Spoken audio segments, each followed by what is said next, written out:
So for those of you that are waiting on the rapture to come, November the 7th, I think y'all are taking shit too far. Y'all are just taking it too far. What's up to the YouTube fam? Welcome to the stream. If you're over there in the chat, say what's up. Hey, Brian. Make sure you smash the like button over there. What's up, fresh from Florida? I love it. I love it. Oh, goodness. Smash the like button. Share the stream out.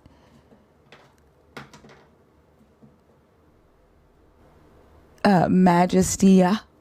What's up, Ron? How are you? Dawned. Hey, folks. How are you? Y'all, the guest box is open. Thank you so much, Happy and Free for the Galaxy. I appreciate you.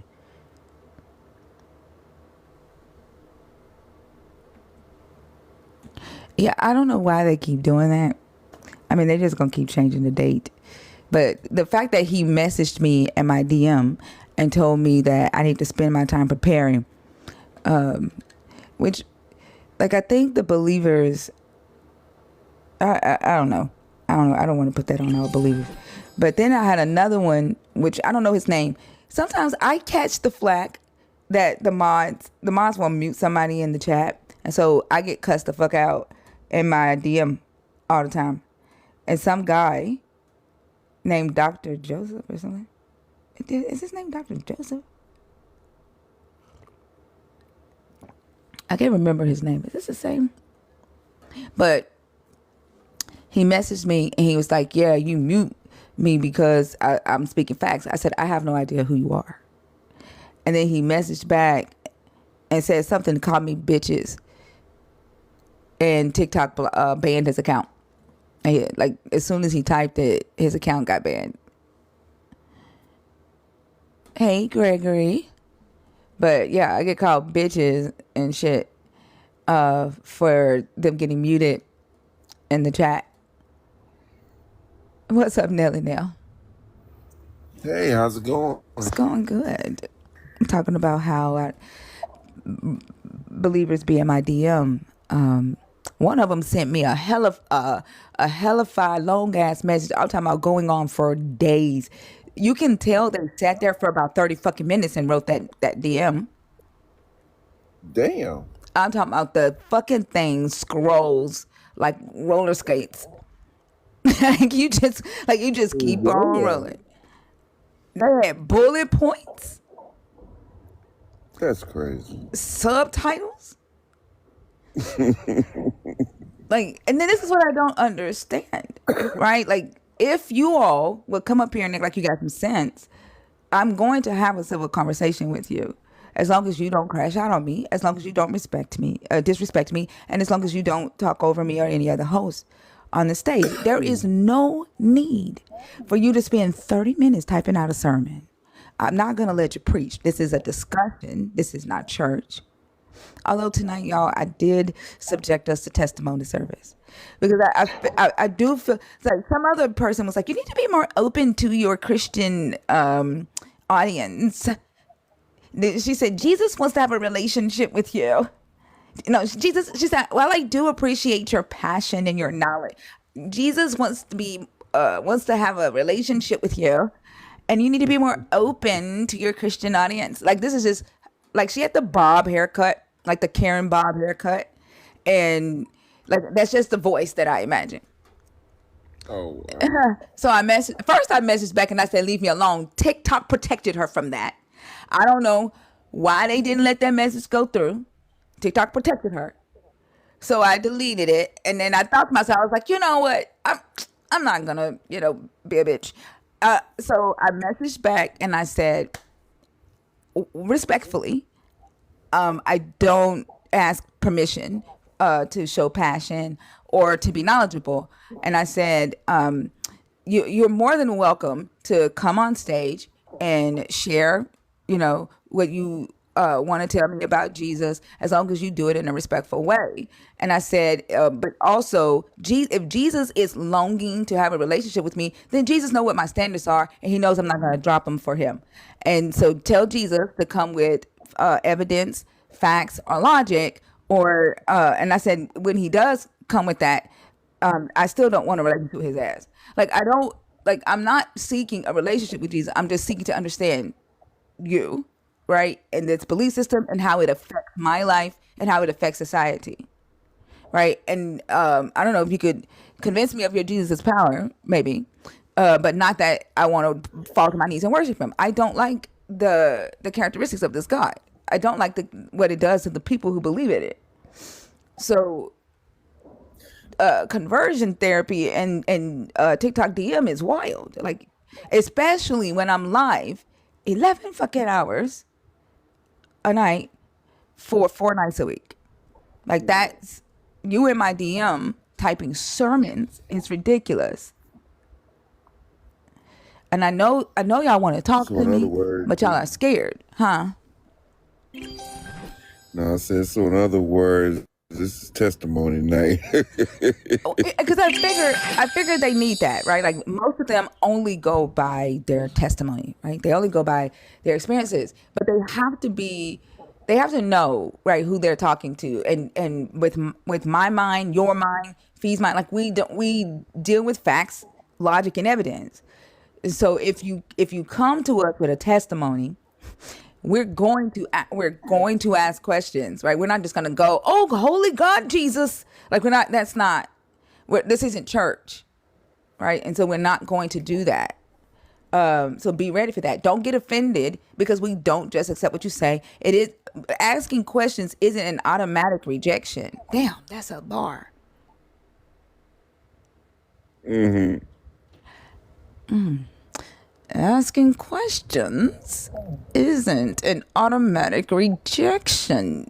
Christians. Damn, that's another bar. Shit. Yep, I'm gonna write it down, Joshua. Hold on.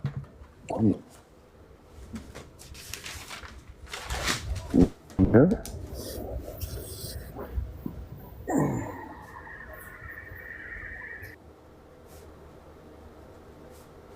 But seriously, y'all, I don't know why I'm talking. I don't know. I honestly don't even know why I'm saying all this shit. Christians don't listen to my ass when I talk. Y'all just came. Y'all just want to come in here and argue with me. Let's be real. Y'all don't want to. Y'all don't want us to really understand your perspective. You want us to obey your perspective, right? You're not looking for understanding. You're looking for obedience. Especially you, Ben. Especially you. I'm shocked that you're even here. Nelly, do you want to do the first one? Because it's going to be Ben's ass. Okay. Yeah, that's fine. Okay. Hold on. Let's bring up Betrothed Denzel. Hello, Selena. Hey, how are you? You know. I'm doing good. Oh, y'all, did y'all hear what happened in Louisville? First, let me say that I'm happy to hear that Lowen is okay. At, Kentucky? huh? Huh? Where'd you say? In Louisville, Kentucky. One of our community members messaged me today. A UPS plane crashed at the Louisville airport. It was getting ready to take off for Honolulu, and like they sent me the video, and the the plane it's just oof. It is so hard to watch, but I'm happy that this A community member message was not at about it. work yet, huh? I said, No. I got a message about a plane crash. Oh yeah. No, everyone is not okay. Unfortunately, there was three crew members on board who died. They had 32 gallons or something like that of fuel, and the fire when it hit, the fire just ignited for 1 mile. So there's people missing. 11 people dead so far, many more injured. Like it's 38,000. Okay, 38. I said 32 gallons. Lord have mercy. 38,000 gallons. 38,000 gallons of fuel. And when I tell y'all that one of our own could have been at work because that's what they do, they could have been at work, but they were not. And I'm so glad that they were not. And not to say that, like, my heart is like just been talking to them, and it's like I'm speechless looking at the videos and seeing the aftermath. But I am glad to know that Loan is safe and was not at work when that happened. That would have been devastating, Too. even more devastating. Let me say it that way. But yes, so keep Right. the people in mind, the families of the people who lost their lives in this. But the scene is just tragic to look at. Go ahead, Nelly.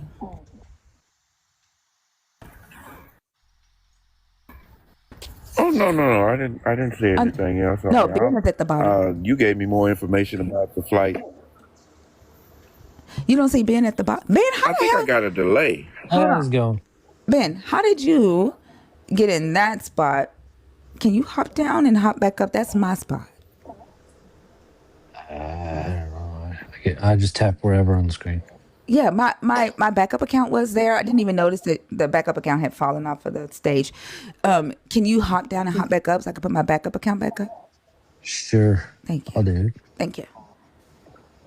Oh wait, that's how you do it. I didn't Do I even. have a delay? I didn't even know. Yeah, and then when he comes in, you can go ahead and start. Okay. There it is. Hey Ben, how you doing? I'm doing pretty good. Are you? Great, great. Hey, now are you a believer in the God of the Bible, or you an atheist, or are you deconstructing? I'm a believer. Okay, great, great. And how old are you for TikTok purposes? 42. Great. Okay. Okay. Which one of the topics you want to talk about today? The green one. Do you think religion is toxic to our society? Okay, go ahead. Okay. Actually, I would like to ask that question. What do you think? Do you think it's toxic?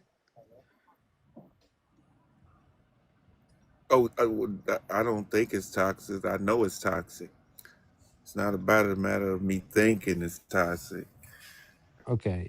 Are you just Just thinking based on a religion or any religion? the harm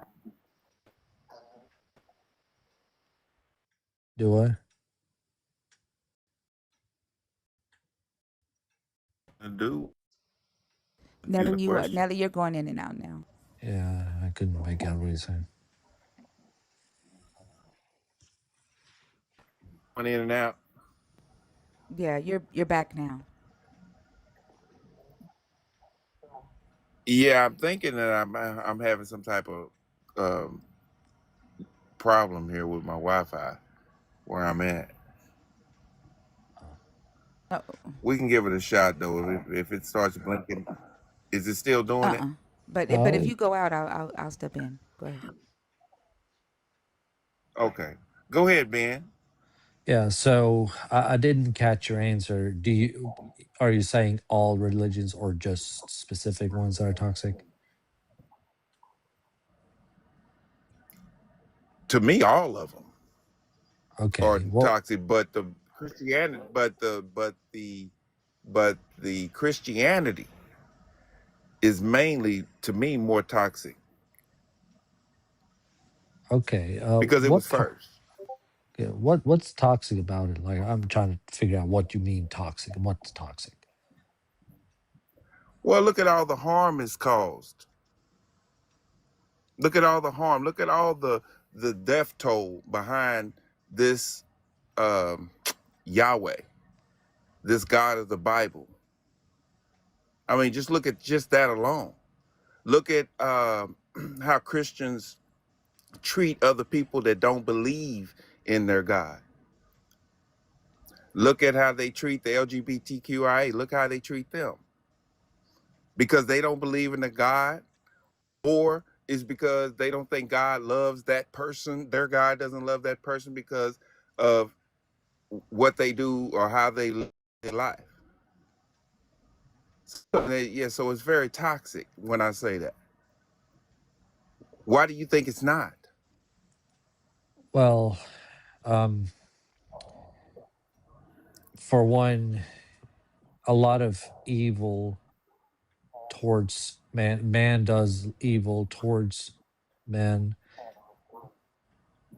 That doesn't always automatically say, well, it's because of God. And therefore, because if God would have to take credit for every evil a man does, then I guess you would have to, I mean, that would be no logic to it, because then why would you pick the Christian God over, say, the Muslim God, for instance?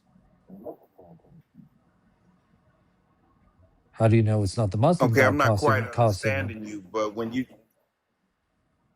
the you're saying toxic evil, actions? Yeah, toxic actions such as evils that, okay, okay, then, but you said you can't hold God responsible for the evil that man does. Is that I understand that correctly? correct. Okay, so if we can't hold God responsible for the evil that man does, and then in your Bible, God say He the one who created evil. What do you? I'm not understanding that. Well, do you, Created the evil. Why can't He be responsible for the evil that man does? well, If you're a believer in this God, yeah, well, maybe did you you're understand not what I just said?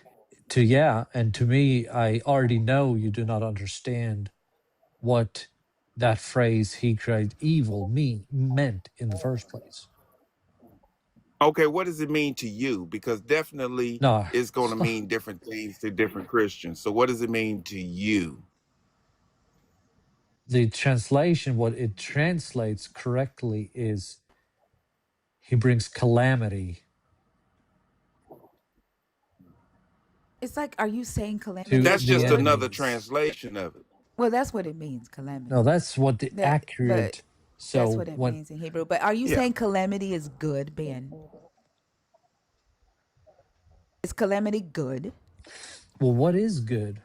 Are you? Ben, Are Ben, don't, you? Ben, do not start that. Don't start that shit. Is calamity good? On the enemy? Period, Ben. Absolutely. C- Have at it. What do you mean on the enemy? Have a piece of this cake, enemy. So you can cause calamity, Ben? I can't. Exactly, you cannot. So when your God causes calamity, Ben, is it good? Well, who do you think he caused Is it calamity good? upon? Is it good, Ben? Is It doesn't calamity matter good? Is because the Ben that moral Ben standards that you fucking hold stop. Stop. This is don't why I don't like you to apply. come on stage. This is exactly why I don't like you to come on stage because you don't answer questions and I you play do these answer daggone games. questions, No, but you it don't. isn't a I'm asking you, is it good? no, but Is it good? calamity is, I mean, is all you can also say it's evil, but at the same time, it's not that evil as in this same kind of We evil that already you're know that. thinking of. Nobody, And we we already know established that. that. We already know that. So when he says that your God created evil, your God created evil. Like literally, Christians are telling victims of Okay, the bring an hurricane. example Do you not hear first. me talking right now, Ben? This is Yeah, why but I have to talk to y'all the way I talk to y'all because y'all get up here and y'all act like kids and you are disrespectful. You hear me talking. you're not going anywhere. Christians right now, I don't give a fuck. I could sit here and fucking whistle if I want to. This is my life, my stage. I know. Christians right now are telling victims of the hurricane in Jamaica that the God sent the hurricane because he hates Jamaica and because Jamaica is full of sin. You all are the ones deciding when natural disasters happen that that is your God's evil being sent to punish somebody.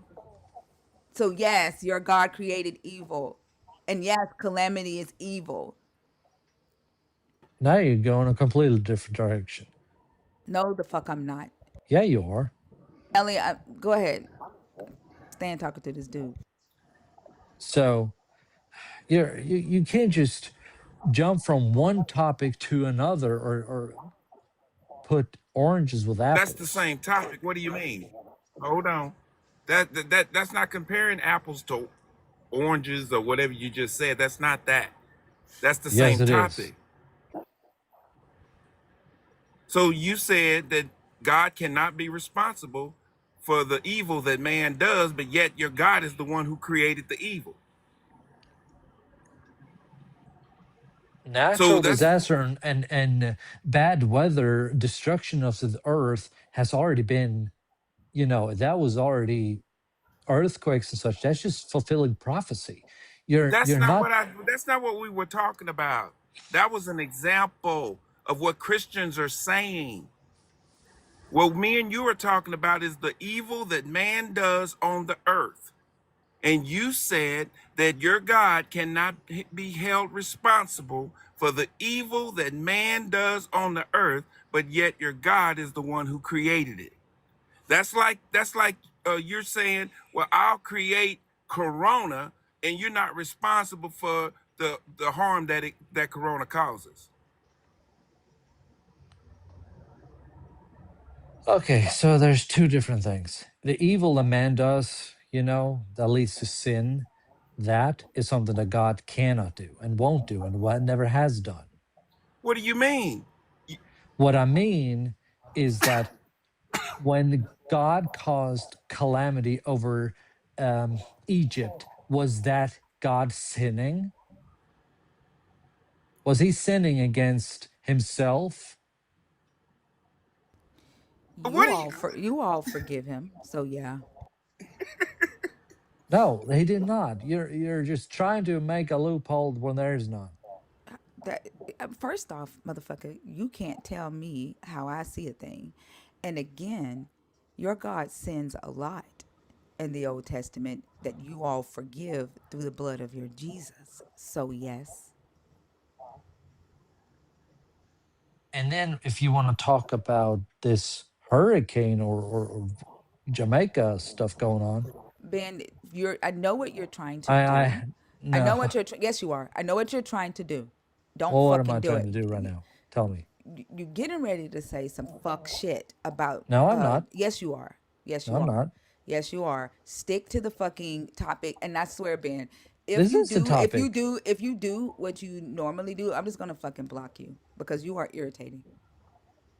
Go ahead, Nelly. Then I'll give you one shot to tell me what I was about to say. If you're wrong, then you'll just be That wrong ain't shit forever. because there ain't shit that you can threaten me with. Not a goddamn thing. No, there's not a threat. I'm just telling you what's going on, and You ain't you're giving me refusing to hear shit. it. You ain't giving me shit. You don't even have the power to give me anything because you have nothing that I want. Go ahead, Nelly. So back to what we were saying. So now that we've clarified that your God is the one that created the evil, can I can I honestly say that God is responsible for the evil since he created it?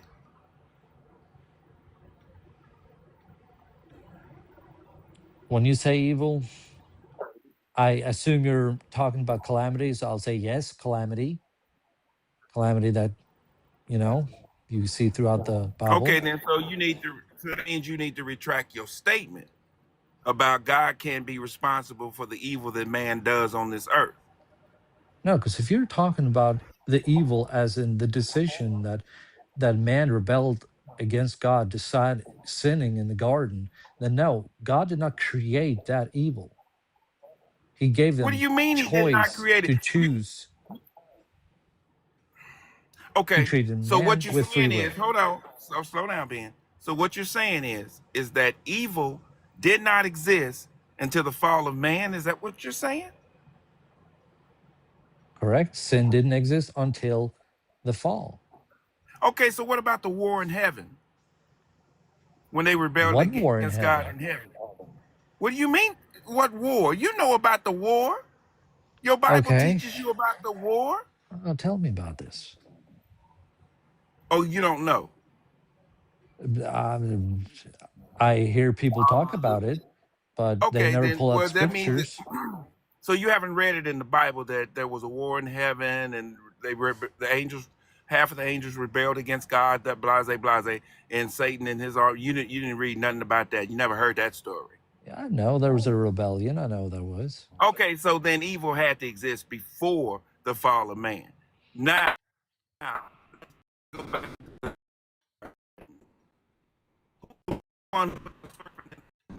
Nelly, your phone. Please fix your phone so I don't have to talk to Ben. Nelly, your phone's going in and out, love bug. I'm so sorry, God. I think it's the area that I'm in. Oh, can you guys hear me okay Yep. now, or is it Yeah, still Yep. We I'm going can in? hear good. you now. There is an atheist. Go ahead. Okay, so what I'm saying, Ben. So now let's go back to the garden. Yeah. Who put the serpent in the garden?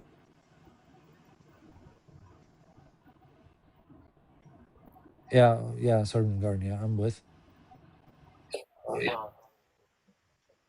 No, no. I'm asking you a question. Oh, I'm sorry. You were cutting Who out. So put the I thought, serpent in the garden? who put the serpent in the garden? Yes, sir. Well, it doesn't specifically say that Yes, it does. the Satan just like at what point he walked into the garden, when he was in the garden, when he was not in the garden. However, I do know he was in the garden even before the fall, so he was already there. Okay. Was the serpent, was The serpent was already in the garden before the according fall. to Yes. right. Exactly. So that Nelly, means Nelly, evil put your right. that Nelly, exists stand on before your the right fall of leg and put your arm up in the air so you can be an antenna. No, Man, there I you don't know go. You what's back. going You on. I'm back. in a bad You area back. out You here. good. Okay. So like I said, so we know that God put the serpent in the garden. We know that evil, because you say the serpent's evil, we know that evil existed before the fall of man. So what are you talking about? The I don't serpent understand was what you're already saying, in the Ben. garden, but sin was not there, even though Satan was already in the garden. So you're saying that's Satan, right? Yeah. Yes. Okay. Did Satan sin against God when he rebelled against God? Yes.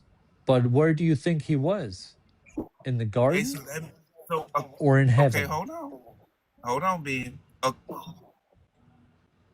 Ben, you just said the serpent was Satan. I'm going off your words. Yeah. And where was he located? In the garden or was he located in heaven?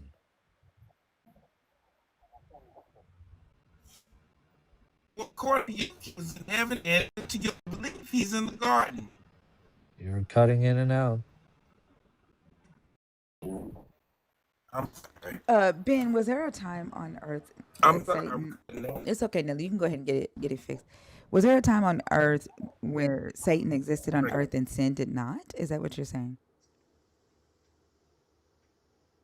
Satan was in the garden when sin was not there, correct?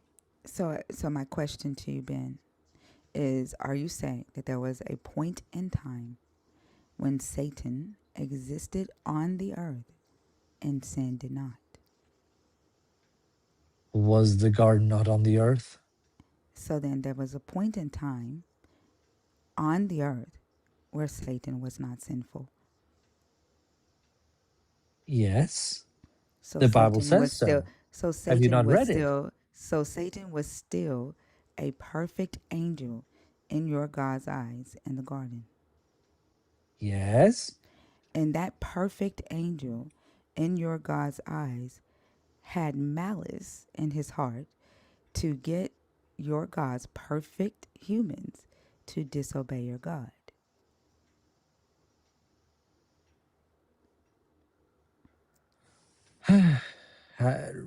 Read Ezekiel chapter Ben, 28. Ben, just answer the questions.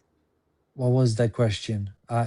You kind of Why should Ben? The fact that you are making me repeat myself is fucking ridiculous. Like I already don't want to talk to you. you don't even understand the Bible. Like It's I just don't think you're. useless. I don't even think. Well, then get the fuck down and don't come back in here. Don't come back. Wait.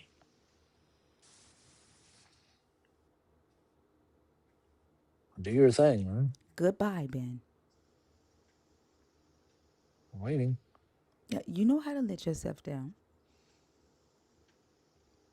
You know you've lost the battle, so I'll let you do Cool. your thing. Gravy. I lost. Goodbye, Ben. Go ahead and show the world how toxic your No, God, no, your belief system, and you are. I'll let your chicken mode put me down.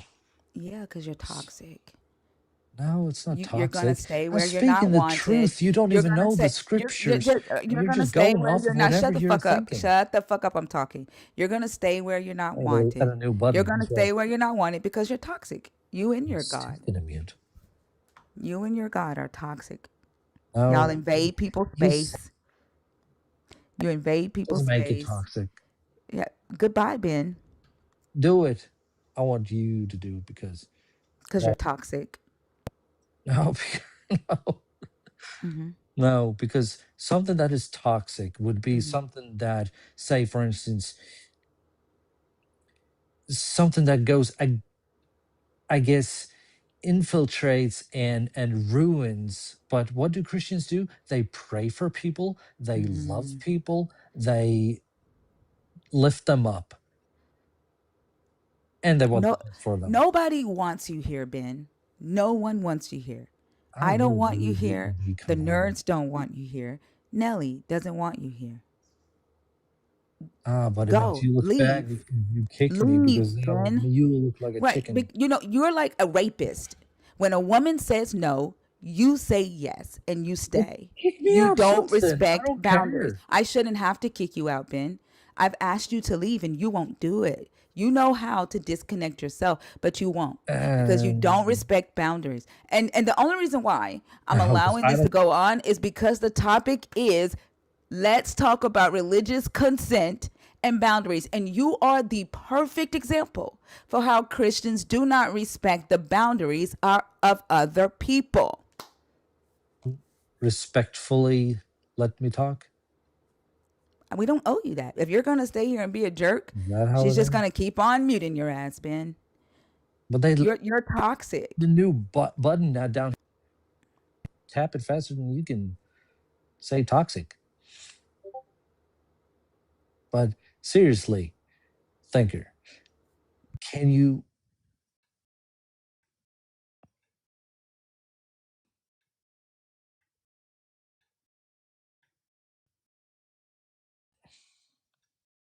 You know this.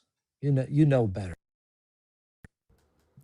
Ladies and gentlemen, if you're here to decide whether or not you want to keep Jesus, please point your attention to the black box in the second row on the screen. You will see a sign that says bin. This is product 666. He thought he was a 777. This is Christian toxicity. You still don't know what you're talking about. You really need to learn the scriptures properly because quickly, can you do it faster than that? Even quicker. Do it. Do it. Meanwhile, We're how so about the next excited one? that you are here today to Can let you defend the Thinker and next one Nelly then? and Betrado Denzel help you decide if you want to do away with Jesus. Welcome aboard. Make sure you keep your arms and your legs inside. It's gonna get bumpy. What is what's the pink top? Explain. You may experience some cognitive dissonance. Don't freak out, that's okay. It's supposed to happen that way. You may What's get the pink angry one? because you see a reflection of yourself. If you decide to think to yourself, damn, do I act like that? Stop for a second, take a breath, and know that the answer is most likely yes. But it's okay because you can change. You don't have to stay that way.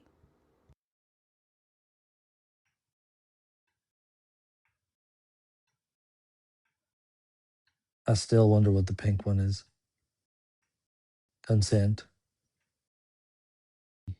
should be asked. What does that mean?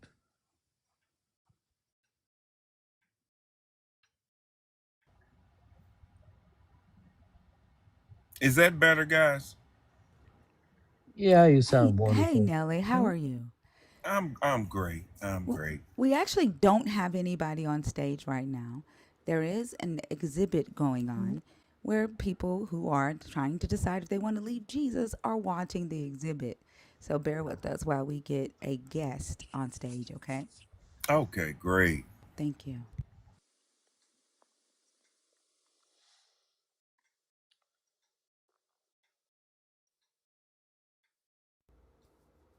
Nelson,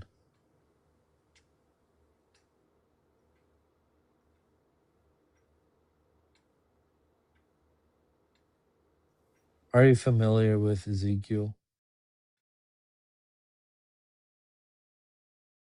chapter 28? Specifically,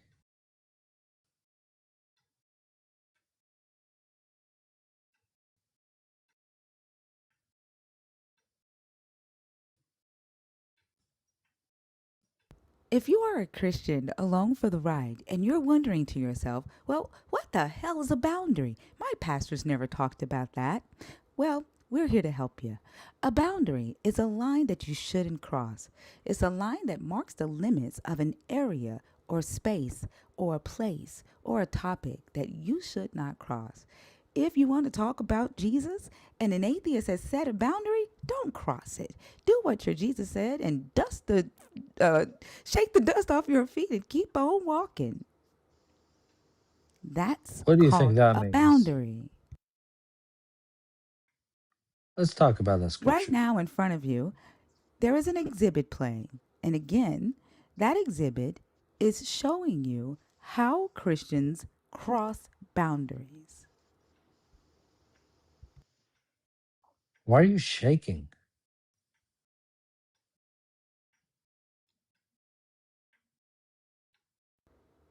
You don't want to be like this.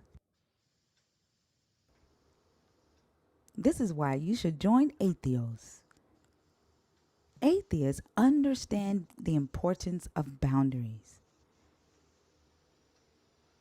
Atheists left Christianity, left Jesus because Jesus doesn't understand boundaries. Oh, you're full of crap. Because if that was true, you'd let people talk and not tell them to shut up every time you don't, or mute them whenever you feel like speaking over them. So if you want to be a good host, you'll let people talk and even the things you especially have to say. I'm going to demonstrate now how you set a boundary. And then we're going to demonstrate how Christians cross and ignore those boundaries. Three, two, one. Do it. Hi, Ben. How are you? Fantastic.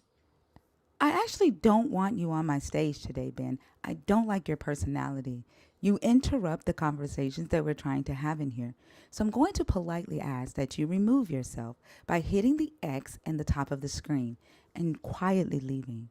Thank you so much for trying to participate, and I hope you enjoy the rest of your life. I think you are wrong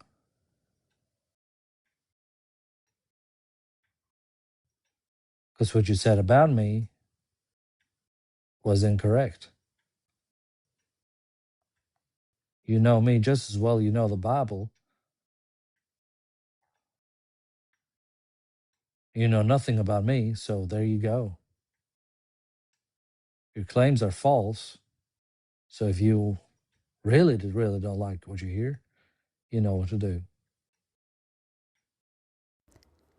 If you are a female Christian in the chat, what you just heard Ben say was you didn't really mean no. If you really meant no, you would have chopped my dick off.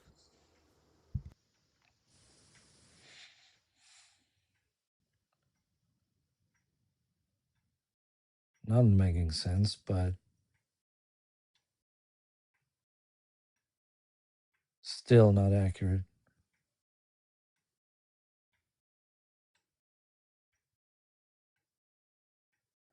But the reason you hate Christianity above everything else is because the spirit is, oh, you know that. You know when there's truth, you will mute.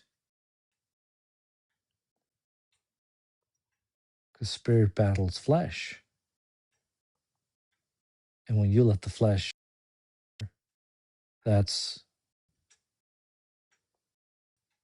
that's going to be your downfall.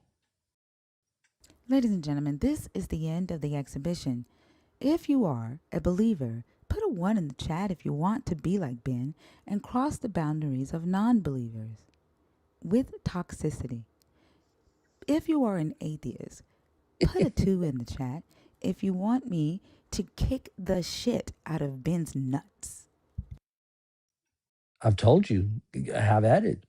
It'll show you're weak. Be weak and kick me. For that, Well, I can't kick your nuts, Ben, because they're digital, but bye, bitch.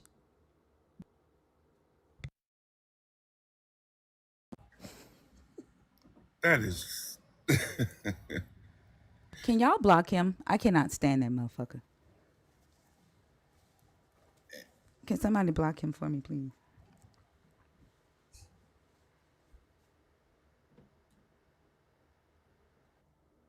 Thank you, Selena. Of course. Butterfly Sun Earth. Hey, Hi, how are well, you? so are Christians allowed for for these topics anyway? Yes, Christians are allowed. Is that what you're asking? If Christians are allowed to participate? Is that what you said?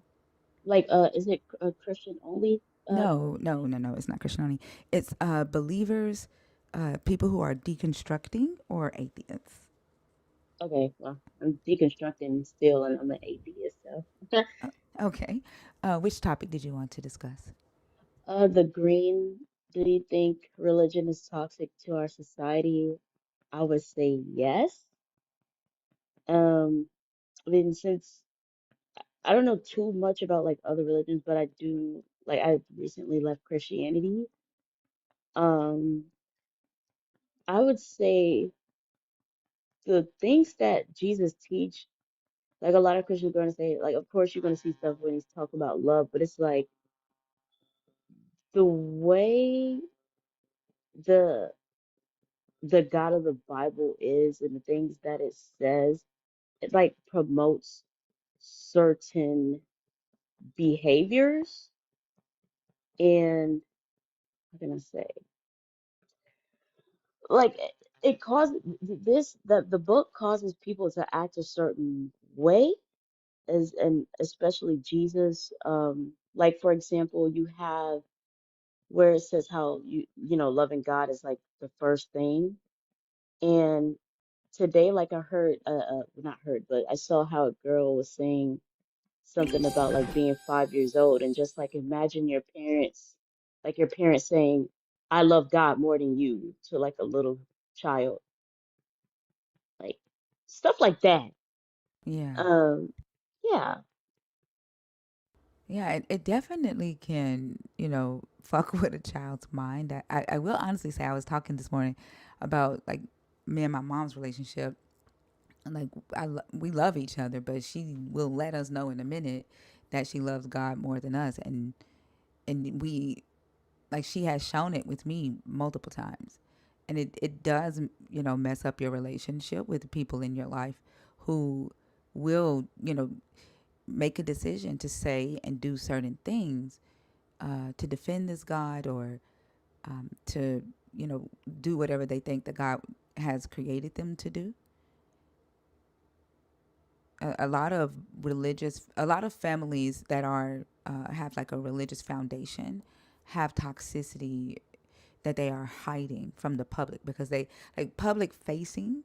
They want people to believe that they have it all together and they're such a loving family, but they have dark secrets or they're dysfunctional. They barely talk, barely spend time together because Jesus is like right in the middle of it, creating that divide. What you just said is so true. And it caused me to like think of how, you know, Jesus causes like, people like it breaks up families. It, this teaching can harm children. Um, it can cause a lot of problems.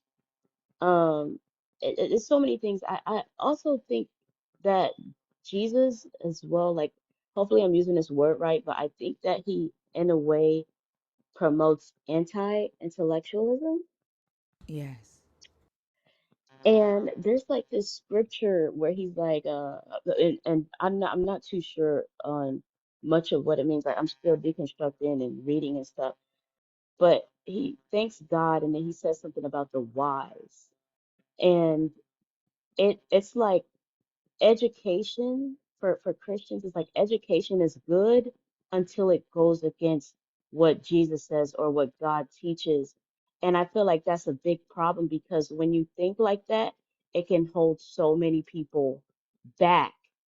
And the reason why is because you believe in this Jesus guy and the words that he said. Like I'm not surprised because you have Jesus himself. He's a person that also seemed, well, I'm gonna say it. He believed in this, right? Like, for example, he's like, Moses wrote about him, and I'm like, nigga, what he wrote about you at? Like, what you mean? Moses ain't write none of that. So what you saying he wrote about you at? Like, what?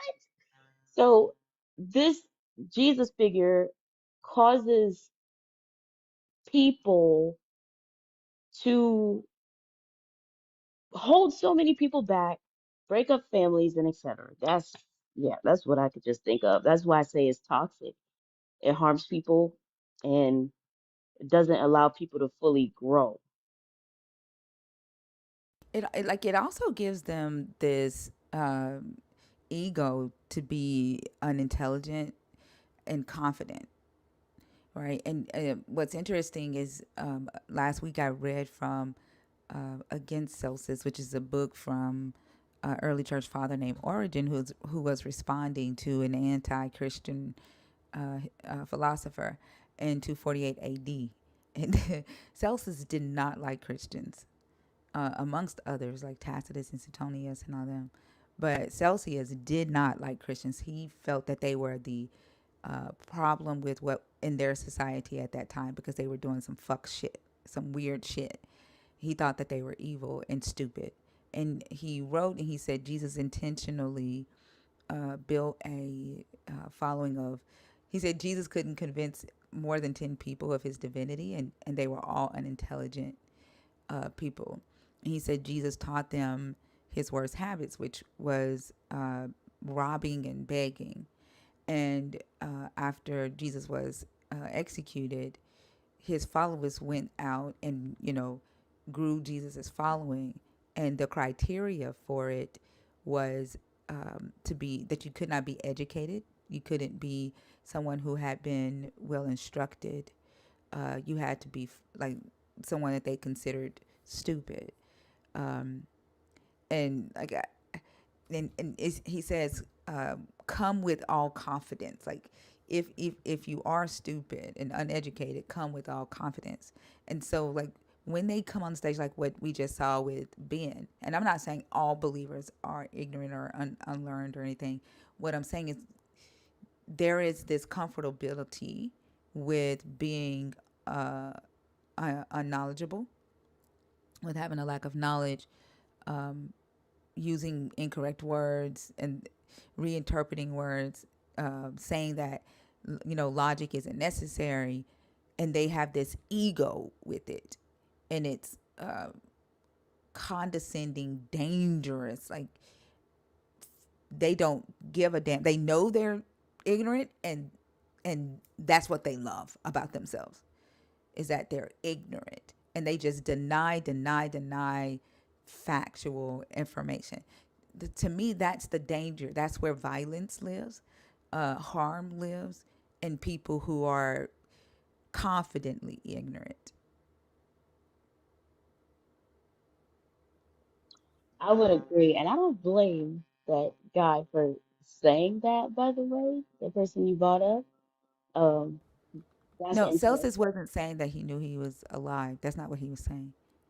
Justin Celsus was just basically writing from what the early Christians was telling him. Like he was writing from his time frame of how the Jesus followers were in his time frame, and from the stories that were passed down about Jesus. He says Mary was a woman that spun the wheel. Yeah. Okay. Things. Oh, okay. Sorry, I was talking to one of my mods. Go ahead. Oh, Sorry. okay. Yeah, so it's I agree with what you're saying. It's um it's really scary to think about. Like I've also seen that as well. Like they just so confident, and it's so scary when someone is so confident in what they're saying, but yet wrong. And then when you do present them with factual information, it's like they just gloss over it. And it's like it's been people that I've seen, they've got corrected with facts, but then they continued to say the same stuff that got, you know what I'm saying? Can I say debunked or something like that? Yeah. And I'm like, are you like real life serious right now? And that's the part I don't like when it comes to this religion, and plus like harming others with the lack of growth. I don't know. I don't know what we can do. I honestly feel like a lack of hope because also because the state of the world right now. But I'm like I don't think as long as people keep this Jesus figure around and the God of the Bible, we might not really excel as much because of the way he thinks. So yeah. I agree, and I can relate to that feeling of a lack of hope, because if there's so many people who are willing to let other people think for them, while at the same time quoting a scripture that says, "Lean not on your own understanding," and them not be able to explain that the understanding that they've decided to actually accept or lean on is the understanding of their pastors or the understanding of some guy or some woman in a YouTube video, and they've agreed to not allow their brain to do the natural thing and the natural process of analyzing and questioning and critically thinking. If we have so many people who are willing to do that, it feels hopeless, because if factual information doesn't ignite your thought process and makes you go, that's not what I was told in church, or that's not what this Christian or religious influencer told me. Let me go do more research myself. We just have a bunch of data servers that just collects data right? And that's all they're good for, is storing data and not doing anything with the data unless someone, comes in, either analyzes it or structures it, or turns it into something. And so these people they do what they're told, if that makes sense, right? That they're that they're in the church house and they're just doing what they are told to do. They're like robotic militia, and it's Right. dangerous. Yeah, it's really scary as hell thinking about that. Like, just you listen to someone, uh, no one's, well, there's people out there doing that, but it's like, like, have you ever thought to wonder and check if what you're believing is real? But I can see why a lot of people, they might question, but they might not go too deep because, um, like, according to like the book, when you read it, people that come to like different conclusions, or the outsiders, like the non-believers, they're pictured a certain way. Like, if it's not with me, it's basically like complete garbage. So they might think that's looked at as like rebellion, just for you to critically think. And yeah. So Yeah, they don't allow it. It is seen as rebellion. Um, like right now, there are pastors in church telling their church members that the truth can be a trick, right? Because they don't want people to question what they're teaching them. One, because it'll mess up the church's money, right? It'll mess up the influence of the pastor, the power that the pastor has.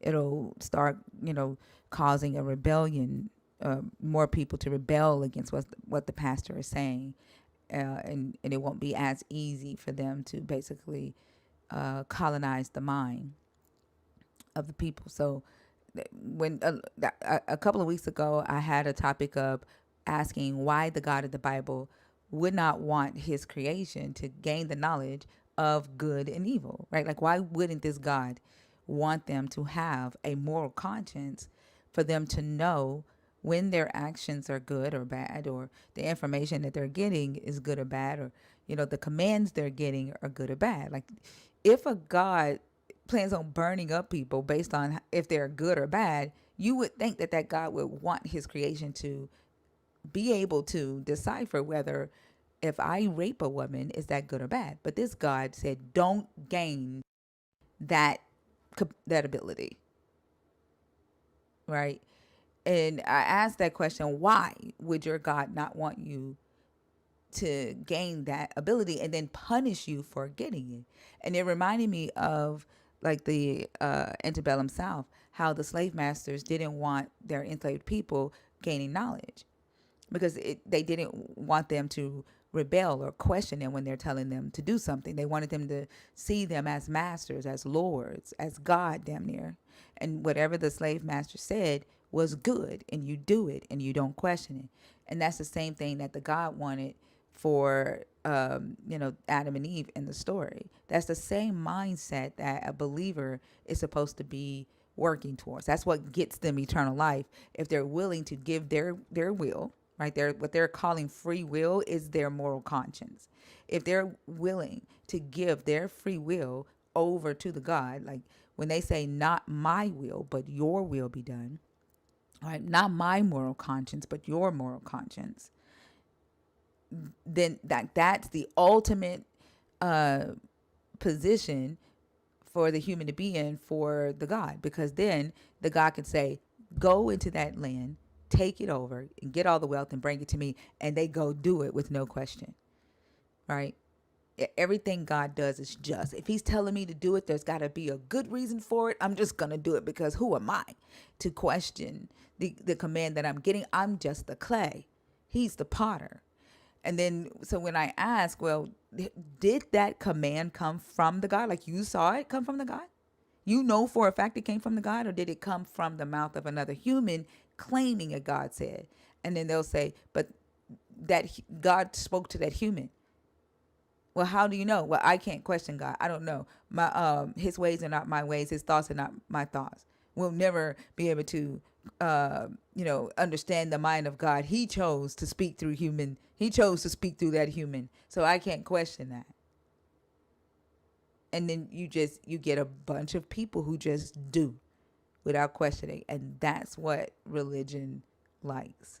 That's why you can get pastors up there to say, God said if you give $10,000 in the next 90 seconds, God's going to show you his face like never before. And people will run in the aisles and they'll write that check for 10,000. They'll write that check for 2,000. And they don't want to lose that ability. They don't want to lose that power. They rather keep them dumb so that they don't lose that power. I like that, like how you brought up using the slavery and God together. I didn't think about it that way. I really like that. I'm over here like, I love you. Um, that that's another what you brought up about, you know, when people come up and they give like those offerings. That's another reason why, like, well, Christianity I'm speaking about, like, is harmful and toxic because you got people they would manipulate people. Like I saw this myself in real time. I've seen well online when I seen this lady, oh, there's 10 people in here right now. God said to sow $1,000 seed. And they might do something like, oh, I'll put the money in myself. See, I'm tithing too. And then right after that, they go in the back and split the money. Right. And all these people are going into debt. They're they might overdraft their account, all because of this religion. And it's not just that, but well, no, it is because of religion. And you know, you got people that like to manipulate others. So that's another way, a reason why it's toxic as well. Hopefully, I said that right. But yeah, Absolutely. There was someone who came up and they were telling us that they, used to play for one of these big mega preachers. I don't want to say their name, uh, but they took up an offering and went in the back, and he was going off about the offering and split it, and yeah, like they know that they have to be charismatic in order to get people to go deep down off in their pockets, and like not having a conscience when they're taking from people who barely can make ends meet. The lady in the video that gave the 1,200 and something dollars when the pastor was asking for 2,000, the fact that she gave an odd number tells me that she gave all that she had. Right? She didn't have the full 2,000. She gave an odd amount, which was as much as she had, and he still went off on her because it wasn't the full 2,000, and he still took it. He took all that she had, talked down to her because she didn't give the 2,000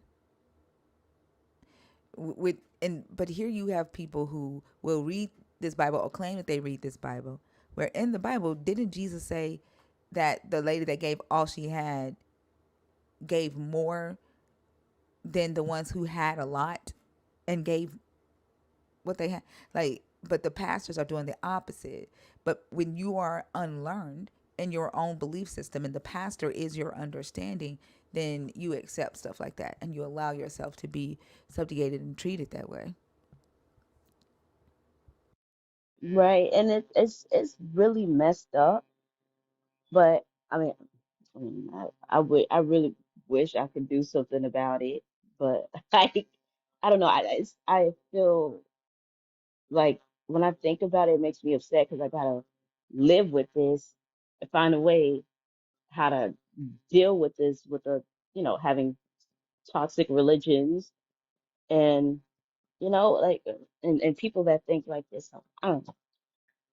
But I'm Yeah. not gonna waste more of your time, girl. I'm gonna likely hop down to and listen and or maybe come back another time.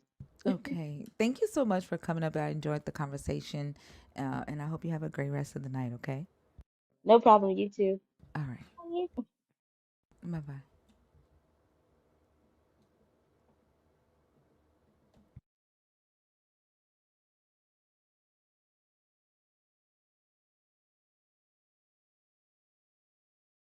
Auntie Charlene, are you in the box on purpose? I see you in there, but I don't see a comment from you.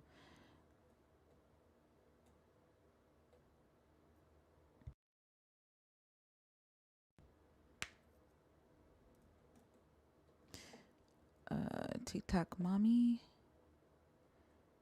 Okay, thank you, Auntie.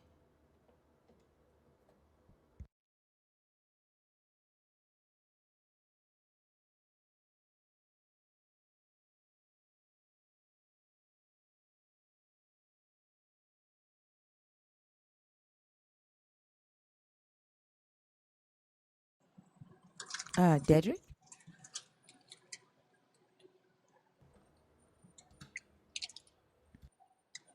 Dedrick?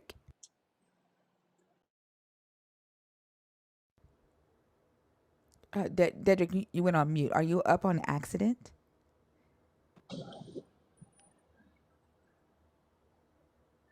Okay. All right. Thank you.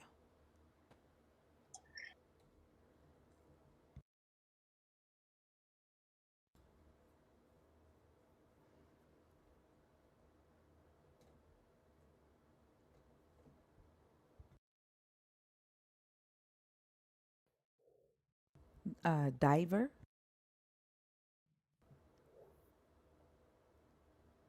Okay.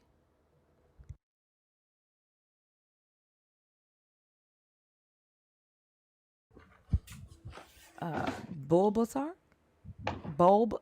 Bulbasaur?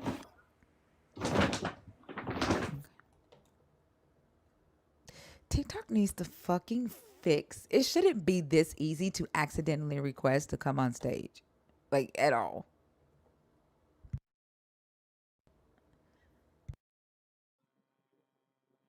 Hey, Robin. Hi, Thinker. How are you today? I'm good. How are you?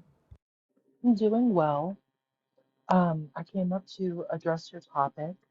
Um, Which one? I want to talk about do I think religion is toxic in our society?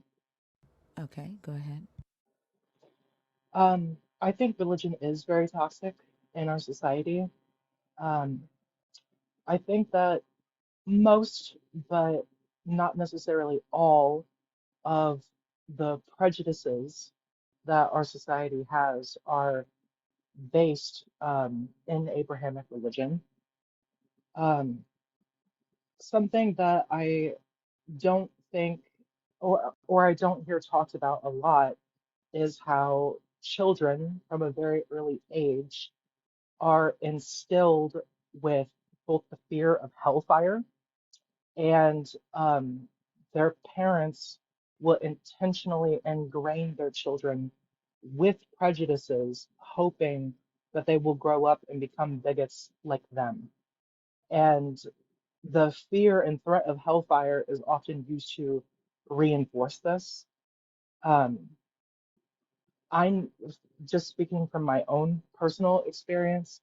I um, I am a trans woman. I grew up as a very effeminate uh, young man when I was that gender, and there were people virtually every single day that would tell me that uh, because of what I am, not even who I am, but because of what I am predestined to burn forever. And I was always a pretty sweet kid, and I say sweet in like a feminine way. And hearing those kind of comments from both my peers and adults in my life was really scarring for me. Um, and what's really strange about it is a lot of these children that are targeted in this way, they don't even really understand why they're being targeted. Um, in the case of like a lot of young girls, as an example, they're told, well, you need to make sure that you're covered up, that you're dressed modestly so that your brothers in Christ don't stumble. But I don't think anybody really talks about the fact that we're talking about girls who are young and sometimes adolescent, barely developing into womanhood, being told that they need to cover up for the adult men around them. There's layers of toxicity. And I just don't think a lot of people talk about the children because a baby can't consent to being dunked in water. A baby boy can't consent to being circumcised. And I I don't want to offend any Christians who might be in the chat or former Christians, but I think that instilling bigoted ideology and fear of hellfire into children is abusive. I agree, and we have talked about that in here. But I also agree that not enough conversations are being had about the trauma that religion causes on children's minds and taking away their right to decide whether or not this is a belief system or a system of core values that they want to adopt for themselves. It's like, the parent decides that for them. And we had a conversation last week where I asked somebody on stage if they had to like re-accept Jesus. It was a Catholic guy, and his parents had baptized him when he was young. And I asked him, when did he decide to accept Jesus for himself, outside of what his parents did? And he said, like when he was like 17 or something. But the fact that they have to do a double acceptance, right? Like the parents does it for them. The parents indoctrinates them with all of this fear, and by the time that they're of adult age and they have to get serious about whether or not they want to follow this God, they have to do a whole nother confirmation, right? Yeah. Um, and so I think that that adds to the trauma. The book that I'm writing, Hells Fargo Fire Insurance, the character in the book, when she realizes that she's been duped, she goes home and she's like tearing her closet up, and she finds this insurance policy that her parents gave her when she was 18, that they took out when she was a baby, and it's the insurance policy for salvation with Jesus. And she's reading the fine print and she's like, holy shit, right? Like this, like I have to by proxy take over this policy and keep this policy going. And that's how I see it. Like when you are raised as a Christian, and when people say, oh, I was born a Christian, it's like your parents taking out this afterlife insurance policy, and then you having to take over the payments and make the payments on it when you become an adult, and you didn't even ask for the damn policy in the first place.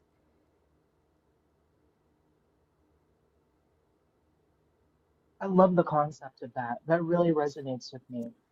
Um, I think that a lot of times in church for people who um, they may grow up with a family that has their toes in religion, but if there's somebody that is like a later convert, I feel like a lot of times the version of Jesus that is being sold to them is, well, it's a lie, it's a false product, it's a fabrication. Um, a lot of people, they will tell you to just start with the Gospels. They won't tell you to read the Old Testament to actually know the character of the deity that they're worshiping. They, um, the consequences for sins, and then there's other, the consequences for sins after they have taken a covenant with Jesus are much more heinous. You could always ask for forgiveness or whatever, but if you should unalive before your sins are forgiven, in a lot of denominations, it would cost you your salvation. Um, I think about all of the different like things that happened to me when I was in church, where they told me, after taking this covenant, you should expect demonic attacks and things like that. I'm like, demonic attacks? that's why I was afraid of hell. That's part of the reason why I came here. Now you're telling me that the devil's gonna walk into my life and make it worse than it already is. There's a lot of manipulation tactics going on. It's really disturbing, and a lot of Christians I don't think who who are converts, I don't think know about that kind of fine print. All of these stipulations for things you should or shouldn't be doing. Yeah, I agree because they don't read the fine print. You know, they they expect their pastors to be forthright with them and tell them exactly what they needed, you know, to understand about this God, about this belief system, about the text. And so they really believe that they're getting every nick and cranny of it. You know, they don't read for themselves. It's kind of like the guy who was pissed off that he didn't read the fine print of the big beautiful bill.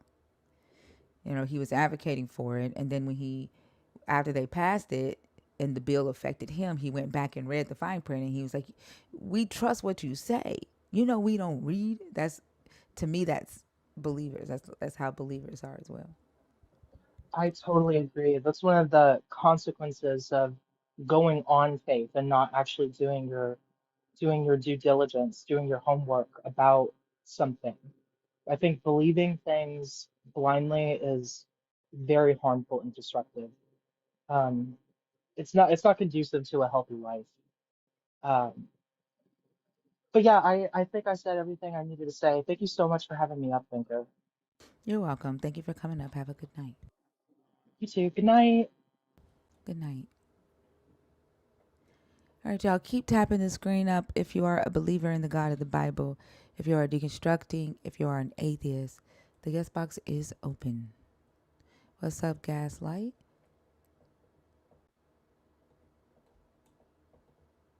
We are an hour and 27 minutes into the live stream. What's up, Theo? I don't know where Maddie is. I don't know. I'm going to switch it to 21 up. I don't know where Maddie is. If she might be somewhere asleep. If she comes in, then we'll do I Maddie's know you hour. would. Brown Sugar Doll, What's she saying about brown sugar down? did you come up on accident? Yes. No, no worries. Have a good one, okay? I'm sorry. That's okay. she said, she said, what is she saying about Brown Sugar Doll? Yeah, let me change the age until Maddie comes in here. Oh, hold on.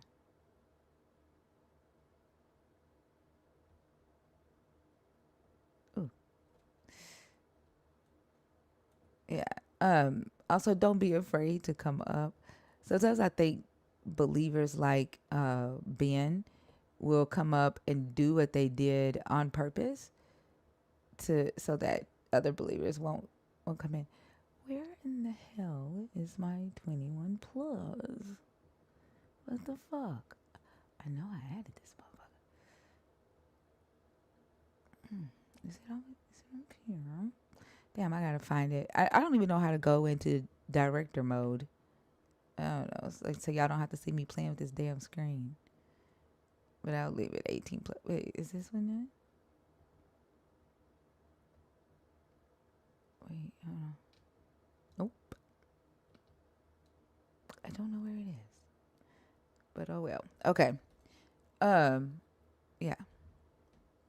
You say you need some fire? I don't know. Yeah. Y'all keep tapping the screen. Keep sharing the stream out. Let's get some people in the room. We're only an hour and 30 minutes in, and the guest box is running dry already.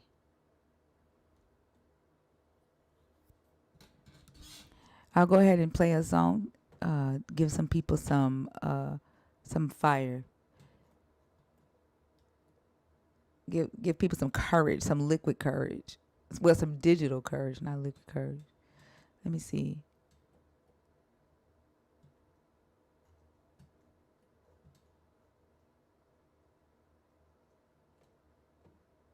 Actually, we haven't played this. I haven't played this one in a while. This is to the super nerds.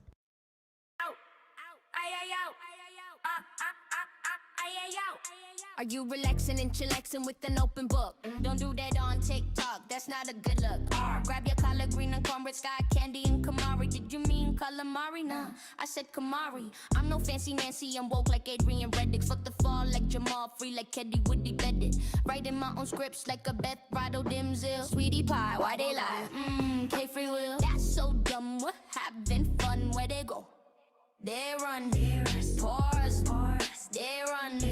This the live, not the pew. Say what's real, tell the truth. Nerds in chat, keep it cute, Thinkers mic, absolute. No cab, no collar, no robe, no chain. We study, we laugh, we break the frame. Thinker in the nerds, the fam, the alliance. And I can't forget Brian, and say it loud. Facts only. Tell them Brian, they stuck in la la land, cause she mute them when they wrong. They be mad if fear of thoughts trapped in their head all night long. But I'm happy and free, I'm baptized and I'm bothered. Building unity with Stephanie. Did you say except for me? Go get Persephone, cause she back from the dark with the glow in her hand. Teaching lessons from the underworld they don't understand. Hopper crack jokes while the truth got deep. And the clock took notes, never fell asleep. And the arc and a lit, sage for the vibe. Mr. Curtis kept time while the comments collide. Auntie Charlene said, baby stay bold, Mama Bash whispered, let the story unfold. Then Joshua typed fast, Yahushua chimed in. Barnabas laughed, saying, think I did it again. So if they ask who the crew be, point to the sign. Thinker and the nerds, the stars still align. Now that's how you spell community. This the live, not the pew. Say what's real, tell the truth. Nerds in the chat, keep it cute, Thinkers mic, absolute. No cap, no collar, no robe, no chain. We study, we laugh, we break the frame. Thinker and the nerds, the fam, the alliance. And I can't forget Brian. Now that's how you spell community. This the live, not the pew. Say what's real, tell the truth. Nerds in the chat, keep it cute.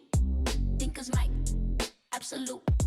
No cap, no collar, no robe, no chain. We study, we laugh, we break the frame. Hey, love to the chat, see y'all next live.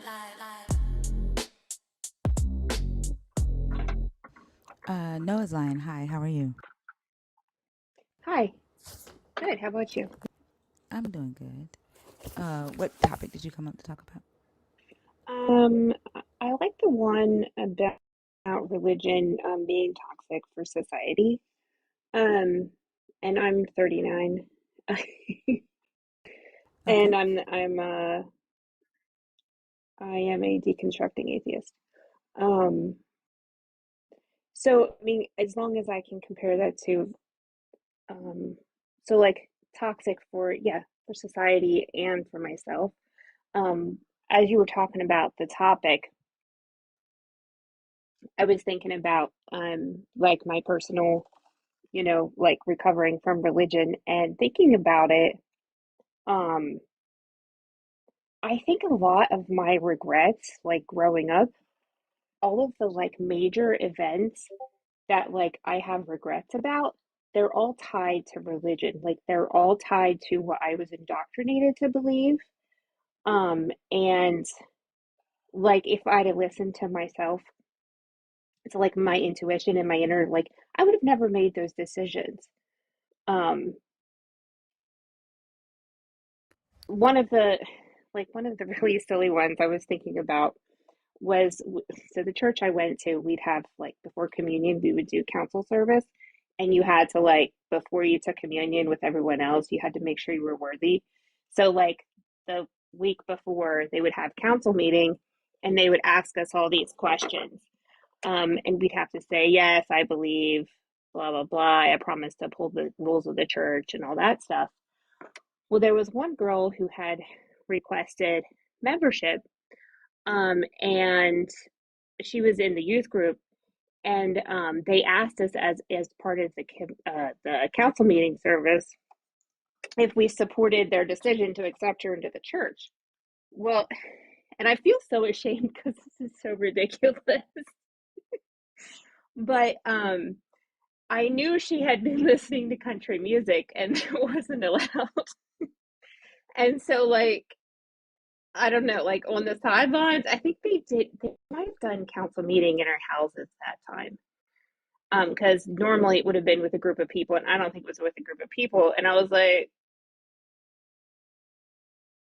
well, I don't like. I was afraid to like just be like, yeah, that's fine. You know what I mean? Um, I had like a really sensitive conscience, and I was like, well, I think she listens to Christian music, and like, I don't know. And they're like, well, did you talk to her about it? You need to talk to her about your concern. And so then I had this like decision to make. I had to go talk to this girl and be like, hey, like I have a concern for your soul because you're like listening to Christian country music. And like looking back, I feel like so ridiculous. Like it's and I've seen her on Facebook now and like she's not Mennonite anymore. And like I sent her a message. I'm like, I'm sorry, I was such a douchebag. But she never replied. She's like, leave me alone. And that's just like one of the surface things. But like I still remember like that embarrassment. and and it happens all the time. Like that's just like a little thing that constantly happens in these churches. And like it has a toxic like effect on like the parishioner, like from both sides, right? So like it had a toxic effect on me and on her, and it caused like emotional trauma. Um Yeah, anyway, that's I that's ran my mouth for interesting. a while there. Go ahead. No, that is so fucking hilarious. Um, no, I can see how that could cause trauma on both ends, but it's like especially her, right? Because she was a new member trying to come in. Like, did it push her away? Did that make her decide, No, like, they just I don't she want to do? just had to like well, so she went to nursing school and I'm like her last Facebook post, like I don't know if she's still like Christian, but like she's not wearing like the Mennonite garb anymore. Um but so like I'm not sure what you know what I mean? Like I've obviously deconstructed before her. But I'm not sure where she is as far as like, religion. But yeah, they did accept her in like the same time. But she I don't know, probably had to promise to throw out the cassette tape or remove her radio antenna or something like that. Um, Wow, that is crazy. and the other thing that here's another crazy story. So when I got accepted into that church, because this was the second, like not the church I was raised in, because the church I was raised in kicked me out. Um, so we requested to become members at a different church. But before that, I had reported my mom for physical abuse to my brother. And like I had told my aunt, and then she followed through with all the things. So I hadn't even like called the police or anything like that. But when we applied for membership at this second church, they told us that we'd have to stand up in front of the congregation and give an apology for like reporting our parents. Oh my gosh. It was me and my sister. So my sister wasn't even involved. Like she wasn't even at home when this went down. Um, Wow. nobody even like I had never called the police. They thought I had called the police. And they like made me stand up there and apologize for calling the police, which I had never done, which I wish I had done a lot sooner. You know what I mean? Uh, and so like we had like in order to be taken in, we'd be like, I'm sorry I offended you, blah blah blah. And like I obviously didn't say like I'm sorry I reported my parents. I was just like, I'm sorry you were offended because I wasn't gonna say that like I wasn't gonna renege on reporting my mom. Um but yeah, one of the things that like I regret is not reporting her earlier, and like if I could go back, I might go back sometime and just be like, I take back my apology. But I'm actually working on writing a book, and so they'll probably be more likely to read it if I just published a book, I'd be like, that wild, naughty, atheist Mennonite girl. Oh, and then they'll secretly buy the book and read it and then be ashamed. Anyway, that's just me being spicy. That's wild that they made you apologize for abuse. Yeah, and my sister, who had been at work, plus her, I think she was dating at the time. I don't think she was married, but her fiance came and stood up with us at the front of the congregation to give her moral support. Like this was, and then we had to like add Bible verses and give like this stupid testimony. Oh, wow. Is your I'll be sister sure to write it still? up real spicy and add it to the book. Is your sister still That in? sister still goes to that same church. Wow. She and her husband still go to the same church. Yep, And they the raise their. ones that made us apologize. Do they have children? Hmm. And they raise their They like. have, they Wow. have. Yeah. So this is the last time I talked to you, I was saying that like they have this questionable kid living with their 13-year, they have a Mm-hmm. 13-year-old daughter, and they have this other questionable kid there, and like they won't talk to me anymore, and I have concerns. It's that sister. Mm. Um. So I don't know. I'm yeah. I'm not too comfortable with the situation, but they're funny though because they're not allowed to watch TV. And this is off topic. I apologize, but it's really funny. Um, so they're not allowed to watch TV, but they have this massive like a 5 foot screen that goes down. It's on like a motor, and it goes down into like an entertainment center, so that like they can hide it away. And when people come over, like they'll hide it away. No one knows that it's there. They might as well just fucking do And it. they're Like, yeah, but his so my brother-in-law's brother is the preacher at their church. And there's no way he doesn't know they have this massive TV. There's absolutely no way. yeah. Is it, and it, I I think it's think I hilarious. think that's They're proof. not supposed to be watching sports, and they do. I think that's proof that a lot Go of ahead. them are living for the approval of other humans. Because if they believe that their God is watching them and knows their thoughts, right? Like he's all knowing, then their God knows they have this damn TV and they can't hide the TV from their God. They're hiding the TV from other mortals. So they're just seeking Oh, for sure. validation from other mortals on earth. And like for me, that's even more proof that this God, there's nothing in this. Like it's all human influence, human thought, human understanding, and it's just toxic as hell, breaking up families, causing people harm for other human validation, for for a bunch of people with low self esteem. That's Yeah. crazy. Um. Well, and I know they know that it's not like in the Bible that they can't watch TV. Like they don't think that that's part of their salvation, but like the church is the church's like stand is, well, you promise to obey our rules. So even if you don't understand them, you should follow them, and eventually you'll learn to understand them. So, it's the whole like Paul and the food being, sacrificed to idols, don't do it to offend their people. Like even if you watching TV isn't going to harm you, the fact that other people know you're watching TV might lead them to like watch porn or something Yeah, but it's or like football. following the law of Moses, right? Like they're in uh, a cult, Yeah, right? Like and so the yeah. law of Moses says that every Israelite has to follow these laws. And so with the Mennonites, if the organization says here are the laws to be a Mennonite and they're going against that, they're sinning, right? According to the God. And so if they believe that the God can see everything, like they're not, I just don't think that they actually believe. I think it's, you know, for Hmm. validation of other Hmm. humans. I don't think these people actually believe in Hmm. a God. Hmm. It's like a Well, club. yeah, it's all about, yeah, it's a social club. It's what it is. It is.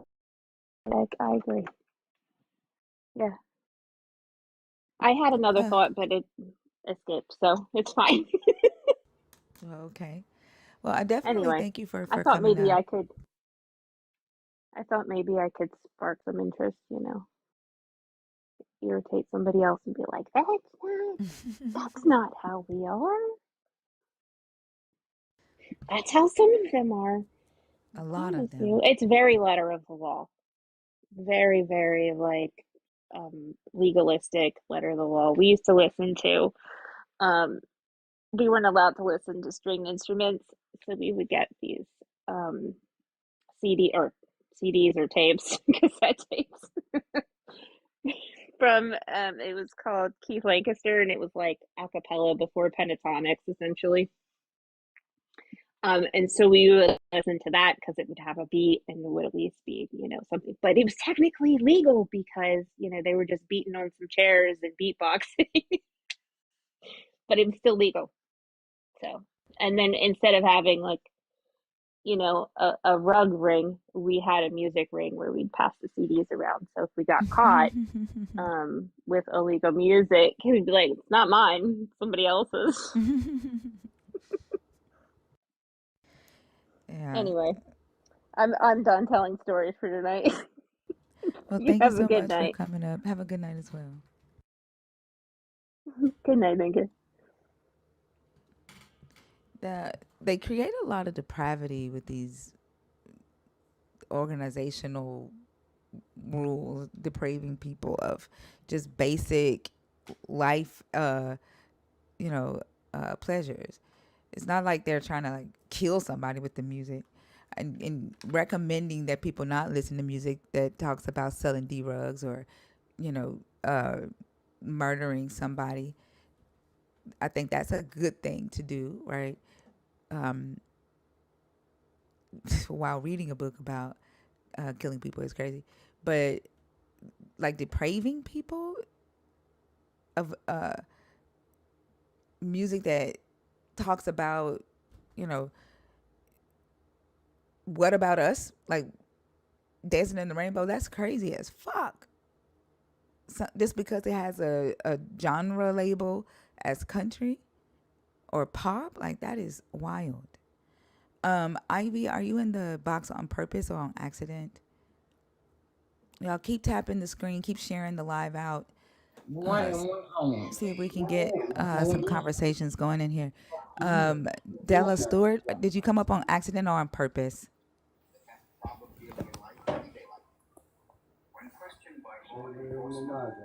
Good night. Della, did you come up on accident? That TV cut its damn self off at night. Okay.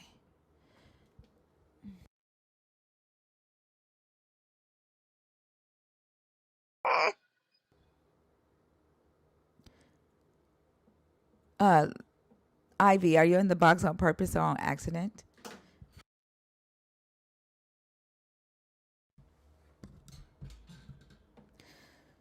Ooh, we're starting to have to work really hard to get people in the box, y'all.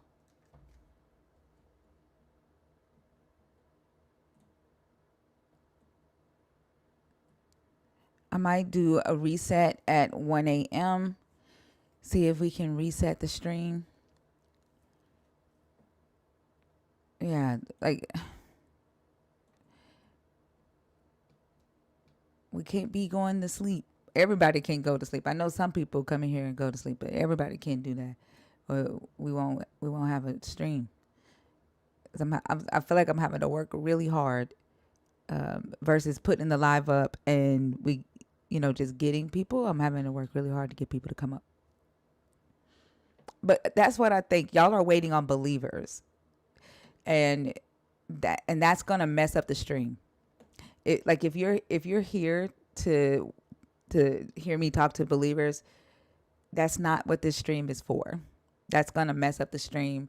It's gonna end up getting the stream like to non-existent because like I don't base my stream off of believers, and if that's what people come here to do, and I've always said this from the very beginning, I will never base my stream off of talking to believers ever. Like my stream is about deconstructing, it's about research, it's about having conversations about questions that we have and thinking those things through, challenging what we think we know, challenging our beliefs, our experiences. And we don't have to agree. Just because you're deconstructing doesn't mean that you have to agree with me. I prefer people who see things different ways so that we can bounce ideas off of each other. That's what this stream is about. And so I feel like a lot of people come here to see me like debunk Christians, and the Christians are scared to come in here and talk to me. But so if we don't have conversations, we won't have a live stream, y'all.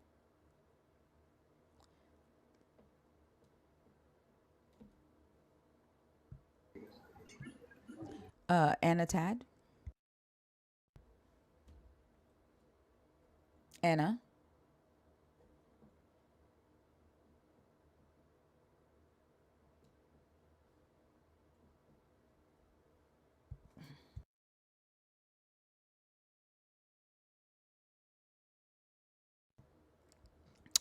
Ivy, are you in the box on purpose or on accident?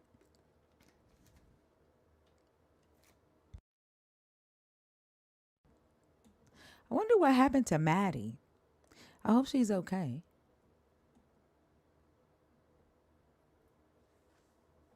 I'm going to say on accident since you're not responding. All right. In 7 minutes, I'm going to do a reset. I don't know if the topic doesn't interest people. I tried to give, now y'all are my witnesses. I tried to give Christians the opportunity to use their testimony, since that's what they need and not necessarily biblical. And they didn't like that. Christians want to fight me. That's what they want to do. They want to argue with me. And I just don't fucking want to do that. I'd rather have conversations. But they want to come up and yell and scream with me. I don't want to fucking do that.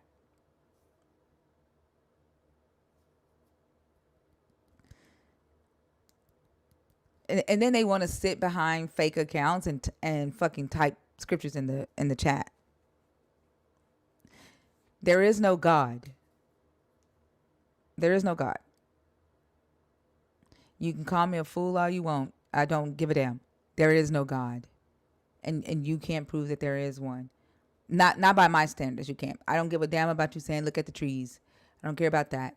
If you can't prove your God's power, that your God's power can interact in 2025 with me, then you can't prove your God to me. Talking about fucking creation and the Big Bang and all that, I don't give a damn about that, and that's not going to prove your God to me. And if even if you were to say a hand created it, I don't give a damn. That what happened billions of years ago does not affect me, does affect any relationship with a God today in 2025. I don't give a damn about that shit. A God isn't doing anything for in my life or anybody that I've seen. I see humans doing shit. I see humans doing good. I see humans doing bad. I see nature having storms, wrecks, earthquakes. I don't see a God. I don't see a hand of a God. I don't hear a God's voice. I hear humans talking.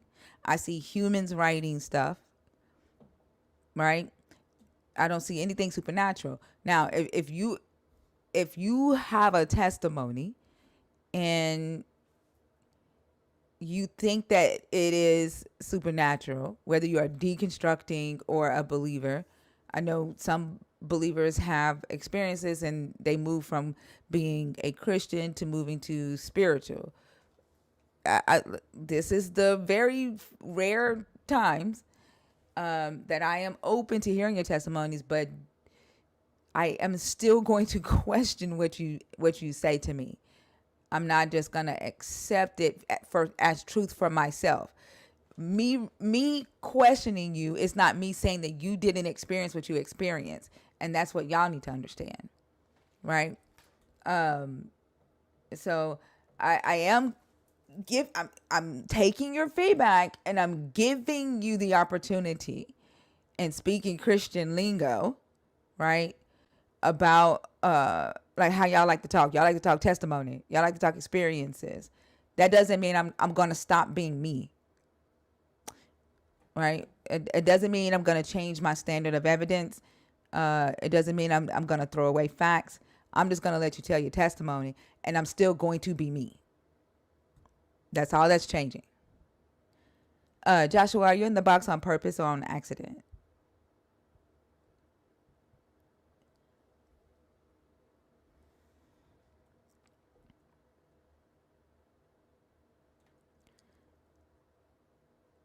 Joshua, are you in the box on accident or on purpose?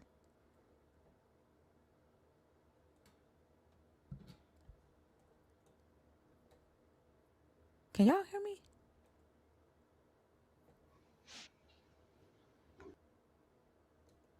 What's your name? Bellingham. Give me just a second. Joshua, are you in the box on accident or on purpose? Joshua.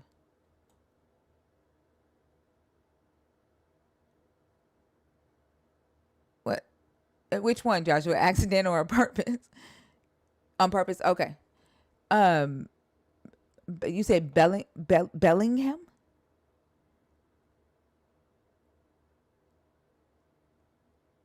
I'm sorry. What's your name? Bellingham.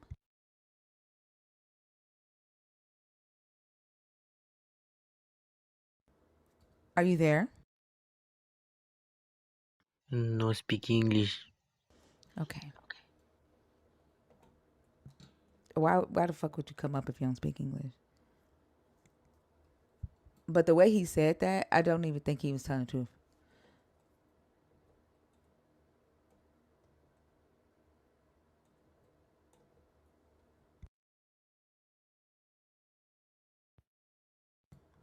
Hey Joshua. Uh, uh, um, I just had a quick question. Regard, it kind of ties in with what I was talking about last time I came up, but something about what I guess you asking for people to come up made me think of something that I meant to talk about. Um, and just wanted to double check. Like, I haven't been to a lot of funerals before, like in a minute. Um, that are predominantly like Christian based. Is it normal to have at the end of the service like a typical church service where it's like, is there not one among you that would wants to come up and have that whole, you know what I'm talking about? No, I've never seen that. I thought that was weird too. My dad something about that. I don't know. It's They'll like usually say the sermon is not for the dead, but for those living. But I've never seen them do an altar call at a funeral. yeah. I don't. A part of me was wondering if it was because I was like, I know I was kind of giving staring the daggers at the pastor towards the end of the service is because where the sermon kind of went kind of infuriated me. Uh, but yeah, there was a whole awkward. But I just felt was weird because I feel like most of the people in there were really I don't know, but it's just a thought I Some had. people in the comments are saying that it's common. I've never seen it. Not at a funeral, but some people in the comments are saying that it's common. I don't know. Where do y'all stand if the casket is on the altar? That's what I was Around the because I casket? yeah that would be because it felt like it would be because also wouldn't that like that's like the pinnacle of like okay everyone is crying right now so you're gonna what if someone were to come up what would happen like would they That spend the time like just be like okay let's talk to you over the side while I I was just that's baffled. tacky as hell to me. That is tacky as hell. Like let the people grieve. Yeah, Like that is so tacky to me. but yeah I it was a bizarre I mean I don't It was a weird service. I don't know. I maybe it was just because of the circumstances. I have a feeling that's kind of their go-to, and they were just kind of trying to fit that, like what they normally do, and didn't really kind of alter anything given the circumstances of like what happened, and that's why it was so jarring as far as what was being said. Like, because I know I mentioned like part of like he started like trying to go down like we're about to do like a celebration of life, and I'm like this is probably not the moment, like because no, like it's just given his age, it's just it's too, yeah, I don't, it's not like I don't know, but I just had that question, like I made a passing joke, and then I was like, I did think it reminded me of something I just never got a chance um to ask last time. But Yeah, I've never seen it. But thank you for coming up. I appreciate you. no problem. All right. Have a good night. You too.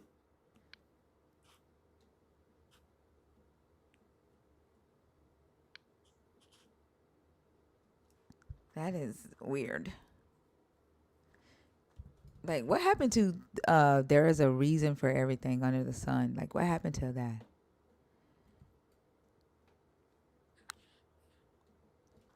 I mean, there is a time and a season. Like, what happened to everything? There is a time. Like, let the people grieve. Well, never mind, because Jesus don't give a damn about people burying their family. So that would make sense. Jesus has no empathy. Avatar Angie, how are you? Good. How are you? I'm good. Your age, please, and are you a believer? Are you deconstructing or an atheist? I'm 33 and uh, I want to say deconstructing, but I'm also not sure if I qualify in that, like maybe deconstructed. Do you have a belief in a God? I do not. I think there's like a balance, but I grew up Catholic and I don't believe in that anymore. So are you atheist? Um, Maybe agnostic. Okay. All right. And which topic did you come up to talk about? The first one, religion is toxic for our society, which I do agree with. Okay, go ahead.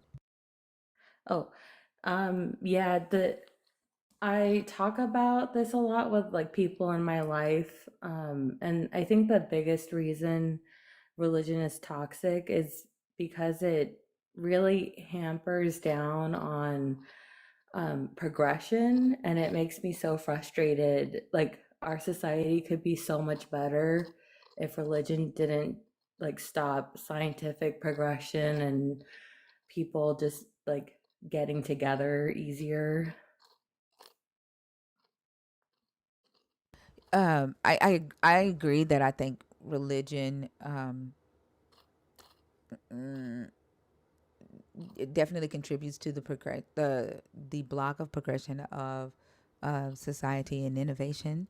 When you say that it blocks people from getting together, and then you brought science in it, what does science have to do with people getting together? Can you help me understand that? Oh, they were separate. It's just a couple of the bullet points of what I think it um, You're talking blocks. about science and religion being separate. When you say people getting together, are you talking about families or what do you mean? I think like communities getting together, like different people of different walks. I feel like it just separates people. Like I see it within my family that my family who are still believers um don't like to interact with any other kind of community, or like it could be a fear thing, it could be um an aversion. I just see it a lot that they don't really stray from their insular community and not very open-minded, if that makes sense. Yeah. Yeah. Okay. Did you have anything else? No, that's it. I just wanted to say that I love your live, and I have never come up, but I really liked this topic, so I thought I would come up and let you know. Thank you so much. I appreciate you. Hope you have a good night. Thank you. You too. All right.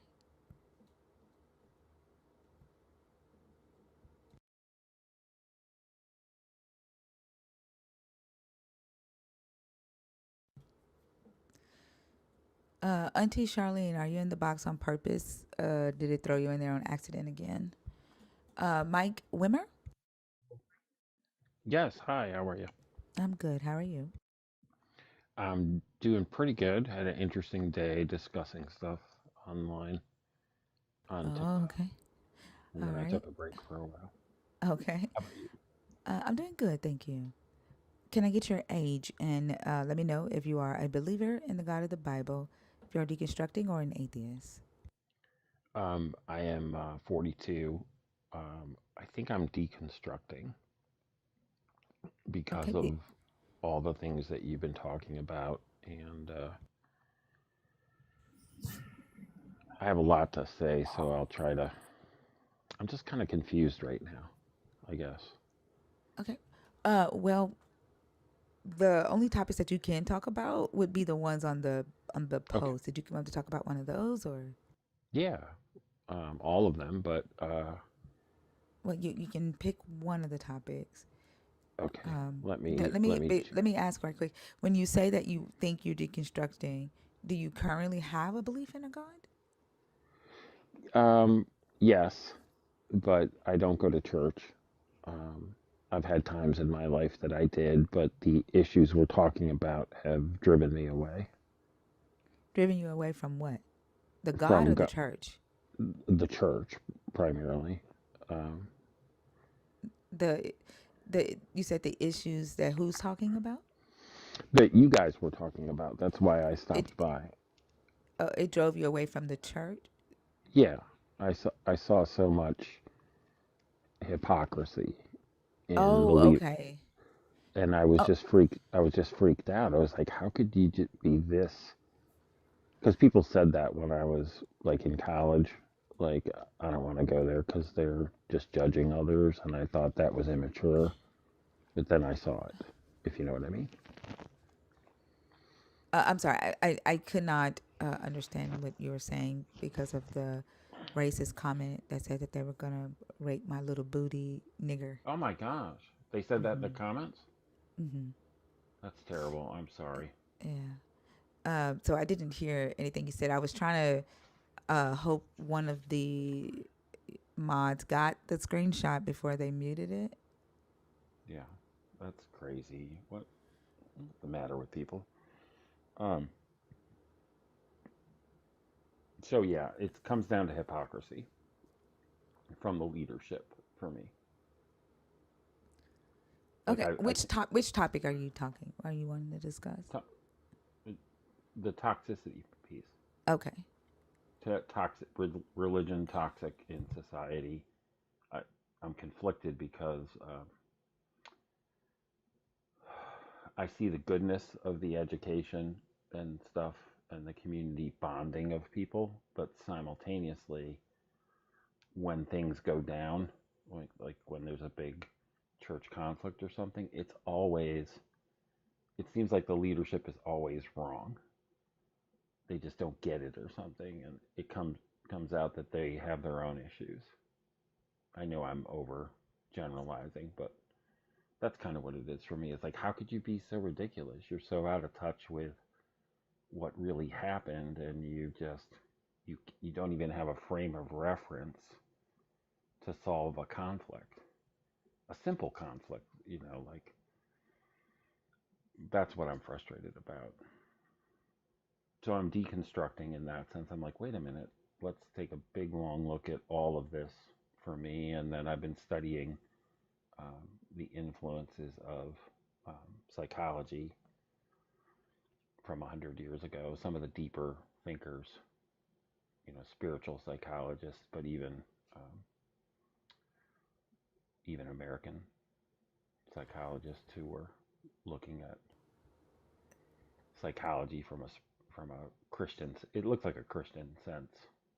Uh, Yeah, I think like so when I'm asking if religion is toxic to society, I think a lot of people might think that I'm asking about like church hurt or something like that, um, which is probably somewhere like in that, but the system of religion itself, right? The authoritarianism that's involved in the structure of religion, the fear mongering that's involved in the structure of religion, the suppression of knowledge, right? Where the suppression or the control of knowledge, where a specific group of people or a specific individual decides what you are allowed to read and learn and information you are allowed to accept or not. The misogyny, the gender hierarchies, right? The racism, like supremacy that is often found in religion, the right to comfort that a lot of believers of a specific religion feel they have, or just people who believe in a God, like they have this right to comfort and how they engage with society, right? The justification of um, child abuse, right? Beating them with a rod and they won't die, justification of slavery, things like that. Like the system of religion and the beliefs, like are they toxic to society? So I want to make sure that the stream doesn't turn into a stream where people are like talking about church hurt, because that's a completely okay, different topic. I Yeah, get that's a completely it. different topic. So yeah, okay. So bigger picture issues.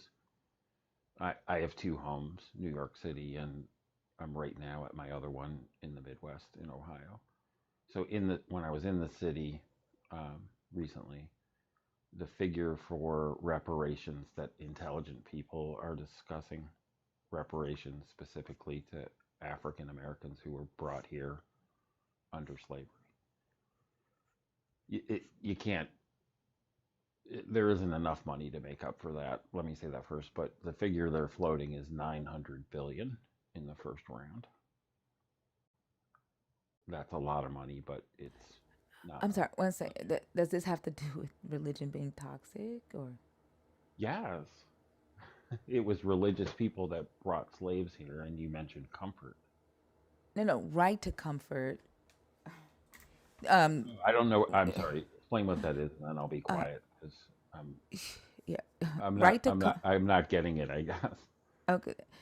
Right to comfort is where a believer feels that because I'm atheist, I don't have the right to put up a stream and talk about why I don't believe in the God, that I don't have the right to study the text and put up a stream and share what I've learned because I'm not a believer, right? What their comfortability with their belief, it's prioritized over my non-belief. Gotcha. Yeah. Would it be okay if I just listen for a few right here, and I'll be quiet? I don't allow it on stage. I can move Okay. you to Then I'll the just listen. comments. Yeah, I'll just listen because I Okay. don't want to disrupt it. I haven't thought All through right. some of this. Okay. Well, thank you so much for coming up, and I hope you have a great rest of the night. Okay. Thank you. Yeah. So I think maybe people might be misunderstanding the religion. Is religion toxic to our society? And it's interesting, right? When I put up something about Jesus being the worst thing to happen to humanity because that's how I feel, believers will say, well, Christianity does. And I'll say, I'm not talking about Christianity, I'm talking about Jesus. But then when I put up something about the religion, people think I'm talking about church. And it's interesting, our relationship with words. We see what we want to see, and including myself, yeah, because I will fuck a name up. I will, I'll read a word and I'll be like, that's what my brain saw. But so what I just want to make sure, like, religion is the system of beliefs that a person holds or participates in. So kind of like racism is a system of race, right? Religion is a system of beliefs. And so what I'm asking is that system toxic? Having that system, is it toxic to society? And some of the toxic traits, like I just mentioned when Mike was on stage, would be the exclusivity, religious exclusivism, where there's a chosen status of people, right? Or they're saved and non-saved. You have the hierarchy with gender, right, within religions. One of the biggest things that I'm concerned with is the control of knowledge or the suppression of knowledge, and people giving away their ability to critically think to a leader or to a set of sacred text, and how that affects society, how that affects people's way to make decisions, and how we engage with one another, how we see the world. Suppression of, sexual autonomy, not being able to love who you want to love, not even being able to love yourself the way you want to love yourself in the privacy of your own home, because they teach you that God has eyes everywhere, right? The pastor knows when you masturbate. And we all know that shit ain't true, but you feeling guilty for pleasuring yourself. Like the toxicity around thinking that, a God knows your thoughts, the toxicity around believing in, that you're talking to an entity that you can't see, feel, or touch, but the feeling is in dreams or visions, and the touching is the woo woo feelings that you get, the warm fuzzies over your bodies, and how that affects people being able to actually engage with reality. The fact that people would rather prioritize this invisible relationship over relationships with people that they actually can see. Stuff like that is, I'm asking, is that toxic to our society? I hope that helped with the question. And then topic 2 is, I'm giving believers the opportunity that I don't ever give you, and then that is for you to tell me your testimonies in order to help me see your God's power, or convince me that your God actually does have power, because I don't think he does. And I think it's asinine that this story says that he lived on earth, asked God, and people didn't know it was him until he done a couple of miracles. And then even when they killed him, they still didn't know it was a God. I think that is asinine. And I know believers will say, "Oh, it's your mind. It's your eyes are blind. Your mental eyes are blind, or your mental ears are blind." And to that I say that if that is the case, then that, to me, that says my mind is more powerful than your God. Because if my mind can block out your God's power, then I control your God's power. I dictate when your God has power, not the other way around. And that's not true power to me. If I'm the deciding factor, then I have true power and your God doesn't. And I'm giving you the opportunity to come up and debunk that. I don't ever give Christians the opportunity to tell testimonies, because I don't. Testimonies are anecdotal to me. But listening to your feedback and how you guys need to discuss your God, this is a very rare opportunity, and I'm not going to do it all the time. But this is, if take the opportunity while it's there. And then the last one is consent, and respecting boundaries of non-believers. Like, I've had so many believers in my comments praying for me and telling me that you don't need my permission. In my inbox, sending me scriptures, or telling me that I'm going to go to hell. But will say, you guys will swear up and down that you aren't forcing your God on me. I don't think y'all know what consent is. And then the crazy thing is that I'm giving you consent to tell me your testimonies tonight. But when that consent goes away, when I withdraw that consent, you no longer have it.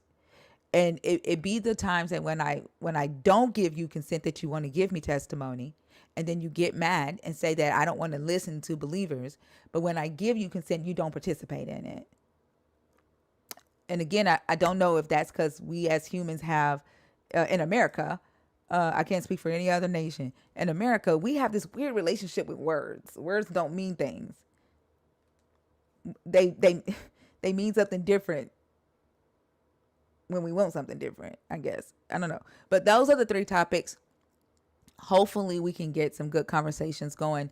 It is 1:20 a.m. And we just got our first verification. So that means we're still pretty early in the live. We've been live for 2 hours. So let's get some good conversations going. Auntie Charlene, what's up? Hey, thank you. How you doing? I'm good. How are you? Oh, I'm doing good. I was going to talk about one of the topics, but the question you was when you was talking to Joshua, and he was talking about the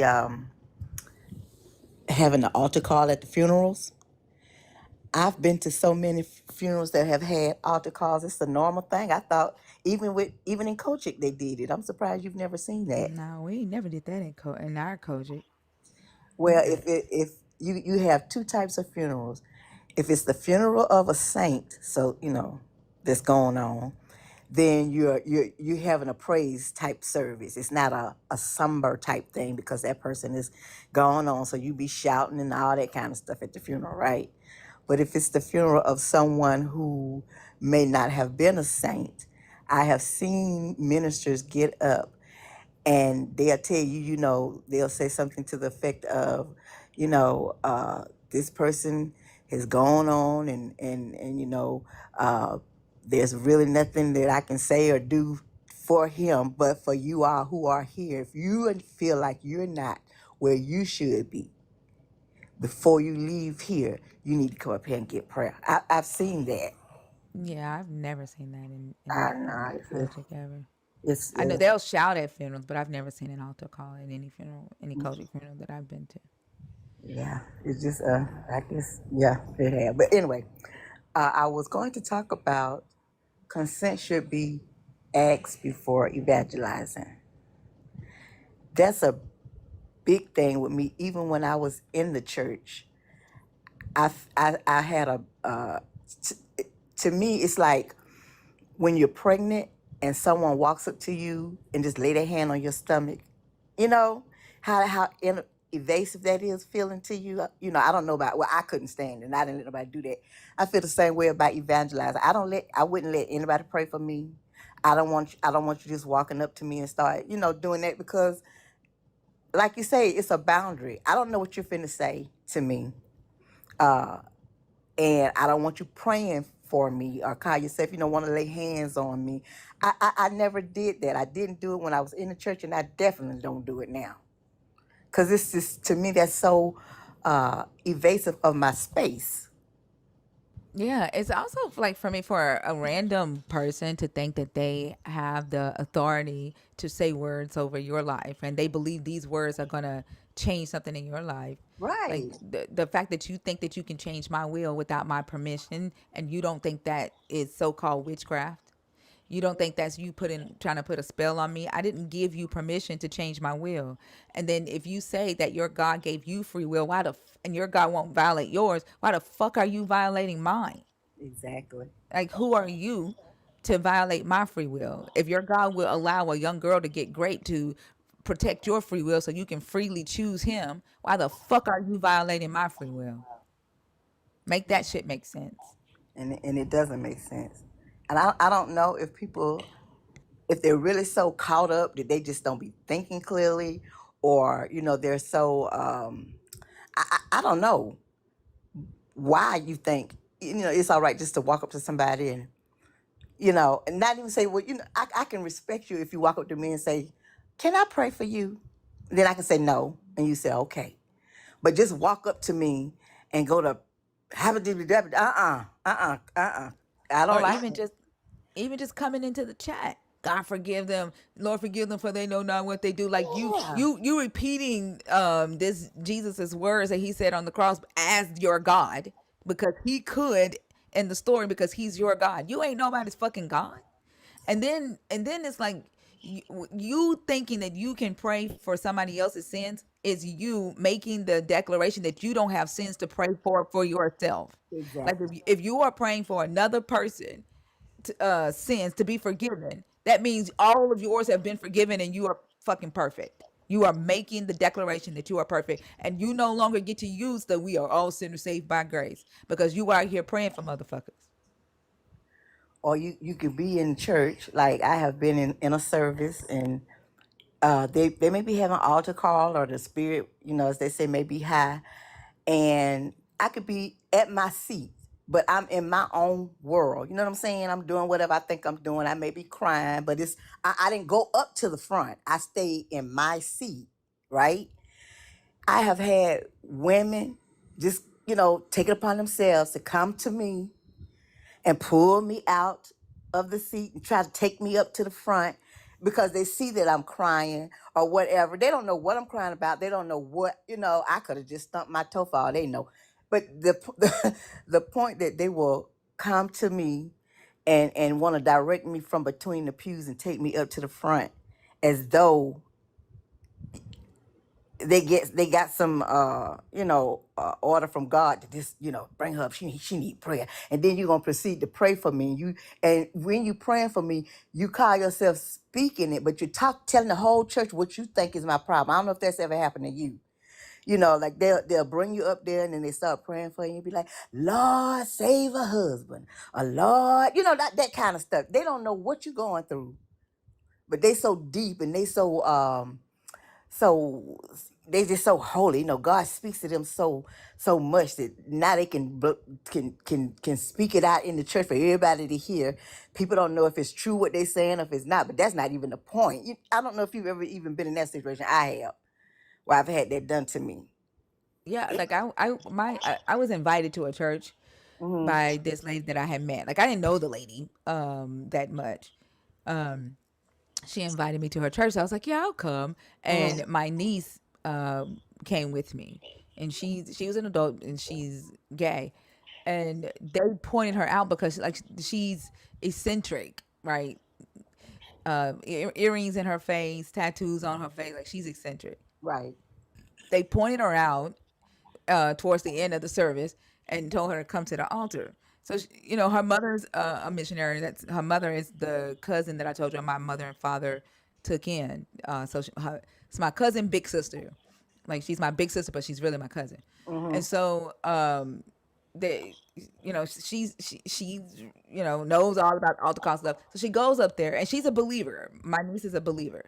So she goes up there. They start fucking beating her in the back. Talking about, come out, you Oh. demon of homosexuality. I am fucking pissed. Mm-mm, mm-mm, mm-mm. No, ma'am. I No, am ma'am. pissed. And I go up there and I stand in front of my niece and I just start whispering in her ear, like, you are wonderfully made. Like, there's nothing wrong with you. Like I'm whispering in her ear, like you. But my niece, like before I got up there, my niece was on the ground screaming, "Jesus, Yeah. take it out, help me, Jesus!" Like she's begging Jesus to take this gay demon out of her, and like the lady is like, boom, boom, hitting her in her back. Come out, you I, demon of homosexual! mhm. Like beating her in the fucking back. And I'm more concerned with like her mindset, like with her mind, because I'm like, these motherfuckers is not about to make my niece start hating herself. Like her Exactly. mama don't even make her hate herself. And so after I go up there, they end up calming down when I go up there and I stand in front of my niece. And the lady that invited me to the church was start whispering in my ear, and she's like, she's gonna need you because she's gonna want to go back. So she's gonna need you to keep her strong. And I'm like, I just looked at her and I shook my head like, okay. Like first off, you think that you got this power of this God. This God didn't tell you that I ain't about to do that shit. This God Mm. didn't tell you that I ain't with that shit. Your God told you to give me instructions for keeping her non-gay, but the God didn't know that I ain't doing that shit. So when we got in the car, we was like, what the fuck? And then I looked at her and I said, well, are you still gay? She said, I think so. I was like, what the fuck was that? Yeah. They took me there and they be with they zoning. You know, they be zoning and they zoning and it's all wrong. Don't know what the thing is. They call themselves they watch you, they looking at you. Like you said, your niece was uh uh I guess in their mind provocatively, gay or whatever. I don't know how to say it, I'm sorry. But so they could tell, well, yeah, we gonna pray for her because she got that, yeah. But then you'll see somebody just crying. You don't know what they're crying about. You don't know what's on their mind.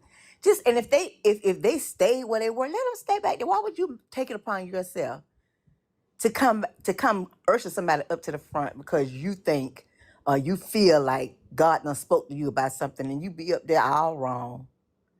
Uh I hate I just the entitlement. I think that's what it's the entitlement that they'll have to speak their truth over your life. Yeah. Yeah. It's them trying to force their belief on you, and Hmm. I, and they'll say I have a right to have my belief. Like you don't, like they'll come in here and they'll say you don't have a right to, um, talk about other people's beliefs. You don't have, what do you care about what other people believe? And without even thinking to themselves, why the fuck do you care about my non-belief? And Exactly. then they think that them coming back, well, I don't want you to go to hell. What motherfucker? What you want don't fucking matter. You don't even want me to eat, but you don't want me to go to hell. You don't want me to have shelter, motherfucker. You Okay. making videos about people who have EBT. You don't care if I eat. You don't give a damn if I burn for eternity. You lying ass. All you care about is yourself. You care about looking holy. Mm-hmm. You care about your fear of going to hell or going to heaven, whatever quota you think your God gave you. That's what you care about. That's why you're willing to cross boundaries. You care about being right. You care about your ego. That's why you're willing to not respect consent. It's just I don't get it. I never I see the people coming here. I'm gonna pray for you. I'm gonna pray for you. And you tell them now, or they quick to say, God bless you. They don't now they know you, they know because they come in here knowing that we don't believe, right? So it's like they get some little joy out of throwing those little barbs at us. Well, God bless you. God bless you. Yeah, I love you anyway. And I'm not really boundaries. I'm telling you, It's don't. crazy because they'll call you a bitch the moment that you enforce the boundary. Like they'll keep edging and crossing that boundary. And the moment that you continue to enforce the boundary, they're no longer holy. It's, well, Mm-hmm. fuck you then, bitch. Then a real person come out then. Yeah. And it's like, this is why the boundary exists, motherfucker. They tickle me. I know one. I was on somebody live and I was up on the panel and right before the person got ready to leave, they said, God bless you, and I said, Satan bless you, because just how offensive that would be to them for me to say, not that I worship Satan, but they think we do. So if I say, well, Satan bless you, they would, oh man, we would be reported. We would be, the live would be taken down, all kind of mess. But they don't see that same thing that they do is just as offensive. But they think they have a right to do it because they feel like it's about God. And so if it's about God, it's okay, it's right. And it's I, not. I, I even think, like, one of the reasons why I started saying the God was Mhm. to remove the embedded or perceived possessiveness and just saying God. Because I feel like anytime someone says, well, God did, that's making a declaration that that God is the one and only true God. And Right. that God deserves my honor, that God deserves my respect, right? And I don't think that. So to me, the God is another God out of other gods that were written about in antiquity. So, and the God is a title. Like that's a title. That's a thing. It's a noun. It isn't a entity. And so I started saying the God. And when I started saying the God, Christians hated that. Mm-hmm. And then they would try to push back and say, "You mean God? Because He's your God too. What do you mean the God?" It's a first off, God isn't a fucking name. It's a noun. It's a title, Title. Yeah. and it's describing a thing. It's describing a being or a status, a position. It's the God. Even in the Bible, it calls him Ha Elecha, the God, or Ha Elohim, the God. It even says that in the Hebrew scriptures. But because of some Germanic pope not knowing how to pronounce shit, now y'all think that the entity's name is God. God. Yeah.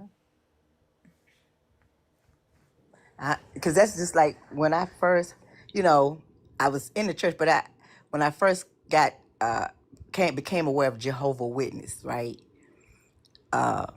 That was something that was like, wow, they put a name to God. You know, and I didn't really know what to do with that. Jehovah, and it's always God. You know, we've always, like you say, it's God this and God that. Now they've actually put a name with the God.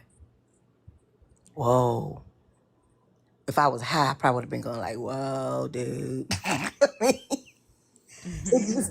I didn't. This thing is just it's something else. I look at what's the ownership that Christians, and I was part of it too, take with that God.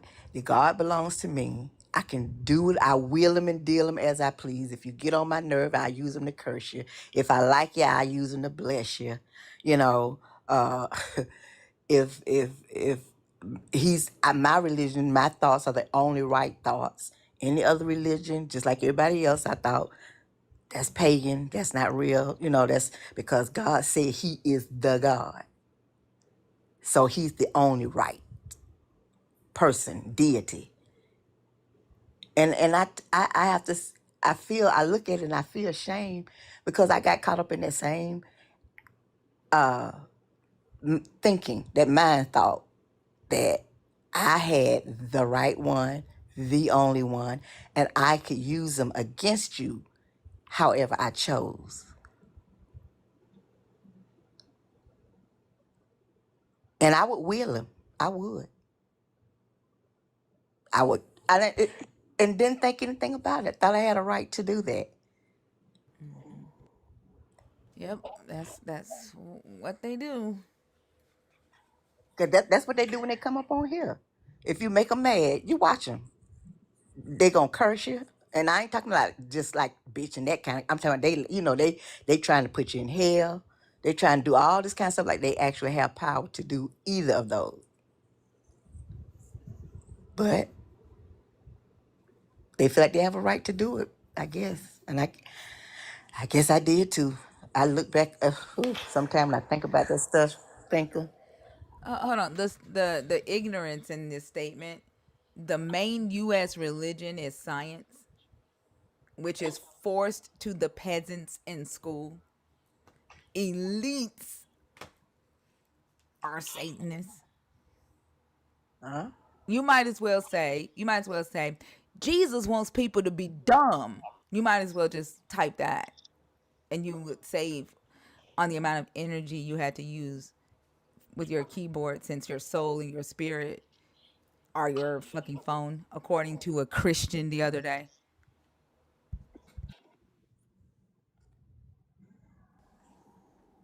You don't want to waste your spirit before you get to eternal life. You be a fucking speck typing unnecessary shit. Just type Jesus wants us dumb. Save on your spirit. Mm. Is that, Did you have anything else, Auntie? no, that was it. I just want to share that. Well, thank you so much for coming up Yeah, have a good one.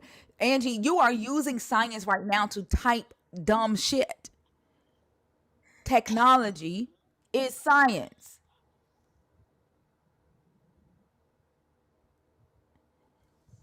Thank you for coming up, Auntie. Thank you, Sweet Pea. I see you. I'll be here listening. All right. Have a good night. You too, baby.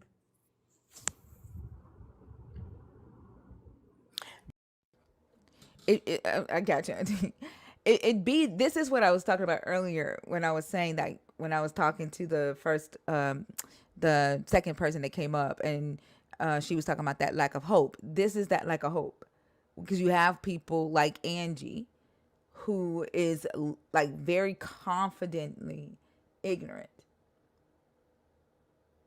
very confidently like saying science is lies while using science to type that shit, using what science created to type science is lies. This is the mindset that they want us in so they can keep doing the shit that they're doing.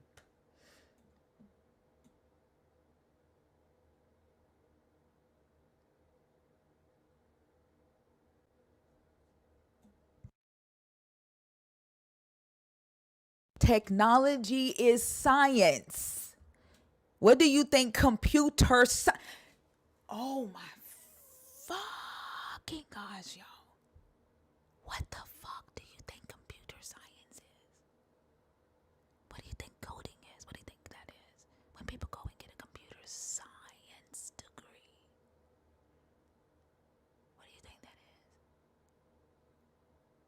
Why do y'all say the shit you say?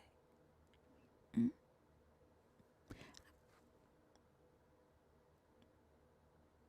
Jesus doesn't whisper in your ear and say, it is science. It's computer science. He doesn't whisper in your ear like that. If Jesus does it, I'm gonna fucking do it because this is fucking stupid. It's fucking stupid.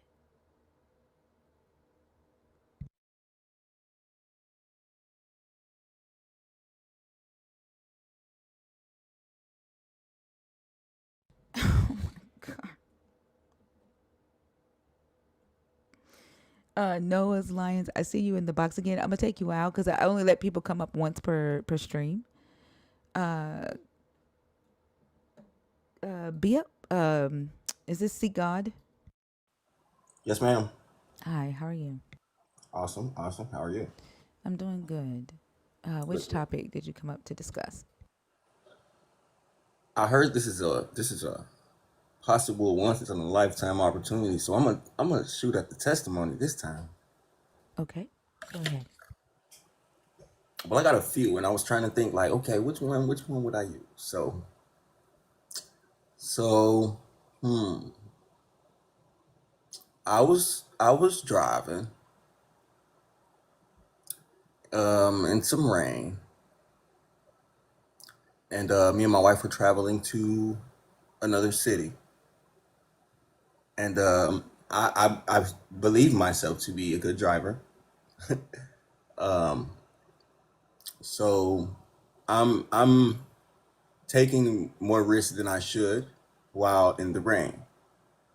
Now, now, I would just say I was going a little bit faster than most than normal traffic.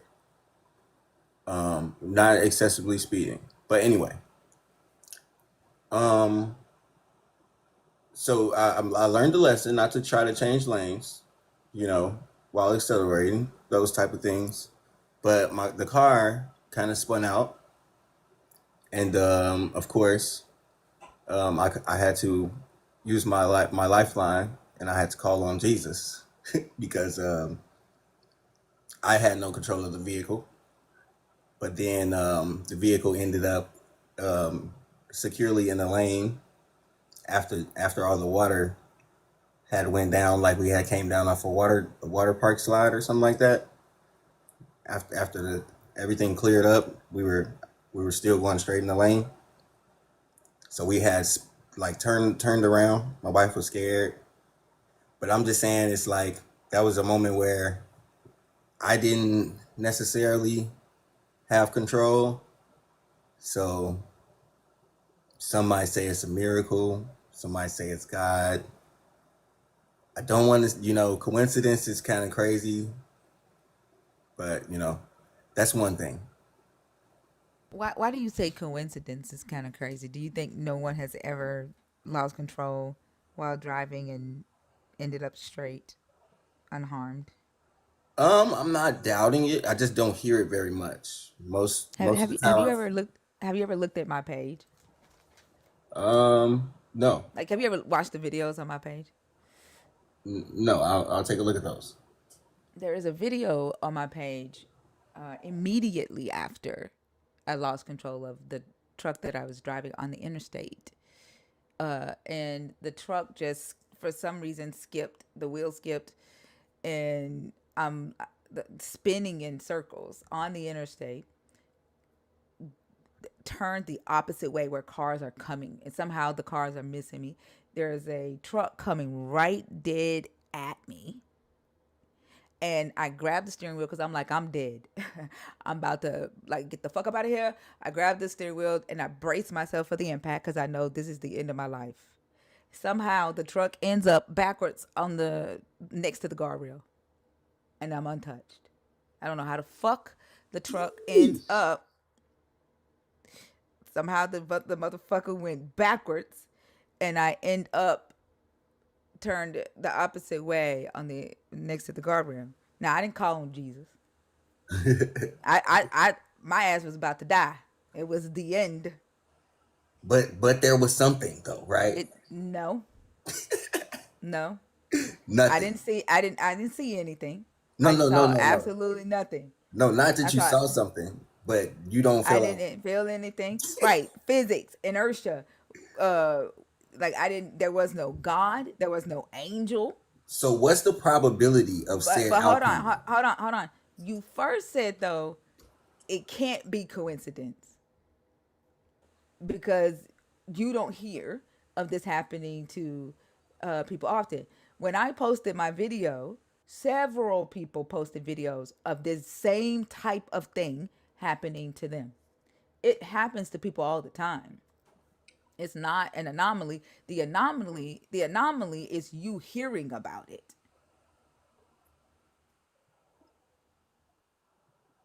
I could respect that, but at the same time, I look at it. I would say, in probability perspective, that is still the minority of people that lose control of a vehicle. Like the probability of a proper outcome, like you said, it might not be documented. Maybe people don't report it or say nothing about it. Don't give their testimony. But that's just how I see it. So like, I this is what I believed when it happened to me. I believed that I did die and I quantum jumped. Now, is that true? um, That I quantum jumped and now like I'm dead in whatever world that car spun out in, the and my last kids reality. are learning to live without me, and then I'm here on a different timeline That's doing an this. interesting take. That's a very interesting take, might I say. But yeah, I'm letting you know what my fail safe was in the moment, and maybe it was from conditioning, it was from my upbringing, but I don't think it was conscious. I think it was very unconscious because how split of a situation it was. But again, that's one situation.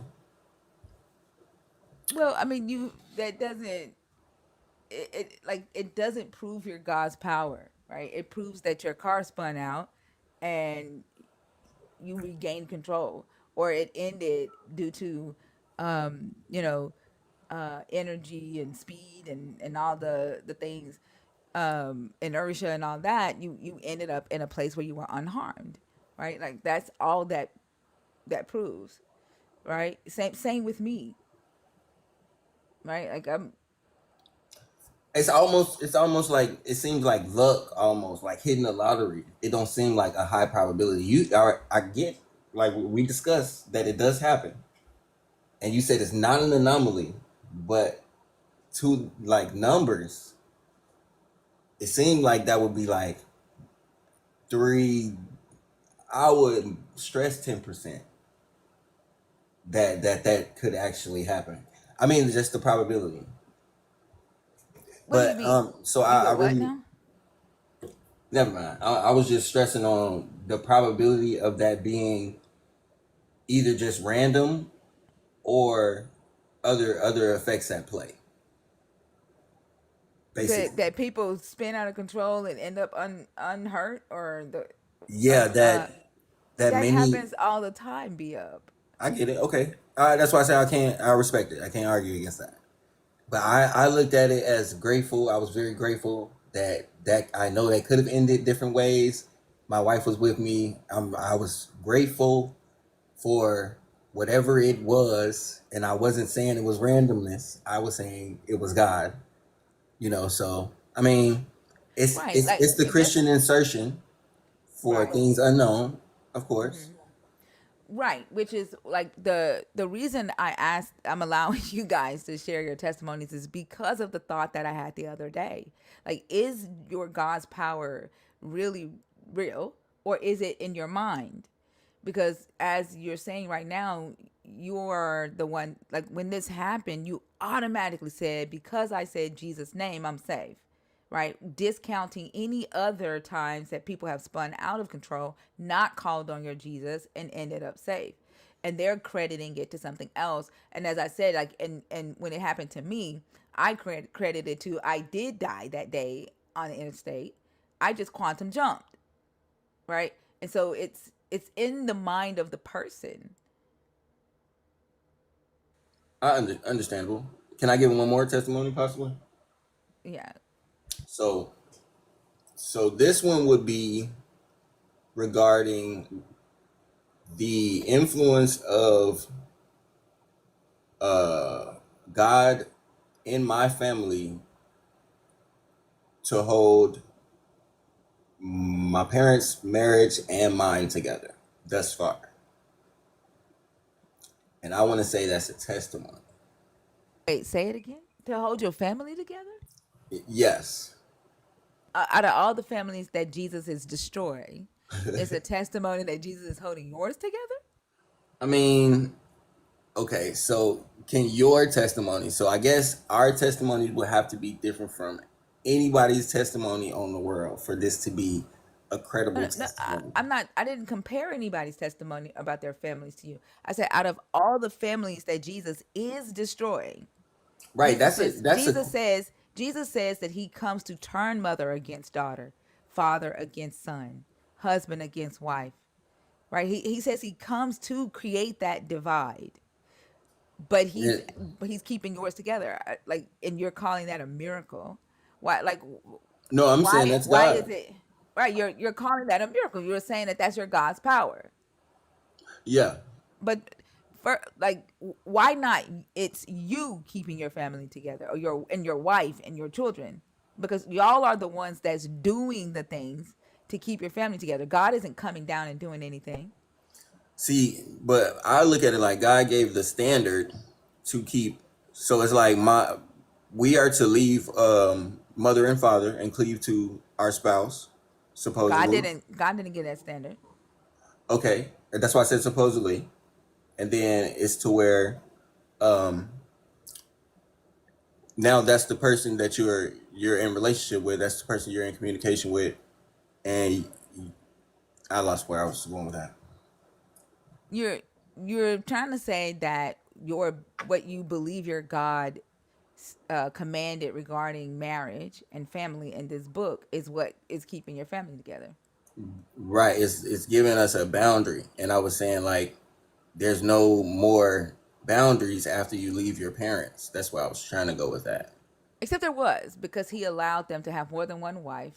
He allowed them to kill their kids. He allowed them to get divorced. And he wasn't the one who said, leave your mother and wife and cleave to your leave your mother and father and cleave to your wife. That was a man. That was the author. Those are the author's words. That was the author's understanding of why your God created Eve for Adam. Understood. Well, like I said, just So that isn't your God though. Like if you're saying that your God is the one keeping your family together, it isn't your God. The author of Genesis 2 kept your family together. well, we don't. Okay, well, Genesis 2 doesn't get the credit. Now you're telling me that that That's where author of that Genesis hold 2. on. That's where that scripture is that you I'm not quoted. disputing that. I'm not disputing that. I'm just saying until now, the credit's been given to God the whole time. We But know this, right? who's been assigning the credit? We have Who is we? believers, and my No, family's no, but mostly believers. no. You're talking about yourself. I have not talked to everybody in your family. I don't know what they claim this God has done for their family. I'm talking about you. Okay. You, you are giving the God the credit for that, and it's incorrect credit. It's assigned incorrectly because the God in that story is not the one who says that. Those are the author's thoughts and the author's words. So it is the author who kept your family together. Okay. Cool. And I'm just acknowledging that the credit was given, like you said, it was miscredited the whole time. But I still, so I look at a God like a concept, an idea. Obviously, I do hold it to be true. I do hold Jesus as God for me as a Christian. But in concept, um, it makes a lot of sense to me.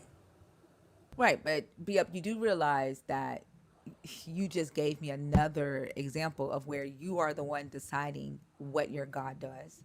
That I agree. there's no evidence whatsoever in your God actually doing a thing. So like you're proving my point, right? That the power that your God has is mental. And if you one day decide that your God no longer has power, then he's powerless in your life. So the God I reference is the God of creation and the God of reconciliation. This is one that is not, here or interacting on what was already created. So I do have a different understanding, and I do respect that these environments were Hold on. introducing. Somebody on YouTube said that I'm reading from a script right now.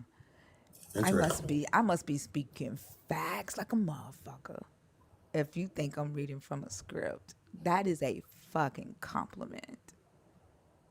Yeah, you're That is a always compliment. very, very fluent and very controlled in your deliveries, and that's why I appreciate talking to you as well. I kind of wrote down some things while y'all were talking earlier. Y'all were talking about you said Christians don't like when you say the God. It's like the God of the Bible or stuff like that. Hold on. We can get to that in just a second. I want you to finish this part, and then we'll get to your notes. Okay. All right, cool. All right. Go ahead and finish what you were saying. I apologize. I just thought that was really interesting. Makes me want to talk like this now. I feel like I don't know. Interesting. We were talking about the testimony still. Yeah, we were talking about you assigning power to your God and the fact that if you one day be up decide that you are no longer a believer in this God and that this God no longer has power and that you're no longer going to give your God credit for the things that you, your wife, your children, other people in your life do, then your God becomes powerless. Because out of both the examples that you gave me, you have assigned the credit to the God. You're not proving that the God did anything. You just believe the God did. Okay. Okay. So that's that insertion. Eh, Instead of proving that God um did said thing like creation or reconciliation, you saying I'm just putting that in there. As in like I'm making that up. But I look at it like if I was You to wait. not believe, You and I haven't talked about creation. but You and that's what I had just said recently no, we about were what I talking know about your my God to family. be. No, But that's when I interrupted you. We didn't right, get right, into right. that. Yeah, we were talking about your family. And the last thing that I said to you was you are the one deciding when a God does something. And in both examples that you've given me, you've been the one to decide that, right? And if you've not proven that a God did anything, So right? You okay, you've so even you've even said the words, I credited to the God. You've even said those words. I saw it as Jesus, right? And right, and then when we talked about the miscredit of uh Genesis 2:24, you said, well, for years I've credited to God, right? You're the one deciding. God said, God did. And so my question is, if you one day be up, and maybe this will help, like you help me see what you mean by your God still being able to do, even if you don't assign him credit, right? right. Okay. If one day Be Up says, fuck this shit, I ain't giving this God no credit for what I do, for what a human does, right? If I don't see the hand of a God doing something without a human having to do it, I'm not giving this God credit for nothing. What power does the God still have to do in your life without a human, without it needing a human? None, because I don't believe that God interacts without using humans. Because your God needs the mind of the human, the body of the human, the mouth of the human to think, to speak, and to do. And Uh, if your mind, if it's your mind and your humanness that decides that a God has power, then you are the power. You're the battery source to the God. If you unplug that power, the God is powerless. no, I understand that, but I'm saying the things that were put in place by said God would still remain, as in like the outcome of things, the way things turn out. Just like I said, when I was using, for example, with the relationship, if it wasn't for the structure that is given to me in the Bible, if I was to do things differently, there would be a different outcome.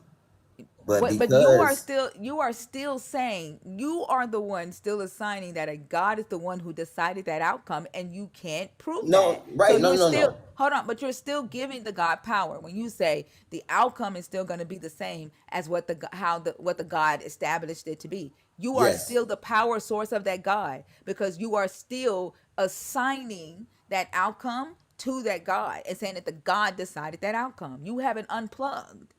One, because I know it was certain things that I didn't have control over. Like what? Being in a relationship with another person. I You can do only be have in control control over over that. myself.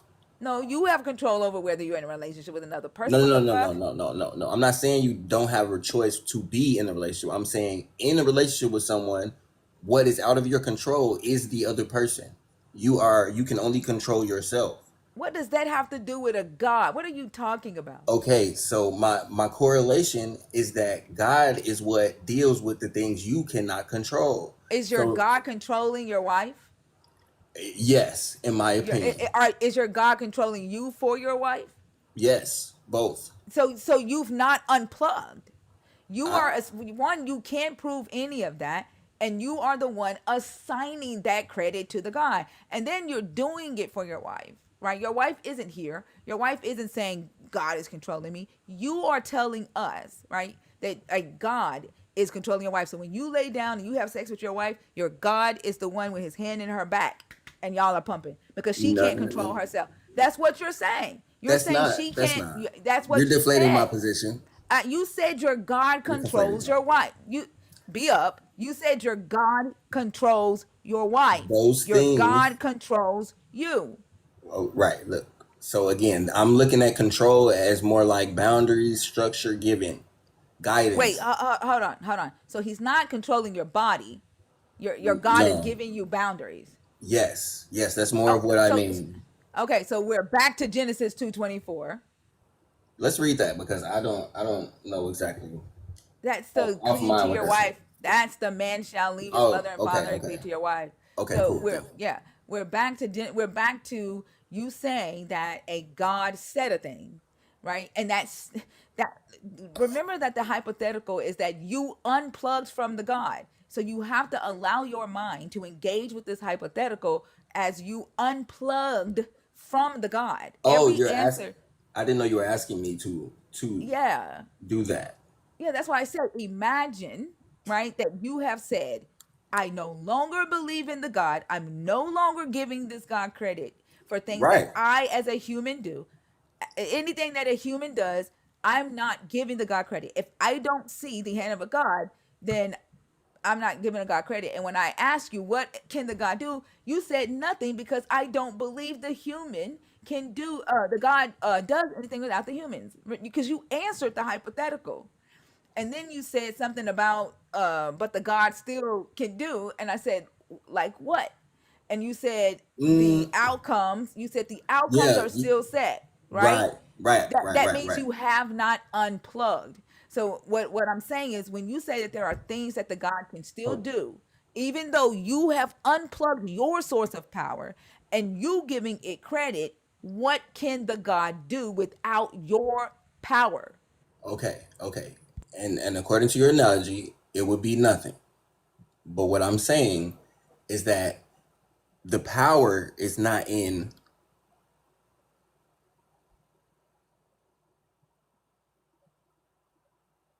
What was the last thing you said? Sorry, I got distracted. The last thing I said was, what can he do without your power? Without my power. And that's why I was saying it's not about. So again, I don't think that God interacts with with us without human, um like he does it through us. So I'm saying let's take away, you said I don't believe in it at all. I'm saying there's still things in place like cause and effect. So outside of the structure, outside of the boundaries, there's still cause and effect. So I'm saying without said boundaries, the situations that I have come through in relationships, the situations I've seen in my parents' relationship would not be the same scenario if said guidelines were not in place. But this is what I'm You're saying. So that would hold be on, in a different hold on. outcome. I'm not talking about teachings. The power of your God. Those Okay, teachings okay, are okay. in your mind, and that's still your power. So The what power is in question? your God's divine power to Okay, can we do talk about those? things. Can we talk about those I'm divine literally powers? asking you to right now. I'm literally asking you, what can your God do outside of a human? Outside, like if my mind can block your God's power, then my mind is stronger than your God. Your God doesn't have true power. No, I do believe there's intervention, as in he can't intervene. Does he? I can't prove that at all. But I do believe that is what's in place.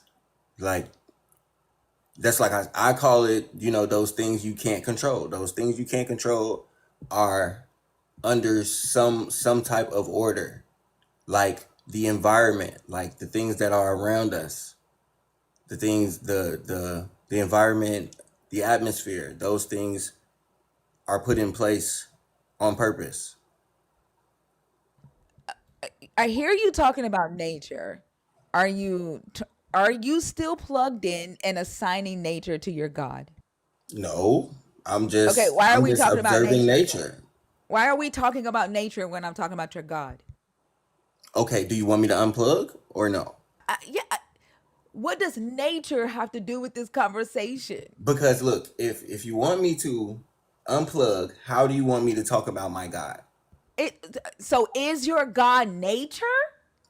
I can describe God as nature. Like that's where I have put the ideology, as in like it's out of a book. It's not indoctrination anymore. It is what I see in nature. I see So God so in nature. so your answer to my question of what can your God do without your power is your God can either be nature or your God can control nature. Which one are you saying? Both. So your God is a tree. My God is all things that are observable. Okay. Now, who assigned that to your God, or did your God tell you that? Um, my God told me that Okay. How did your God tell you that? through observations, things that I can see, hear, and understand. Okay, so through observing a tree, your God says to you, "I am the tree." Through observation of all compiled knowledge,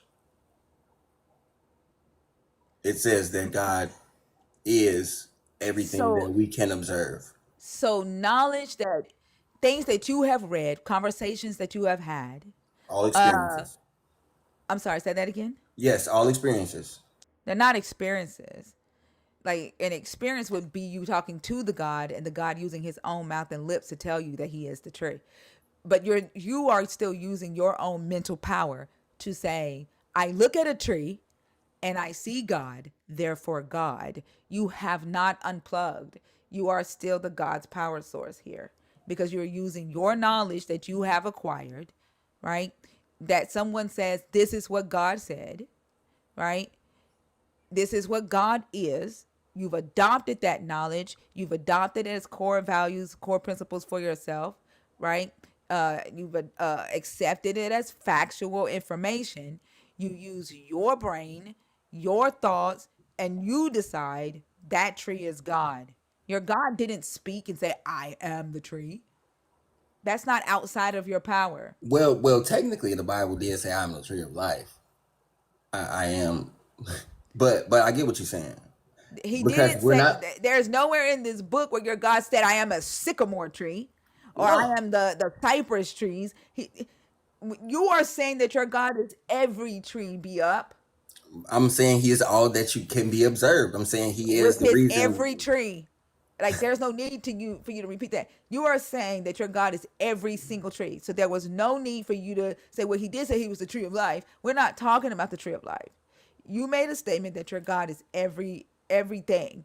And that when I said, so is he a tree? He's everything. I observe and I observe and I see God based off of my knowledge, based off of my experiences, based off of my conversation. That's still the source of your power. That's your knowledge, your Okay, thought, okay. your experience. You are still plugged in. Unplug yourself and show me what this God is or can be without your source of power. The cosmos, the again, I went back to the environment. That's why I went to nature because these things are without. You don't have to necessarily tie God, but these is like how are these things perfectly in place for us? You asking the question, how is the universe here? Oh, the universe is here because God. That's still you assigning creation to the universe, to the God, because you have no proof. There is no deity that you can point to in uh um indefinitely, right, and say this deity said to me it created the universe. Right, I agree. I Right. agree, So but the answer is, be up to be honest, the answer is you are the source of this God. We've gone through several examples, okay, and in each example, it is your mind, your thoughts, your faith, your mouth I that is get it. saying a God is doing a thing. You've not been able to demonstrate your God's divine power outside of your mind. Okay, so everything is just random. Everything in nature is just random because that's not good enough proof for how things came to be. It's Not interesting that detaching you say, it's interesting that y'all have an issue with things being random. I'm not saying it is, but it's interesting that y'all have an issue with things being random. But things with if somebody says, hey, my dad died by a drunk driver, God killed him, God wanted him dead. You say, no, that wasn't God. Things happen. That person got drunk, and your dad just happened to be at the red light. and the guy ran the red light and hit your dad. Like that wasn't God. God didn't want your dad dead. Randomness is okay then. Life happening is okay then. But randomness is not okay when it comes to creation. And you all think that like you call the creation of the earth perfect, yet it took billions of years to get to where we are. Even during the time that your Jesus lived, they didn't have running toilets. Right? He did not create this thing the way, like, you all are enjoying the fruit of humans' knowledge and humans' labor. And you say, God, man, the earth is so perfect. Like the air conditioning is so perfect. I can go outside on a hot day and go inside, and then all of us, I'm cool. Right, the trees, the beautiful trees outside, not knowing that when you take a walk in your neighborhood, those trees were planted by humans, and they were designed by a landscaper and an architect. What kind of trees they was going to put there, right? What kind of trees they were going to cross pollinate and create, Where right? the And you're trees like, come from? look at God. Some of them are hybrid creations. From a seed. It From doesn't matter that what you are looking at is the evolution of knowledge, of creation, of innovation, of human minds. I'm Like talking about the nature. That's why I was you talking were about literally nature. talking about nature just a minute ago. Right, But that's why I'm not talking when y'all about. talk about, right, you've not been in the universe. You have no idea what's out there. You don't know if it's well developed. You don't know if life is sustainable or not. You Tinker. don't know what, you have no idea what's out there. But because you don't know, you awe at it and you call it perfect because you believe in a God. You have no idea what's out there. What? Okay, so Wait, what do so you mean? knowledge. What? You've been to Mars? No, okay, but knowledge of another place changes the conditions of the place we know. Because You've I'm been to, talking so about. give me the knowledge you have about Mars, my friend. What's I the don't. temperature? No, I don't. Exactly. So you've not been outside Tinker. of Earth.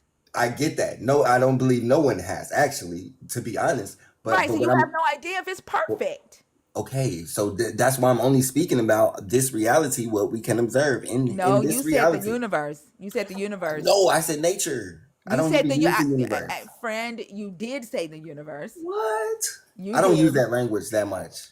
But you said it. Okay, I You said apologize if I nature, and said you also universe. said the universe.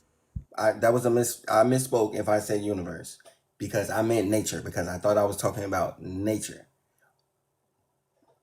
which is what I see shows the power of what we label as God, the thing that started, initiated things that are okay. You were talking about the conditions and how even science says if one little thing was off in the certain tilt to this degree, we would be obliterated or whatever. Whatever. So So you think your God actually said it like one dial shorter so it wouldn't obliterate you, but the reason why he chose one dot shorter was so that it would give people sun cancer? um, it was so that we could live, No, no, not no. that people No, no, not. no, no, no. I'm not, no, no. It gives people sun cancer. I get that. I get that. Okay, so did he like leave it one dot? Like he turned it all the way up and stopped at the last dot so that it don't like obliterate you, but now he wants to sit back and watch people die of sun cancer? Um, I don't think that's the purpose. Well, he turned it all the way up, friend. He turned it all the way up to the one dot that would obliterate you. He stopped right before obliteration. Um, Knowing that turning it all the way up would cause sun cancer. well, I believe there's a purification process, and I believe any cancers are your body purifying itself. What? Are you fucking kidding me? Any cancer is your body purifying itself. Be up. Yes, these People are die of cancer. my Are you? Are you? condolences. Are you? I don't. What? I No. don't mean to be You. insensitive. You sound insensitive when you say I that. do not want to be insensitive. Please But forgive you. me. But you do You sound are though. insensitive. And when you say that cancer is the body purifying itself, when people go through so much shit fighting cancer, and they end up dying, their bodies didn't purify themselves. Cancer is the body fighting itself. It's killing itself. It quite literally is a miscode Mm-hmm. in your God's perfect plan. Okay, well, I will do more studying on cancers, but what I know them to do is to pull toxins for eradication, and usually um, we kind of either hinder the process or it ends up going into the bloodstream, which is what most tumors or most Wait, what did you just say? so so what stops toxins from going into the bloodstream is these tumors or whatever um, pools Wait, are of you saying toxins. the tumor is keeping the rest of the blood clean? That's the purpose of a tumor. Yes, that's the purpose of these cancers, to keep your blood from being toxic. So once these things don't work or can't hold the toxins anymore, that's usually what causes people to unalive. This is just my understanding. And like Are I you said, do I'm you not. do know that the cancer spreads, right? Yes. Cancer spreads throughout the body. It Hmm. attacks the immune system. That Yes. the immune system is responsible for keeping the body healthy and fighting off germs and toxins. Yeah, it puts the immune system into Not overdrive. tumors. Tumors are not your immune system. Tumors is a collection of unhealthy cells. Right. It doesn't fight toxins. No. It is the unhealthiness that's in the body. Right, but I'm saying that's why your body makes those things. That's why your body so-called creates cancer, or your immune kicks into overdrive and starts to overcompensate for things, expelling more mucus into certain areas. What does the Um, mucus have to do with the tumor? Again, most of these things, the tumor, I'm saying, is you said the same thing, that this is the Unhealthy problem. cells, not mucus. And Okay, the cancer spreads. I The get the that. cancer spread. It's not purifying the body, be up. And you literally have to put harmful toxins or chemicals in the body to kill the cancer. And What? that further harms the body. Right. Yes, be up. Chemo and radiation are the current treatments to kill or shrink tumors. Yeah, but they're parasites that are growing off of, they're being fed. And most of the time we kind of feed them consistently. Even the hospitals will feed your tumors with the food that they give you, but they're not trying to heal you. They want to treat you. Like, So this is why they use be up. chemicals. Let me ask you a question. So the doctors have chemotherapy, they have radiation, and I will admit that their treatment is outpriced. Right? Jesus told the the Christians to create hospitals, and they outpriced the believers from being able to get treatment from the power that men have to heal themselves from cancer. But your God's divine power says it heals at the touch of a hand. Why is your God not healing cancer? Now, we know that men have the power to heal cancer because of their knowledge, their studying, their research. You pay to use men's power to get healing, but Jesus's power is supposed to be free. Well, I take that back. The cost of Jesus's power is faith. So I'm actually gonna have to ask, in concept, I'm gonna ask that question. Why were these things this way? Oh, so Jesus is allowing people to die from cancer because Adam and Eve ate from the tree? I think it was more of after sundry times that he said, I'm not doing no more miracles and stuff like that. Like I said, Where does he say that's in that? Where does he question. say? Hold on. Where does he say I'm not doing no more miracles? What times? Sundry, What sundry do you what is times. sundry times? I'm What gonna is have to that? look. I'm gonna have to look that up. But that's how I'm Yeah, recalling can the you look verse. that up for me right quick? Yeah. I don't know what you're saying.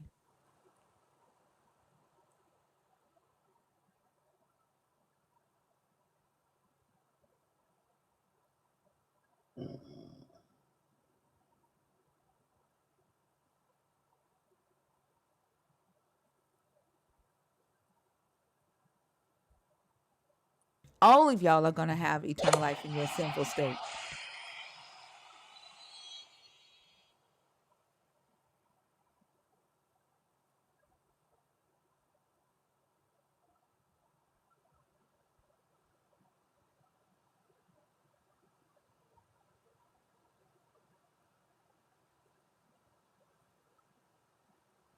I have no idea what he's talking about. I've never heard of that in the Bible. That Jesus or God said they're not doing no more miracles. I don't know what he's talking about.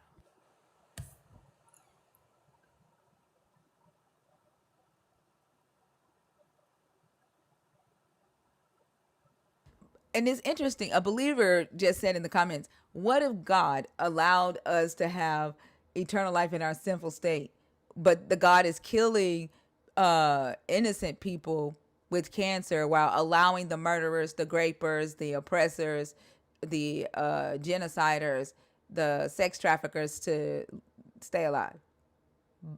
But cancer is needed because God can't let you live forever in your innocent state." Like, think about what you just said. He ain't killing the murderers. He ain't killing the oppressors. All the shit we see on earth happening today, your God ain't killing them.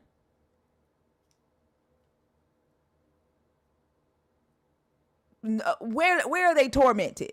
Tormented where, Bora Bora? Where are they tormented at? They're tormenting. They're going around raping women, raping children. You can't speak for them and what they feel in their soul. You have no idea what a person feels in their soul. You don't know. You don't know. They probably sleep like a baby at night. If you watch the IDF documentary, their asses were loving it. They were playing games with it.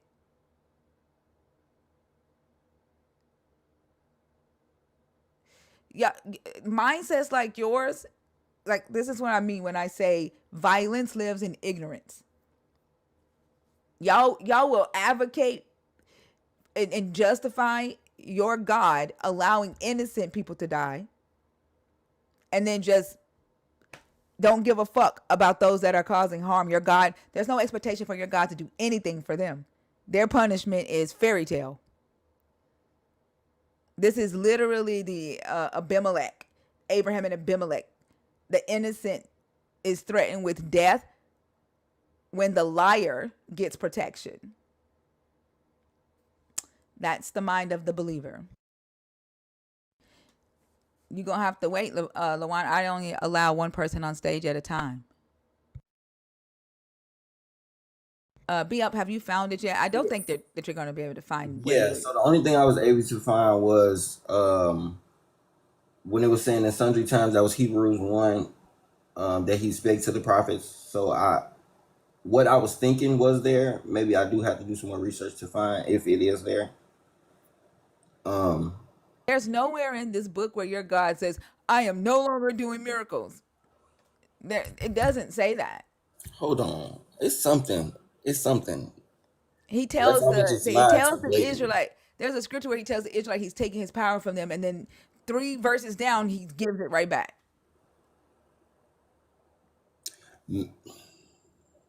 Maybe it's the okay. That's way too far back, but and it was also said that his spirit wouldn't dwell with man forever too. But that's probably not credible. Literally, that is not him talking about not doing miracles. Be up, and you know that. All right. You know that. I mean, He literally goes on and does miracles in these stories for centuries. Be up. right, right. Again, this is something I want to ask too. It's something I want to know. Like, okay, why is it just moving through people, and why we, wasn't seeing like necessary miracles or that's that and the other. But then, it's like he told us we were supposed to do it, and then it's like, is it a faith thing? And you get to questioning things, but that maybe not you. Maybe that's the believer dilemma at this point. Do you realize that you just asked the question that I've been asking you this whole conversation? Be up. What's that? Where's the power? Yeah, be up. So I've been understanding that. I've been coming to more awareness of where the power is, But I'm trying where to God is. hold on before you answer it. Do you realize that you just asked the question that we've been discussing this whole conversation? It makes me wonder where you've been. Like what have you been talking about if this is the question that you just thought about? How is it that you just thought to ask a question as if it's random and new, and it is No, the very topic that we've been discussing the whole time you've been on I stage? think I was asking myself that question. That was an internal critiquing question, I believe. Yeah, but it's the topic that we've been discussing. Like, how are you going to ask yourself where is the power? But you're supposed to be here showing me that it's real. I'm confused. So we're saying the same thing, that the power is in us. So I'm not, again, I believe that God is not working or has his hands in this situation because it was already made perfectly, in my opinion. So What this is was why already made perfect? the earth, our environment, where our If it was this already reality. made perfect, then you wouldn't have had to build houses. You wouldn't have to, create cities and build cities. You wouldn't need air conditioning, right? You that different animals wouldn't have to have been cross pollinated. Like the food that you eat, like it wasn't made perfect. Humans perfected it, continue to perfect. They continue to So fuck up, how did and they continue. Let me finish. They continue to fuck up the earth, and they continue to perfect it, to fix what they fuck up. Like the earth wasn't made perfect. Literally, a hurricane just fucked up Jamaica. so humans were made perfect? No, the fuck we were not. Humans are like, we lie. We're selfish. We're greedy. We have illnesses. We have deformities. Our mental capabilities are fucking stalled. We are not perfect. Can you say something nice about your spouse? I mean, about I your don't, about we are people. not. We are not perfect. That would be a lie. Uh, I disagree. I think it's subjective. I think perfection. It's not subjective. You're not perfect. Be up. The fact that you sat here and thought that you were asking a brand new question, and the question that you asked is the exact thing that we've been discussing since you've been sitting on this stage. Be up. You're not perfect, and it's okay to not be perfect. Perfection has no room to grow. Perfection has no room to get better. Perfection has no room to make mistakes. You Perfection aren't perfect. perfection is the objective. So the process becomes a lot easier. The journey to get there is a lot easier when you go from that perspective The journey to get where? to perfection. You said that you are already perfect. Exactly. Then there is no journey. You No, are you said like, you listen, said you literally said you are already perfect. There's no journey to perfection if you're already perfect, be again, up. that's the mindset. The Oh my mindset fucking of god. perfection is the objective. Oh And I'm saying it's the journey that we still experience. You said perfection is the end. You said there's no, no more that you learning. oh my gosh. You said you You can't add are anything saying to be up. perfection, That's right? that's when someone is not perfect. You are saying you are already perfect. You are Yes. saying you were created perfect. Yes.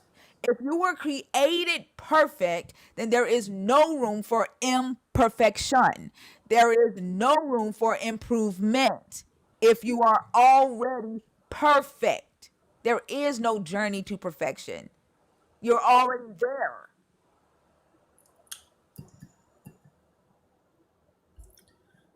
Oh, so I look at it like if you haven't some. This is an example that was given earlier. An acorn, is that an oak tree? If they equate to oak trees, or whatever tree comes from an acorn, and I'm saying this acorn is a tree. That acorn is perfect. It has a journey to go through, but that acorn is perfect Give me to just a second. Be be up. what it needs to be. Oh my goodness. That is what I mean by perfect. You aren't an you're not a fucking acorn. You said humans are perfect. Sean, only dragons can come up on stage when there's a person on stage, a guest on stage, and a dragon is someone who's been a nerd, a subscriber for at least 12 months. I might be an acorn thinker. Well, you are what you think you are. You are not a perfect acorn.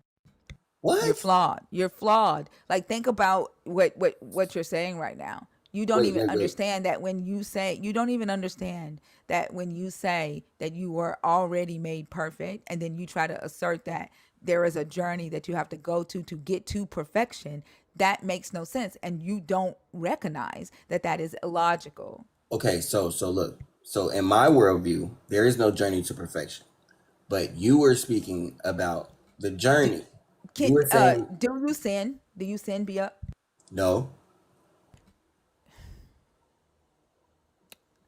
Have you sinned be up? before, I guess.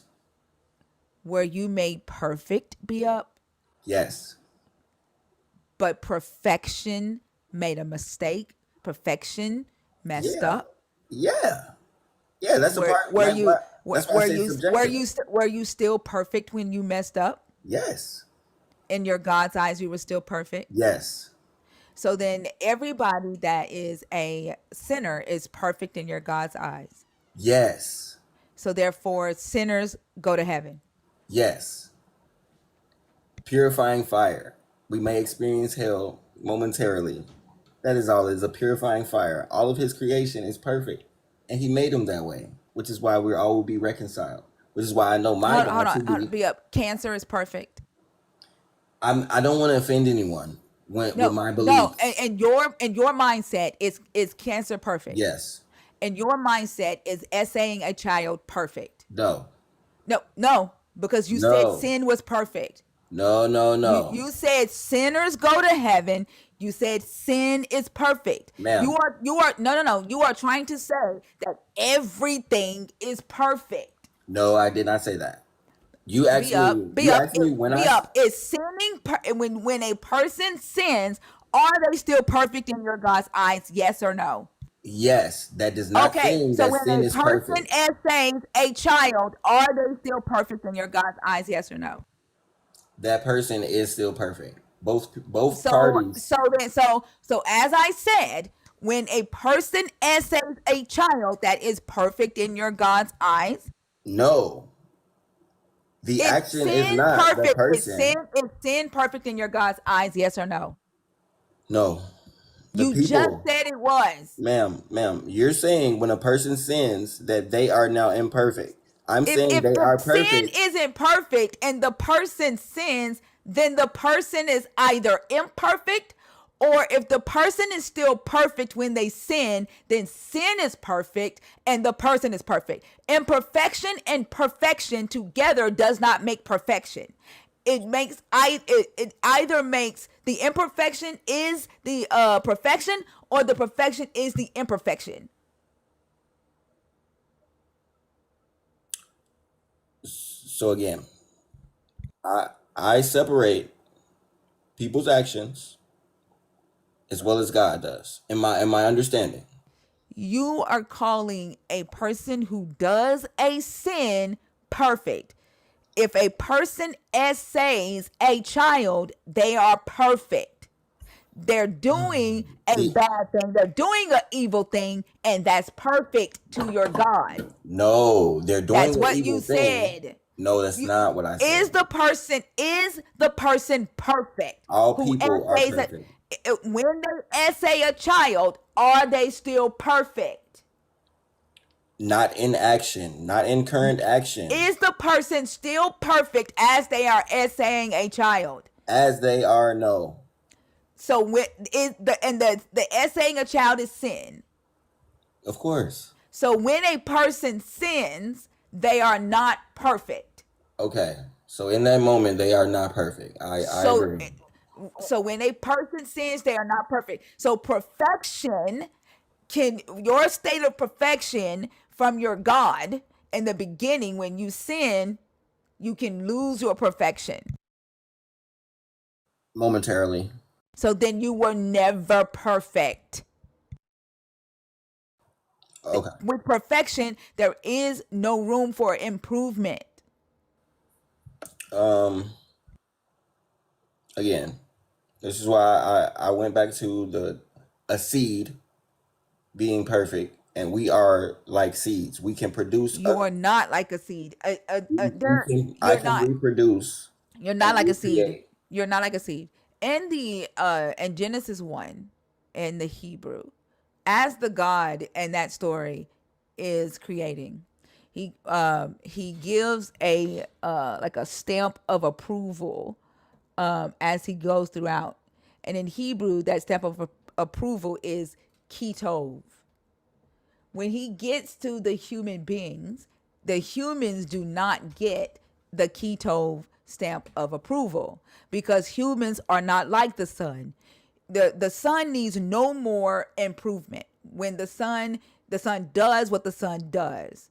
It does not need to be improved upon. A seed does not need to be improved upon. The waters, they do not need to be improved upon. So in the story, your God says, it says he, when he looks at it, and let me go to it right quick. He says,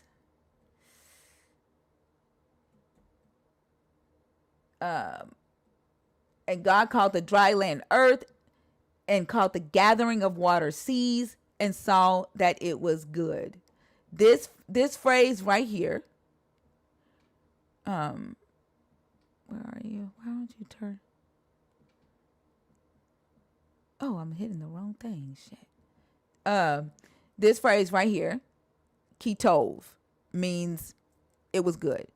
In Hebrew, that's a statement of balance, right? A balance, achieved balance. There's no need, no further development, no further improvement on the waters or the dry land for your God. But when he gets to the humans and he creates them, humans don't get the ketov. What we get. See, and God created humankind and the divine image, creating it in the image of God, creating him male and female. God blessed them. God said to them, be fertile, increase, and fill the earth. Rule the fish, the birds, all the living things that creep on the earth. God said, I give you every seed, plant, the fruits for your food, and to the animals on land, to all the birds of the sky, everything that creeps on it. I give all the green plants for food, and you get in it was so. You don't get a ketov. And then God sits back and he looks at everything from the full list, and he goes, all right, everything is good. Everything is, you get You get a you ketone. get vahinatov. You don't get a ketov. You get a vahinatov. What that mean? And it means it's good, but it's not a balanced balanced check mark of completion. the earth, the sun, the animals, I mean the birds, the fish in the sea, the stars in the sky, the moon, the dry land, the vegetation, they get ketone. The animals, like the beasts of the field, and human beings do not get a ketone, because as evolution happens, as time goes on, and then even in your life, as you when you are a baby, right, from the time that you become a toddler. Oh my god, y'all, 5 is that terrible twos. And I forgot what, like, he ain't even 2 yet. He won't be 2 for 2 damn weeks, but the terrible twos done kicked in. And I'm looking at him today. He has so much fucking energy, and every 5 seconds I'm saying, sit your behind down, boy. His mind is developing, from him going from being this 1-year-old sweet pea learning his ABCs to now he literally took my painting off the wall today. Like, his strength is he's strong, right? He's evolving. There are decisions that he's gonna make the older he gets, and he's able to critically think. He's able to reason. He's able to question and decide, You be yelling right? at that boy? And we don't know. Hell yeah, I yell at his little ass. I don't whoop him. So Why, I yell at his ass. thinker? You why would we do that? Because he needs to listen, and he needs to understand that I mean what the fuck I say. Do Yeah. we gotta yell to do that? No, nope. I don't whisper. No. Yes, I yell at him. But Why? But you're a thinker the though. You don't gotta yep, yell. and I'm a thinker who fucking yells. Yes, I do. Especially if his little ass is doing what he was doing today. But the as humans, right? You're going to make decisions. I have no idea the decisions that 5 is gonna make when he becomes 5 or 10 or 15. Yeah, he did yell at me back. Then he tried to play cry. Like, he sat there going, and looking at me like. But he did the cutest thing today. I wrote a song for my dad's death anniversary that's coming up. And so as I'm playing the song for my daughter, 5 is sitting on my lap. This is the second time this kid did this. Like, he's sitting on my lap. He rubs his face against my face, and then he just start kissing me on the cheek. Then he'll go back and listen to the song. Then he'll turn to me and kiss me on the cheek again. Like, he's a sweetie pie, but them terrible twos is kicking in, and I don't know. I don't know how my son and his mom is gonna handle his ass, because he is something else. But I don't know what decisions he's gonna make, right? To say that, oh, it is very good, right? And he's perfect. Like, he could grow up and do some horrible shit, right? Our goal is to teach him and instill values in him, and make sure he grows up to be a upstanding young man, a law abiding young man, right? A nice standing oak But tree. we You don't. don't know. We don't know.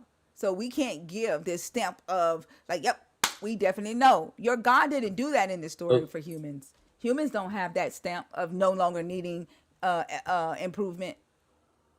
So I believe he actually is that improvement. I think he actually implanted that perfection being the connection to him. Then that means your God is the one who fucking sinned in the garden and not the humans. Okay, cool. Okay, cool. But again, this is all process that's Not a necessary. okay, cool. Not a okay, cool. What? If your God put that perfection in you, right, and everything that you do is your God, then you're being punished for the shit your God did.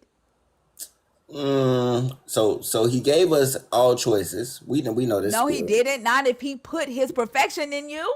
No, he made us perfect. No, And you said that he put that. I'm not his evolution. If he put that improvement, the evolution of improvement in you, and the decisions that you make as you evolve and move throughout this perfection, those are your God's decisions, and my you're being punished. You're being punished for what he put inside of you to take you from this so-called perfect state. So he allows us to go through these things and choose whether we want to be a part of these impurities. You just said he put his improvement, the evolution of improvement, he is that, and he put himself in you.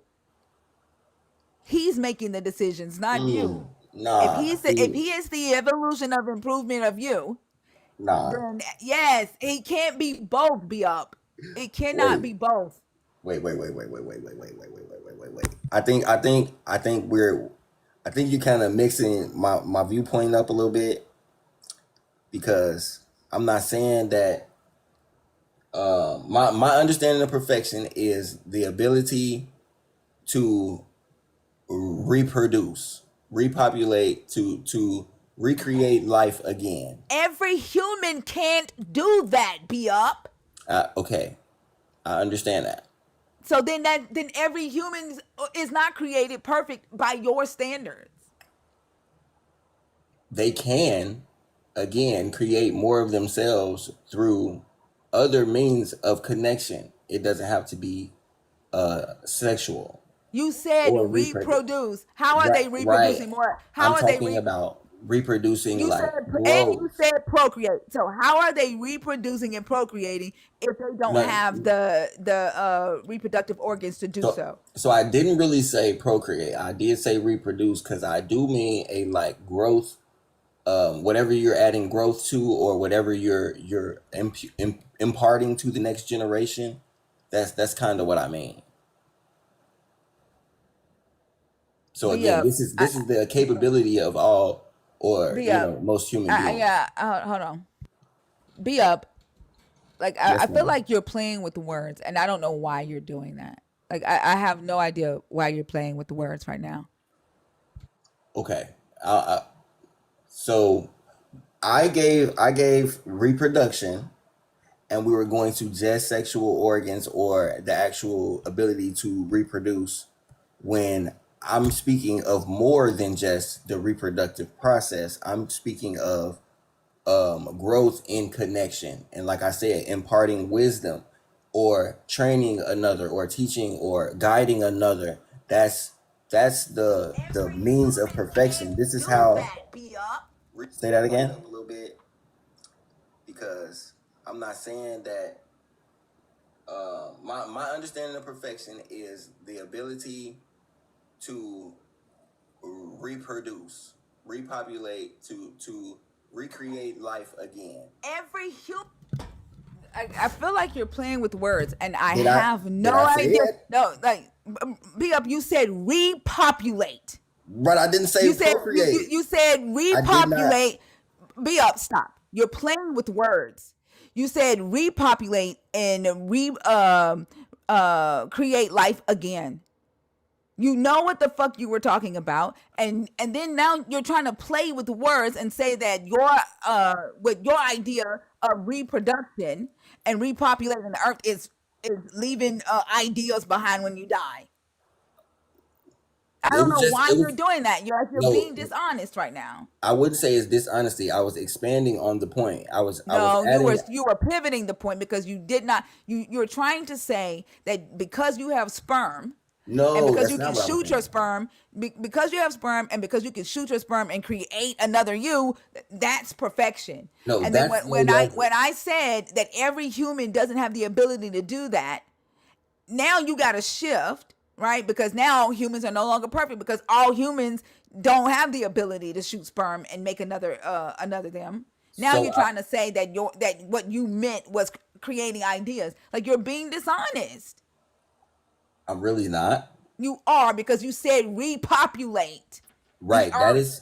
That is one of the first levels of of ascension. But what I'm talking about, perfection, would be the enlightened stage. This is not something that is interactive with others. This is more of uh, a self awareness, um, to be their greatest self. This is always what I go to, and this is how you can now be able to help another. This is I the wish y'all would imparting of stop doing wisdom. this. I wish y'all would stop doing this. And this is the thing that frustrates me the most. You said a thing, what you said was wrong, and it makes no sense. And now you try to further complicate it. What I This said is was this is how incomplete. the minds of believers get fucked up, because you lack the ability to say, I was wrong, or you Yeah. lack the ability to say what I currently believe is, it doesn't make any sense. You further, to save your ego, you shift the goalposts, and you further complicate things, and then you have people out here believing some of the wildest crap. You know what you meant when you said reproduce, repopulate, and create human life again. You know what you meant. You were not talking about an idea. You weren't talking about leaving ideas behind. That's not true. And Okay. just be honest with yourself and be honest with us. Okay. I'm trying to be honest. I'm trying to have a very honest conversation. I'm not trying to move the goalpost. I believe I gave partial information that was quickly refuted before I was able to give the rest of the information, which is again the expansion of what I was speaking on. You said perfection to Exactly. you is the ability to reproduce, to repopulate the earth, That and wasn't to the end. create another human life. Though that word for word is what you said. That was again the beginning of my description of perfection from my worldview. If This that, even if that includes perfection, that already discludes a lot of humans be up. again, it's not a requirement for perfection. It's one of the indicators. It's a characteristic. It is what it's capable of. That is what I'm saying.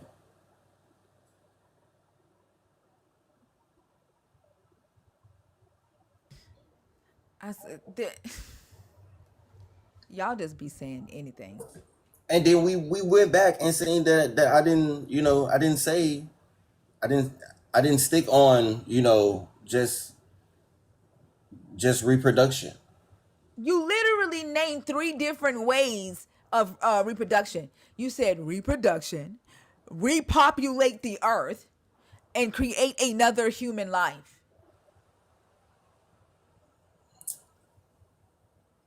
That's procreation. I think my third point was a little more about creation. But You anyway, said okay, you okay. said you said create another human life. Okay, I'll concede on the point if that makes any difference. What? It's not you're not conceding on a point. You are the one who are dealing with, like, this is like a point of morality for you. Like, do you have the ability to acknowledge, right, that right now you're not being honest with us, and that you're the one moving the goalpost because you don't want to concede? I would be being dishonest if I was to agree with you, which is why I can't Agree say with me that. about what? That That I was moving you some literally said said, goalposts. you said I'm not talking about procreation.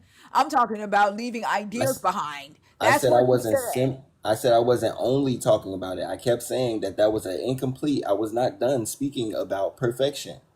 There was more there was more encompassed. Again, I didn't talk about requirements. I talked about characteristics, things that perfection it shows in result or has as an outcome.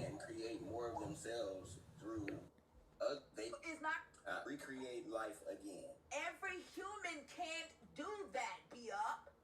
Okay, I understand that. So then every human is not created perfect by your standards. They can again create more of themselves through other means of connection. It doesn't have to be sexual. You said reproduce. How are they reproducing? Or how are they about reproducing? You said, and you said procreate. So how are they reproducing and procreating if they don't have the reproductive organs to do so? So I didn't really say procreate. I did say reproduce because I do mean a like growth. Whatever you're adding growth to, or whatever you're imparting to the next generation, that's kind of what I mean. Do you see how you lied right there? You know what my standards are. Do you see how you lied right there? You tried to say that you were not talking about procreation, that when you say reproduce, you were talking about being able to reproduce in other means by leaving a piece of yourself through creation, through ideas and things like that. That wasn't a lie, thinker. It Oh was my not a lie. gosh. You literally said reproduction, repopulate the earth, and create another human life. I did not say that. Now you're You adding didn't to say what I what? said. Wait, you didn't say what?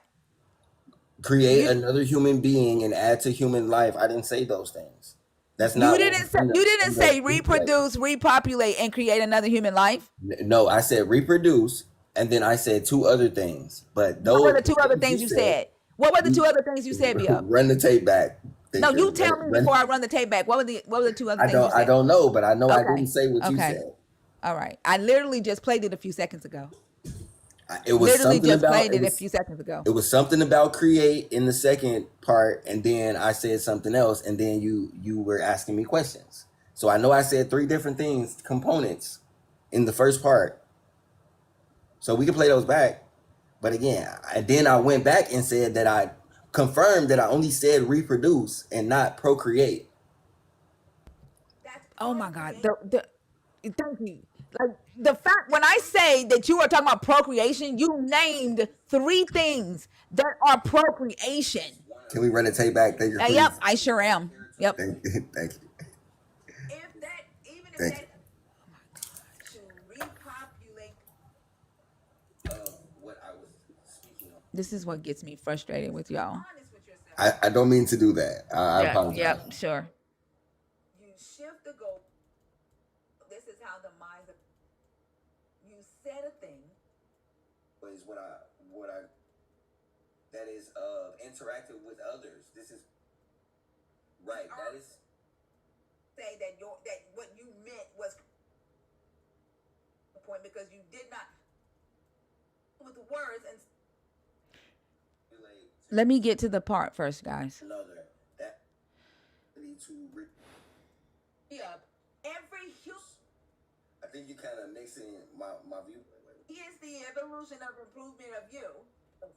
I think you kind of saying ability to reproduce, repopulate, to recreate life again. Perfect, because I'm not saying that. My understanding of perfection is the ability to reproduce, repopulate, to recreate life again. Every human.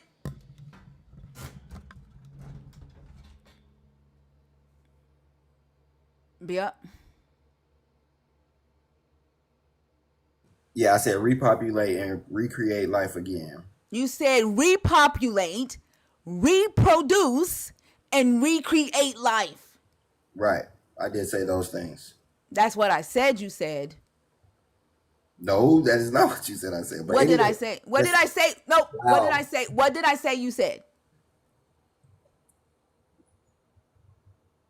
You said that I said to, I don't remember exactly.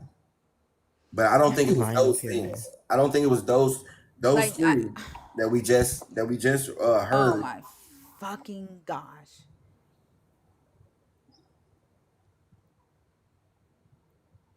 All right.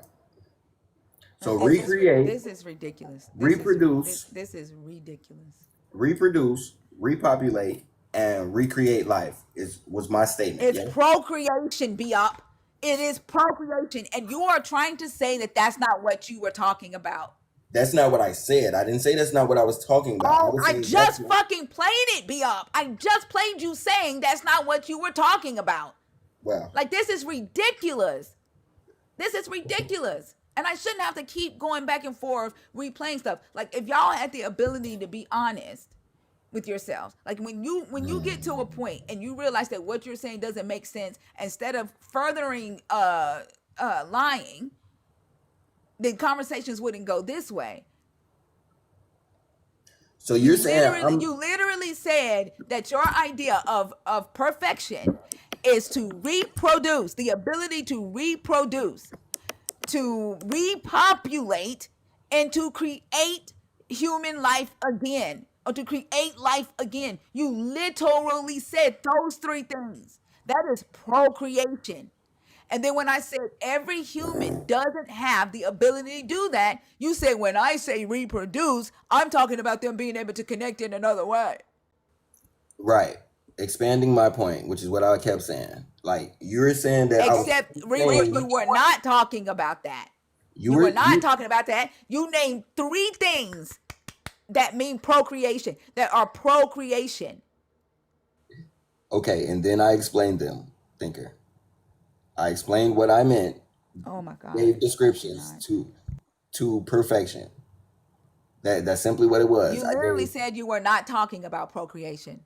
You said you were No, I not said talking. I didn't You did say say it. procreation. You said you were not talking about procreation. You said Oh, when I say reproduce, I'm talking about XYZ. That's what you said, be up.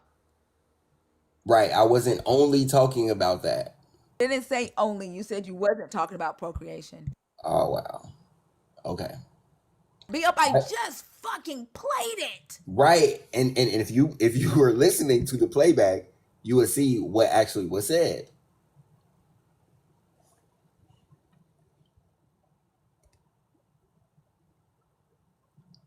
Because you said that I said procreate, and I said no, I didn't say that. I didn't say that. I You wasn't gave talking about examples of procreation. I procreation, agree with that. thereby saying procreation be up. Why are you lying so bad up here right now? Like, you are lying so horribly bad. We played it back. She played it back twice for you, three times. You said it. You gave a definition of it. Just because you didn't say the word procreation doesn't mean you didn't say procreation by definition. What? So what was in argument was me saying it, and you're admitting I didn't say it, but you said I said it by definition. I said I just have been okay, saying just that you, like, I literally have been saying that you literally said procreation because you said reproduce, repopulate, and create another human life. That is procreation. And when I said that you are talking about procreation, or that you said procreation, that's because you listed three things that is procreation, be up. Okay. And then even when I said every human doesn't have the ability to procreate, every human doesn't have the ability to shoot sperm, you said I'm not talking about that. You literally said that you were talking about the ability that when you say reproduce, you were talking about the ability to impart something into the next human, or ideas or something like that. You moved the goalposts. This is why conversations turn this way, because y'all don't have the ability to be honest. And then y'all expect us to just accept your lies, and that's So okay. so how are we taking, because I said I wasn't done explaining, as in like I only told you in part my description, and then you cut me off. So then it was like I gave you Oh my God. my What first you're doing right description. now is you're saying, I didn't lie. Thinker, you cut me off, so I didn't get to finish saying that repopulation don't have nothing to do with procreation. When I mean repopulating, I mean dropping, shitting out ideas and Right, leaving you that could have, behind when you die. right, if you would have let me You, continue, no, you're not going to blame me for your inability to say that what you said was wrong and it don't make sense. I'm not about to be your scapegoat. Your God no, is you. No. You are used to your God or the devil or whatever you believe in being your scapegoat. I'm not going to be your scapegoat here. I understand that. But I'm asking you to be honest as well. No. You literally said, I'm not talking about that. When I say reproduce, I'm talking about them being able to impart something into the next generation. And I said, you are talking about procreation because you said reproduce, repopulate, and create another life, another human life. And you said, I'm not talking about procreation. So again, I didn't move the goalpost. There was an expansion. If we want to say I expanded it, sure. But I did not move the goalpost because I'm still sticking on that's the meaning of perfection. And I'm not talking about just only reproductive organs or that simple process. I'm not talking about that. I was never really talking about that. But these are results of perfection. You were never really talking about procreation. Say that again, because when I said you said that you said that, you said you didn't say that. So you were never really talking about procreation. You were really just talking about shitting out ideas. No, it wasn't right. It wasn't that wasn't the There, crux of there we perfection. go. That's what I'm talking about. That There's is the fucking goalpost being moved. That's the fucking lie. And when we told you that you moved the goalpost and that you are lying, you just did it again and restated the lie that we told you told in the beginning that you've been sitting here denying. oh okay, thinker. I don't want to overstay my welcome. I appreciate the conversation. I don't want to irritate you further. I don't know how I'm Bye, supposed to be up. Too No, late. no, you Too don't even late for have. that. No, yeah, your lack of inability. Like you want to blame somebody for your fuck ups. Keep blaming your God. Don't blame me. You did this. I didn't. Bye. can, That is insane. can we That's talk about the insane. last one? Are you What? done? Are you done with me Like for what? Boy, this What? time? please. What? Are you serious? You just do you really like? Did you just say things be up? Like No, I swear, sometimes I think believers come on here because they like for me to like cuss and shit. Like I was really trying to have a civil conversation with you. Then you started with the gaslighting, moving the goalposts. Then you started with the whole accusing me because you lack the inability to admit when you are wrong, when you did or said something wrong. I'm trying to make me the scapegoat. Then you say I don't want to overstay my welcome, right? Like you're the victim. And then now when I'm like, okay, bye. Now you want to stay and you want to talk about something else? I just wanted to diffuse the situation because you were getting highly irritated. It seemed like, and we were not How having do a you think conversation. staying and changing the topic with your inability? First off, you have accused me of some shit. You've put your shit on me and refused to take it back. I apologize. I'll take it back. What did I? But I would like to know what it was that I accused you of. There's no need of you apologizing. I cannot. Like I'm not your mother. I'm not your wife. I cannot raise you. I This is think it was something the. you're gonna have to. Like, why do you keep talking while I'm talking? Be up. You can watch the YouTube video. You can listen to it yourself, and you and ask your God to help you figure out what it is that you did. But no, we cannot go into another topic. Thank you for coming up. Thank you. That is crazy as hell. Don't fucking tell me to relax. I know how to control myself. I understand my emotions. If you can't handle it, you're gonna have to scroll out. I hate when people do that. Why would I continue to listen to somebody if I ask them how to bake a cake and they tell me to put flour in the oven? Why I'm gonna finish listening to how to bake a cake from them? Exactly. You start out wrong, and I'm gonna continue to listen? Man, Then he said, um, man, I can't. I that just like really pissed me off. It was something that he said. No, we're sitting here and we're talking about. He's supposed to be proving to me that his God, divine power, exists outside of the source that he gives it, saying God did this, God said that, God did. Then he goes, yeah. Have you ever thought about where's God's power, the divine? And I'm like, where have you been this whole conversation? And what do you think we've been talking about this whole conversation? Like I don't understand it. his whole stick is to gaslight. He does that on almost every panel I've seen him on. Like it's almost like he's a pro at Darvo. Yeah. The way he made himself a victim and tried to blame me like with the fucking quickness. Well, I didn't get to finish explaining because you cut me off. What? You literally said that you were not talking about procreation. Then said it again to defend himself. Like I don't think B Up listens to himself when he talks. I don't think he listens to anything when he talks. When he's in these conversations.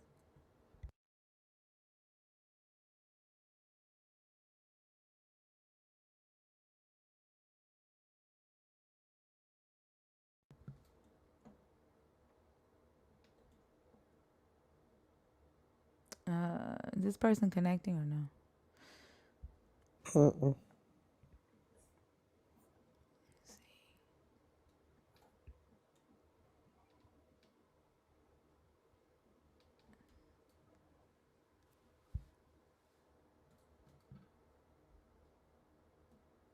Am I a witch? Yes. Yeah. Yeah, I'm a witch. Now what?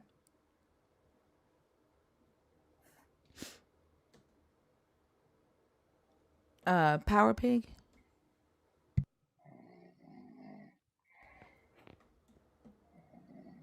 You can call me the Witch of Logic.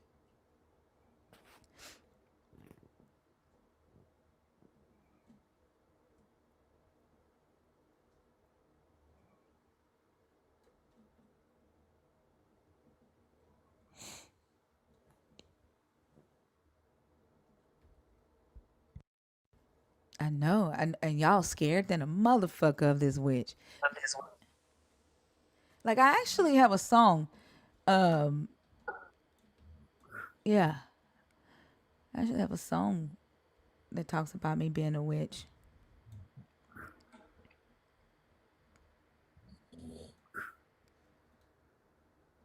That's the fakest snore I've ever fucking heard. Hold on.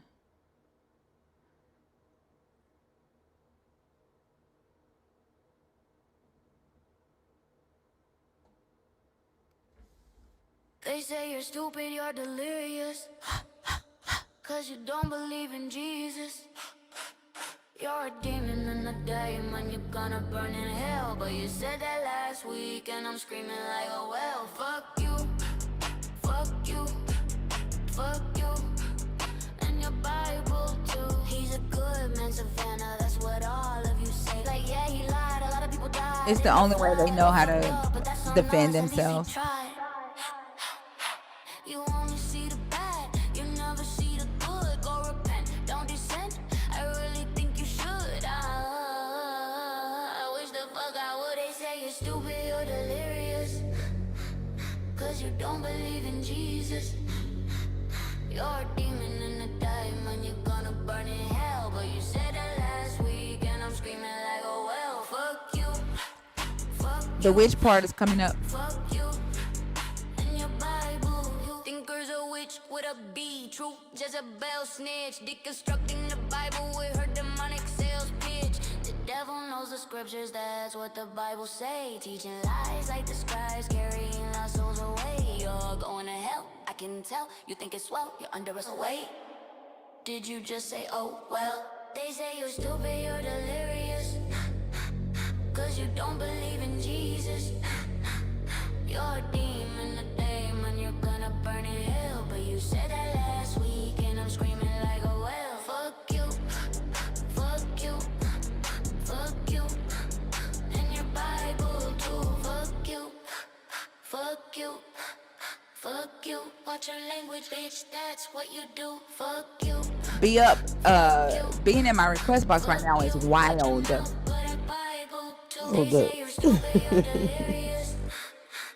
Cause you don't believe in Jesus.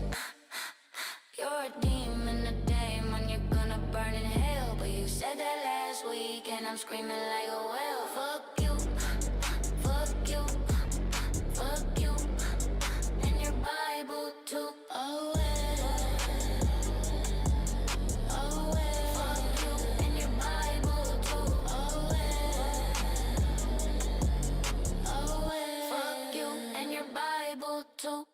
Howard the Duck said, "You don't need consent to evangelize because evangelism comes in different forms." And Howard doesn't have my consent to evangelize, so Howard is on mute for the entire live. And that would be the same way, Howard, if you just walked up to somebody's car and started evangelizing and they rolled their window up on your ass. If you showed up at somebody's house to evangelize and they just shut the fucking door in your face because you don't have consent. You need consent.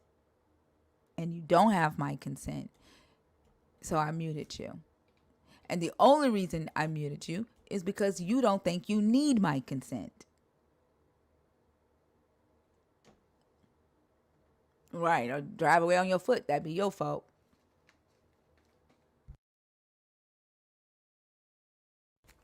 Be up. I'm not bringing you back up. I do see that all of the people that were in the guest box left out. Either you were in their own accident or you got scared because of the song. I know the song, as believers, don't like the song. I think if you stop telling people that they're going to go to hell for not thinking like you won't hear things like that. And so if you keep your thoughts to yourself and respect people's right to not believe what you believe, then you won't hear things like "fuck you" in your Bible. You won't have to like scroll away and things like that. But the guest box is open, y'all.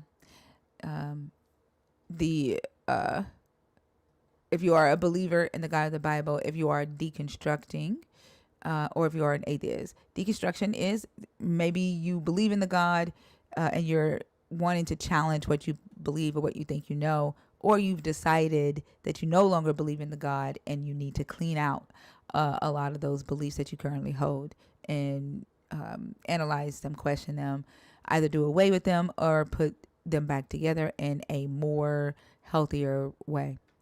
That is deconstruction.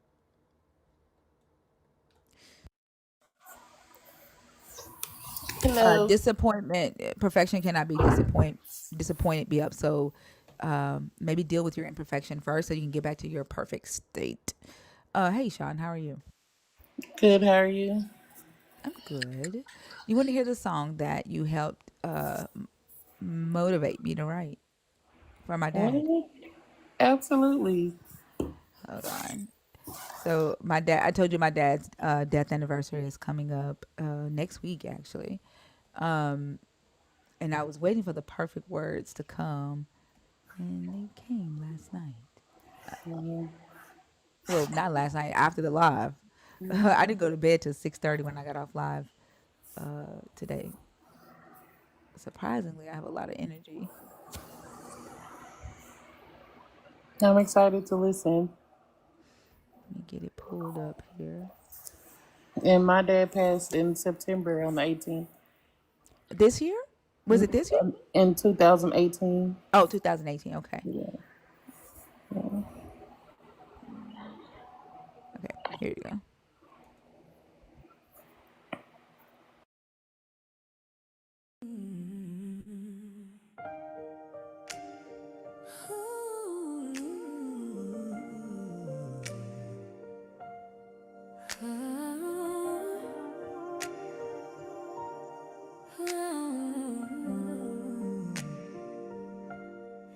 Hopped out the car, ran up Donaldson Pike, dropped to my knees, tears in my eyes. What did I just hear? This can't be right. There's no way in hell I just heard you die. I look towards the sky and ask God why. What about the promise you made him? How could you break that and take him? Daddy, did you know? Did you know? The last time I said I love you were about to go down. Could you see? Could you see the pain this would cause me? Did you know I wasn't ready to let you go? Did you know you'll be claiming your halo, halo, halo?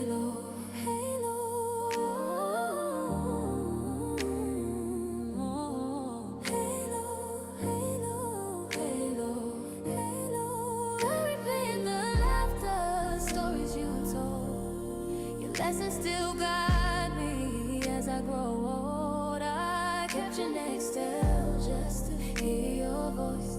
Had to let it go, but I didn't make that choice. They say time heals, but it's just a disguise. Cause every November I relive the goodbye. 19 years gone, but it still feels near.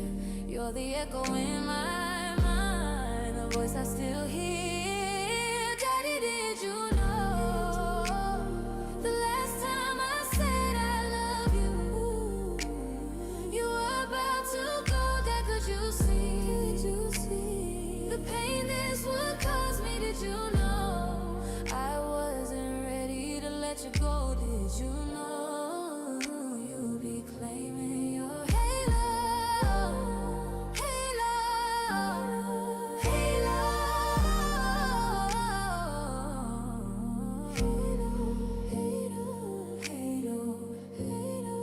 Thank you for being born. Thank you for living. Thank you for being dead. Thank you for giving unselfishly of yourself. Thank you, thank you. Thank you for your prayers, for making me aware. Tough love was your help. So thank you for the times you yelled. Thank you for helping me know I matter. Thank you now, my beautiful ancestor. Oh, yeah. I light a candle, you're the flame in my chest. You taught me love, you taught me how to rest. I still see you in the mirror with your smile on my face. Your strength lives on in me each day. Daddy, did you know the last time I said I love you, you were about to go? Dad, could you see the pain this would cause me? Did you know I wasn't ready to let you go? Did you know you'll be claiming your halo, halo, halo, halo, halo, halo. Daddy, did you know the last time I said I love you, you were about to go? Dad, could you see the pain this would cause me? Did you know I wasn't ready to let you go? Did you know you'd be claiming your halo, halo,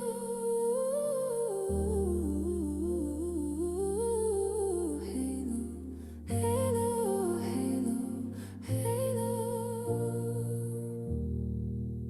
I hope you knew, Daddy. I hope you knew I loved you.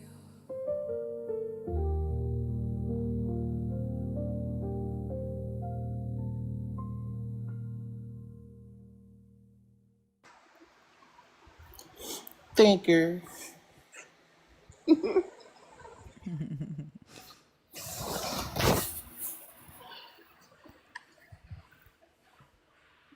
Thank you for having the conversation that you had with me this morning. Like my when I was writing it, my heart was like jumping, and then when I finally got it the way I wanted it, I laid down to go to sleep and I'm listening to it, and like it was the heartbeats was like it was just thank you. I appreciate you for helping pull it out. I'm speechless. The part that really, the whole song is beautiful, was when you said, I see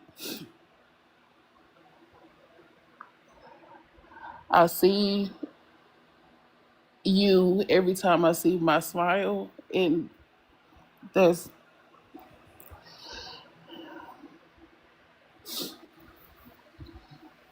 it's a beautiful song. I can't even, Thank you. a beautiful song. Thank you. I appreciate you. Did, This time around, I was like, I'm gonna come up here and talk to her about this old dusty man that asked to pray for me, and just kind of be funny or whatever. But yeah, you could go ahead and talk about that. I don't want you to have to cry again today. We cried yesterday.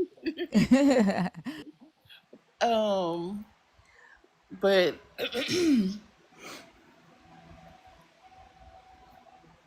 earlier today, were you talking to me when you was asking about? Well, not asking, but when you was talking about a dragon in a year or something like Oh that. no, another Sean, another Oh, Sean. okay. I thought I accidentally pushed the button because sometimes it'll I'll accidentally push request and not know, and then I'll have to. I'm always looking down to make sure that that I don't accidentally push it, but sometimes I do. But I thought you were talking to me. I was like, wait, what? My bad. But consent should be asked before evangelizing. I think it absolutely um, they should ask before they start, or even prayer for that matter. There's this at the place that I work. Excuse me, I'm trying to get myself together. This place that I work, there was this guy um, that I work with, and I was new at the time, and you know how like you have small talk during training and stuff like that. Well, um, I don't remember how he came to say what he said, but he was like, he was like, you are a good Christian woman, um, who I know have a strong prayer life or something like that. And I just remember kind of looking at him. I didn't really respond then, but as time went on, I noticed that we didn't get along. And we had a staff meeting because of it. And he was like, before we get started, can we pray? And I was like, no. And I wish I would have been more bold with with it. That was my first time ever denying a prayer like that. But I was like, no. And he's just started praying anyway.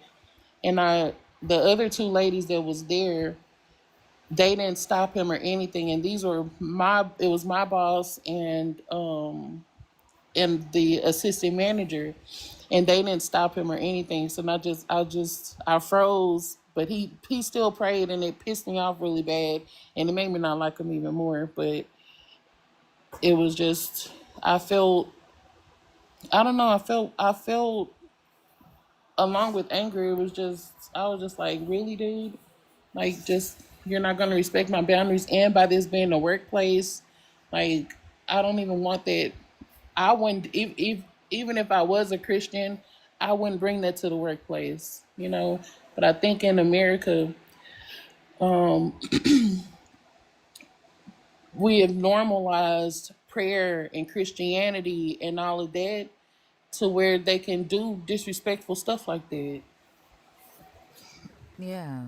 Um, I would have cussed them out. But did you go to the HR? Like, does your job have a Mm-mm. policy against that? No, the boss who is the owner of the business, she was there, and the assistant manager was there. And so she didn't say anything. They both bowed their head and prayed. And I was just like, really? Wow. Yeah. But that won't happen again. I can promise you that. Yeah, I don't blame you. And it's crazy that they hear the word no and they do it anyway. Like, why did you ask if you're not going to respect my boundary? Exactly. Yeah, but and then they would have, called me wrong for cussing his ass out, because I would have cussed him out so damn bad, even while he was praying. Yeah. I can promise you. it ain't gonna happen no more. It's not just him. Like it's a lot of y'all. Hmm. Yeah. But yeah, they should ask for consent and actually um honor what you say. If you say no, honor their request. Don't just do it anyway. That's disrespectful at that point. I saw a video probably 4 or 5 months ago, because we this is not our first time running the topic that consent should be asked before prayer.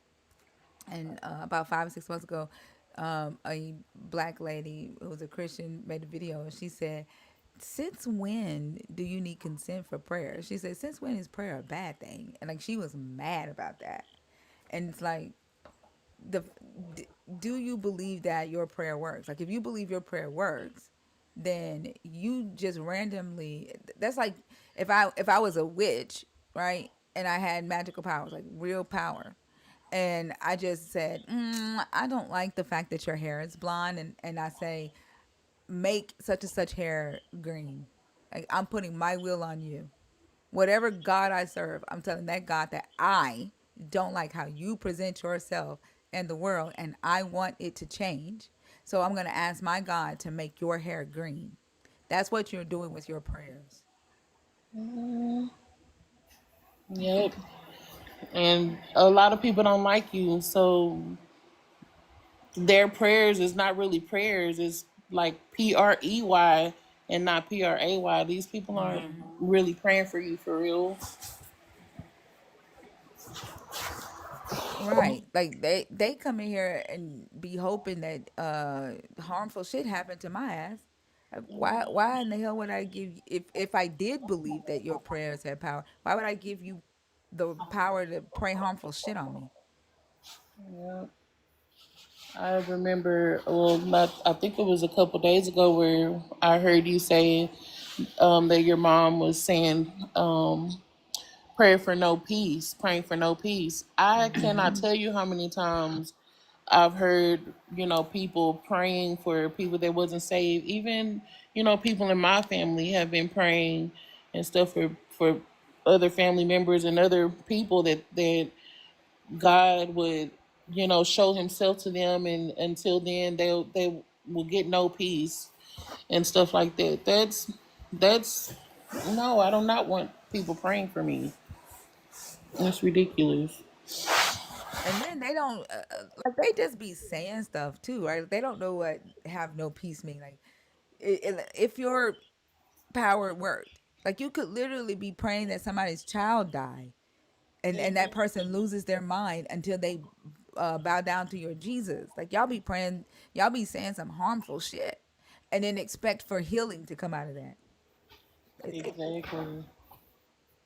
That's crazy. Well, that's all I got. Thank you again. So, is this song gonna be released? Yeah, on when I do the EP, Okay. Is it yeah, in Discord or? it's in Discord. It's in the Thinker live chat. Okay. Thank you so much. It's good talking to you. You're welcome. It's good talking to you too. Alrighty. All Later. right, all right.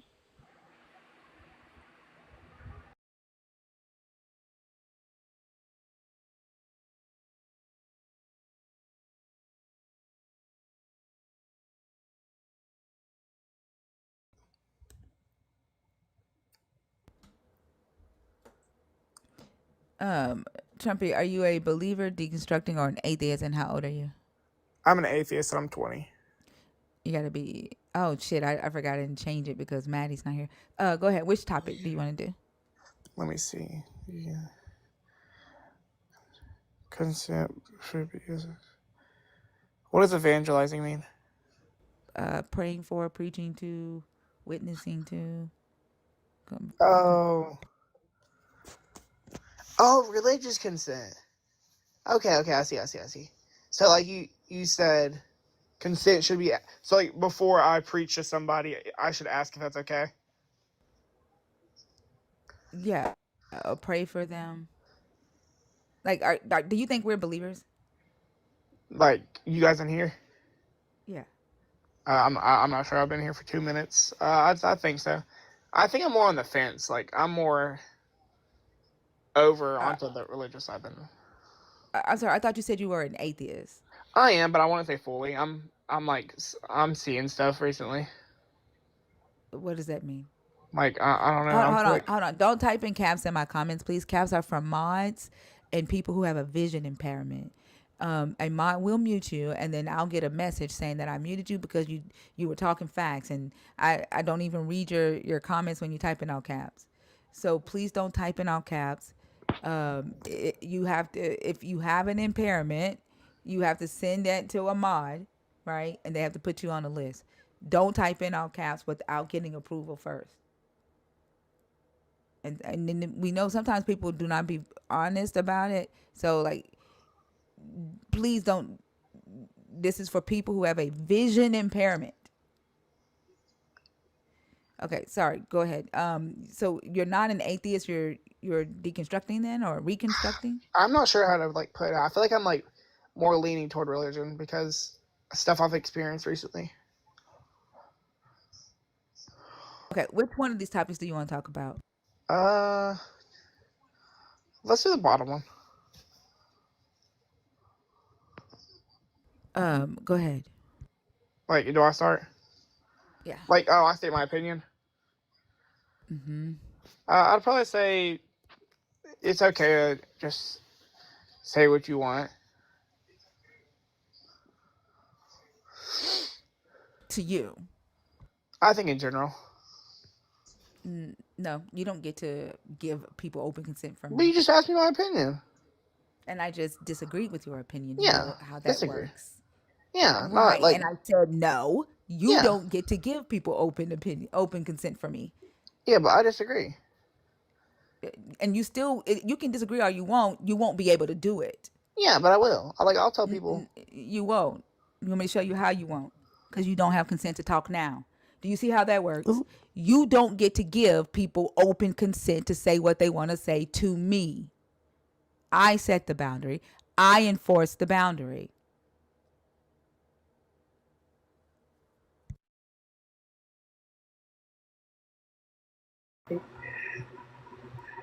Reese, how are you? Good. How are you? I'm good. This is so funny. I'm already entertained. How old are you? 48. Are you a believer? Are you deconstructing? Are you an atheist? You know I'm a believer. Come on. How would I know that? I don't know who you You don't are. remember me? No. What? Oh, it's How would been I too remember long. you? Okay, I guess I thought I was more memorable than I really am. It's good. I need to be knocked down a little bit, you know. What? But why would I remember you? I don't know. I don't know why you would remember me. I don't know. I guess you wouldn't. But Okay. anyway, All it's right. nice to see Which you. topic? Which, I which mean, topic do you want to discuss? I think I'd like to answer. I think they're all good questions, but I say the first one. Do I think religion is toxic to our society? Absolutely, absolutely it is. Yep, it has been. The Christian religion has been since Catholicism, since the Catholics formed and went to war in the name of Jesus. I mean, this has been like as old as Christ, right? So like yeah, it's absolutely toxic. I think that the religion is the result of what we see today with all of these Christians that call themselves Christians that are believing lies and spreading lies and attacking other people for their beliefs and trying to get other people to believe what they believe, and it's so ludicrous and ridiculous that absolutely I think our churches are set up like corporate structures. I think that it's nuts that we've got like over 230 some sects of denominations, and it's terrible. It's terrible. It really is. It's terrible. Yeah, I agree. I think also, not necessarily just what the people do, right? But the how the system is structured, right? The exclusivity in the belief systems, like either you're chosen people of a deity, or you're saved people of a deity, or there's us versus them mentality. The in and the out mentality of religion creates a lot of toxicity. The control of knowledge, or the suppression of knowledge, creates that toxicity within religion. Believing that factual information can be downloaded to your mind from some entity that exists in a whole nother plane without a person having to study or learn a language, in getting like prophecies and trying to like force those prophecies on other people, is a part of the toxicity that I see in society. The authoritarianism that comes from believing that a God chose a specific person to lead a group of people, whether that be a pastor or a group of bishops, or popes, or priests, missionaries, evangelists, the authoritative hierarchy within the religious systems, the racism or xenophobia built in, where religions are fighting about supremacy ideology of a specific deity's chosen people, or the supremacy of a specific religion or denomination. As you pointed out, Christianity has over 45,000 different denominations. I often hear Protestant Christians say that Catholics aren't Christians, and Catholics say Protestants aren't Christians, and Eastern Orthodox say Western Christians aren't Christians. Like, it's just a lot of toxicity and fragmentation. The hierarchy when it comes to gender supremacy, right? Like, Ugh.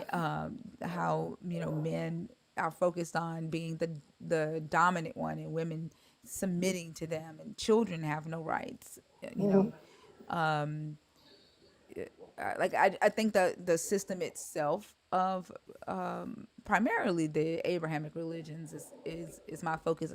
It's set up in a very the way that it's established. It's created a lot of toxicity in society, with the claim that it is what society needs.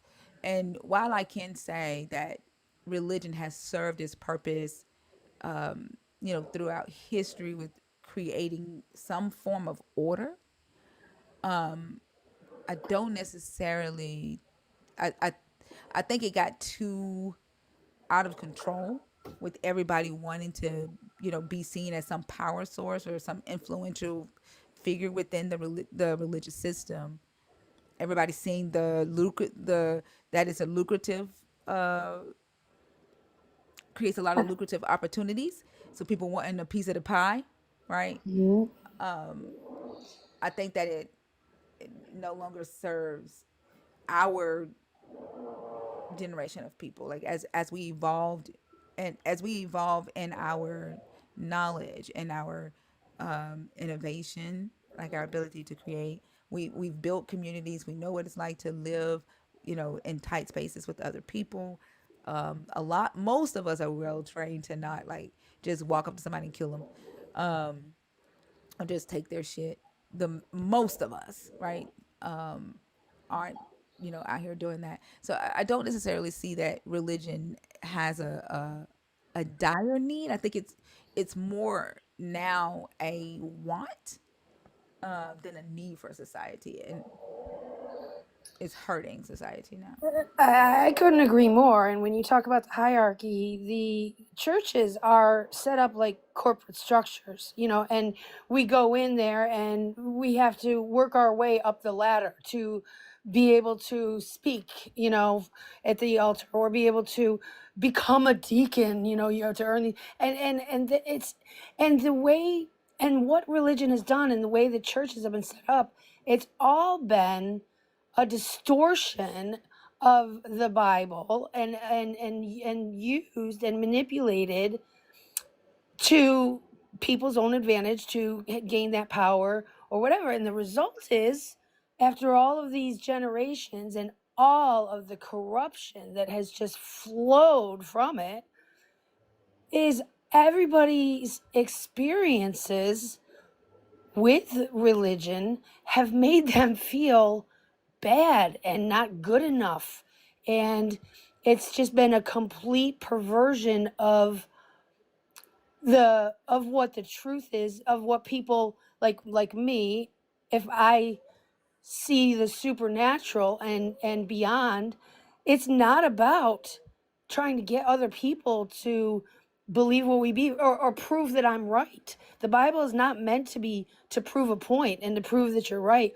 And and the belief in Christ, it's just like the belief in any religion. Like if you're a believer in Buddha, if you're Buddhist, and you follow those teachings, those are good teachings, essentially, right? Like, and so, but there are people that with Christianity, it being the most widespread, it's just gotten so distorted over time that people don't it's just too hard for anybody, really, a lot of people, to come across people who talk truth.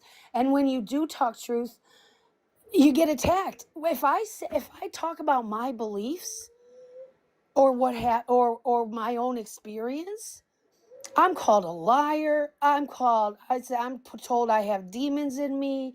I'm literally attacked.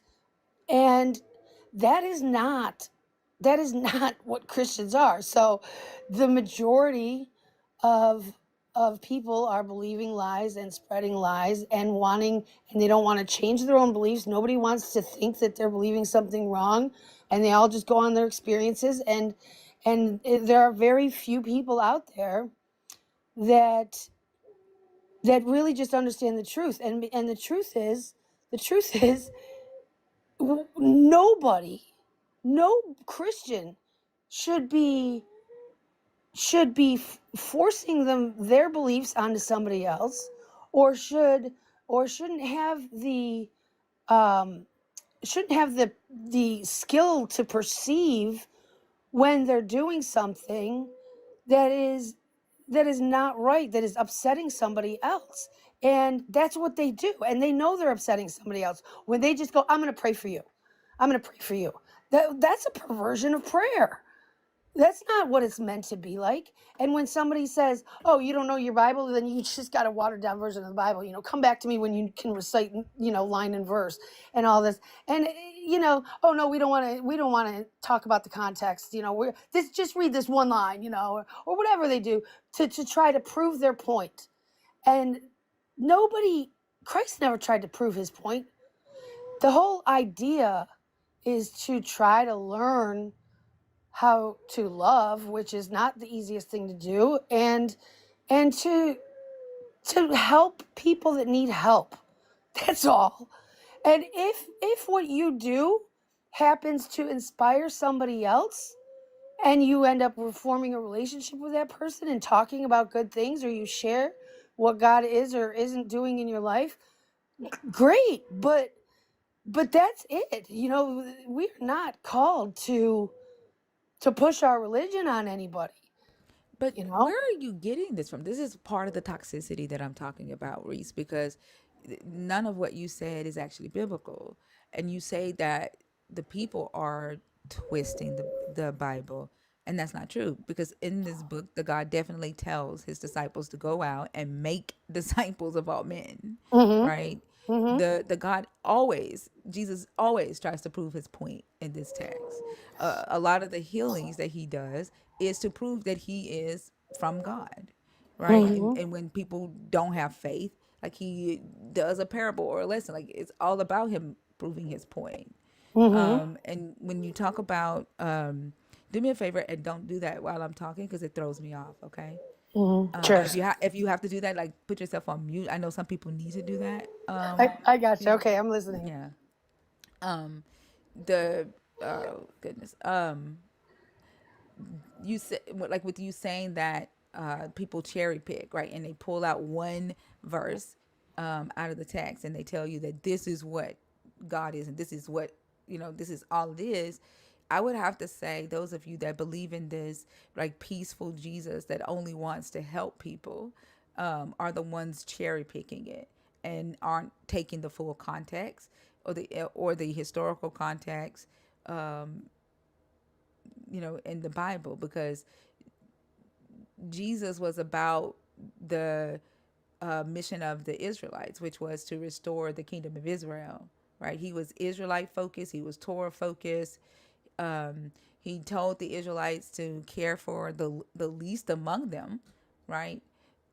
We do see Luke's Jesus, become more Gentile focused, but like Luke is a Gentile writer writing for a Gentile audience, and the inclusion of Gentiles in this Jewish belief system.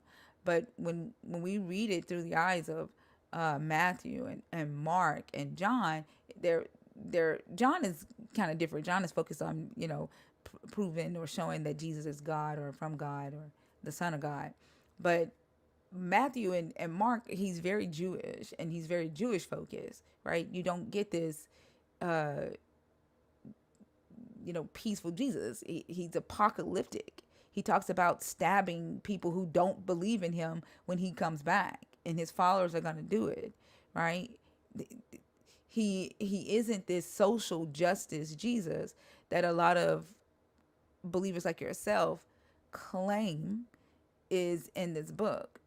Jesus doesn't fight against oppressive regimes. He goes after religious zealots who are changing the law because he wants them to be strictly, fundamentalist to the Mosaic law.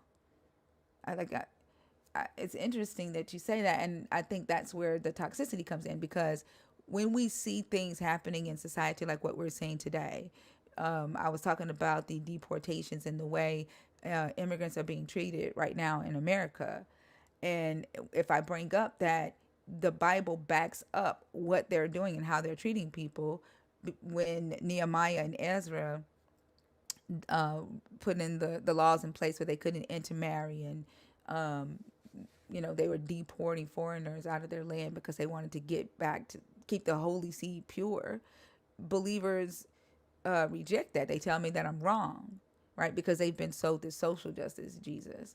And when we talk about how Jesus says that, he only came for the lost sheep of Israel, and he saw Gentiles as dogs, as unclean animals, they tell me that I'm wrong, right? He only did that because he wanted to prove the Gentile lady's faith, right? Because they don't know the historical context of it, and they have not been preached the historical context of it, and they go by what your pastors are telling you. I did the same thing. My father preached a social justice Jesus, and that's what I believed until I read for myself, right? Until I gained the knowledge for myself. And I think when I was talking about like the control of knowledge, and this anti-critical thinking that we see amongst religion, that's a part of the toxicity in society for me, because you get people denying science and saying that science isn't real and science is all lies, while using computer science to type that shit on TikTok, and then saying that computer science isn't science, and they're okay sitting in this ignorance. Yeah, no, you're right. I hear that. I hear that. And when you say critical thinking, I mean, I love hearing what you're saying, and anybody that challenges me to think outside of what I normally think or to question what I'm saying, because I know that I I very rarely have been able to say things that don't sound kind of ridiculous or whatever, or but I think where I was coming from is more of I'm pissed off because I've been attacked so much by other Christians. It's just I'm like I'm kind of on a vent, but that I do agree with you that in the Bible there are a lot of places and messages that say that of course, you're supposed to not be embarrassed of Christ's name. You're supposed to speak out and tell people that you're a believer and all of this. But I also and I haven't studied the Bible nearly as much as you or really hardly at all. I just read it and it sometimes now and like I try to read a little bit every day or open it up a little bit every day, but not to study it. It just kind of speaks to me in a different way now than it has my whole life. But I see how there's dichotomies throughout the Bible. I mean, it's the Christian faith in itself seems like a dichotomy. It's hard to understand, right? Because and anybody who says that they don't doubt sometimes is lying, because we all have our doubts, right? Like, but but again, it's supernatural. So you'll never hear me saying, oh, science is wrong, or oh, prove that, or this doesn't prove that, or anything like that, because it's all supernatural. And none of us can fully understand God if we believe that God exists. Then, if we believe that God exists, then we're saying we believe that there's a higher power. And if there's a higher power, how can we say that we understand it fully, that we understand how he works fully? So I think that having that ability to listen to other people and say, well, you know what, you're right, let me correct that, because that only makes me a better person, you know, instead of disagreeing with you, insulting you, and then just going into an endless rabbit hole of pointing things out in the Bible, you know? Well, when you make claims like it's all supernatural, right? Like when you first came on here, you were saying the Bible doesn't say this, the Bible doesn't say that, it only says this.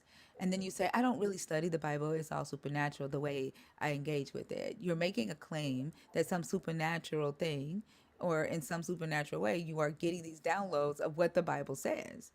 And I think that that's toxic because you're No, expecting, I'm not saying yeah, that. I'm that not saying that. that's what you said though. Well, what I'm saying is that it starts with your relationship with Christ. I And if you put the Bible, I said That's the same people have thing. distorted the Bible. No, And no. I don't When think you, that they are the I'm same sorry, thing. Reese. You literally said the Bible doesn't say this. The Bible doesn't say that. It only says this, and then you said, and that's it. You said it's only talking about taking care of other people, right? You made claims that I you didn't know. say it only says this. You did say that. You did say that. I don't feel like going back and forth with it and replaying things, but you did say that. And you then later said that you don't really study the Bible, like hardly. And you said you engage with it supernaturally. So it's still toxic to me for people to make supernatural claims, even one of saying that it's a relationship with this deity, right? And this deity is talking to you. The with like without even being able to one acknowledge that what you believe to be supernatural, that's engaging with you on a daily basis, 9 times out of 10 there's nothing super about it. It's usually natural because you're engaging with yourself in your mind, or another human may say God said, or you may believe that you experienced Jesus in another human.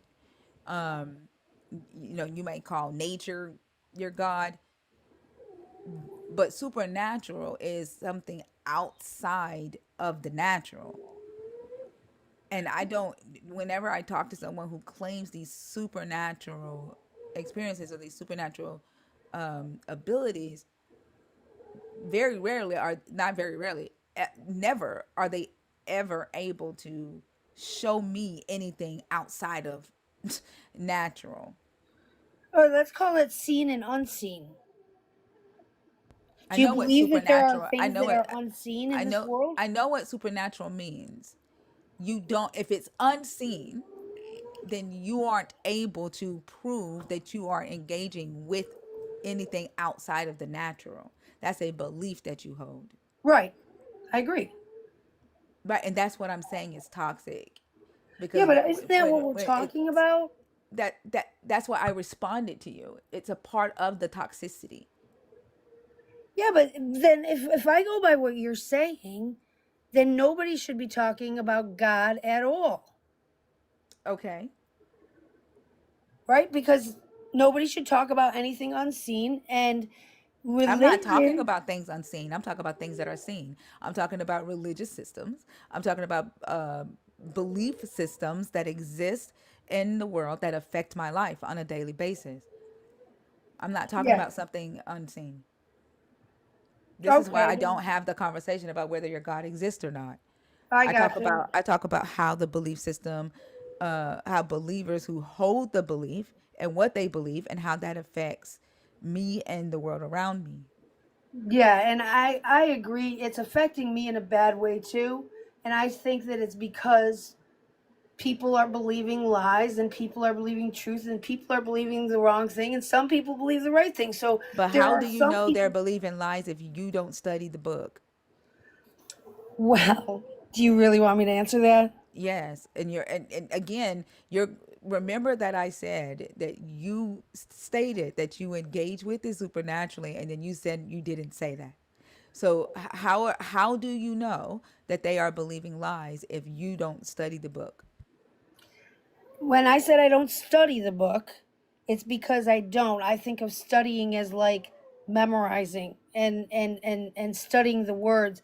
I don't use the Bible that way. I pray first and I open it up and I read something that gives me some kind of a revelation and I pray throughout that. But my That beliefs, isn't studying. That's divination. But yeah, that's you literally said that you don't know the Bible as much as I do, and I don't know all of the Bible. But you literally said that you don't know the Bible or study the Bible as much as I do. So right. my question is, how do you know when if somebody is believing a lie if you don't study the Bible? Well, I had a very powerful encounter with the Holy Spirit where I was given a revelation and my whole life flashed before my eyes and I was literally shown how I was believing lies and came to understand all in this very powerful night that my thoughts, when can recognize what I'm thinking and what thought led to the whatever I'm feeling or what I've heard and that I believe, that if that belief or that thought doesn't have faith attached to it, then it's 9 times out of 10 going to be a lie.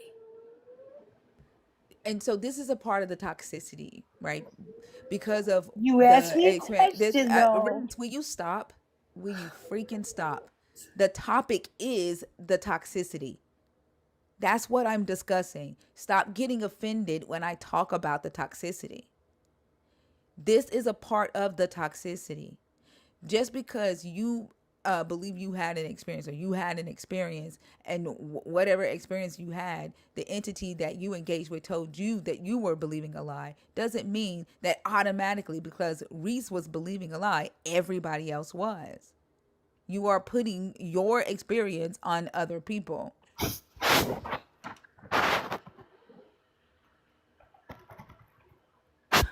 I'm not saying what other people, whether other people are believing lies or not. I'm saying how Yes, you I are, can. because you quite literally said people are believing lies. And my question was, how do you know that they are believing lies if you don't study the Bible? You did say that. Well, you're right. You're right because I didn't say I didn't know the Bible at all. I said I didn't But you study don't it, and I study it. don't Right. I I don't said study it. study. I But said study. I can You tell don't, you Reese, things in. Reese, Reese. I asked the question that I asked based off of what you said. I didn't say that you said you don't read the Bible. You said you don't study it. And so my question is, how do you know that they are believing a lie if you don't study the Bible? And your answer is supernatural experience, uh supernatural entity told me I was believing a lie. No, I. Therefore, people are believing lies. That was your answer. But I can give you an example to answer your question about how you said, how do you know that other people are believing lies? And I don't always, but what I can give you an example of is in what I believe, because I believe in Jesus Christ and that he died on the cross and is my savior and rose again. And the Bible tells you that those who believe shall have, eternal life or whatever. And what I can tell you is that I believe that it's a lie when people go up to other people and tell them that they must do X, Y, Z, and all of this if they want to have a good life or get forgiveness or all of this stuff. I believe that that's a lie. And I believe that that is counter to scripture. I believe that scripture tells us we are to love, and that when somebody is doing the opposite of that, I believe it's a lie, and I believe that that's where the toxicity exists. And people that are mean, and people that insult other people, and people that judge, and people whose pride goes above everything, and people who are greedy, and people who think they know it all. That is where the toxicity exists, and I think it stems from religion. I do. I do. You're again, you are putting what you believe on other people and just saying that because you believe the Bible doesn't tell them to go out and make disciples of all men, to proclaim forgiveness and repentance to all the world, that the Israelites would be a light to the nations. Just because you believe the Bible doesn't say it doesn't make it true. And my question was, how do you know that what they believe is wrong if you don't study the Bible? Because what you saying that the Bible doesn't say any of that, it doesn't tell believers to go out and evangelize to non-believers, is just not true. I didn't It's not say that. true. I You didn't you say did that. say the I Bible didn't doesn't say that tell the them to do Bible that. doesn't You say said it. You something. said any believer that says that they're supposed to go to people and evangelize to people and tell people that they need what they need to do to have a good life and to be with Jesus. The Bible doesn't say that. It literally does tell them to do that. That's not true. What I said was, when people tell you, well, this is what you're doing wrong. You It's have to not do what you. this. You It have to isn't. do That's this. not what you said. In order to be saved, you have to do this, this, and this, and this. Like actions, right? That's what the Bible tells them to do. But what I'm saying is that the truth is, if I believe that the truth is that our actions are not for us to go around telling each other about. We are not, when in the Bible, I believe that scripture, that it's saying to go out and be disciples, is different than religion. And if we're talking about religion being toxic, We're talking about the system of religion, and your belief and your supernatural claims is a part of that system. And I quite literally said that multiple times. And yeah, even but even even the chat acknowledged that you didn't acknowledge anything that I said. I do think that you have a point. You have a point that I'm sounding hypocritical because, and it's funny because I struggle with this. I don't know. I talk to my brother. I'm like, everybody judges. How do I tell these people that they're judging without sounding judgy? Like, it's really hard. So I don't know. You have a point. You have a point. I don't No, know what to I say. don't. I didn't make a point about judging, Reese. No, I know, but I'm saying, like, that I said about, like, that I'm saying, no, I'm right and they're wrong, essentially.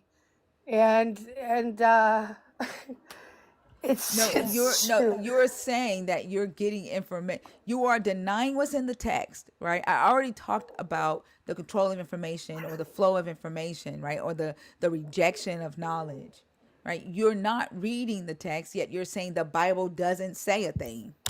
And you're saying you're getting your knowledge from some supernatural source Um, and calling that truth. That is a part of the toxicity. well, you're kind of putting different words to what I said. Okay, I didn't No, I'm say. not.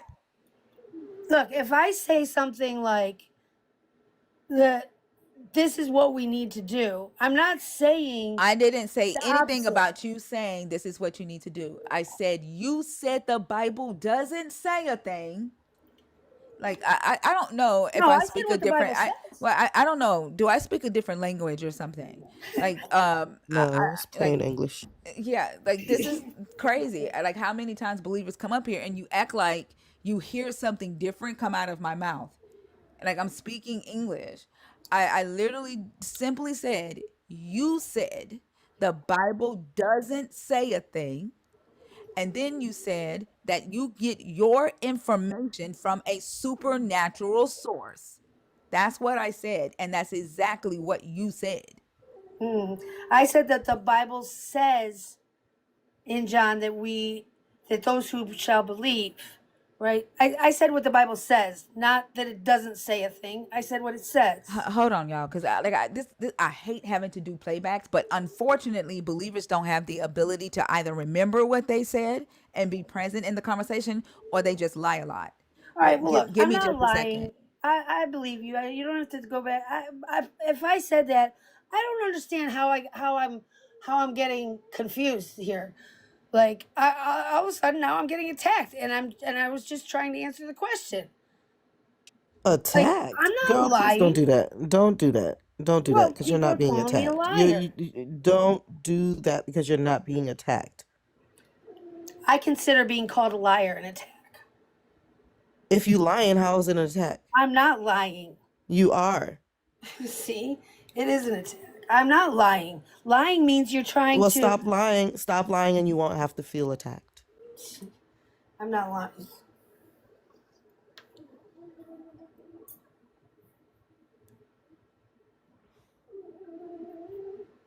I mean, I just literally said that it does sound like I'm being hypocritical because I'm trying to say what I believe is the truth and how I tell whether I'm believing the truth or a lie. I was believing a lie for 5 years, and that's what kept me in a despair and hopelessness because I was believing lies. I was believing the stigmas and the stereotypes that we experience in society, that we label and judge people. And those are lies. And once I saw that and saw how to believe the truth, which none of that is true. And none of that is true about any of you who might feel like any of this labeling that we do as a society and stereotype is not true. People are believing lies. And I don't always, but what I can give you an example of is in what I believe, because I believe in Jesus Christ and that he died on the cross and is my savior and rose again. And the Bible tells you that those who believe shall have, eternal life or whatever. And what I can tell you is that I believe that it's a lie when people go up to other people and tell them that they must do X, Y, Z, and all of this if they want to have a good life or get forgiveness or all of this stuff. I believe that that's a lie, and I believe that that is counter to Scripture. I believe that Scripture tells us we are to love, and that when somebody is doing the opposite of that, I believe it's a lie, and I believe that that's where the toxicity exists. And people that are mean, and people that insult other people, and people that judge, and people whose pride goes above everything, and people who are greedy, and people who think they know it all. That is where the toxicity exists, and I think it stems from religion. I do. The Darvo that that y'all do is crazy. Because you sat here and you called people a lie for them doing what the Bible tells them to do. And you said that that's counter to scripture. And then you said you didn't say that what they believe, as far as telling people what they need to do to repent, to get forgiveness, and to have eternal life, is not is counter to scripture. Because I told you, you said that. You said you didn't say it. Now you're the victim, because I said either you don't remember what you say when you speak, or you are outright lying. The Darvo is ridiculous when it comes to believers not being able to take accountability for the things that they say. But again, I'm not going to allow a believer to put shit on me that I didn't fucking earn. When I talk shit, you will know, and I will take ownership of it.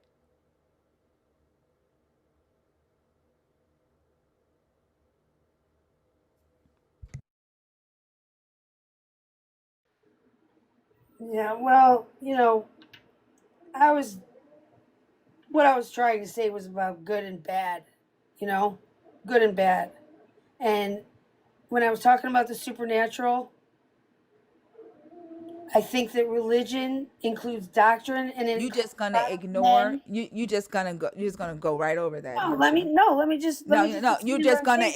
What I ignore the just fact. said. No, you're gonna ignore the fact that you tried to say that I was attacking you. You're going to ignore the fact that you tried to say that you didn't say what you said. And you felt offended by being called a liar, in which nobody called you a liar, but you quite literally called other believers liars. It's okay for you to say people are liars, but not you. While you are lying. All right.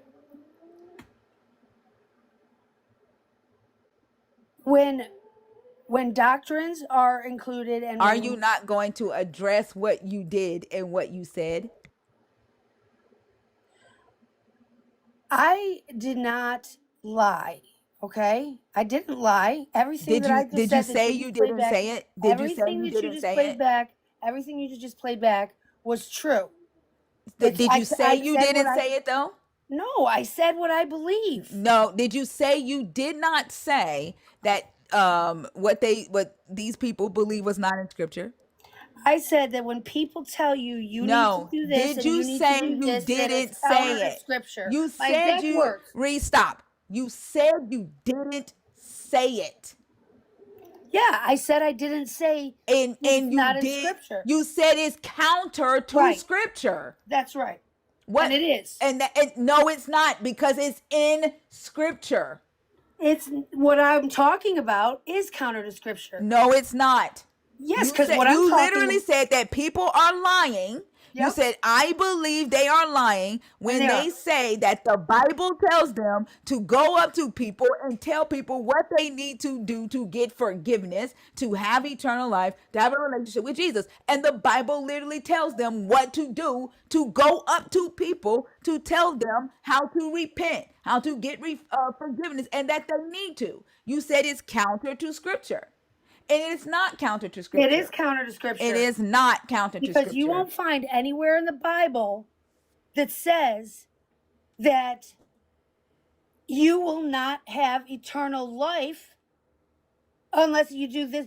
Are you saying that you know what should be done other than believe in Christ? How do you know that you have to believe? How do you know that?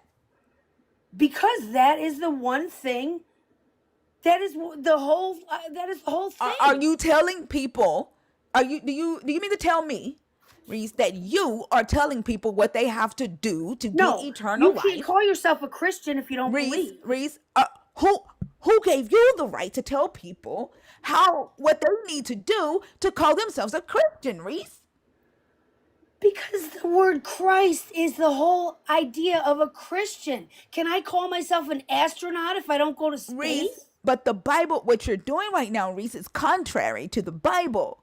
It's not. It's First of all, the word literally what you Christian are wasn't even in the doing Bible. exactly what you are saying other people are doing. You're saying they're wrong. But whatever Reese does, it's okay because it's Reese and she got a supernatural friend. This is the toxicity that I am talking about. No, You your all, yes, distortion of what I'm saying is the you toxicity. all have this superiority fucking complex. Like you think that you are so close to your God, and your God is only whispering in your ear at night, and you're the only one getting the truth. I swear, it's like your God got a thousand million side chicks, and he's telling all of y'all different shit, and all of y'all think y'all are the only ones that's got the real fucking telephone number. All of y'all are the only ones that know where he really lived and what he really looked like and how many kids he really have. But he telling all of y'all different shit. And then y'all are all in this competition All to I be said was special. that I you am have to talking believe in right now. Christ to call yourself a I Christian. am talking right now, Reese. It's like all of y'all are in this competition to be special to this God, and y'all are willing to say and do whatever to feel that is a part of the toxicity. And even like this conversation did not have to go this way, but because you lack the ability to say I was wrong, I did say that, right? This is the second time tonight that a believer has done that. And it turns conversations that should be civil into very toxic conversations. This is the topic, the toxicity.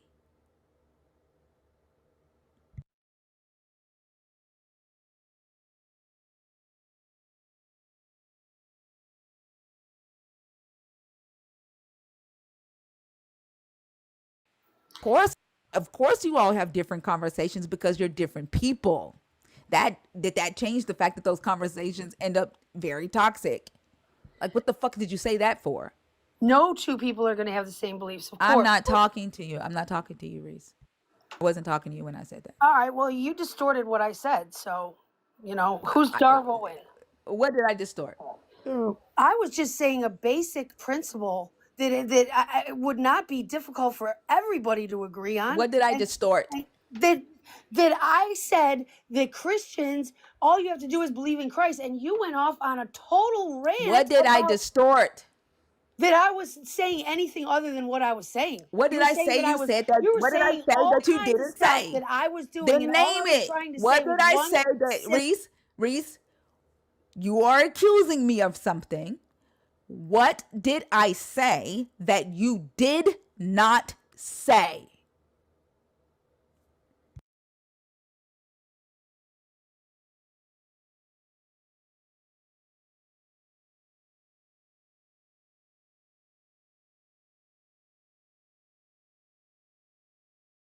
You've accused me of something. What did I say that you did not say?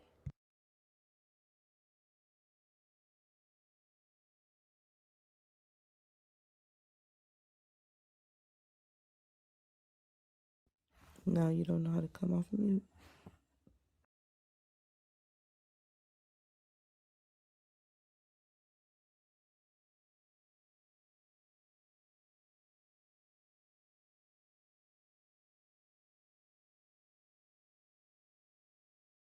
You're on mute.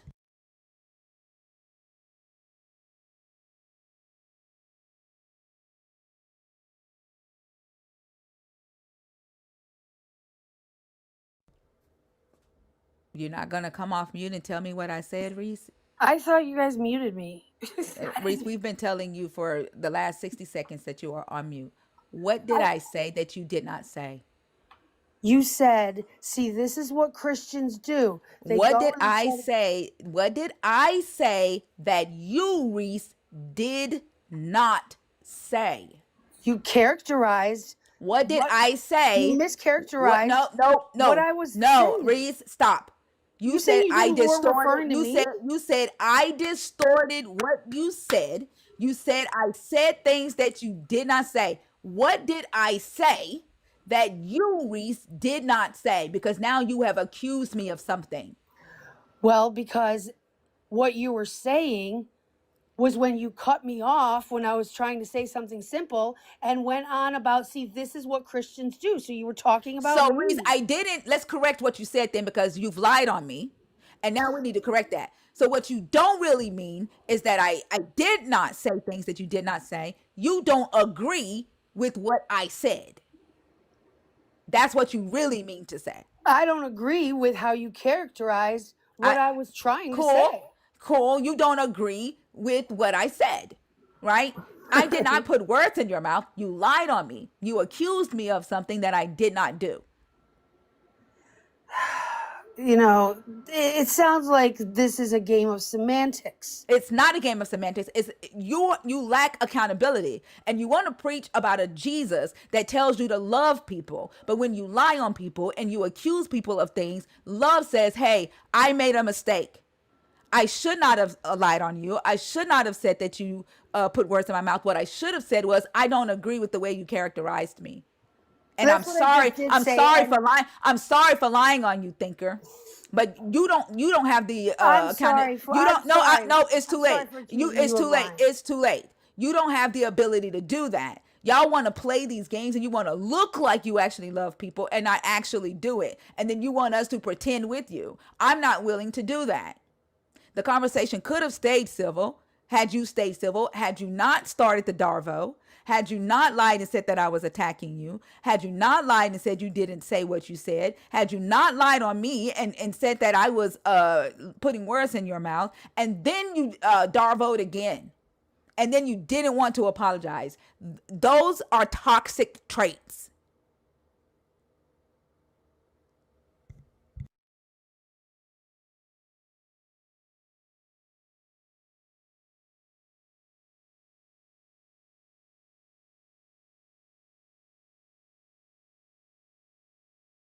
You're on mute. I don't know how it got this bad, and I am sorry for saying anything. I'm not trying to push my beliefs on anybody. I don't think I'm right. I'm usually wrong. I have a hard time explaining what I want to say. So I apologize. I'll come down. Bye. I think I do remember her now. I think she cried on stage one time. I think huh? I think she cried on The stage voice one sounded time. familiar. Yeah. Yeah, I think I do remember her now.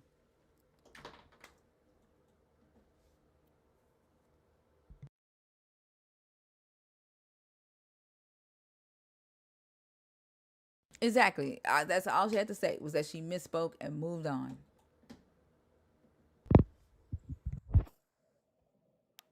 And it's the I think the last time she cried on stage, she did the whole angry black woman thing, like the white fragility. Um, she pulled the white fragility.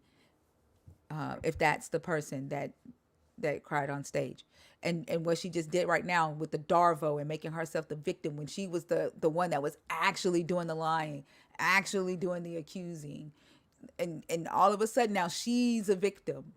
Like no. 7 7 triangle. How are you? What's up? How old are you? 29. Are you a believer, deconstructing, or an atheist? I'm a believer. All right. Which topic did you want to discuss? The first one. Go ahead. So I don't think religion is toxic to society.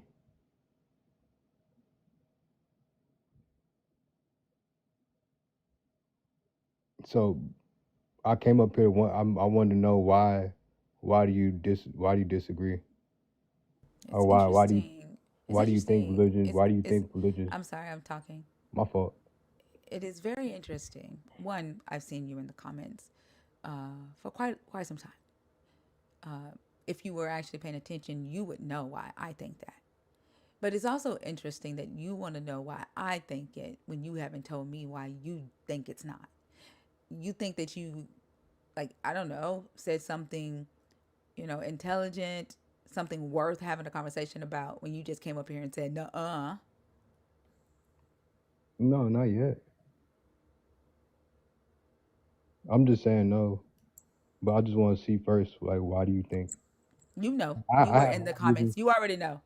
You were right here I when I really was having don't. that You were right here when I was having that conversation with Reese. Okay. So you know. So if you read my comments, then maybe you already have a little bit of. Well, then I Well, guess there's no reason for you to be on stage, is there? Right? no, I don't. I disagree. We're having a conversation. I'm not having a conversation. You I haven't don't said know. I don't anything know worth what me you. having a conversation with you about. I just said that because of what you just said, not because I The assumed only that you thing you read. said was Hold on a second. nuh-uh. The No, the I only didn't. thing I you didn't. said, the only thing you have said is nuh-uh. You have not said anything worth me having a conversation with you about. Okay, I mean, is this a race? Like, which we like? Then when you are ready to add value to the conversation, you can come back up. I'm In the about to. I'm meantime, about to I'm going answer to the move you question. back to the comments. Well, then do it. Okay. So the reason why I don't think religion is toxic to our society is because if everybody believes in different things, it promotes divisiveness.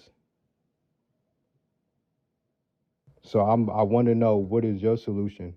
Why do you don't? Christians don't even agree on the same thing. So You said what? So then you want to go ahead and do this? Let me get some coffee. yeah, Christians don't even agree on the same thing. So what are you talking about?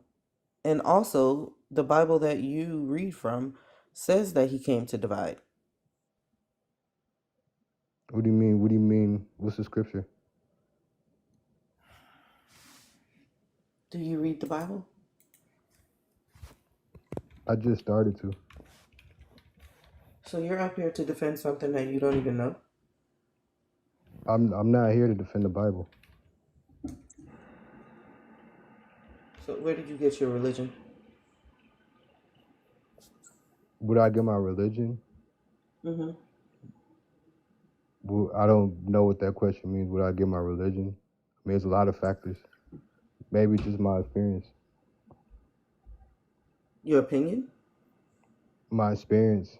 That's a vague way to answer it. Your experience. Yeah. It could be from my upbringing. It could be a lot of things. But definitely my experience. Do you think I came to bring peace to the earth? No, I tell you, I came to bring division. That's in Luke, by the way. Yeah, Okay. Jesus said that. Division from what?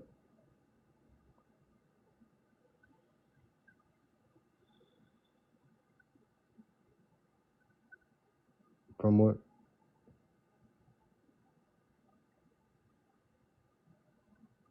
Fathers against sons, mother against daughters.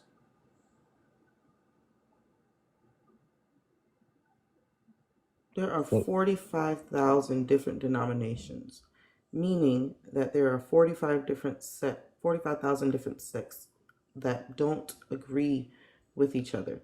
They are divided on what this word says and what this word means. okay. And do you think that's a good thing or a bad thing? You just said it was a bad thing. Yeah, I think the more we're able to get to unite and what the universal truth is, the more communion You we'll be just in. said it was a bad thing, Triangle. So No, I'm what I'm giving you saying, I'm why telling you it's what I'm bad. saying. What I'm I'm giving you saying that your is, book says it's a good thing. no, I'm telling you what I'm saying. What I'm saying is that the more we're able to accept the one universal truth, the more we'll be together in union. There are 45,000 different sects of this religion that believe in Jesus Christ that don't even agree on how to do that, on what that should look like. So, how in the world are you telling everyone else to come together when Christianity doesn't? And what in the world is one universal truth?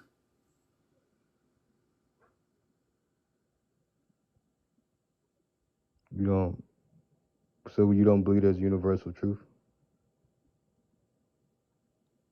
Was that my question? Yeah, I'm asking you. Because you're asking Was that my what? question? I asked you a question You said and you what? answered my question. Triangle, stop it. I asked you a question and you want to answer my question with a question. I require answers to a question, not something that ends in a question mark. Point it back at me. Can you repeat it again? So you don't even know what my question is? No, I don't understand your question. I don't. Yeah, I don't know. I don't understand. You said that there is one universal truth. Yes. I asked you what that is. Well, if I were to answer it in my then point, I would say it's God. Again, how can God be one truth if all people can't even come to the same conclusion about him, even the same people that are in this religion together? People that sit in church next to Because each other can't come to the same conclusion of who he is. People that supposedly walked with him or worked for him can't even come to the same conclusion of what he is. James and Paul had arguments about what he said and what he meant when he said what he said. I mean, it's just a simple fact that no matter, even in science, it proves that no matter how far we get, Please don't do that. we're only at a small scope of what we understand. It's probably like maybe 0.0000001% of what we know. So You said all that to say nothing? no, what I'm saying is you're asking how do we not know? The point I'm making is we're human. Like we're not gonna know. That's not what I said. Then what'd you say? I can't go You through this asked me whole what is conversation with God. you asking me what I said when I'm literally telling you. Well, didn't you ask me what is If you're God? not going to be present, if you're not going to be present in this conversation and actually engage critically, I don't know how we can go forward. Especially with you pulling numbers out of your butt and not wiping it off before you try to hand it to me. Yeah, there's like some sort of like just disassociation. Yes, you do have some sort of disassociation. I mean, it ain't just me. It's me and you. No, sweetie, I'm totally engaged. Okay, I don't feel it. Because you're disassociated. What's happening? He's We're boring. like getting Oh, nowhere. somebody just typed it as soon as I said he's He's boring because oh I'm asking him questions and he's asking me questions. Same thing he did to you. He's asking me a No, question because for a you're question, asking me. and then I'm talking. I'm giving her the recap. Be quiet. So I asked him because he said we need the thing about the one universal truth that we reach it, then we can come together. I explained to him that this Bible, Jesus comes to bring division. He asked me where that is. I quoted it, told him what book he could find my quote from. I don't know the exact. Hold on, is it Luke 11, Luke 12? You can find that in Luke 12. Then he started talking about the one universal truth. So I asked him what the one universal truth is. So he asked me, "So you don't believe there's a one universal truth?" And we've been on this merry-go-round of his rattling in his brain since you like left. The reason why I asked, because you one said, "What would is think it?" that if there is a God that you know expected humans to have this one universal truth, if he actually created the humans, he would put that one universal truth in the human, and the human would know what that one universal truth is. It's like if What? mortals create products and their product has that one feature that gives them a competitive advantage, right? It makes their product work, and everybody knows that this product, when it does this thing, it belongs to this manufacturer. The All right, God look. isn't as smart as a mortal Okay, to look. put, I'm talking right now. The God isn't as smart as mortals who put their unique feature or calling card in the product. The God expects humans to figure out what that universal truth is and expect that to happen without humans fighting about what the fuck it is. Expect humans to not fight about who's the smartest and who can actually figure it out. Like, it's interesting. Okay, the reason why I asked what is because, and the reason I brought up these numbers is because no matter how much we go, the point is we're human. We're not God. So we can't. We're not. even I brought up science because even science can't prove, even no matter how far we get deep into science, we still only know only so much.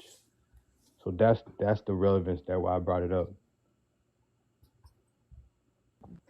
Did that change anything that I said? Did What? Yes, that add anything? Did that that's very add anything important to the because if conversation? No. No. you said what? What did that add to the conversation? Oh Lord, bro, it's a lot. I mean, maybe instead of calling on him, maybe have him come in here so he can tell everybody what this one universal truth is. Because the point of the universal truth is that if everybody can get on common ground what the universal truth is, we are united. But to me, it seems like what y'all promote is individual thinking and critical thinking, which is all right. Individual thinking and critical thinking is the problem. So who knows what this universal truth is? Triangle. There's people who know Who it's God, but if you don't who believe in who God, then you who don't gets it? believe it. That's why I So asked, who? what is the Hold on. Hey, universal truth? universal. Damn, I done named your ass universal shit. Triangle. Triangle. If you have to believe in the God to know what the God is saying to you, right? And so there are multiple believers, right, who believe they're talking to this God. Yet the God isn't saying the same thing to each believer. So which Yeah. one of you are right? You said which one of us is right?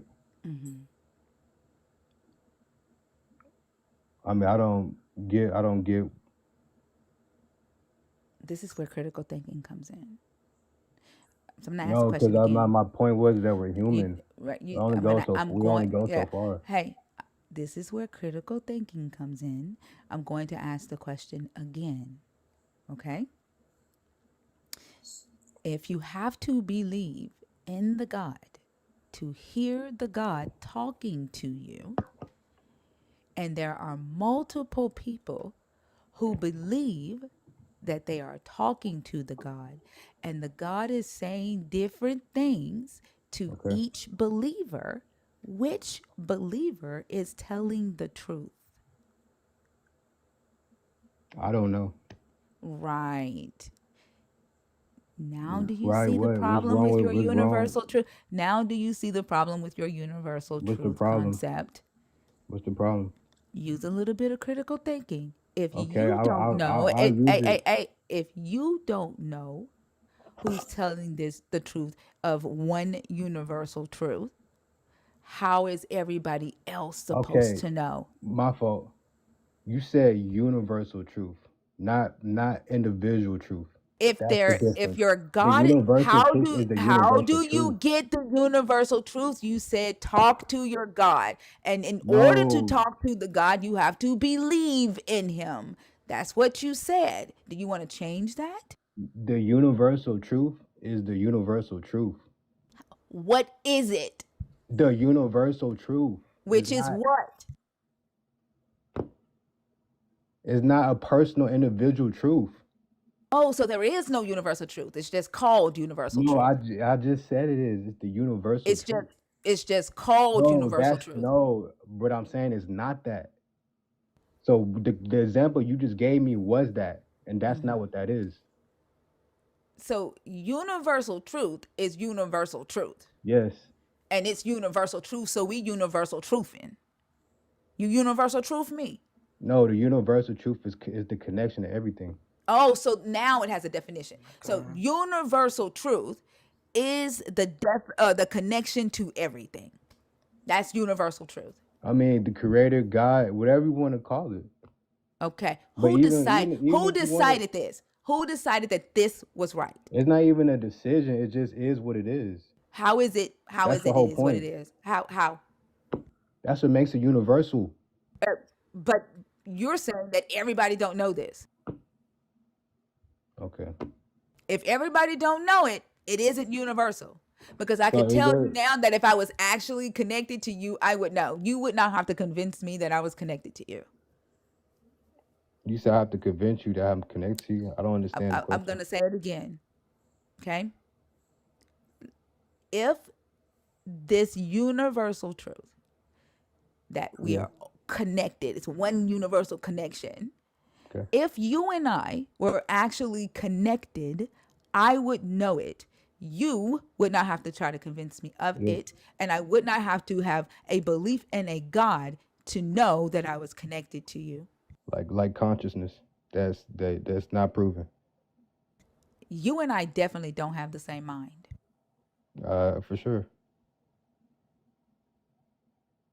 So what's your answer? So you think religion is so you think it's toxic.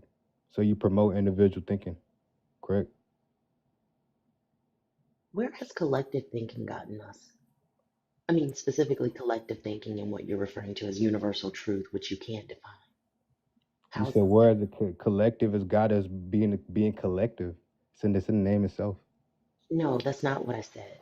I That's said, what that is what you said. Where has it got of us? And I answered it. It's where has collective thinking gotten us? got us I thinking know where. I know collectively. where, Fee. I know It's where. got us thinking I, collectively. I know where. Change. It's gotten us on TikTok in baggy pants, no shirts, with dreads and cell phones in our hands. That tracks, honestly. Oh, Because y'all answer the They question. typically all look alike. Like they Where look like they are hippie. I don't know, hippie Black Hebrew Israelites who wish they lived on planet Mars. They all got the no shirt PFPs with the saggy joggers with the dreads. Whole teppy. Yes, thank you, Sandra. That's what collective consciousness, collective thinking has gotten us. Is the same PFP. And I'm trying to figure out where any solutions are found in that type of mindset. Because if we all think the exact thing, nobody learns, nobody grows. And what you're pointing to, or you keep referring to as a universal truth, you haven't shared one bit of truth. You've just created a tautology. Universal truth is universal truth. What can we do with a label? That makes absolutely no sense. it's the fact. It's the fact that it's the point I'm trying to get at. Is that if y'all believe that fine, like y'all that people shouldn't be religious, then that's okay. But Nobody said that though. You're that's putting that that's on what us. I'm getting at. If it's saying religion, if y'all saying religion is toxic, then wouldn't the opposite of that be societies with no religion? The opposite of that could be a lot of things, but the problem is that No, it could just be a society with no can, religion. can Stop you it. Stop can it. you No, stop? Can you stop? Like, that's literally not how conversations work. The opposite of that could be a lot of things, but we can't get to that because too many people, unfortunately, those of religious mindsets, think that everybody has to think the same way in order for society to function. And that's just simply not true. But y'all lack the creativity to come up with actual solutions. You'd rather just insert head in collective ass and then just say universal truth as if that solves anything. It's frustrating. Yeah, he's gone. That's what collective thinking gets to runners. When he said universal truth is universal truth, oh my gosh. Thank y'all for the gifts.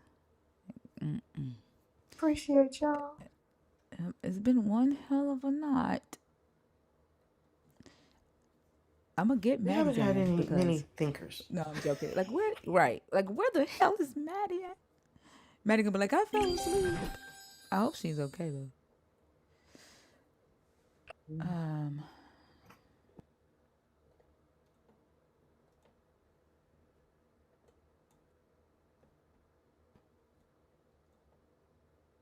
Chester. Hello. Happy birthday, Danny. Hold on. Happy Happy birthday birthday to to you. Happy birthday to you. Happy birthday, dear Danny. Happy birthday to you. Happy birthday. That Danny was is a beautiful. long time nerd. That was beautiful. Thank you. Alex, it was really nice. Really nice singing. Thank you. I Yeah, appreciate you. yes, it was. Are you a believer, deconstructing, or an atheist? Jojo said, "That's AI." Believer, deconstructing, or an atheist? I know I'm AI. I'm Australian. I'm a believer. And your age, please. I'm 36. Which topic do you want to do? It, Fee, do you want to do this one? Yeah, I can do it. Okay. I'm happy to talk about, do you think religion is toxic to our society? All right. And I think I could go a little bit better than triangle. All right. What are your Um, thoughts? so first of all, do I think religion is toxic to our society? Well, let's talk about what do you mean by our society?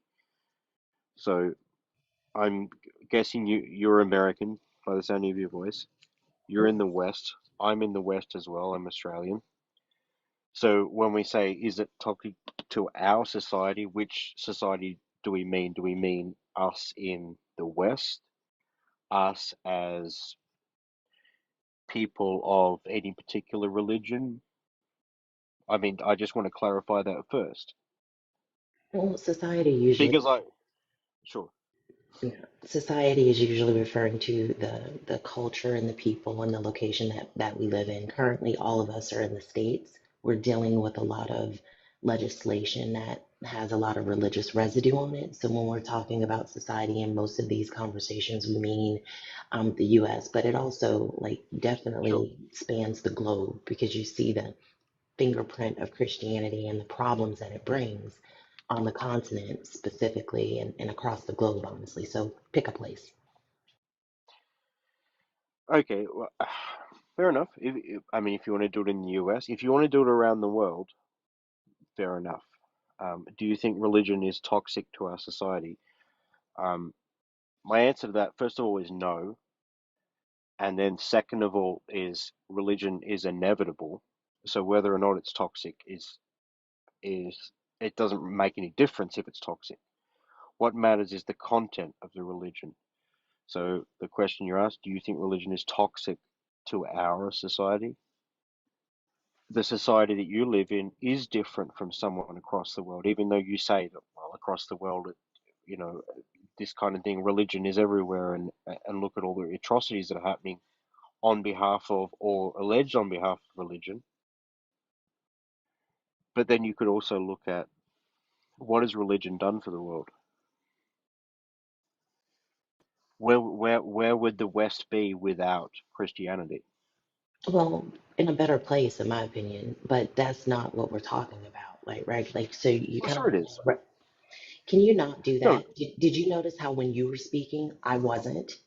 That's called common courtesy. I would appreciate it if you extended me the same thing.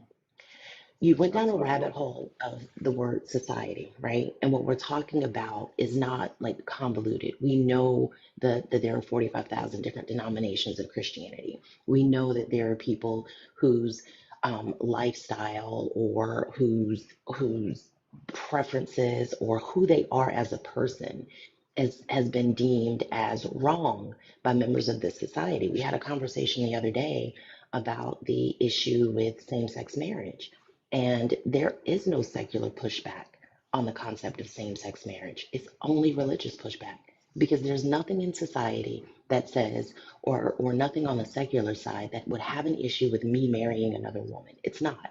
It's all religious residue. When we look at the way that women are treated across this globe, from the perspective of patriarchy. It is rooted to this religion.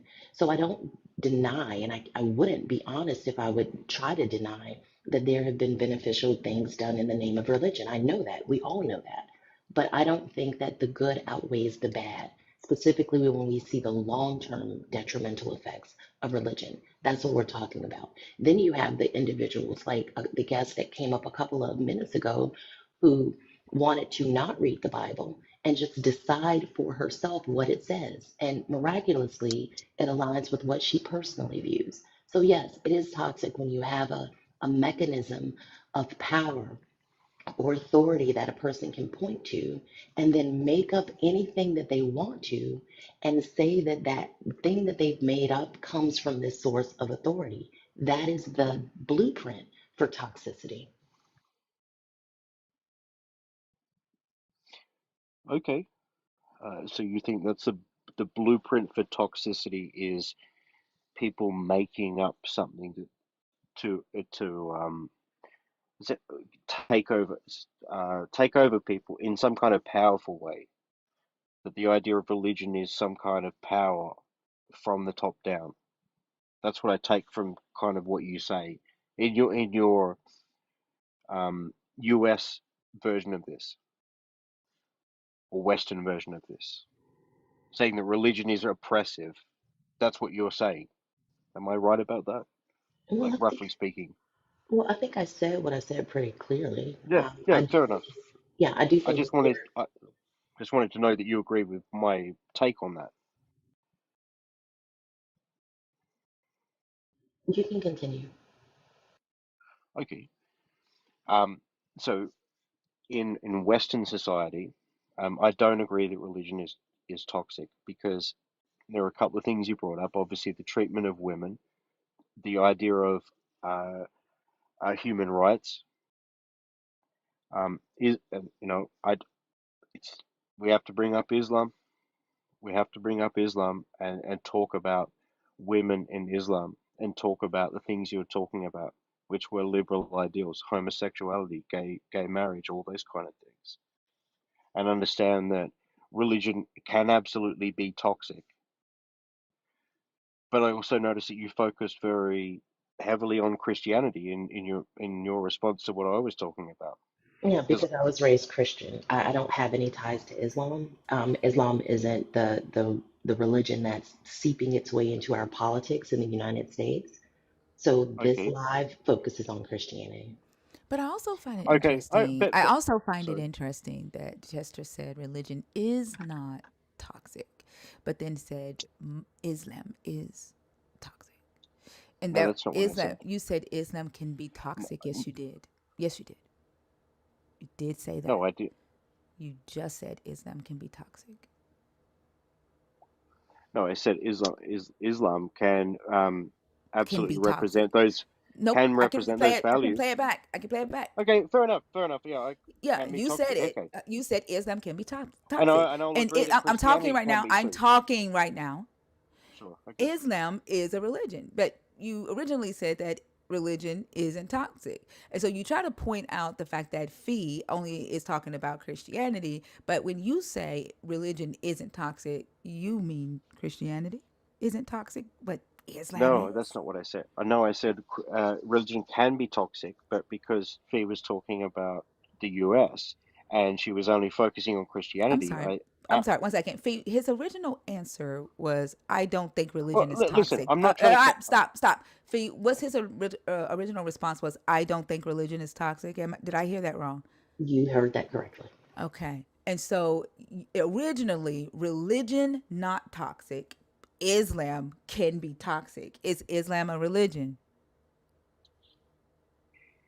Okay, fair enough. Then whatever happened there, then maybe I misspoke. Then do I think Mm. religion is toxic to our society? No, I don't. Um, And that includes is like Islam. no, it doesn't. It Is includes Islam a lot of a religions. religion? Of course, it is. Okay, so if religion is not toxic to society, but Yes. that does not include Islam, but Islam is a religion, then Yeah. you are doing exactly what you are accusing Fee of No, doing. Except yours no, is I'm. dishonest. Except No, that's not true. Hold yours on. is dishonest. Because if Islam is a religion and Islam can be toxic, then religion can be toxic to society. What you really want to say is Christianity is not toxic to society. But you don't have the balls to do what Fee did. Fee, I'm gonna pass it back to you. No. Okay, fair enough. I see in the chat. Yeah, take the L. I'm not taking an L here. No, I think because Fee brought up specifically Christianity, saying that Christianity was toxic to the society that we're in. I mean, I'm not. There's no gotcha here. I mean, again, I'm in a different country. I'm a Christian, and I really want to talk about this. I'm not trying to like turn shit around, do anything silly. When I brought up Islam, I brought it up in the context of Fee saying religion restricts women's rights, restricts human rights, etc., etc. That's why I brought it up. Of suggesting that, yeah, There are a whole bunch of other religions that you could consider toxic, but Fee was just only talking about Christianity, and she even mentioned, she said that Islam has not come to America yet, Were and you only a few talking hours ago. were you only talking about Christianity when you said religion isn't toxic? No, I wasn't talking about only Christianity. So that means Islam is not toxic. No, I said religion is not So toxic. I didn't say is all Islam religions. toxic? Yes. So religion is toxic. No. So One religion. you Oh mean my God, you are Christianity creepy. isn't toxic. You meant Christianity I didn't. isn't toxic. I Not didn't say religion isn't Christianity. toxic. No, I didn't You say. when I you didn't say say that. religion isn't toxic, you mean specific religion isn't toxic, specifically religion. And this gaslighting that you're doing right now is just fucking ridiculous. It's ridiculous. And stop blaming Fee for the bullshit that you're doing. I honestly, I don't know what you think I'm doing. I never said Christianity wasn't toxic. I said I'm a Christian. I'm responding to the prompt that says, "Do you think religion is toxic to our society?" I brought up Islam as, okay, fine. If you want to just get rid of Islam, get rid of all that, because it's clear that's not helping. Let's just talk about No. Because we Christianity. weren't talking Nope. about Islam. I'm happy to Nope. change the prompt if you Nope. want. No. No. No. I'm not trying No. to. I'm not No. trying to. No. No. Because your original stance was that religion isn't toxic. And then you said Islam can be toxic and Islam is a religion. So religion is toxic or I can be also said, toxic. but I said Christianity can be toxic too. You did not say that. I just said it then, and I said Just it now. two And you're two saying minutes it ago. now. You're saying it now because you want to change your stance. No, I'm not You tried changing to anything. call Fee out on some bullshit while you are doing exactly what you are trying to say Fee is doing. I'm honestly not trying to do that. So fair enough. If you want to get rid of me, but I really want to have a conversation with you about this. But if you want to get rid of me, fair enough. I'm from a different country, and maybe I don't understand exactly what you're talking about. Stop fucking saying But that. We You we speak we English. already know. You done told us where you're from. We don't give a damn where you're from. Nobody asked you that. what's You the like you're problem with not what an I'm saying? anomaly. We talk to people all over the country every goddamn day. Stop saying that. Yeah. So I've given you my argument. I've presented you my argument, and you think that I'm lying about what I believe. I don't think she said that you were Ask me lying all the about what. questions. Ask me all the questions you want. Trust me, I will answer, and you can pull me out. Stop cutting Fee off. When Fee speaks, you don't. And I don't think anybody said that you were lying about what you believed. I think you just made a statement that was a lot broader than you realized. You made the claim that religion is not toxic. You also said that Christianity wasn't toxic earlier. Then you changed it when Thinker pointed out the issue in your claim. Like, we can move on. Like, you keep talking about being in different countries, but these words mean the same thing in Australia that they mean in the United States. We know what religion means. We know what toxic means, and we know what society is. So I think that we can have an adult conversation about this without it, going down all of these rabbit holes. Just be honest about it. Sure, and I'm not trying to interrupt, and I'm trying to be honest with you. So if it sounds like I'm trying to pull the wool over your eyes or anything like that, I'm not trying to do that. I do want to talk about this because it's important. And it actually really is. And it's tricky to even find anyone on TikTok that wants to talk about Christianity because most of it is all banned and everything like that now. Because you can't even use anything. You can't talk about religion anymore. We talk about religion every day, literally all day, every day. So it's not hard to find I'm us. Like, if there are multiple I'm glad, content creators. and Daniel I'm glad is to have in found your you. I'm glad country. to have Stop found you. talking while Fee is talking. Daniel is a great content creator on your continent, that talks about this. So it's not a difficult thing to find. We have these conversations every single day. And the problem is that I think this is an example of the toxicity, right? Because most religious people use motivated reasoning when they have these conversations about religion. You have a position to protect. And as opposed to engaging with the content and the topic honestly and directly without a goal in mind, we end up in these like merry-go-round conversations that lead absolutely nowhere. And that is extremely frustrating. Okay. Can I? Yeah, I'm not trying to interrupt. I'm not trying to be on a merry-go-round. Um, I'm trying to present my argument that religion is not toxic to our society.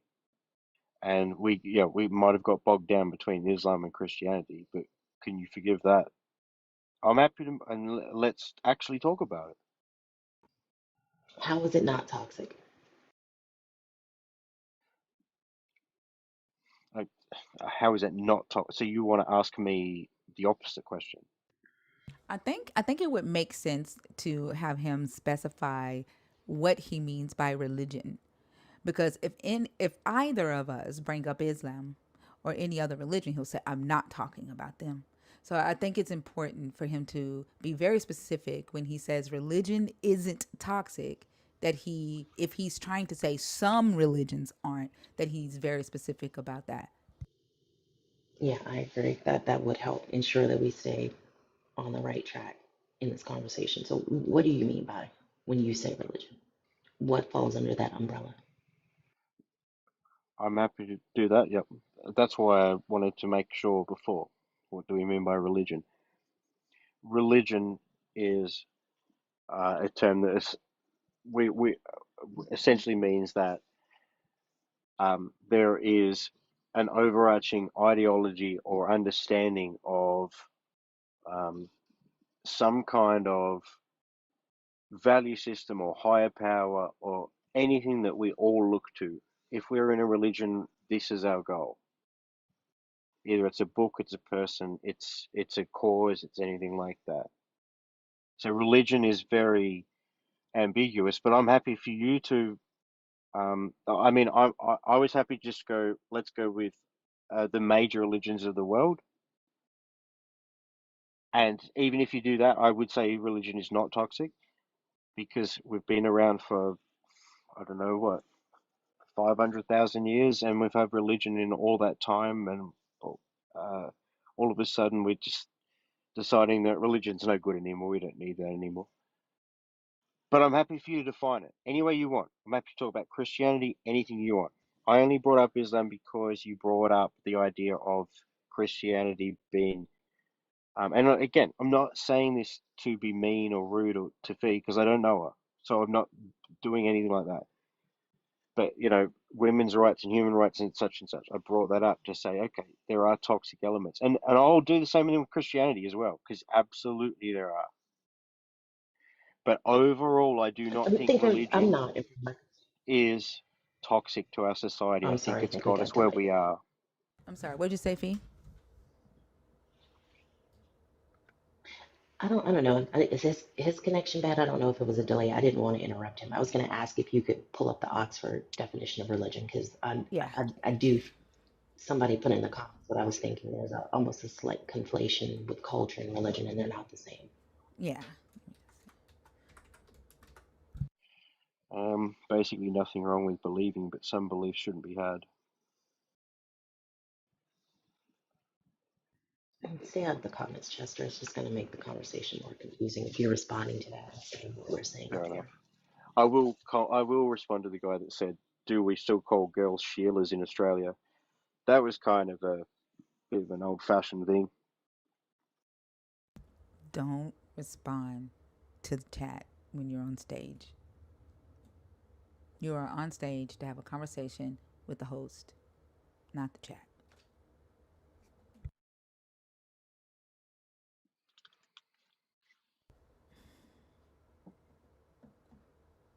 Here you go, Fee.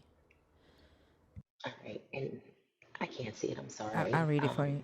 But It says the belief in the existence of a god or gods and the activities that are connected with the worship of them or in the teachings of a spiritual leader.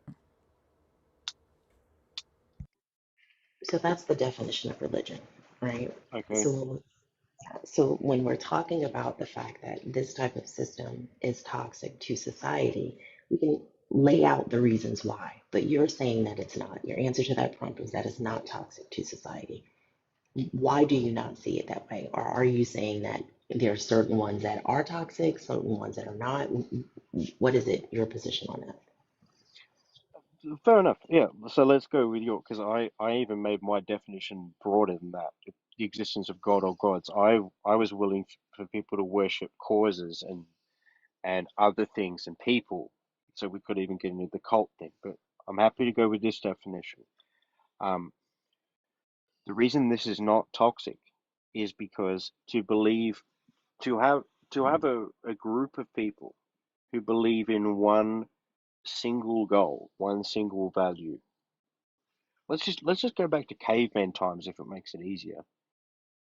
What would keep a society together? What would keep people together? It's understanding and believing in the same goal, the same idea. Whether or not you call it a god, then they're not going to call it a god. It takes us hundreds of thousands of years to understand what God means. But we're at that point now where people do believe that there is something higher than us. And I understand your issue with it. Your issue, I almost feel like your issue is not religion is toxic.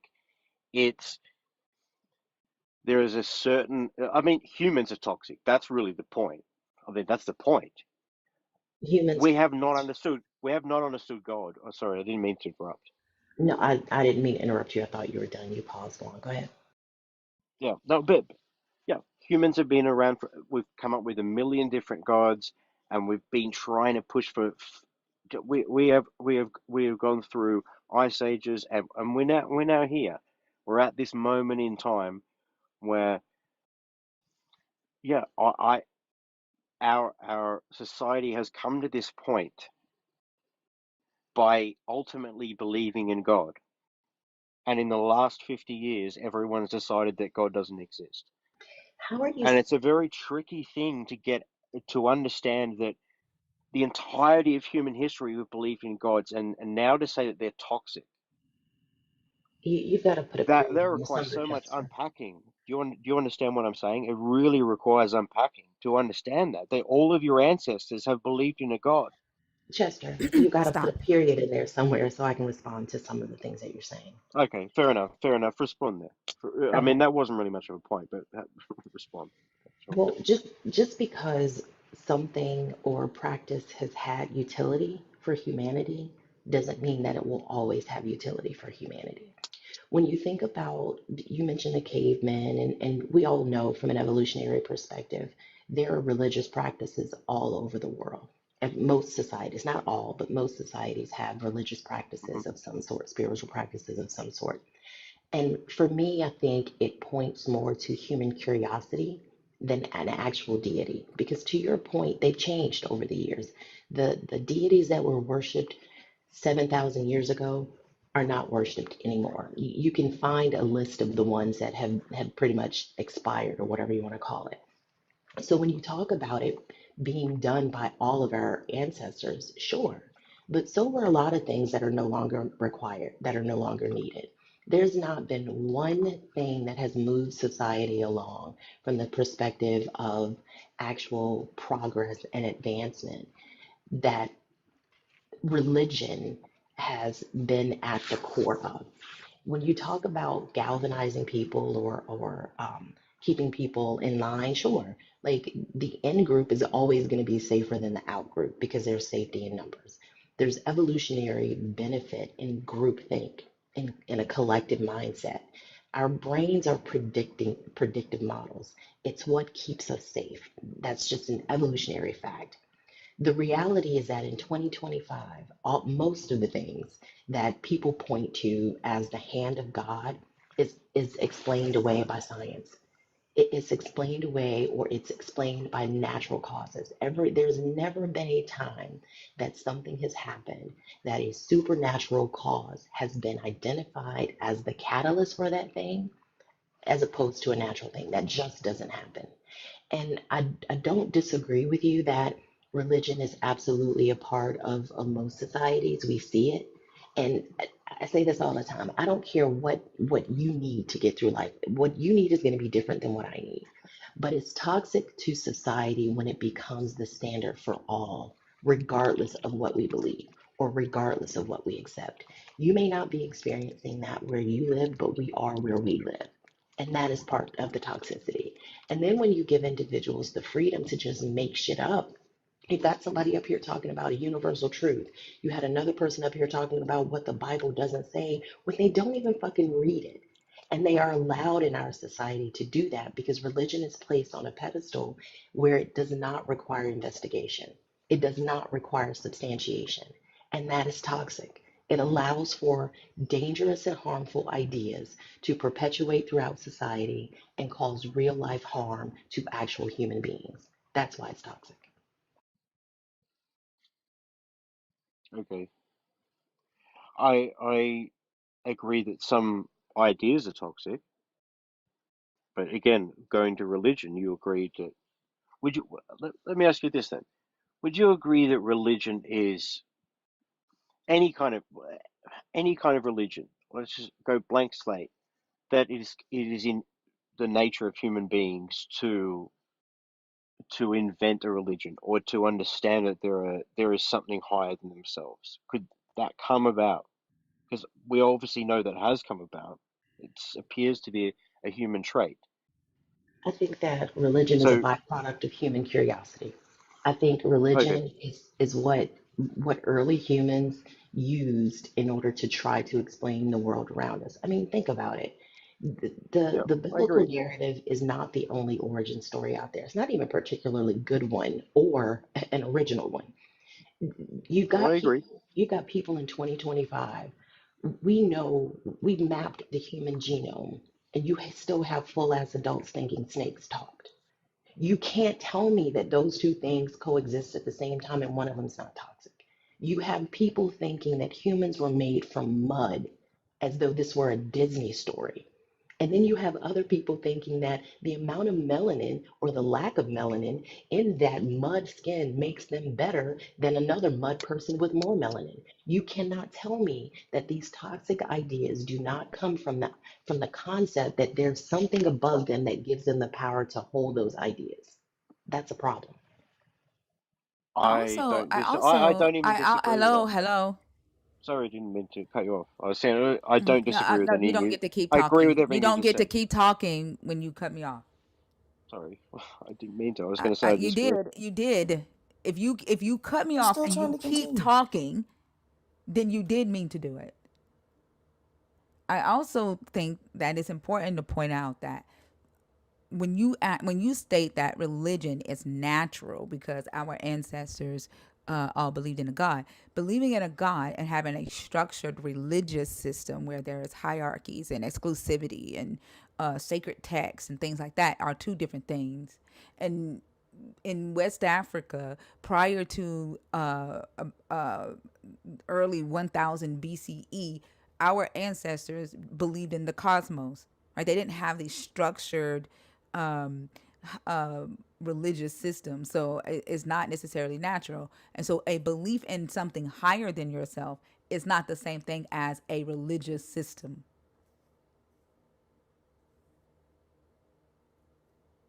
The earliest religious system that I've studied in West Africa was between 1000 and 500 BCE, and it's the Mandi religious system. I haven't seen a system, and I'm talking about a structured religious system. I haven't seen anyone that I've studied prior to that. But again, what I'm talking about is the difference between a structured hierarchical system with sacred texts, with priests, with popes, with required worship versus worshiping a god or worshiping something that is higher than you. They are not the same. I agree with that completely. I agree with that completely. A church is not a religion, and not all religions are based on God, and and no one knows who God is. No, your statement But we, was religion is a natural thing. That was Yes. your statement. My point is that Yes.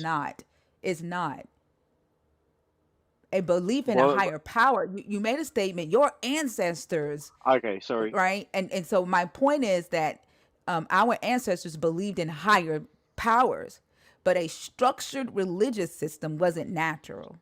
Okay. So that's fair enough. You are to, that's fair enough. You're talking about the structure of a particular religion that is essentially a state in itself. That's fair enough. Which is like, look at the Roman Catholic Church. That's exactly, you could look at that and go, yeah, that's the Church of Christianity, which it is because they made themselves that, and that's fair enough. Because I've got plenty of, I've got no, I can, there's no, I can absolutely go all day on the Catholic Church. But in terms of religion, quote unquote religion, we looked it up and said what we're talking about. So, but I understand you. I agree with you. Religions can become what you're talking about: dogmatic, disgusting, cultist, powerful. Absolutely, that's what's happened with the Catholic Church. I don't even deny that. Of course, I'm not going to deny that.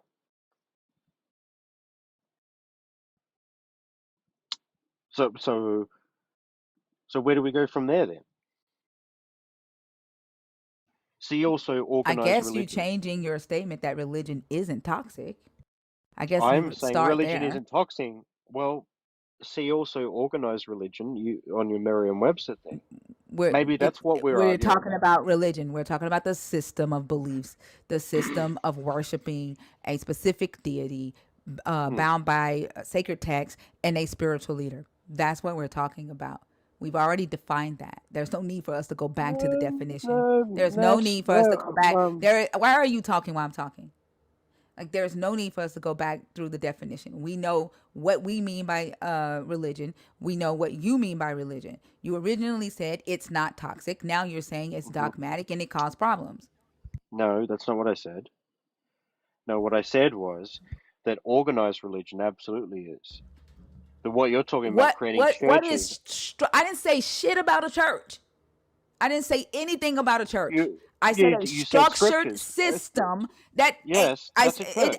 that's not a church. A Okay. church is a fucking house. Stop doing this. I didn't say anything about a church. I said a structured system built around a specific deity or deities with the purpose of worshiping them based on sacred texts and a spiritual leader. I didn't say shit about a church. Yeah. Well, okay, fair enough. But that's different to what I'm looking at on the screen right now. You're talking about scriptural teachings.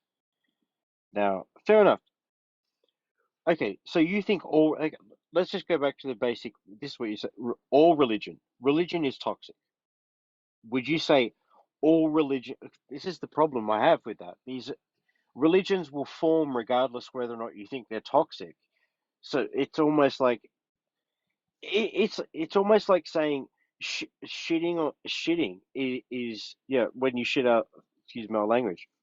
When you do a poo, it's toxic. It's like, yes, okay, yeah, religion is toxic, but what do you mean by religion? You have this specific idea in mind of this idea of scriptural texts, adherence to a particular dogmatic religion in terms of someone telling you to do something like homosexuals are bad or something like that. Is that what you mean by religion?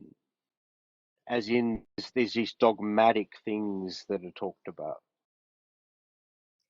I'm not understanding where you're drawing the line of demarcation, right? Because you can't separate the person from the religion. Say for the people, you do not have the religion; they comprise the religion. So, it seems as though you're saying that, and correct me if I'm wrong, but it sounds like what you're saying is that it's going to happen anyway, so it can't be toxic. Is that what you mean? No, I think he's saying it's going to happen anyway, so what if it's toxic? No, I'm not saying so what if it's toxic. I'm saying human beings are going to invent religions. The toxicity And does what not about the come from toxicity? the toxicity comes from what they We're invent. not asking. Human beings. We're not talking about what it comes from. Wh- People Well, I are thought going to that was invent the first religion. prompt. People are going to invent religion, and therefore toxic. The religion being toxic is what? Therefore, religion being toxic is what? No, I didn't say that. I Finish that. said some religion. People are going to invent religion. Yes. Therefore, religion being toxic is what? Religion being toxic would be an invention of the people who invented it. I'm not saying And all religions are toxic. therefore what? And therefore what? What do you mean, Therefore, therefore what? But therefore, I disagree with your prompt that religion is toxic. so now religion is not toxic again. No, I didn't say religion is not toxic. I disagree with your prompt that religion is toxic. Is religion I dogmatic? have religion can be dogmatic. What religion is not dogmatic that you know of? Probably the Hare Krishnas. They're not very dogmatic, and So the then everybody should. That's the non-toxic religion when it's not dogmatic. no, I didn't say that. So I didn't say that. dogmatic religions aren't toxic. No, it Are, sounded like you are were saying that dogmatic religions toxic? no, not necessarily. Okay, so Just like when there is doctrine or dogma that yeah, says sure. that's based off of a specific doctrine. Hmm. Give me a religion that is based off of a specific doctrine that is not toxic.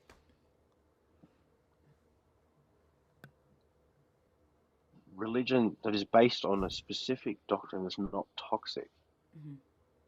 Um, I'm going to say Christianity Duh. is not toxic, but I will admit it can Hold on. be So religion, so toxified. No. Christianity's dogmatic religion is not toxic. That's your stance. That's No, your that's not stance. my stance. No, Is that's not what I okay. said. Is You reframed it. you said That's not what I Christianity? said. You said Christianity is not toxic. Is Christianity toxic? It can be, but So that's now not what you asked me. Christianity. So I did ask you that. So Christian. I asked you for a religion that is dogmatic, that is not toxic. And I said Christianity. Yes, I So did. Christianity is dogmatic and it is not toxic. So I misanswered that question, and yeah, fair enough. And you've got me with the logic there, because I'm going to go logic wise. Christianity can be toxic. Christianity can be toxic. Thank you. So Yes, every religion. religion can be toxic, Thank and you. I Thank you. agree. There we But go. I agreed There with we this a go. long time ago. There. No, you didn't. No. So Really? religion is toxic to No, society. religion can be, and that's Name all I a wanted to religion say. that's not toxic to society. I Name wanted a to religion say, that does not bring toxicity to society. um,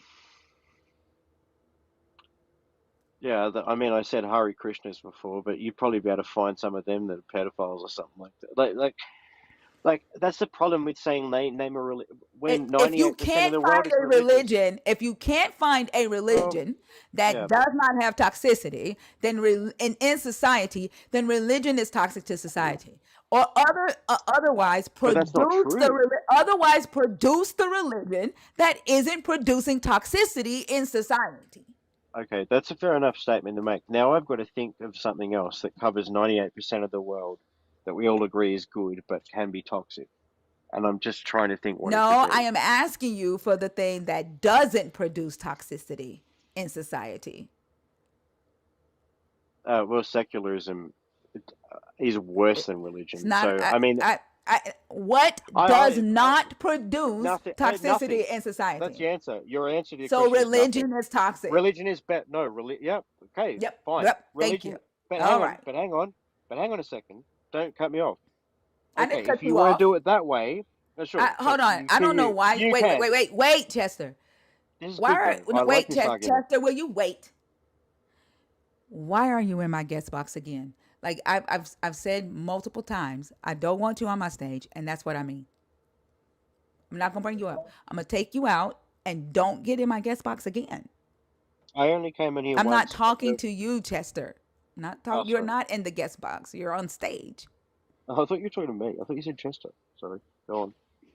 Who's She in was the telling you to hold on, dude. God dang. All right. That person that just commented. Don't Oh, get blocked. Like respect the boundary. I don't want you on stage. I don't want to talk to you. Stop requesting. Go ahead, Chester. where were we? No, I mean, we're coming to a middle ground here on the idea of what is toxic and what is not. And my idea was, okay, if you want to go with religion is toxic, Hold on. then If I you're would done, say, wait, Chester. I'm sorry. If you're no, done, just simply wait. If you're done, just simply leave. I shouldn't have to block you because you can't control your fucking self. Control yourself. Don't come back in here.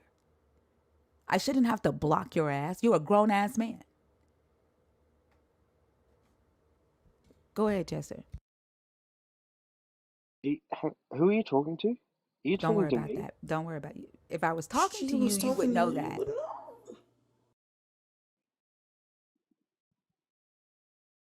Yeah, okay. Right. So if you want to say that religion is toxic, and let's say I agree with you, then what do we do from there? Because I don't agree with you, but let's just say, based on your idea of that's what's If you don't what's going agree, on. then we're back to the other point. You need to produce a religion that does not produce toxicity in society.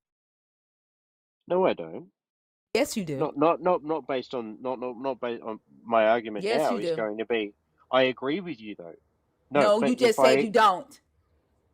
You for just the said you sake of don't agree. argument, for the Nope. sake of No, I don't. This okay, is not a debate. I don't want to do it for all the right. sake of argument. Either religion, there is a religion, a dogmatic religion that does not produce toxicity in society, or there's not.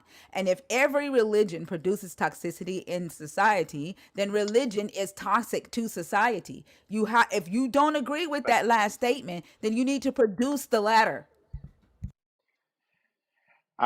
What I can produce is that states who did not have religions, people who do not have religions right now, um, basically rape and kill their children. And we What? can go into that if you want. Quit. You want to No, go because in? all you're doing is pointing the Quit. finger when we're talking No, I'm about not. I'm religion. Yes, not. you are. I'm not Produce pointing the the finger. religion. I, Produce the religion that does not produce toxicity. Stop pointing the finger, passing the fucking buck. You might also want to look at the data because that I doesn't it didn't mean doesn't to use the support what wrong you just metaphor said. too. Um, no, what I'm saying is that if 99% of the entire world has believed in a God up until this point, then we have to explain toxicity in terms of humans. And because what my point was, if we're going to take what you said, host, and go, yep, okay, religion is toxic, then I would say, okay, that means that human beings are toxic. Because we can't, well, how would you separate religion from human beings who believe in religion at That that would mean point? religious human beings are toxic. So everyone has been toxic up until about 1850. That's what you're, that's what you would have to say. Okay. And then I would have to, then it would have to come, Religious human beings are toxic. I don't have a yes. problem saying So that. do you understand my point? Religious human beings are toxic to society. I don't have a problem saying that.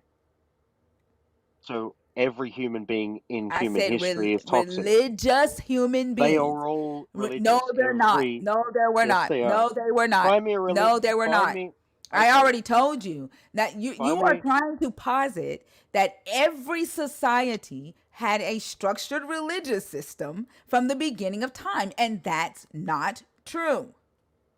that's not what I said. You are saying every human believed in Has religion. believed That in a God. isn't. No, we're Has not believed in a talking God. about believing in a God, and I have already established that with you. A belief in a higher power and a follower of a Oh, okay. religion are two different things. Okay, fair enough. So we're doing religion as a organized religion. I can't use the word No, church because you've got to what upset with me. religion is. Religion is a structured system of beliefs. Like, stop fucking doing this, Chester. Stop I'm it. not. I'm trying Yes, to you are. understand That, like, you. the fuck. Like, this is I mean, stupid. Like, I'm not going to keep going back over hey, definitions with your ass. Like, this is stupid. okay.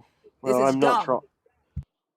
I am not trying to be dumb. I'm honestly Yes, you asking you are. Like, because you're I've doing never this. heard this before. You're doing this on I purpose. haven't You're heard doing this on this. purpose because you know damn well. Like, I'm at this point, I'm fucking done. Like, you know damn well that you can't produce a religion that does not produce toxicity in society. I never said I You could. know that you can't. I Exactly. never You said I know could. that you can't. You want to hold on your original stance that religion isn't toxic to society, but you can't. You have no proof to be able to back Yeah. that up. And now you want to I play, was and now trying to. you want to go back to the definition. You want to try to play on the belief in a God, and then the organized religion, and No, like you brought up you're just organized being religion. no, I didn't. You're being dishonest, and you're the third believer on stage tonight who has pulled this bullshit. In a row, too. That's a crazy. I'm not trying. See, I'm really trying. What I was trying to do with my last argument was to say, okay, if 99.9% of human beings in human history have, and it didn't work because you you talk about religion not in terms of believing in a god. You talk about it in terms of an organized structure with scripture and dogma, But Chester, I don't. and that's fine, and that's fine to talk about. Sorry, someone interrupt. I'm not trying to interrupt anyone.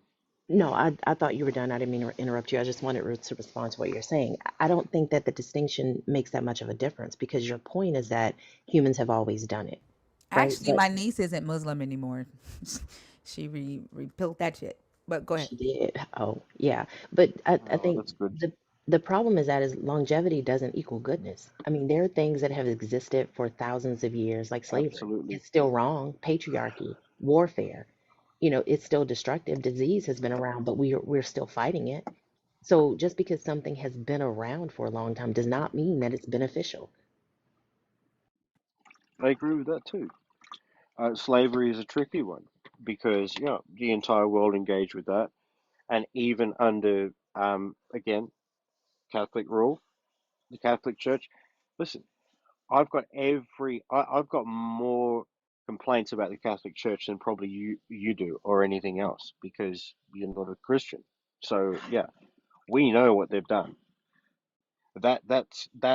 And this is But the problem with Christians is we can't convey to people what we believe, why we think what we do, and what has got us to this point of understanding the fact that our values come from Christ, whether or not you believe in him or it doesn't make any difference. That but we're born into Christian families. you're making a claim that these values come from Christ, but these values predate Christ. Like the Sure they fact do. that Yeah. and you also keep going to Catholicism as though it's the only religion that has problems. It's not. Like look on the news and see how many religious leaders are touching children and abusing women and taking advantage of elderly people. This is not a problem that's only germane to Catholicism. Like it's across the board with religion, which is why the prompt says religion is toxic to society. It Yeah. just seems as though you're So trying to exclude your religion from that no, conversation. I'm not. No, I agreed already. That's what I brought up the Catholic Church for. I'm a Catholic. And I have nothing good to say about what has happened in the Catholic Church over the last 50 years. So, as a Christian, I'm the first one to absolutely abhor everything that happened there. Like they effed us up.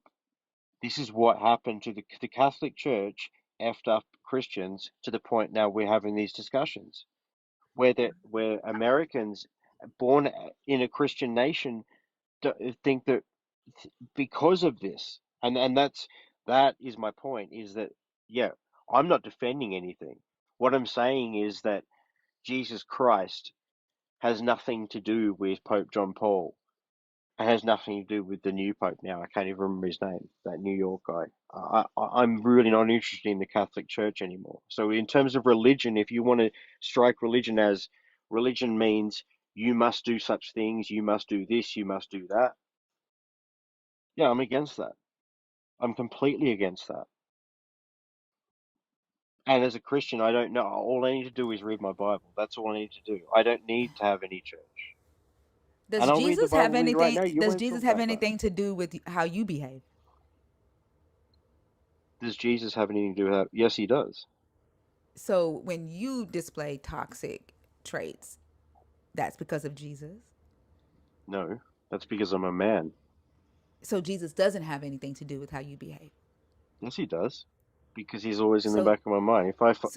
so then when you display toxic traits, it's because of Jesus. What do you mean toxic traits?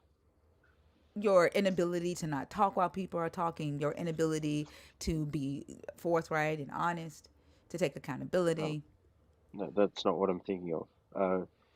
No, there's sin, and then there's When I said talking toxic to people. traits, I didn't say anything about sin. Oh, okay, fair enough. Yeah, the Jesus didn't talk about toxic traits, so no, We are that's. talking about toxicity.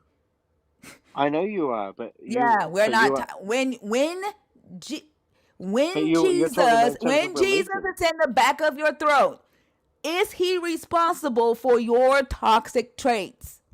Well, that's not very nice, but so okay, so if you want to You do said that, he was in the back of your head. Where the fuck is the back of your head? you said the back of my throat. I know what you meant. Where is the back of your head? Yeah, fair enough. It's not really Yeah, I was funny, but trying to hold it. I was trying to. it's hilarious, isn't it? Oh, that's nice, isn't it? These toxic traits that you are displaying, like you're Yeah. What were the in toxic this. traits? Why the fuck are you Who just said? talking over me? That's This is What was normal, just exactly said? what I'm talking Chester. about. This is exactly what I'm talking about. These toxic traits that you are displaying are, and they're because you're up here defending Jesus. You're defending yourself. You're defending your belief. You're defending Christianity. You're defending religion. The toxicity is because of your God. It is God breathed. It is inspired by your belief in a God. Okay, but so do you have a problem with religion or do you have a problem with God? You keep changing your tune. I have a problem with toxicity. That is the fucking topic, Chester. So what was toxic? Me having a discussion with you, or you telling me that Jesus has his dick in the back of my throat? Which part of that was toxic? I didn't say anything about Jesus's dick being in the back of the throat, but you did. You had to picture Exactly that. what you I said. said Jesus That's is exactly what in you the fucking back said. of your throat. Yeah, I but what was do you think talking that about means? his voice box. You Oh are yeah. the one talking about his dick. I didn't say Well, shit whatever. about Jesus' dick in your throat. I said when Jesus is in the back of your throat, you speak for him, your behaviors. Why you went to Jesus's dick in your mouth, I don't know. Maybe it's a part of the toxicity. Maybe it's a part of the fact that you fucking both cracked up laughing after you said it, and you said I couldn't hold I it in. didn't laugh at shit because I meant what the You fuck I fucking said. did. They No, you laughed. She I didn't haven't. laugh. didn't. You did. Oh No, no, the She fuck did I Selena, not didn't. laugh. I mean, Selena I and don't I actually laughed. give. I don't actually care, but like at least admit that's. You do care It's a good. because now you're It was lying a on good her joke. saying she But laughed when listen, she didn't. it No, was a you good joke. listen. You listen because you Australian, you told us that 10 times since you've been up here, are very, very rude for lying on Thinker. Selena and I laughed. Thinker didn't laugh. She could have meant Jesus's hand was in the back of your throat as a puppet. You went to the dick. That wasn't her. That was you. Yeah, but come on, whoever said it, it was actually a good joke. So I'm going to give him I that. wasn't But I thought, joking. I wasn't joking. I was talking about your behavior, and you said Jesus is in the back of your head. I asked you, is Jesus yeah, responsible for your behaviors? If Jesus is I in the gave you the back of your answers. head when you speak on this I stage, told you that no. is why the fuck are you talking while I'm talking? Because he's a rude Australian. If Jesus is in the back of your head when you speak, the voice box that is coming out of your fucking mouth is Jesus. So when I said Jesus is in the back of your throat, I'm talking about the words that you say. You constantly interrupting us. Your inability to be honest. I wasn't talking about Jesus's dick. No, fair enough. But it would have been a good joke if you were. So that's a shame. But yeah, my point still stands. You didn't disagree with my point. I don't think. What's wrong with me proclaiming the word of Jesus Christ? Tell me that. Is anything toxic? What's toxic about what I can say that Jesus Christ says? I don't think it's Because toxic. there's I don't nothing think. toxic. I'm not going to say anything toxic. What's toxic? Being a man? Do you want an answer, or do you just want to keep rattling out questions? Because I don't The think latter. anybody has. No, I will get an answer to that. Yeah, I'd like an answer to that. That'd be good. I don't think anybody on the stage has said anything about you it being toxic that you say something about what Jesus said. The prompt is that religion is toxic to society, and it could be that this conversation is at a macro level, and you're thinking about it through a micro level. I'm not sure, but you keep bringing it back to you and the Catholic Church, and we're talking about society as a whole. If what you're saying, and it seems to be that what you're saying is that all cultures or most societies or people groups create some form of religion, therefore it cannot be harmful. That's what you said originally. Then you kind of deviated from that. Nobody's saying that you can't read a book and quote the person in the book. Do whatever you want to. But in terms of the impact on society, look at what it breeds. Look at its fruit. Christians constantly talk about the fruit that's created. Look at the actual fruit and tell me it's not toxic. We've talked about a multitude of things in this conversation, from slavery, which is condoned in the Bible, to patriarchy, which is condoned in the Bible, to like all manner of things, genocide that's condoned in this Bible. These are systems that impact the world that we live in. You Hmm. only for some reason want to talk about how it impacts you, or how it guides you or leads you to say things. I don't know, but that's not the topic. And every time we try to bring it back to what the actual prompt is, you want to deviate from that. And this is why we've been going on this merry-go-round for the last 45 minutes. No, I'm happy to keep it back. I'm happy to keep it on topic, which is that your your original prompt, religion is toxic for society, and I'm making an argument for no, it isn't, and you're making an argument for yes, it is, and we're just going back and forth. I think we're getting so like obviously that's what you think and that's what I think. Let's try and meet somewhere. You must know religious people, Christians that believe in Jesus Christ. You must know them. What does that That change? What does knowing a person that believes in Jesus Christ change when we're talking about the fact that religion is toxic to society? because you might know people that believe in Jesus Christ and aren't toxic to society. I do, but a They person is not a religion. I know plenty of people who believe in this God. I'm close friends with several of them that are not toxic so people. They are so kind-hearted individuals. Can you how stop? many Can you sorry. stop interrupting me? We're talking about the fact that religion is toxic to society. The only thing that you've brought up as a refutation to that is the fact that it helped form societies and it's moved people along. But religion is the scaffolding. It helped to build structures and create group identity and reduce chaos in the early days of society. But once the building is created, the scaffolding is removed. We don't need it anymore. The things that it created, that it gave us, the cohesiveness that it provided, the answers, if you will, that it gave, which really wasn't an answer, we don't need that anymore. And at this particular point, it seems as though it's being used for more toxic reasons as opposed to beneficial reasons. That's what we're talking about. Okay. And a lot of pretty much everything you just said I agree with. Um that's exactly what is going to happen with religion. Do you understand who just got elected as mayor in New York? You just saw what's going on with religion over in America. How What does religion that is taking over people's lives. Well, hold on, Chester. What does the mayor of New York have to do with religion taking over people's lives? I would say that the fact that you have the mayor of the most, uh, what would you say? It's not. I would say the biggest city in the world has a mayor that is a different religion than Americans have been used to, even though most Americans don't think they're in a religion. So let me put it like that. Most Americans don't think they are What a the Christian heck? country. But let me pull up to that.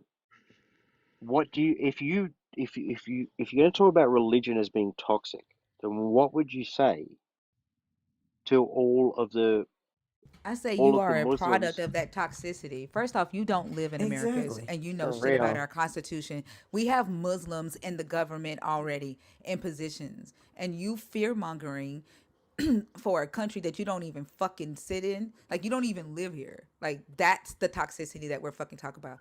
That Yep. damn xenophobia, the racism that just spews out of y'all's damn mouth in the name of your God.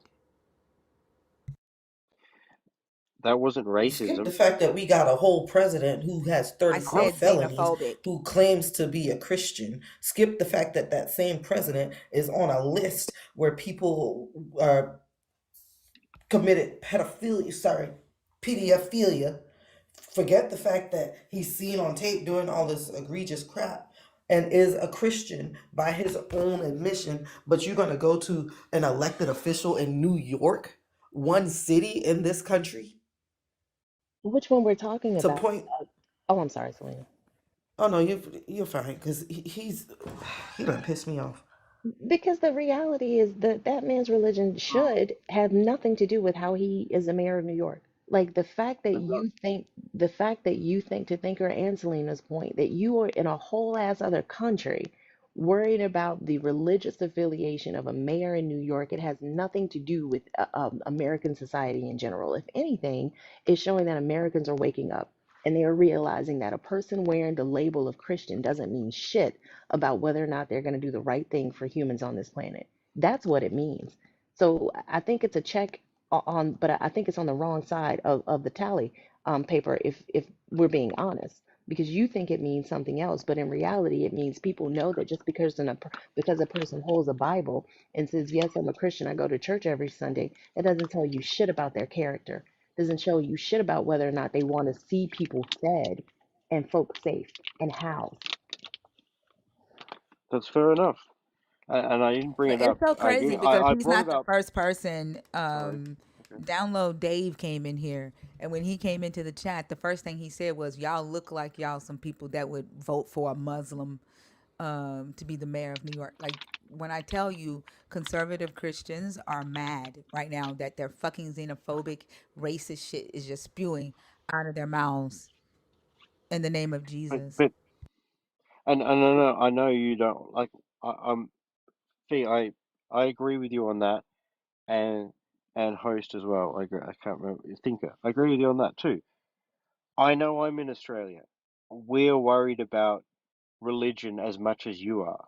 The reason I bring that up is because you think that Christians have some kind of like evil plot or religion. The idea of religion being toxic enters practicality terms when that religion turns up in your city. When people turn up and say, "You're a Christian," you get a gunshot to the head. That's what happens The with F? religion. And I agree that religion You're can And be just you're tell toxic people like you're an in you atheist are that. too. fucking. First off, you're fucking But fear I'm mongering. Shut the agreeing. fuck up. Shut the fuck up. Shut up. It was Christians who was shooting other Christians for having a different type of belief in your God. It was Christians putting paper bags over other Christians' heads and cutting one hole out so they could see one eye, and they had to denounce whatever heretical belief they had in a God. It was Christians killing Christians.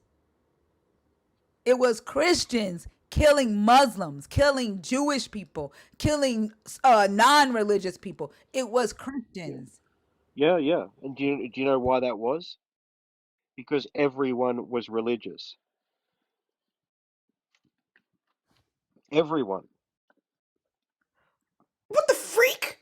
Christians So killed other religion is not toxic. Shut. Muslims, Jewish Humans are people because toxic. everyone was religious. That Christians killed other Christians, Muslims, and Jewish people because everyone was religious. that makes zero sense. Yes, religion is toxic. Because That everyone, so when I'm not. everyone is religious, you have to kill other people. No, people kill other people. Do you understand I'm human confused on nature? what the because everyone was because Everyone everyone was was religious. What religious, does that which mean? mean what means is religion had nothing to do with it, because you got a lot less religious So the people now. Crusades happened not because of religion. I'm agreeing with you. I'm on your side right now, and you are So still the arguing Crusades against me. happened not because of religion. You haven't even realized what I'm doing with you. You don't even know what So is the going on. Crusades happened not because of religion. Of course it did. Everyone was religious. So the religion is what spurred it. Had nothing to do with it. Wait. So you're not Everybody was agreeing with? Oh my religious. god. The war was over religion, but religion had nothing to do with it. Everybody War was was not. religious. The war was about religion and the spread No, it of one wasn't. religion over another, No, it wasn't. No, but it it wasn't. had nothing to do It with wasn't. religion, right? It wasn't about religion. It Okay. wasn't about religion. Yeah. Okay. And if you believe that, you're an idiot. Okay. That's why you voted Mamdani and fucking all right. Go Yeah, on because then, I live Adam. in New No, York. That's You how know it Adam, how live. works. vote. That's how it works. You That's how know it how works. voting works Everybody in the here. country votes for Adam, New York Voted mayor. for him. Everybody then. in the entire You're an country. idiot. If I You live don't in Puerto listen. Rico, I can vote for the mayor of New York, right? I don't care. Because that makes a whole lot of fucking sense, right, Chester? Of course you don't care, Chester, and your You dumb name fuck. rhymes with. But what's the problem with Mamdani? Like that's the crazy part about it. Like you've made this blanket assumption about how he leads and what his decisions will be for the state of New York based on his religion. And you still say that it's not toxic. Like that's nothing but a presupposition and a bias against this I person have. that you know nothing about. Shut And up. then you He's a said xenophobic bigot. That's I'll why. answer your He's a question, Fee. xenophobic bigot. That's No, why. I'm not. I'll answer No, it I'm for not. her. He's a xenophobic bigot who has shown his bigotry ever since he got on this panel and wanting to talk about Islam instead of talking about the religion he sits under, the Catholic Church, which diddled little kids for however long, and they turned a blind eye to it. And now he's trying to push his projections off on others. I mean, That's why, I Fee. talked. I talked about the Catholic Church. You said I don't agree with what they're doing, and then you skip past it. You didn't No, talk about you gave them a that's not. bullet point in your No, whole BS that you've been spewing since you've been up here. You did not talk about the Catholic Church. I'm happy to talk And about it now. I you was so announced. conveniently can't remember the name of your current pope, I guess because he's American. but I mean the But you comment. so conveniently remember others. No, Sorry, Fee. no, it's No, you're good. The comment that he made about Oso sounding like somebody that would vote for Mamdani, what does that even mean? Like that's the biased and ignorance that I'm talking about that can only be perpetuated in religion because people outside of a religious structure that points above them for some sort of authority or direction or guidance would only be justified in saying something like that. Like if I were to make a statement that you sound like a person who would vote for X, Y, and Z, what am I going to point to justify that sort of bigotry? But you can point to your belief system. You can point to your religion that tells you to see every other religion as toxic or every other religion as problematic, but yours is okay. While at the same time admitting that your priests and pastors and everybody else loves to touch children and do all manner of things and then ask for forgiveness and then decide when they are forgiven. Like all of this creates an insulated system of no accountability and justifies bigotry from the top down. But go ahead and continue to tell yourself religion is not toxic. okay. I I didn't. I wouldn't agree with everything you just said. That's not what I said. I'm not going. Oh, I'm a priest. Everyone's diddling kids, and I'm just going to go back to them. And I agree with everything that comes up in that. In Catholicism is a 2,000 year. See, this is the problem. You. It's almost like you Sorry, are thought I giving was muted. grace. And let me go back to. I really want to go back to Feast point because. But Beth or the other dude. I will talk about the Catholic Church all day, and I will absolutely denounce everything they've ever done because it's sickening, it's disgusting, and it pulled us back 100 years, and we just screwed everything up. And I'm not even sure it's going to get any better right now. But my point was to the reason to bring up Mumdani, New York mayor, was because it seems like you have this idea of religion that will not infiltrate anywhere, and as soon as Islam turns up, oh, that's fine. What's wrong with that? That's Who fine. said That's that? freedom Islam of has been religion. in America. There have been Muslims No, no, in no. America. There have You're been not. Muslims in the government already. They're Muslim members of Congress right now. The problem, There's Chester, is a that Muslim mayor in Listening New to what I'm Jersey. saying. I know you keep muting me, but let me just explain my point. If you No, because someone was talking while you're trying to explain your stupid point. and all of that is really tangential to the actual point because we're talking about whether or not religion is toxic to society.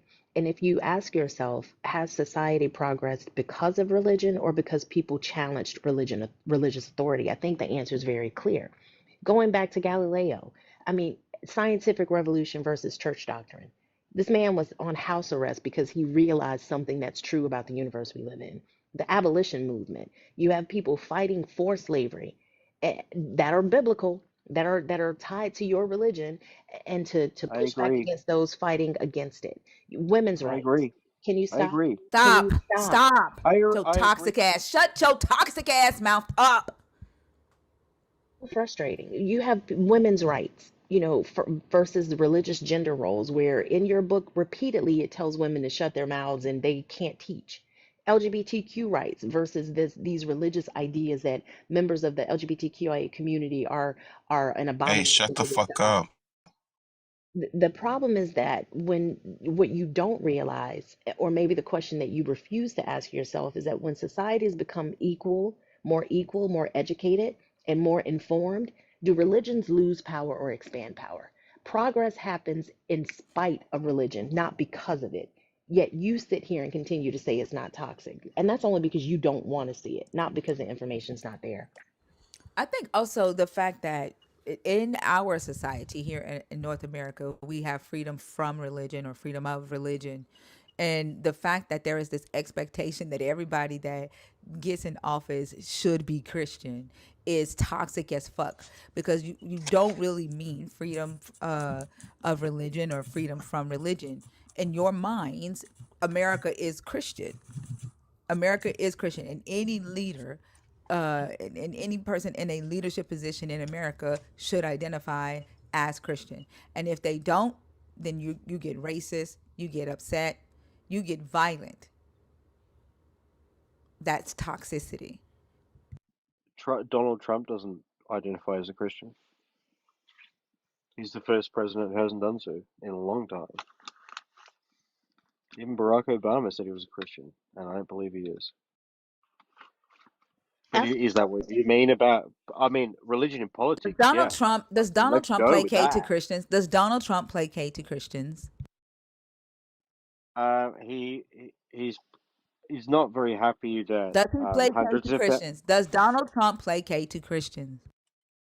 yeah, of course he does, Hmm. because that Donald is Trump is a fucking but puppet. Donald Trump is a Christian nationalist puppet with a fucking okay. following. He's a glorified influencer with a Well, we can talk following. about that if you want, but that's nothing to No, do with no, religion. But we no, can, no. You have pivoted this conversation like 5,000 ways.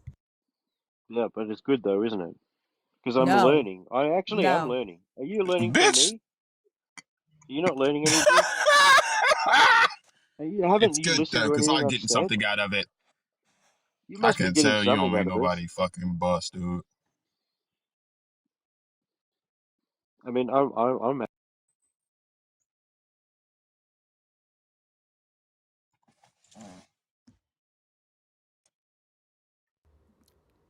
Yeah, I don't know.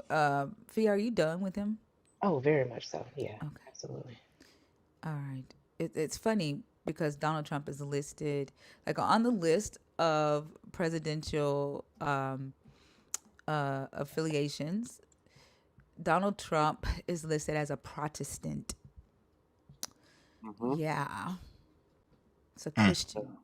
It's a Christian, Chester. mm, That's a Christian. mm, Yeah. hmm. But watch out for New York.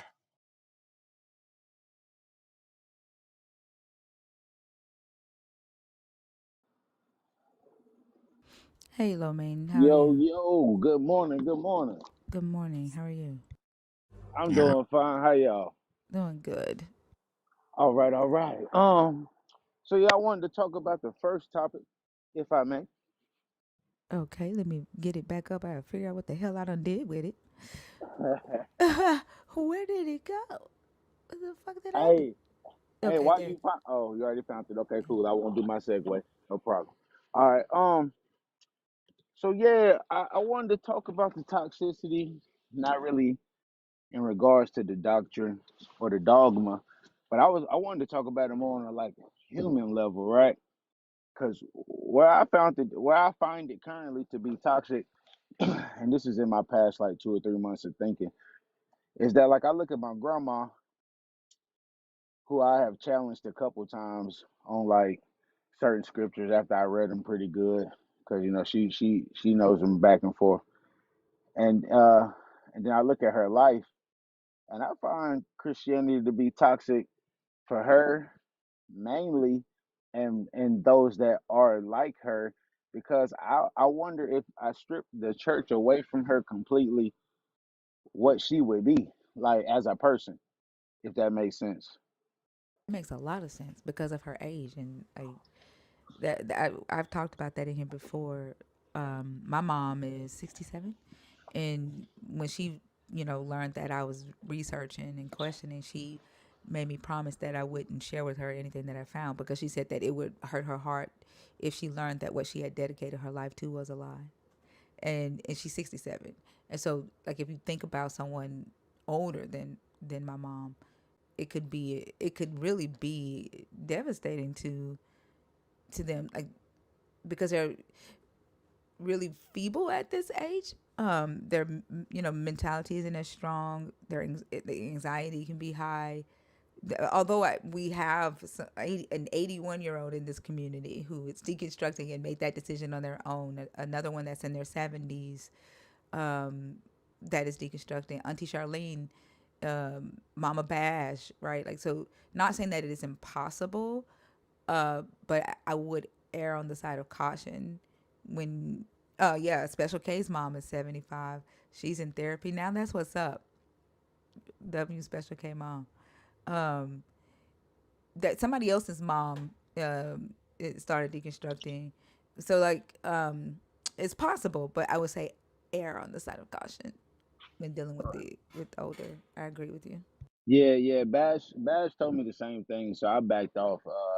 After like I don't know if I shared this here or not. I can't remember. I know I've talked about it a couple different lives I've been a part of, where Bash had told me one time, when me and him were talking, that he had asked his mom about the Abraham and Isaac situation and how she would operate in that situation, and they had a discourse about it. So I told him one day, I wrote him out the blue. I said, "Hey, today's the day, cuz I'm about to ask my mama and my grandma what they gonna do type shit." So I asked my mama, and she pretty much without cussing said, "Fuck nah, like I can't see." Like the first reaction was like, "I can't see him asking me to do that." But I would absolutely not be able to do it and wouldn't be willing to do it. So I'm like, all right, cool, we getting somewhere. Yeah. And then I went and asked my grandma, and she said the complete fucking opposite. So it blew me and made me sad because I was like, damn. Because my follow up questions was like, now, grandma, I know you all my life. You had like a integral part in like raising me. I never seen you hurt or do anything intentionally to harm anyone. I've never seen you do anything like that. Now, I mean, of course, I ain't known you your whole life, but I know you my whole life, and I ain't never seen you do nothing malicious at all. And you know me as a person, once again, because you helped raise me. You know I got hella children, a life, everything. And you telling me because God told you to do it, you just gonna do it.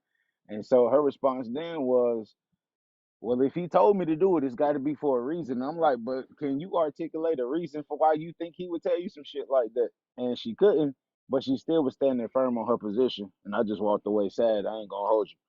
But Yeah, the reason why I said I feel like it's toxic on a human level is because my grandma is like 70. I think she turned 77 in December. And so she's so overly involved in church work. You know what I'm saying? Where it's like she part of all these different groups, like with mixed culture groups and like Church Women's United, and she doing Zoom meetings twice a week where they talking about the Lord, and she go to church, of course, every Sunday, every Wednesday. She go to other people churches when they got. I mean, she just overly involved, and she always been like that. But I'm just saying, if you took all of that from her, I don't know if she would even know who she is today. You feel me? Yeah. And I oh my bad, I didn't mean to cut you off. No, no, no. I was just gonna agree. I was just agreeing with you that that's all they know.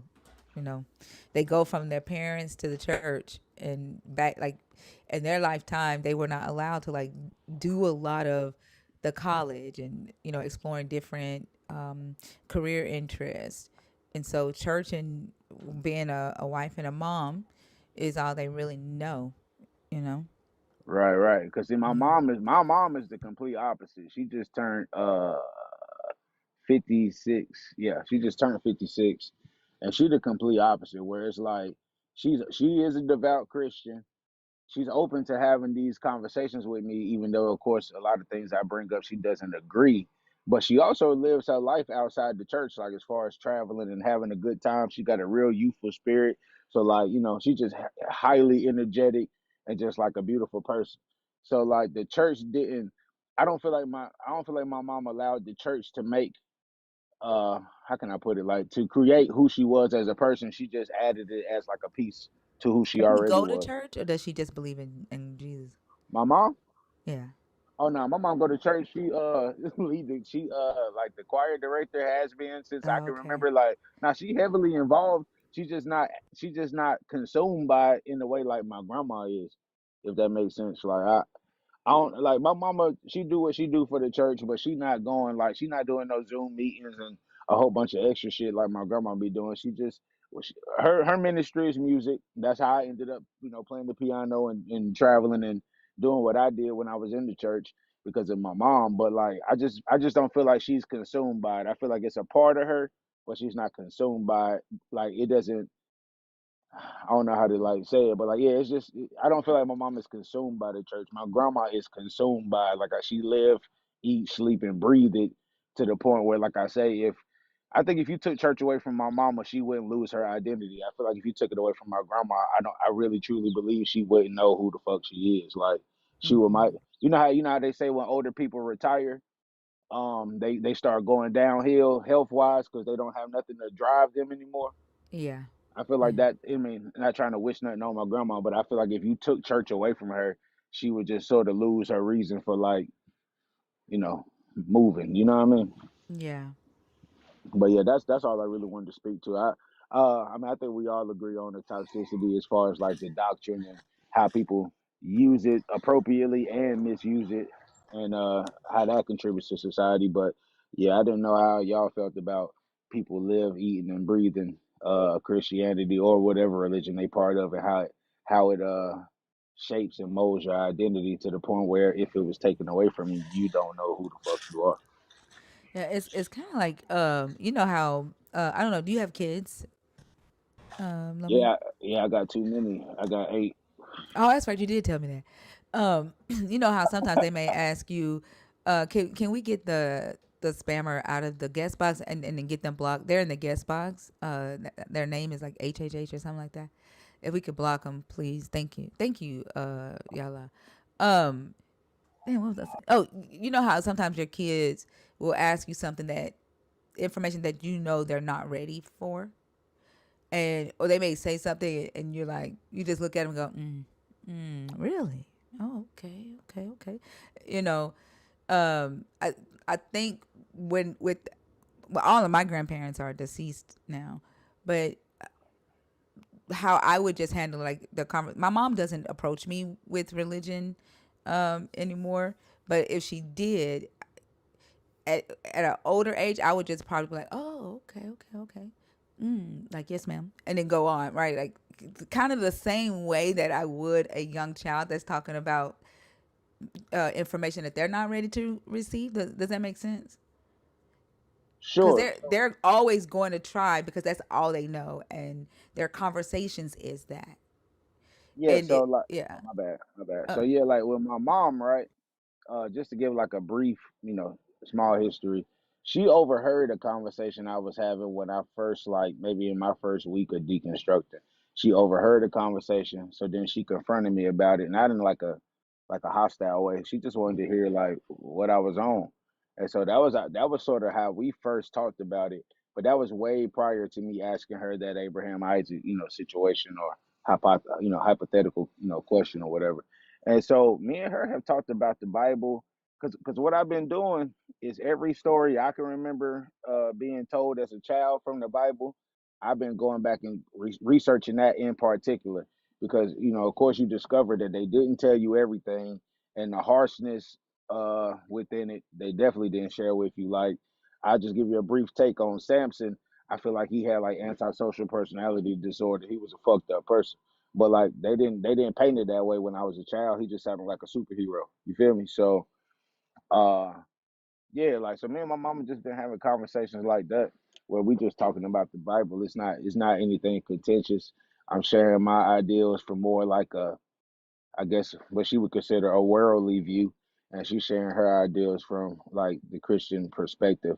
But we're not arguing or nothing about it. My grandma's the one that I can't talk to about it no more, and I have realized that because like I say, Bash told me the same exact thing you just told me. Like, yeah, you might just want to just leave her be. You feel me? yeah. So yeah. Yeah. Yep. I agree with Bash 100%. But yeah, if your 80-year-old grandmama can tussle with you, like if she want to tussle and you think she can handle it, TG, I say I'm doing what I do. I mean, by all means, more power to you. Let's swap grandmas, bro, because my grandma would never. She know I'm an atheist because her and my aunt used to watch my live back starting out, and yeah, they think that I don't know. I think they think that I made like a 180 since my mom died or whatever. I don't think they knew beforehand, but yeah, she would never come to me about anything biblical, and I kind of wish she would because then I could just be like, I'm gonna show you something, but nah, she would never. Let's trade. You saying you talking about us trading grandmas? Yeah.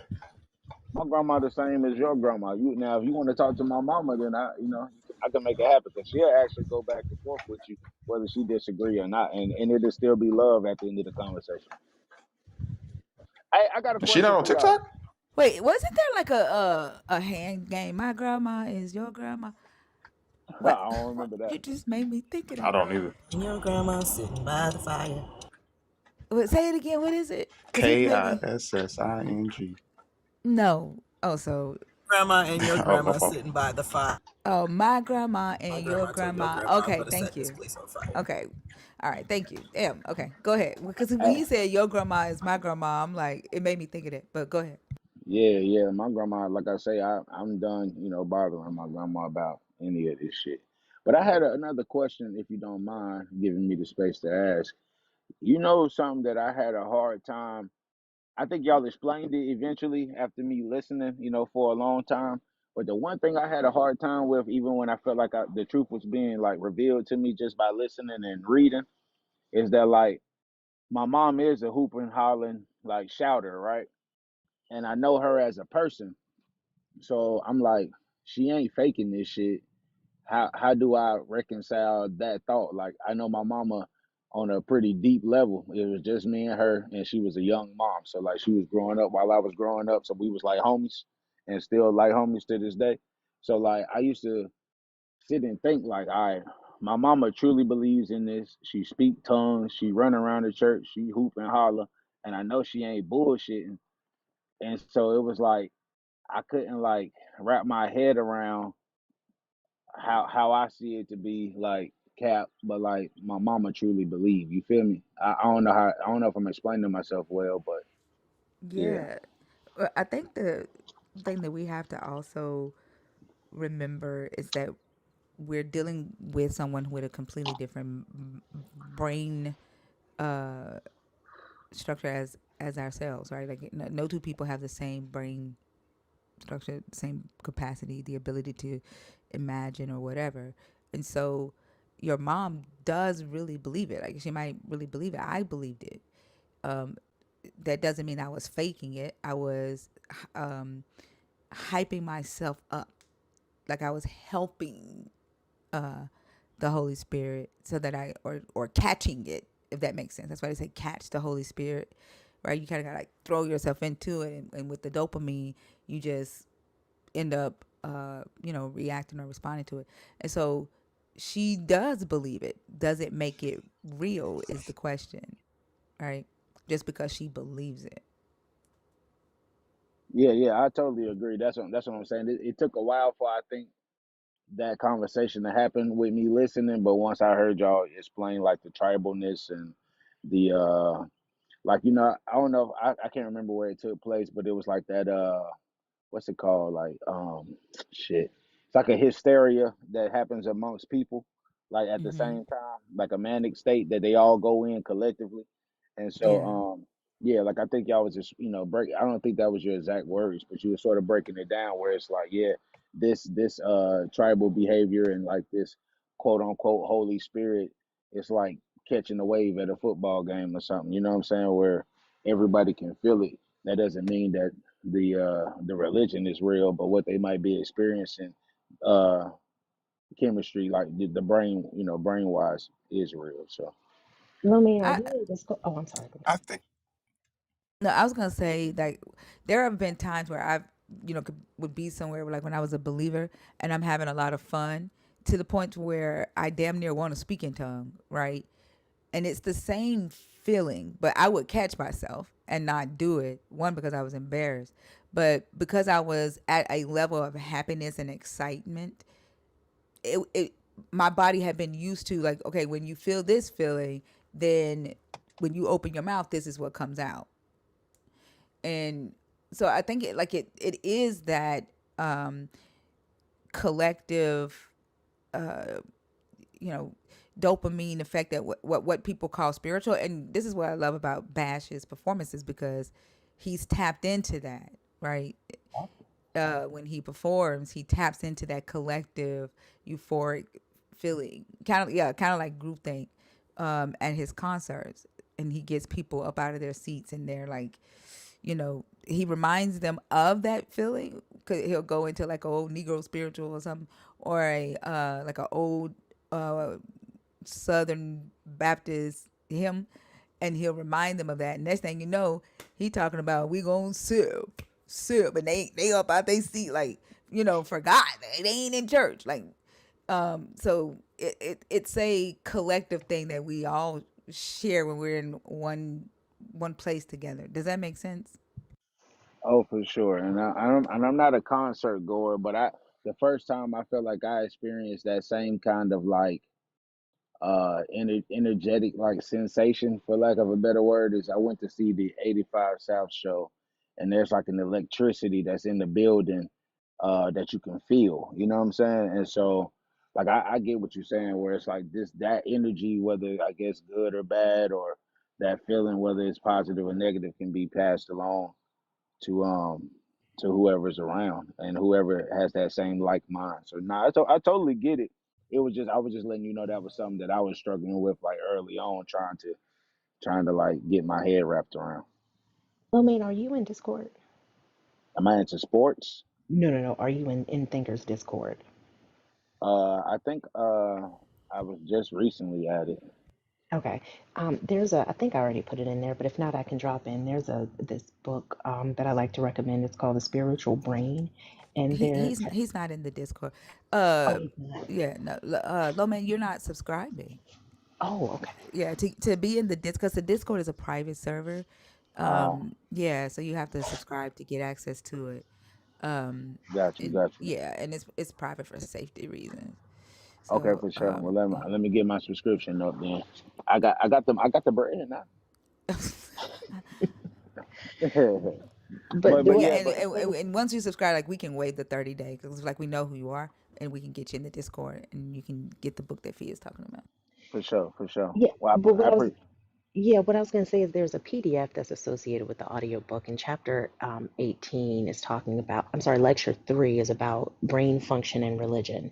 And it kind of breaks down what's happening in the hippocampus, in the amygdala, like how, in response to the dopamine and the serotonin of these different experiences. Because I think that's a valid question. Like, it's like, I know my mom is not going to be in here faking the funk. Like, she's got to be experiencing something. And a lot of religious people are. There are some who, my mom told me she used to just fake it when she went to church before her and my dad became Jehovah's Witnesses. But like there is something that's actually happening, and it can be explained through scientific reasons and rationale. So if you do join the Discord, I'll make sure I drop that PDF in the resources on the resources channel, so you can read through that. But it's actually fascinating.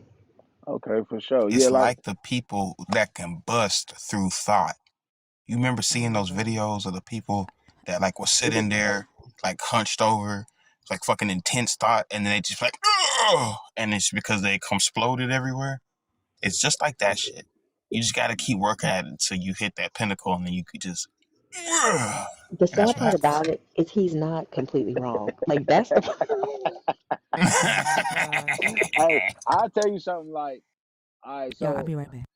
so like with you also, right? When I first was introduced to you, I used to sit in the comments and be like, man, this nigga be saying some of the wildest shit.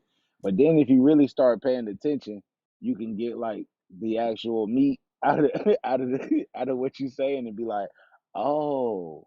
So yeah, I feel you, cuz. I speak in parables, and it throw them off because they don't even understand parables. You feel me? Nah, that's real shit. But I mean, I feel like it's like a journey when you getting to know anybody. Like no one person is the same.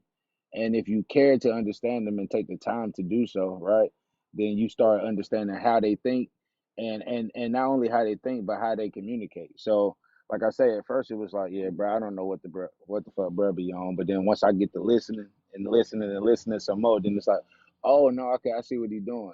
And so yeah, it's like the I don't know if the medicine, the candy and the medicine type of thing is it's the same, but like yeah, it's substance there. You just got to be willing to hear it and receive it for sure. Yeah.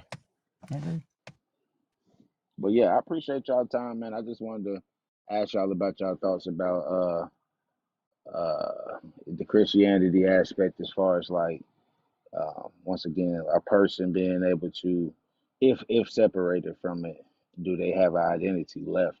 Because like I say, not just my grandma, but I'm sure a lot of believers don't have anything else that they hold on to as dearly as Christianity. And once again, Mm. if it's so much a part of who you are, then who are you really? Like I don't know if that question sounds deep, but it might not be that deep. But I'm just saying, like, if it's that much a part of who you are, if it plays that major role, that major of a role in like how you operate, what you do with your life, then like is it I don't know if it's helping, like, you see what I'm saying, like I don't know if it's helping you as a person if that's all you really have. And I feel like Yeah. my grandma's not alone in that fight, but she can't see it as a fight because I think she a dope person. We get along just fine outside of the minimal conversation we had in regards to religion. But I just feel like if you took all of that shit from her, I just really don't know what she would be doing. But yeah, and I care about that because I don't think anything consumes me more in my life currently than being a father, but that's not toxic. You feel me? Like that's a very Mm-hmm. important role. It's something that I didn't experience as a child, and I remember telling my mama when I was like 9 or 10, like, if I ever have kids, I'm gonna be the best dad I can be. I ain't perfect, but I work hard at trying to provide and do what I need to do and make sure everybody's straight. And I don't think that's a bad thing to be, consumed by. But I feel like religion can be, yeah, I don't know. I feel like it's to your detriment more than it is an aid to your lifestyle. But yeah, I appreciate your time as usual. And yeah, You're welcome. Thank you so much and for coming up, and I hope you have a great rest of the day. you as well. Oh, and your song about your father was awesome. I Thank you. I can't necessarily relate on the same level, but I do understand the sentiment if that makes sense. So yeah, it was a great song. Thank you. I appreciate that. Yes, man. All right. Have a good day. Peace to the people. Have a Easy, good man. evening.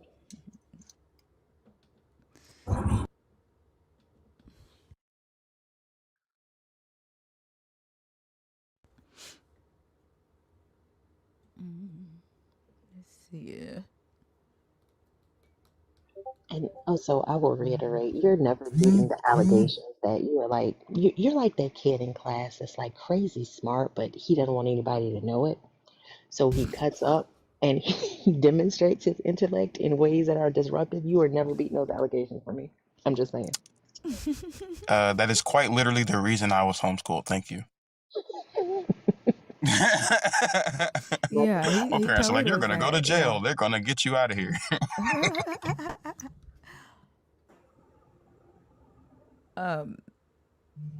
Kanika.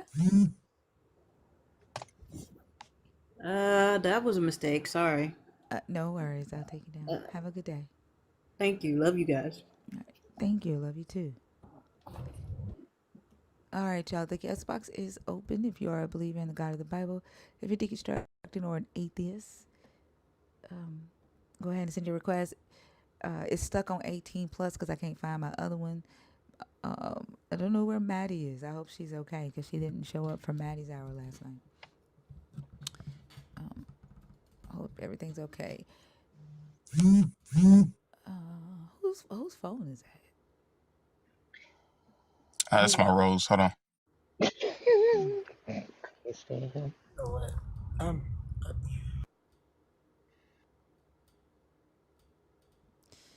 Dank. This is the song. I don't know if Hank is in here. I didn't put your name in, Hank, but this is the song that I wrote after the conversation yesterday. Sean came up, and I played it for her when she came up tonight. But again, thank y'all for allowing me to allowing Sean and I both to have that conversation yesterday and cry in y'all's ear. But it helped me get the song written, get the song wrote.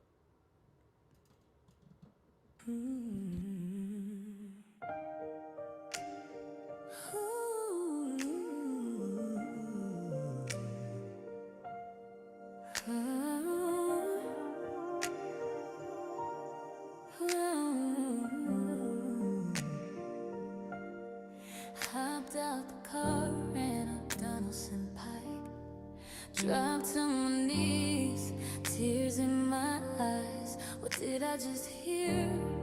This can't be right. There's no way in hell I just heard you die. I look towards the sky and ask God why. What about the promise you made him? How could you break that and take him? Daddy, did you know? Did you know? The last time I said I love you were about to go. Dad, could you see? Could you see the pain this would cause me? Did you know I wasn't ready to let you go? Did you know you'll be claiming your halo, halo, halo, halo?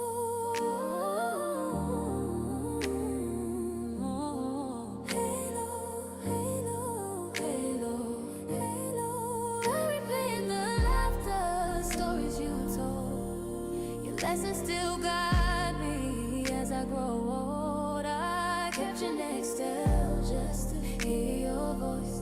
Had to let it go, but I didn't make that choice. They say time heals, but it's just a disguise.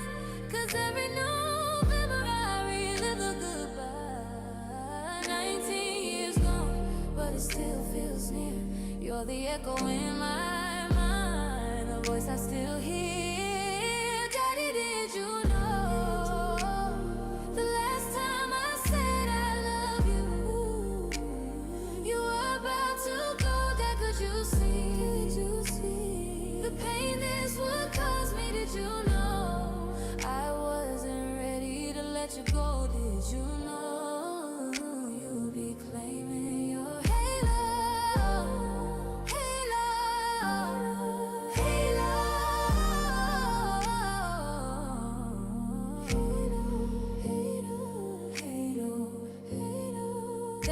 being born.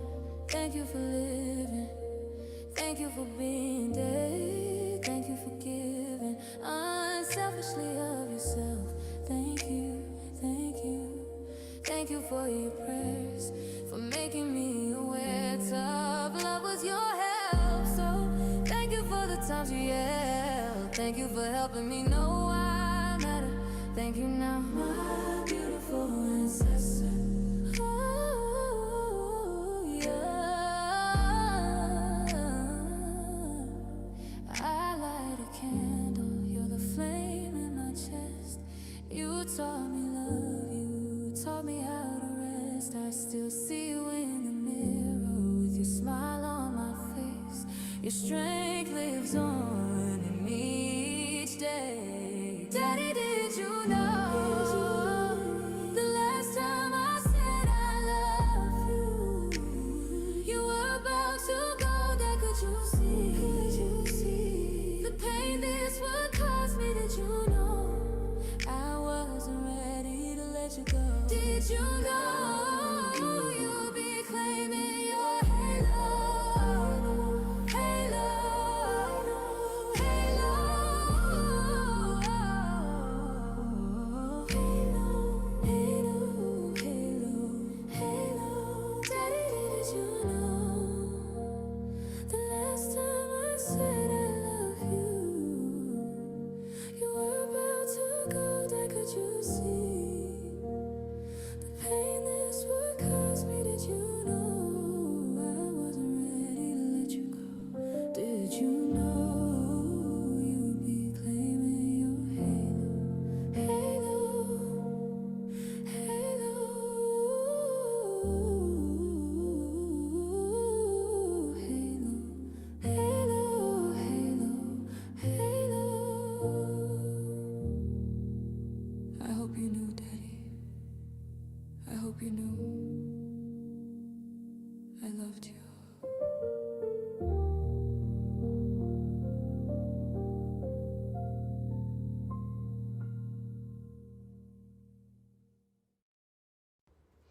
Yeah, the night he died, he was in a trance.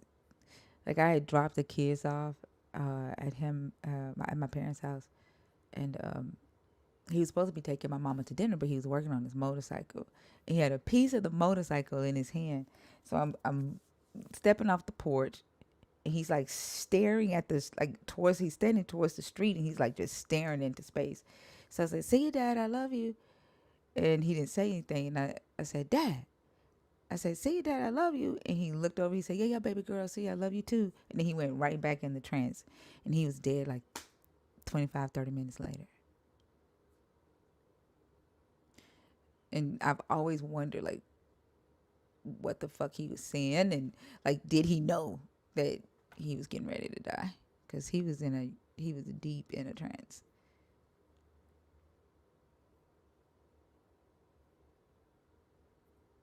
He was killed by a drunk driver. The guy ran a red light, hit him on his motorcycle, and then he left him on the side of the road to die. Went home, was cleaning off his car, and his wife caught him cleaning my dad's blood off his car, and she called the police and turned his ass in.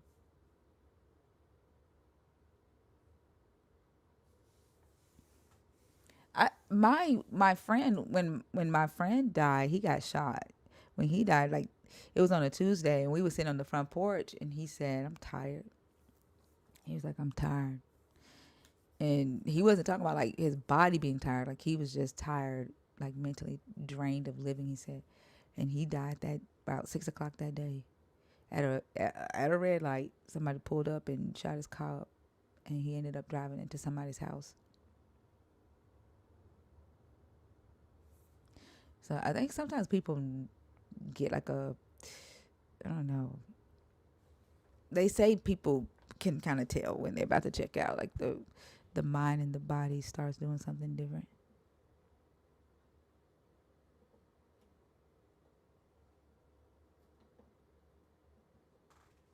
But the song is on the Discord, if anybody wants it. If you're a nerd, if you want it before it's released, it's on the Discord and the Thinker Live chat. David Ahangobi.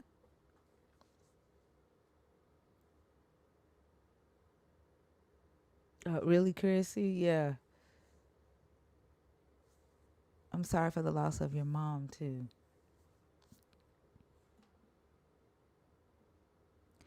Maseo, I thought you were on the Discord. You got to get I'm going to drop you, David. You're not connecting. One of the mods can send you a link, Maseo. It doesn't open for you?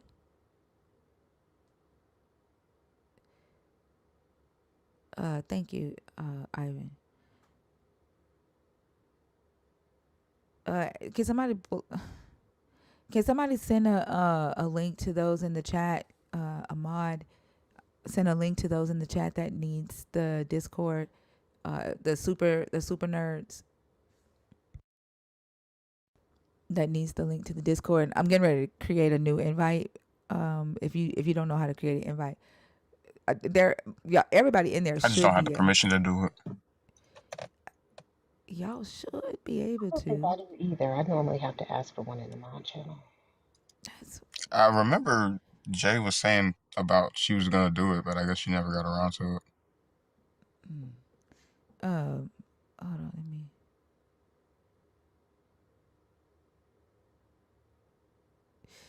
So when it says invite channel, am I sending the wrong type of link? Invite channel is to the server, right? Mm-hmm. Okay. I was gonna say, like, I'm not sending the wrong link, am I? Okay. So I just put a new link in the mod channel. There you go. And then y'all should be able to just send that. I thought I added somebody to the stage. Did I not? Not after David didn't join. No I didn't lip see syncs anybody else. yet. Oh, I thought I added somebody named HT to the stage. Um, yeah, y'all, the guest box is open. I don't believe from your description it seems the life being down part of his mind.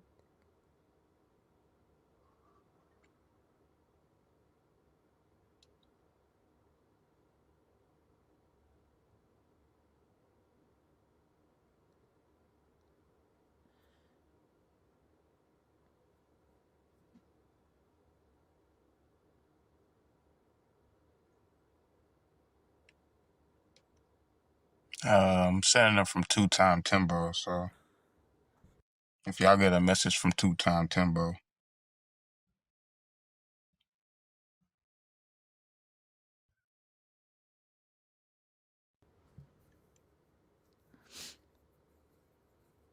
Well, the reason that I say is because the day before he died that night, he told me that he was getting ready to die, and he said that he needed me to be strong. He said he told me that my husband was gonna start hitting me, and he said he doesn't hit you now, but as soon as I'm gone, he's gonna start knocking you upside your head. He said, so I need you to be strong. He said, well, he didn't tell me he was getting ready to die like that day. He was like, as soon as he basically was saying like, when I'm gone, he's gonna start beating you, and he said you're my least selfish child, and he said, I need you to make sure you look after your brothers and your sisters. That Sunday I didn't go to church because I had already started like pulling away from the church, and I intentionally went to Olive Garden that Saturday night and had a glass of wine to say I wasn't saved. And I didn't go to church the next day. I was supposed to teach Sunday school. And so he called me and asked me why I didn't come. And I told him I wasn't saved no more. And he said, why? I said, I had a glass of wine last night. And he said, he chuckled and he was like, so you're not saved because you drunk some wine? And I was shocked. I'm like, what are you talking about? But my mom and them said that Sunday he called my oldest brother up to the altar hugged him and was like, "This is my firstborn son. I love you so much." Like he, like whatever issues they had, he made sure that my brother knew that he loved him. And then that she said that on their ride home that Sunday, he was quiet. She said she just rode home with her hand on his thigh, and they rode home in silence. And then that Wednesday night after Bible study, again, I didn't go to church because I was already like backsliding. After Bible study, he told everybody to get in their cars and go home except for the leaders. And he had spent a week at the church fasting. He fasted at the church, not a week but 3 days. And so that Wednesday night, he had a meeting with all the leaders, and he told them that something was about to happen that was going to knock them off their feet, is what he said. And he said for them to stay, stay with my mom, follow the leader of my mom. So I think that with the way that he was prepared, I think he knew. Like I don't know. I don't think he knew that it was going to happen that Friday, but I think he knew that it was getting ready to happen because it's like he was preparing for like the messaging that he was giving people. It was just weird. And then I had a dream that night, like a male's foot with a death tag on it, and I thought it was my father-in-law. But it turned out that was the day my dad died. It did make me more religious. Night shift. When he died, I went back to church and I tried to, you know, carry his legacy forward. So I did. I went hard in the church after he died. It it's it's just not for me though.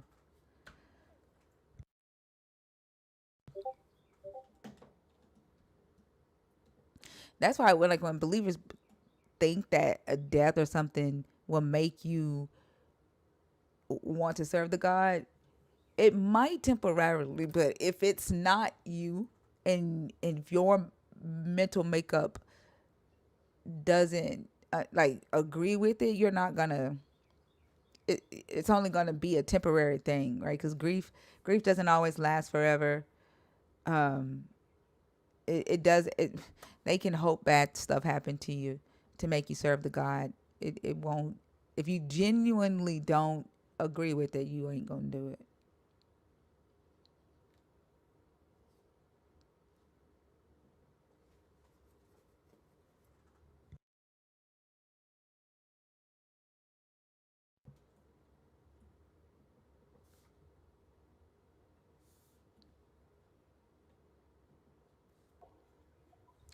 Janet Treese. Janet, did you come up here on purpose or on accident? Oh, I'm sorry. I must have hit my phone by mistake. Oh, that's okay. Have a good one, okay? Okay, thank you. You're welcome.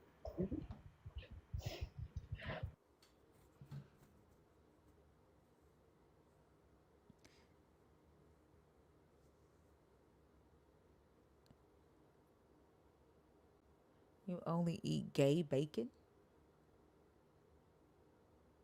Fuck is gay bacon? I don't know.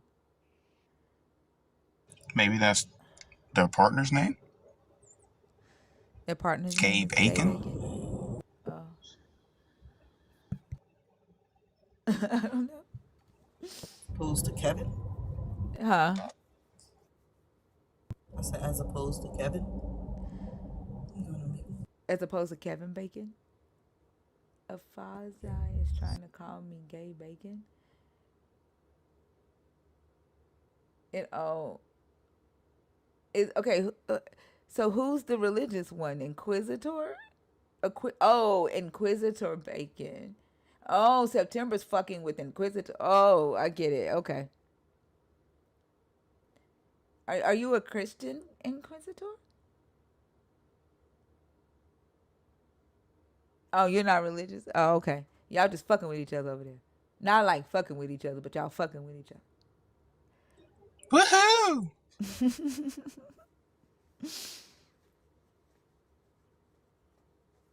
other. Where y'all at, y'all? The guest box is open. You know that we've only had one person come up and give a testimony, and that was the God. That was who? Seek God You're first. joking, right? No. It, He. Mm. his testimony was his car went out of control. He said Jesus, and he ended up safe on the opposite side of the road. And so that was the power of the God, because it's not normal for people to spin out of control and not like get hurt or die. Even though it happens on a regular basis. Right. Oh, And I told him about the time my truck did it, and I said, like, you can watch the video on my page. And I said I attributed it to the belief that I actually did die and that I quantum jumped. Like at that time, I was believing, that I quantum jumped. So, like, you believe a God, you believe Jesus stopped your car. I believe that I actually did die because I have no idea.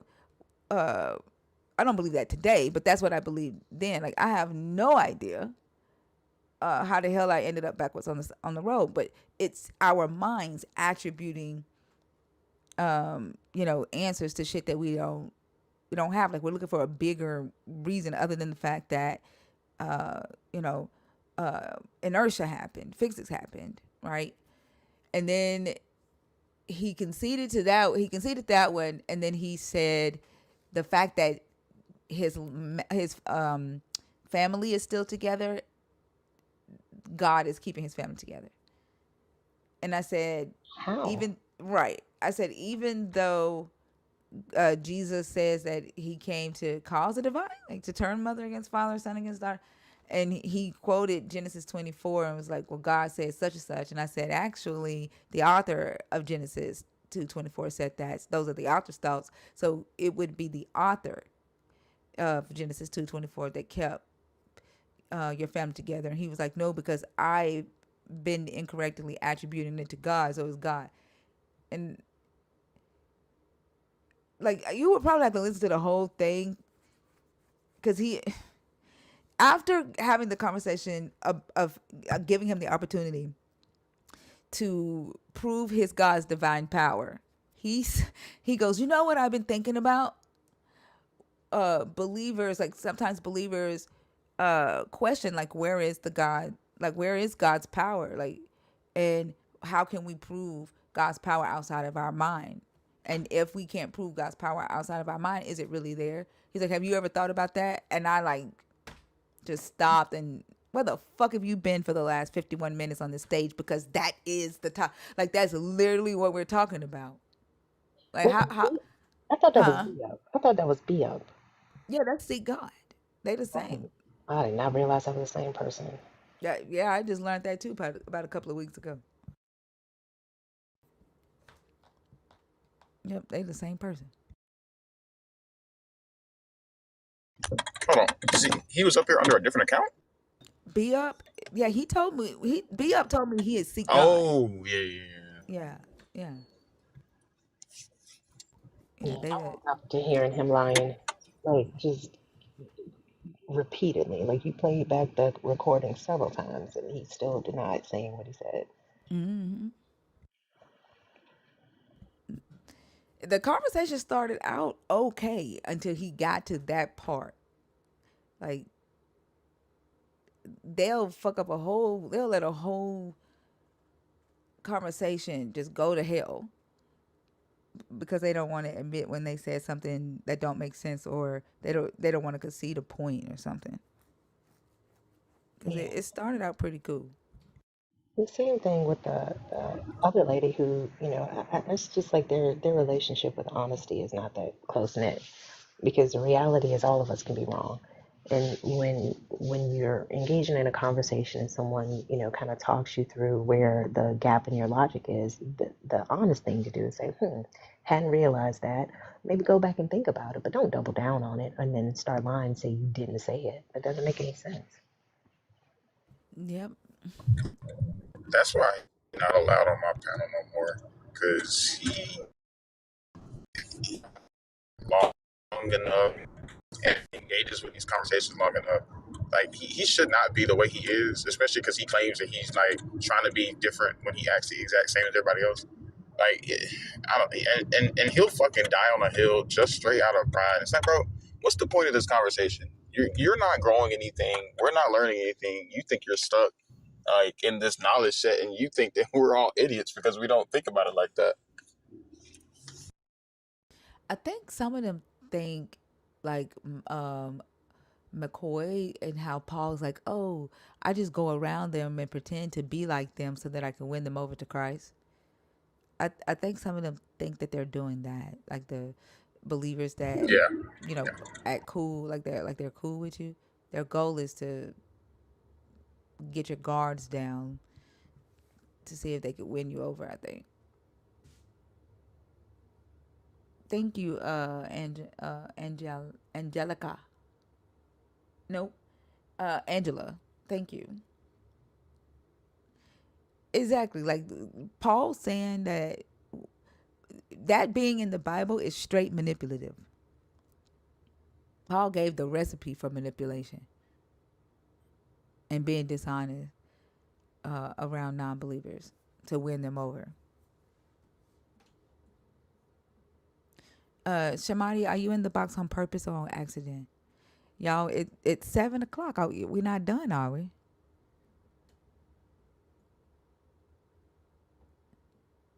I wonder why playing the music makes so many people scroll away. Is it too loud? No. We went from 685 to 594 people. Damn near 100 people scrolled away, and it was like 150 something on YouTube, and we had 106 now. Unless people are at work and they like the music will get them in trouble.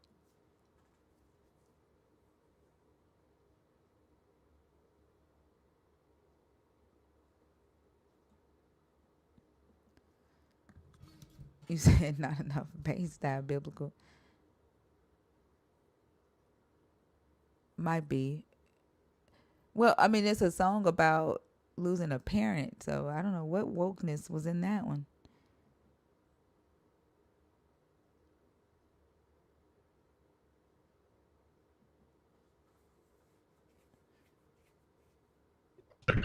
They don't necessarily. But it happens every time I play a song. They scroll away, and I'm just wondering if maybe they're watching the live and they may be next to somebody who's asleep, or they're at work and it might get them in trouble if the music is too loud. I mean, I guess in reality, we'd only know if they came back. But, you know. Yeah, wait till somebody get on stage and watch the numbers go back up.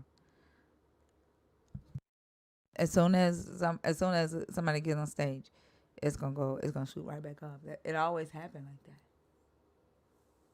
like that. Like it'll drop while the song is playing, and then as soon as a new person get on stage, it'll go right back up. Yep, Danny.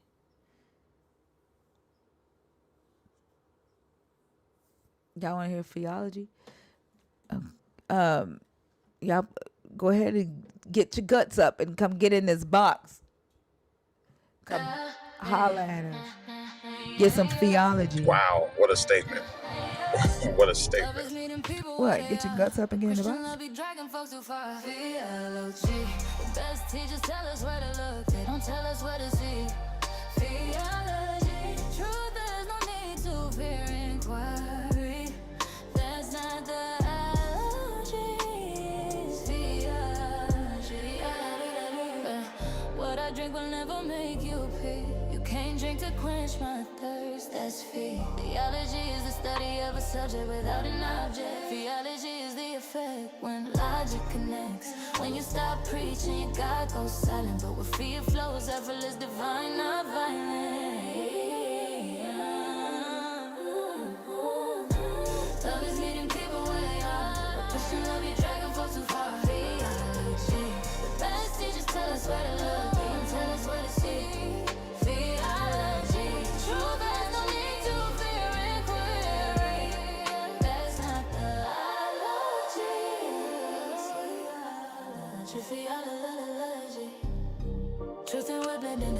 decision. Every time she speaks, it's a soft collision. You have to be a safer space, because when you blame others, you give up your chance to change. Phoebe dropping gems like she don't even try. Each line feel like scripture redefined on the fly. That theology be about as deep as a tablespoon. The Holy Spirit sounds like an inner monologue with a halo on. She teaches calm, wisdom wrapped in rhythm, no pulpit, no rope, no theology. It's theology. Christian, I be dragging folks too far. Theology. Best teachers tell us where to look, tell us what to see. Theology. Truth has no need to fear inquiry. That's not theology. It's theology. Theology. I realize I don't need a savior, just a sister who sees, who don't try to sell me heaven, but reminds me to breathe. Feels what happens when your main focus ain't to be perceived as a good person, but just tries to be a best fit.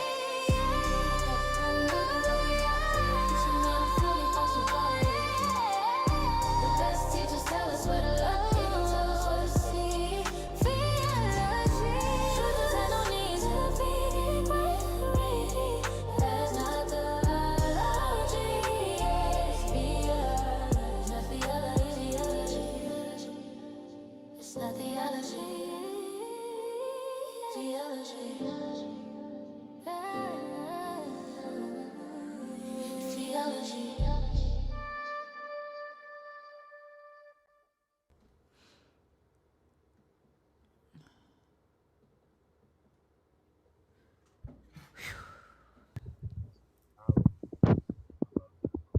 Are you talking also? Are you saying something?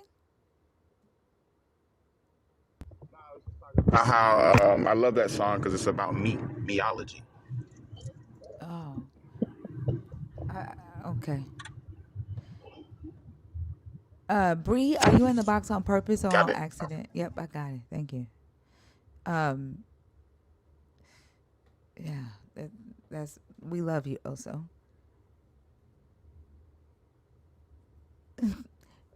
Bree, are you in the box on purpose or on accident? Rose voice.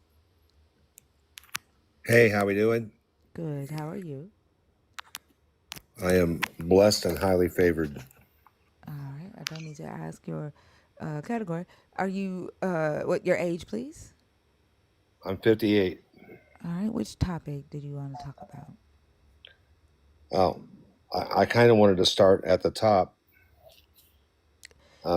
So I don't know if you're this is your first time in here, but you only get to do one topic, okay?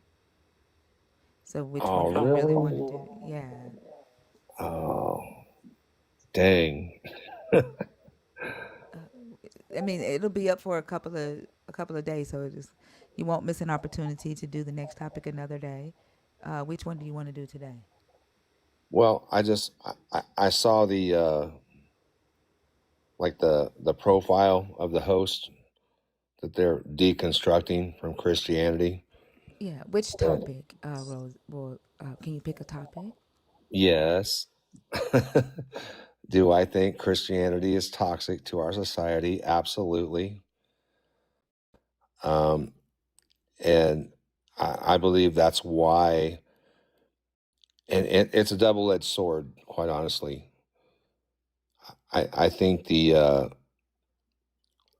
mainstream construct can be a safety net for those who are, um, you know, uh, coming into a realization of coming into a realization of whatever you want to call it, sanctification, but at the same time, the mainstream construct is so restrictive that it pushes a lot of people away, and that's the toxic part of it. So I went through it all, and I had to walk away from it. Basically, what was in the post, Your phone is going in and out. I profile, didn't hear. had to deconstruct. Oh, Yeah, you're having some. can you hear me now? Yeah, you said you went through what now? No, I went through the mainstream Christian construct for many years and lived it. Are you are you Yeah, are I you can hear hearing you. me? Yeah. But there, in that mainstream construct, there is separation, there is judgment, there is division, and uh, the and the spirit in me. At a certain point, I had to reject it, and I had to walk away from it. And I saw the toxicity of that religious spirit that was around it. And I see now how, why so many people are turned off by it. When it's almost like now when you hear the term Christian or Christianity, people are so turned off by it. And to me, the tragedy is, like for myself, I've had genuine divine encounters um, within that construct, but that it wasn't part of the construct. So I had to leave it. I had to leave the construct, but the encounters that I had, in my experience, were completely genuine. So how do you tell someone that I've had, genuine divine encounters with the, you know, with creation, with holy creation, but I'm not that, you know, I'm not what you think a Christian is, So yeah, I think it's toxic. Yeah, I get a lot of believers that come on stage and say, "I'm different. I'm not, traditional Christian, or I'm not your traditional believer." But what I would like to ask you though is religion more powerful than your God spirit? Absolutely not. So then why would the toxicity of religion, of what identified as a spirit of religion, be what is predominantly seen and felt and affects society more than your God spirit? Even in the believers that claim they're not of, that religious spirit, there still isn't this effect of your God inside of those of you that claim to be different. That is, um, highly seen or felt in society over this religious toxicity. Yeah. So if I were to just give a summary of the divine sequence of events that we today, we call it the gospel, okay? From the ministry, the miracles, the crucifixion, the resurrection, the into the acts, after the ascension, um, and the dispensation of the Holy Spirit, which I call the flow. Um, it was literally 300 years later that it was formed into a man-made religion that, in my opinion, hijacked uh, that divine sequence of events.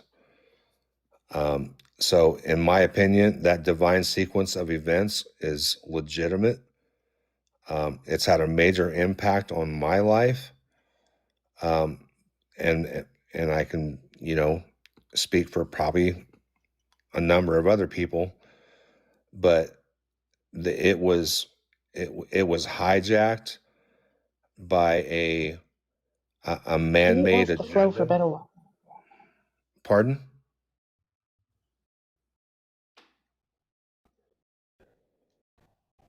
Oh, I don't know if she knew she was off. Um, but, Okay. but my question, like, even if you are saying that it was hijacked by, humans, and it stopped your God's flow, Yeah. that still says to me that what humans did is more powerful than your God spirit. And it still doesn't answer, my question as to why it is that we see and feel the toxicity of this religious spirit that you're saying versus your God's power. That's crazy. That's the crazy thing. It was hijacked, and yet it didn't stop. It didn't stop God's power from working. No, we don't. You We know? don't see How your was it God's hijacked? power. What you say, Fee? No, I was just gonna say, how does something less powerful hijack something more powerful? That doesn't make any sense.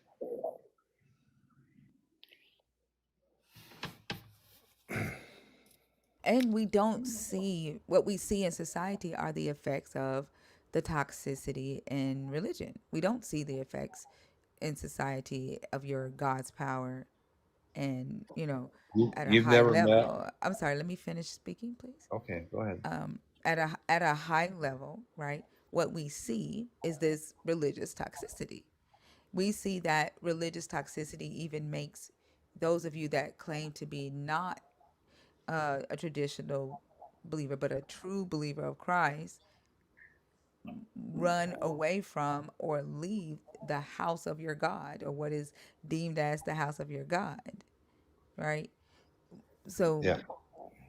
if it's not more powerful, why is it the thing that leaves the biggest impact? Because some of it I Your don't phone is even messing up. understand.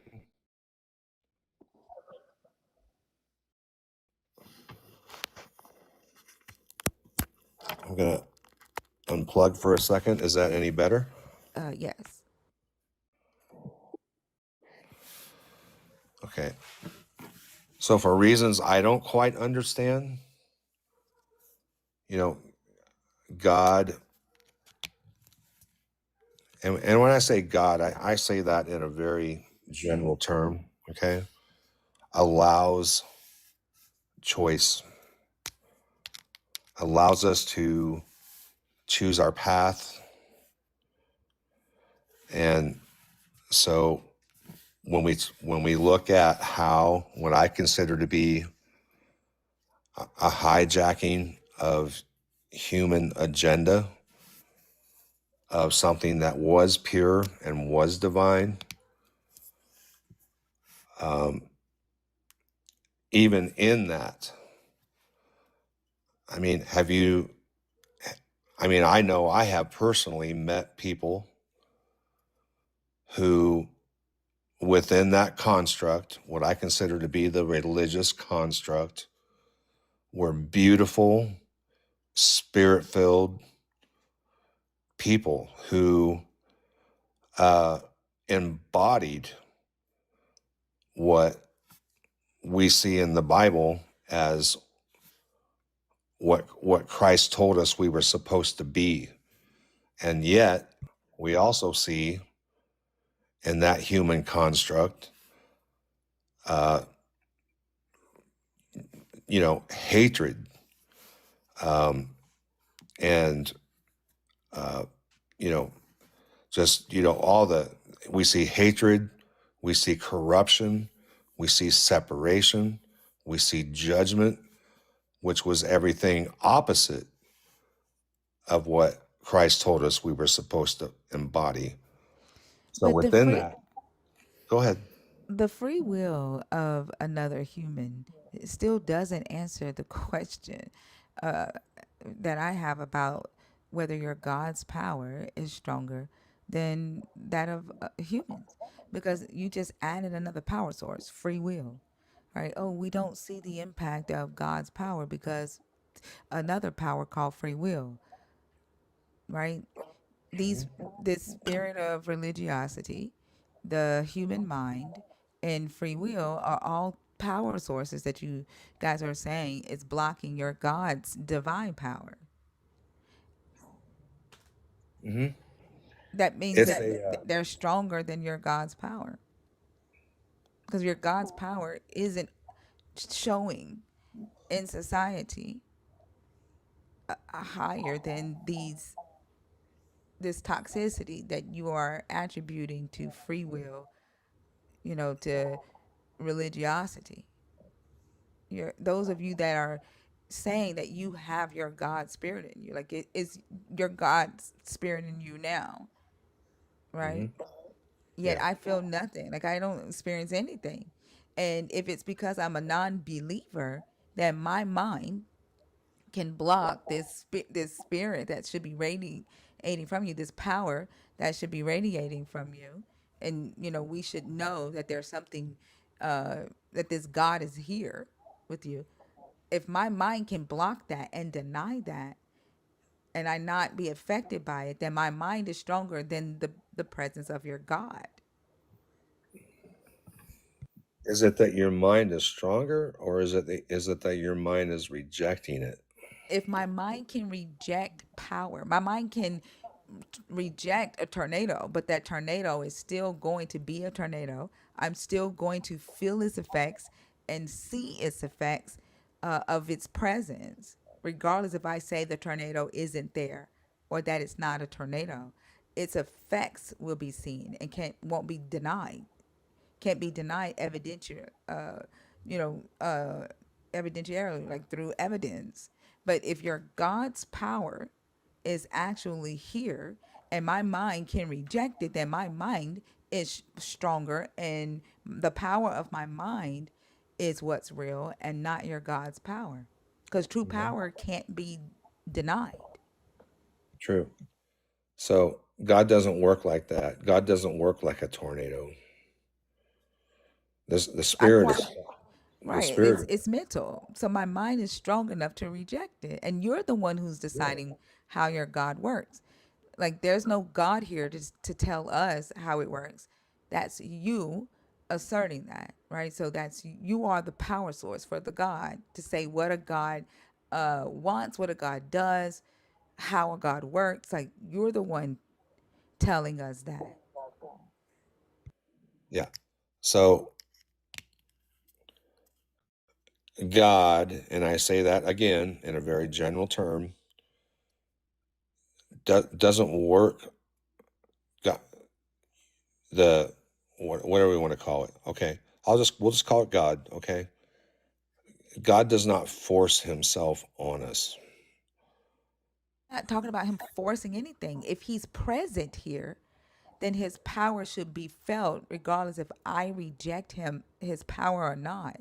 If his power is actually here now, right? Mhm.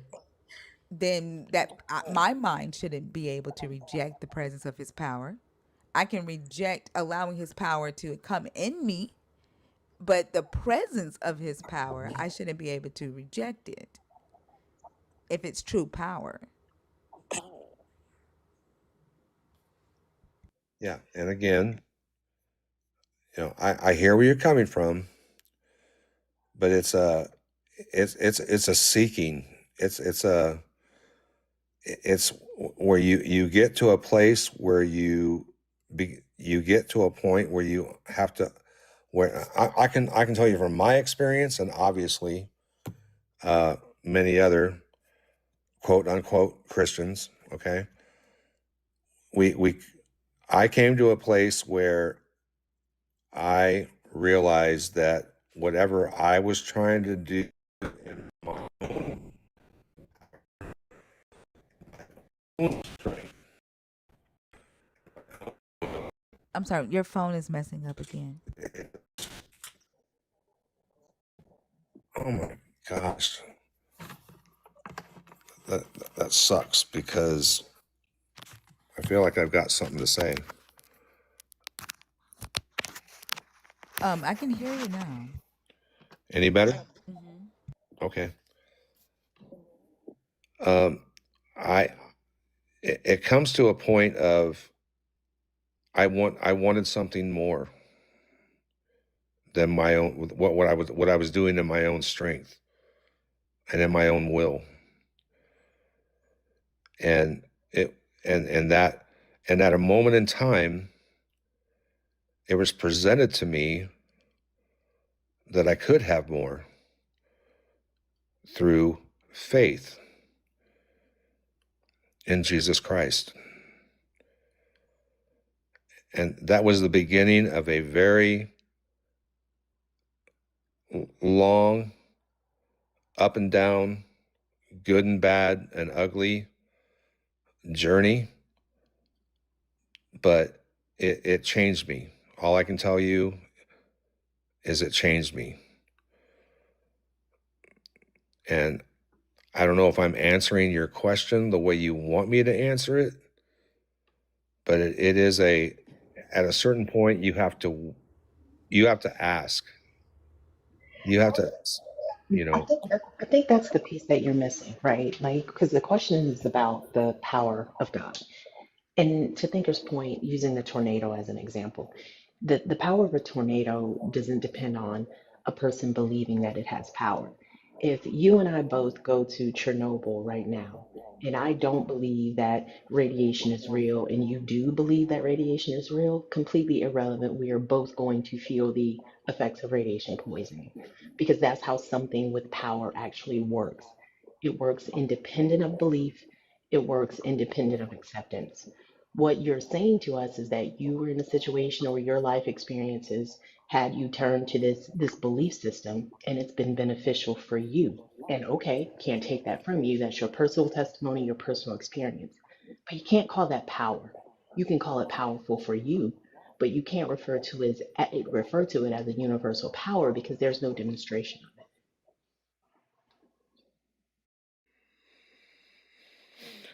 yeah.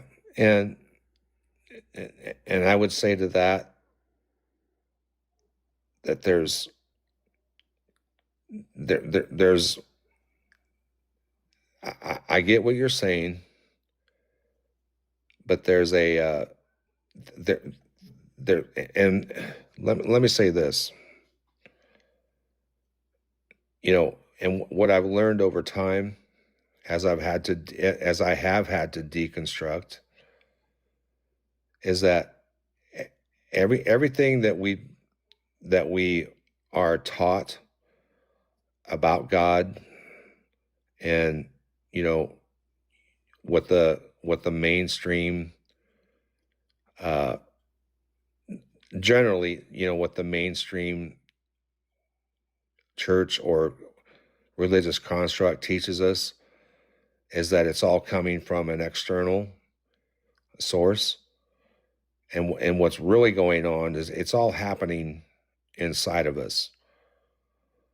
um but I can't I don't even know if I can really answer your question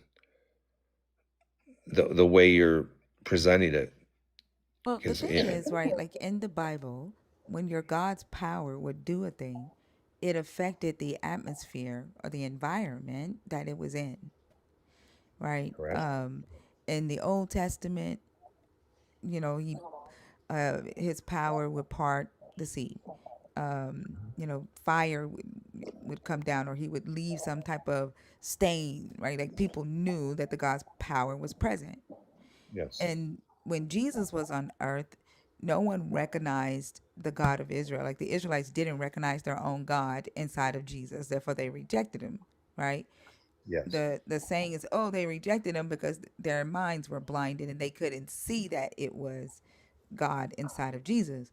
But in the story, whenever he did a miracle, they couldn't reject the miracle because you saw it, right? They saw it. It was there, regardless if they had blinded minds. The When Paul and the apostles dealt with, your God's power, it was blinded eyes. People heard seen a bright light. They were left blinded. People were like being healed whenever they walked by because the God's power was on them. There is a one story where a sage sees them as like, oh, these are, apostles of Jesus Christ because the Spirit, like their God's divine Yeah. power was on them. Today, y'all are saying it doesn't work like that today. It's all mental. You shouldn't expect there to be any difference in us or any effect of the God's power right today. Yeah. It like you're basically saying that my mind is stronger than your God's power because if my mind can reject true power in front of me, then true power isn't in front of me. I'm the true power. Yeah. So you make a good point that the types of miracles that Jesus did, we don't see that as much today. Um, I do believe there still are miracles in our modern age, but it's I believe a lot of it, and you're right. Our minds can reject that. Um, yet, Not if it's true. Like if someone like couldn't walk, right, and I see them get up and walk, I can't deny that a person who never was able to walk is now walking. I can't deny that. hmm yep, Right? They just miraculously get up and walk, no medical intervention or anything. I can't deny that. yeah, and yet there are medical miracles that happen every day. That I've not seen. I've not seen. And then what people are classifying as medical miracles, doctors intervene. I'm talking about things that are supernatural, things like what this Bible talks about. Yeah, Jesus making a lame man walk. There was no physician there that helped Jesus do that. yeah, So and if when you're you, saying the power of your God, when you're saying the power of your God did a thing, right? If I'm standing there and the power of your God is there, and a person has been paralyzed their whole life, and I know that this person has been paralyzed their whole life, and then all of a sudden I see this paralyzed person get up and walk, at the blink of an eye, and now they're miraculously healed. I no matter if I believe in your God or not, I can't deny that power. That there is a source that caused that person to miraculously get up and walk after being paralyzed their whole life. yeah, That doesn't that type of power I've not ever engaged with. And then if it's on you, right? Like you can feel a person's energy, right? You can say, "Ooh, don't go around that person. They negative. They like their energy just negative all the time." Like whenever I'm right, around that person, the vibe just changes. Or, "Ooh, make sure like I love being around this person because their energy is just clean and positive and upbeat." Right? I don't. If ever this person say they come into my house, I'll be like, okay, because I know it's gonna be a good visit because their energy is good. Right? That's power. When if your God is the God of all of creation, the most powerful thing in our entire existence, yet my mind can deny its power when it's right in front of me, then I'm the powerful one, not your God. it's not my God. It It's is. It's our not my God. No, it's not my God. You don't get to decide who my God is or if I have a God. You don't get to decide that for me. That's your God. my point is my point is we get to choose. Except you're trying to choose for me right now. No, I'm not. Yes, you are. When I literally said it's your God, you said it's not my God, it's our God. Like you don't get to speak for me. It's not my God. Especially when you're telling me that my mind can reject its power. I'm stronger than your God. I think the fact that we get to choose tells us that it's not what you're saying that it is. I don't get to choose to feel the rays of the sun. I go outside and I experience it because it's actually there. I don't get to choose to not be electrocuted if I stick a fork in a socket that's hot. because that's how power works. Like you're just positing something that's just not universally true and speaking of it as though it is. Yeah. And And then you're y'all will swear up and down that your God, you just said your God does not work that way when it comes to his power because he doesn't force himself onto people. Except you and Chester both are trying to force your God onto me to make me um take possession of a thing that I don't even believe exists. Like your God to me is weak yeah. because it's almost as if you all need other people to see your God as the one and only true God because that's the only power it has is if other people also believe it. Your God to me, its power is mental. It's all mental. And if my mentality can reject it and deny it, then I don't need it. And y'all need me. Like y'all are the ones trying to tell me that that's my God. Your God needs me to accept it. It needs my mental power. And that's that. Hey, good morning, you guys. Good morning, Hey, thinker. Hey, Mia. guys. Hey, chat. Hey. I just wanted to say that speaks to when we say the minute they stop talking about this God, the minute people don't think about the God, it goes away. Exactly. Because I mean, think about the fact that Chester was talking about a completely different God than you are. You're talking about a different God and you don't call the Holy Spirit the Holy Spirit. To Ria's point, if you go silent about the God you believe in, no human on this earth will ever know about it. That's not how things that are truly there and truly powerful work.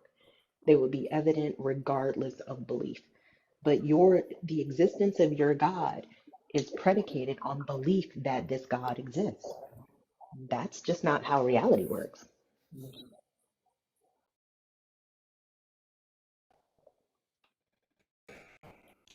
oh, Your phone is messing up again.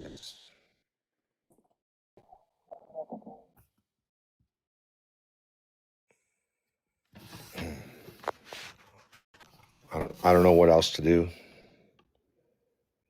with the phone. Who are you talking to? How about now? Were you talking to us or? I'm just trying to make sure that I was making sure you guys all heard me. Yeah, I can hear you now. Yeah. Yeah. Okay. I don't know why it keeps going in and out like that. Um, you guys, I'm not trying to convince anybody of anything. What I do know, and honestly, I have a lot of uncertainty.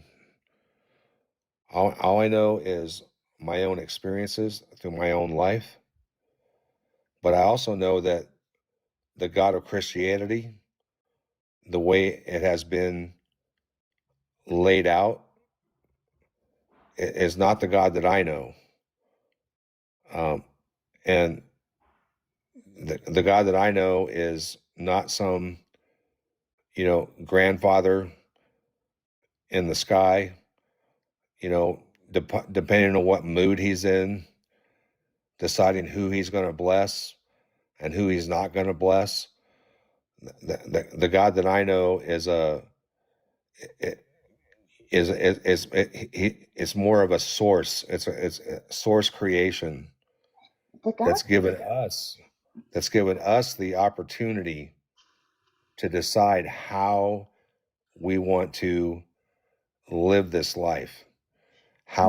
We want to well, hang on just a I'll second. be back, Fee. Okay, the issue that I think you're missing, I think we understand what you're saying, but the problem is that the God that you know will never be known by anyone like that except you. Because the moment you give these descriptors and these attributes, they are going to be processed through a completely different mind that's not yours. No one has access to the God that you know except you. And that's true of every Christian. Think about the way your particular God forgives you. When you've committed whatever sin that, goes against whatever your particular God doesn't like, you determine when that God forgives you. You determine when you've been contrite enough to earn this God's forgiveness, and you determine when that forgiveness actually happens. Even if I were to say, can you mute up? Because we've got feedback.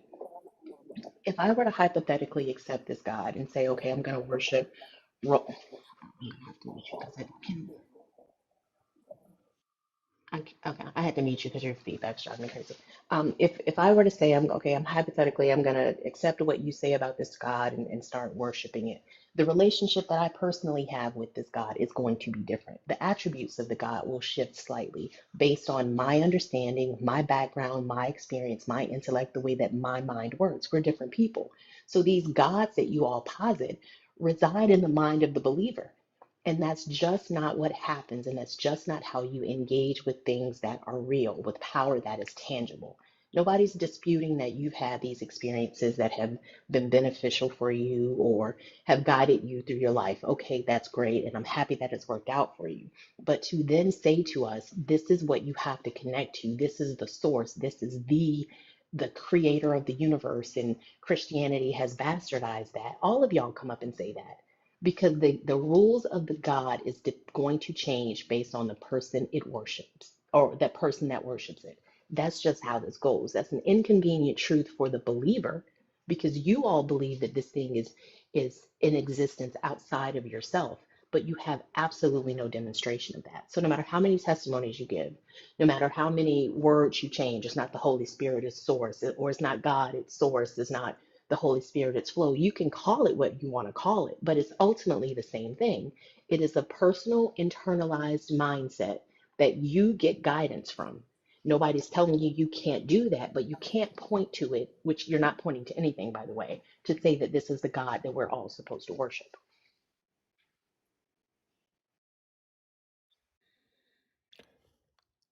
So, Faye, what is your personal belief? My name's Fee. My belief about what? About a God? Fee? Yeah, where do you land on the whole thing? I'm not convinced that any of them are real. Like people constantly talk about belief being a choice. You have to choose this God. I don't choose my beliefs. Belief happens to you when you've been convinced that something is true. You have enough evidence to be convinced that it is actually accurate. So I grew up a Christian. I'm born into Christianity, a form of it like most of us were, but it doesn't stand up to scrutiny. And I want to believe things that are true. And I also don't want to align myself with things that are harmful to other people.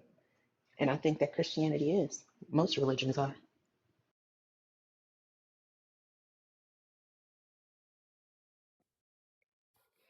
Yeah, and I do not disagree with you. And that's been part of my deconstruction is when I saw the harm, I saw the separation, I saw the judgment.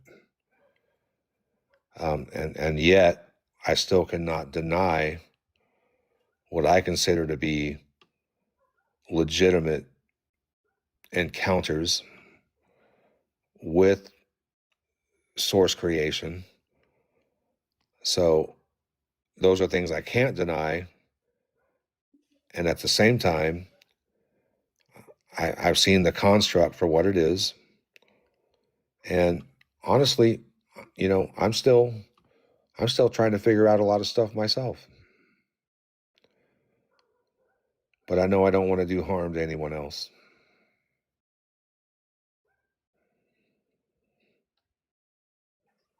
So were you about to say something?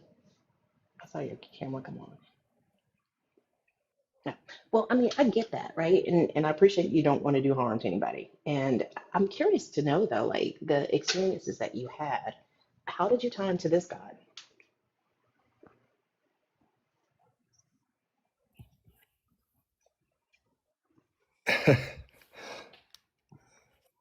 I mean, that's a really good question. When I did, walk away from the whole construct, I did a lot of searching,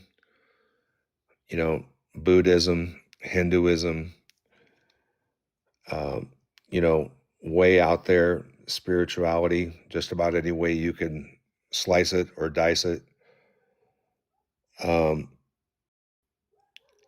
But there was just certain things that I did experience that just kept me coming, and I guess to say coming back. I grew up Catholic. Catholicism did nothing for me. I felt it was a worthless ritual.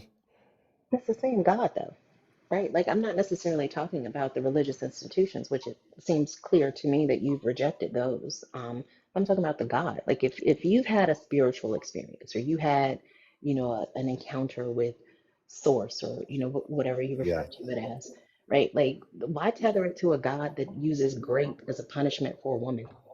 Or even not even as a punishment for a woman, but as the punishment for the wife of a man who did something that God didn't like. Why tether it to a deity that thinks that bashing babies' heads against rocks is the okay form of punishment?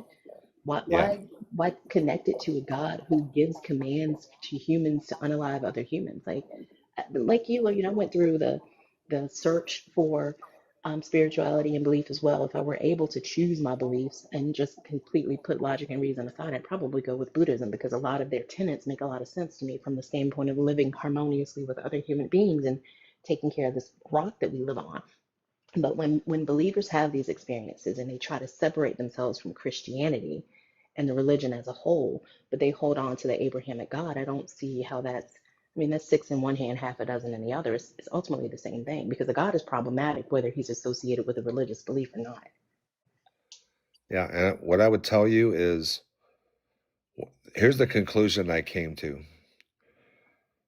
It's all within. And the one thing that continuously just keeps like it's like it just keeps hitting my head. The kingdom is within. And what I came to understand is that all this, what we consider to be God and this outside source, it's all literally within us. What's the It's difference from saying the kingdom is within Yay, you just said what and she said. and it's all mental? Like, what's the difference? it's the difference is when the mental, when the mind becomes in sync with the spirit. There is a spirit within us. The what spirit? Like, uh, what spirit are you? Like, did the spirit come from outside? Like, where did the spirit come from? Because you No, said your God. You said it's your always God is been you. in You us. said your God is with you right now, and we should be able to feel your God's power. If you're saying the spirit is within, you're just saying that it's in your mind. You're saying There's the same more. thing. There's more than our mind. It's not just our mind. What else is it? And why do we have to rely on another human being telling us about it? Another human being. Yeah, why can't it exist on its own? Well, it does exist on its own. We have to decide whether or not we're going to sink in. But Thinker's asking you now, like where is it? What is it? Where is it? I, It's within. It's in us. I said That's that the that's the whole conversation. point. But to Ria's point, if it's within us, you wouldn't need anybody to tell you about it. You only know about Christianity because of where you grew up and the trajectory that the spread of Christianity took in order to do that. I said this the other day, how y'all talk about God's power being everywhere as if it's Wi-Fi. But without the router of a Christian or a believer like you, we wouldn't know anything about it. The technology and the connectivity that Wi-Fi connection uses now has been around. Like that's not new. It's just that we are now able to connect with it. But without the router of a believer, the Wi-Fi of your God is useless. And How, if there's nothing that you can point to outside of a mind, outside of a human being who has to accept this thing as true, to identify or recognize the power, you can't call it power. And you're not going to be able to convince people who are logical, skeptical, and rational thinkers that there's something out there that they just have to decide is there before they can have evidence of it being there. That just doesn't make any sense. And nothing else in our reality works that way. How do we know anything unless we get the information from somewhere else? We are literally born as human sponges. Right, but nobody has to write in a book to tell me to inhale and exhale or blink when my eyes get watery, right? Yeah. So I'm not saying, I don't think Rhea's point was that all information and everything that we know has, is comes from a book. That's not what we're talking about. But you're positing something that does not reside in us, Yeah. that we are questioning as if it is just actual fact, like a finger or a toe. Like that's just not Yeah. the reality. Yeah. And I'm not trying to convince anybody here of anything. I was simply just responding to the first topic in the prompt. I wonder why y'all say that, and like, it feels like, because I don't think anyone here. Sorry, y'all, I have food in my mouth. I'm so sorry, but I don't think anyone here is saying stop trying to convert us. Stop trying to convince us. When you are having a discussion and you are making a point, the objective of the discussion is for you to like prove your point, right? And Well, that requires convincing. yeah. I mean, I've tried to lay it all out for everybody here the best I can, but at the end of the day, I can only I can only lay it out so many different ways, and Lay if what out?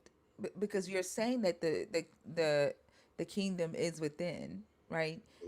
it is. With the only thing inside of you that you can prove are your internal organs, and one of those being the largest organ you have, which is a brain, and it's what we call the mind.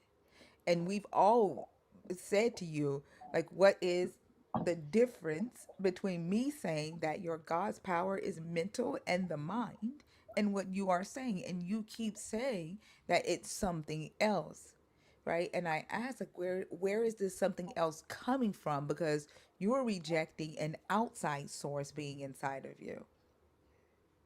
If it's not your mind, where did this other source come from, and how can you prove to us that that other source exists inside of you, or that it is the power of your God? Because again, I don't feel any divine power engaging with you.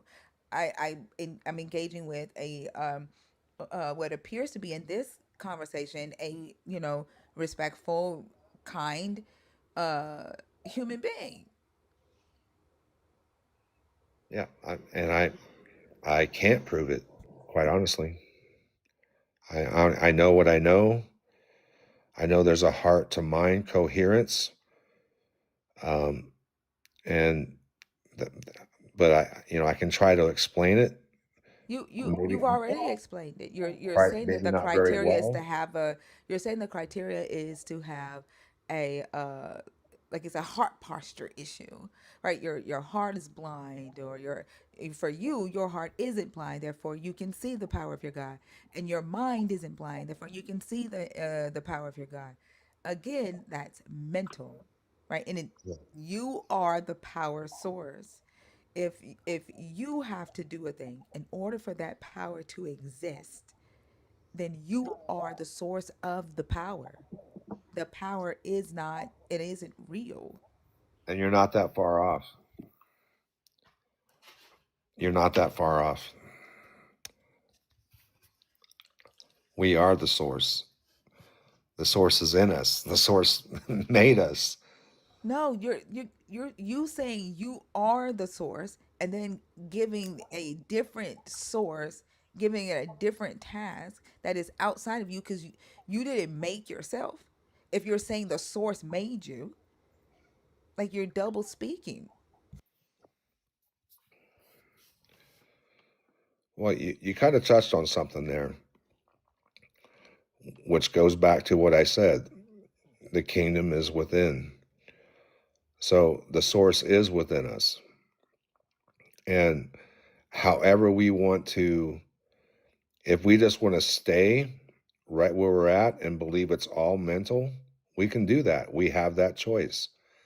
If we want to, if we want to, Does this source have power, and is that source's power more powerful than my mind? Is what we're talking about. And if I am not able to recognize the power of this source that is in you right now because my mind is blind or my mind is rejecting it, then my mind is more powerful than the source that's in you.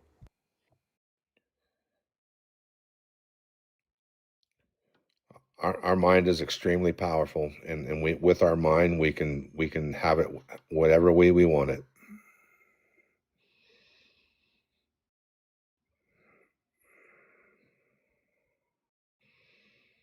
Did you understand what I said though? Yeah, I did. Can you give it to me like I'm a 5-year-old? What did I just say to you?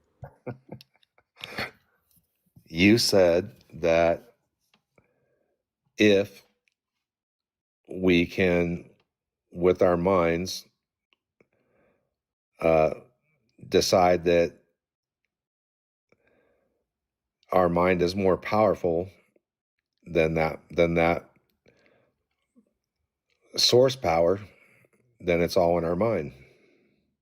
No, what I said was I'm stronger than your God, and your God isn't real to me because my mind can reject your God. All of our minds can reject God. Absolutely. I'm stronger than your God. We're talking about your God's power. Your It's not. God's I'm stronger than your God. Your God isn't real to me because I can reject it. It does not exist. It's not true power. That's what I And that said. is, that is 100% your prerogative. Oh, you agreed. Now you're saying it's my prerogative. This is why I asked you if you understood what I said.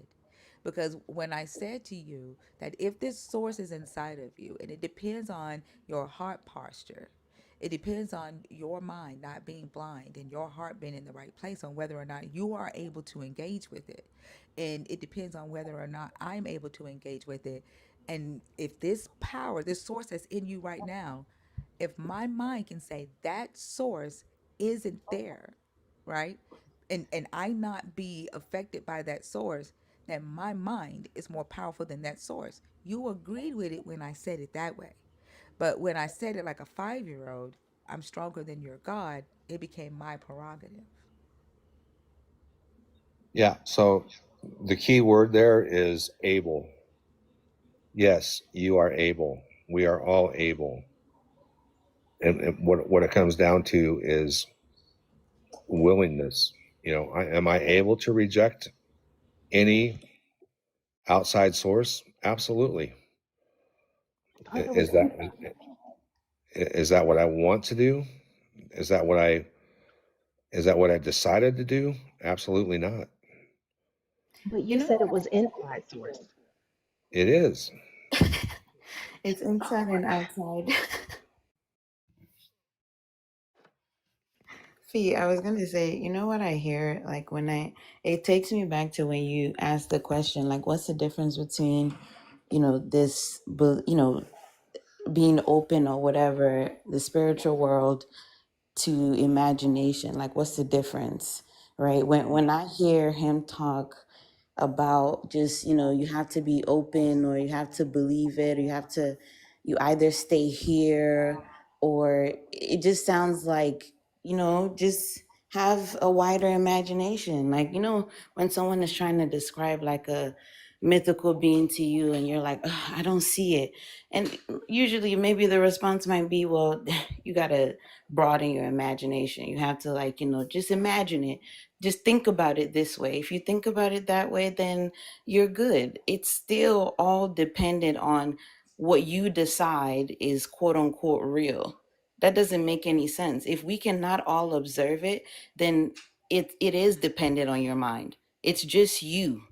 Whatever you described as God to be is what we have to believe it is.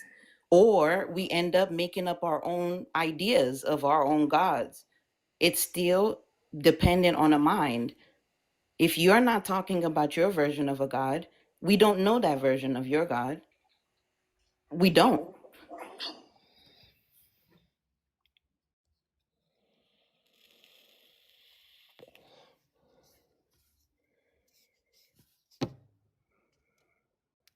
Like if it's true power, anytime someone comes in contact with it, they should, you know, be able to have, the same experience. A tornado is going to do what a tornado does. Right. Whether I believe in a tornado or not.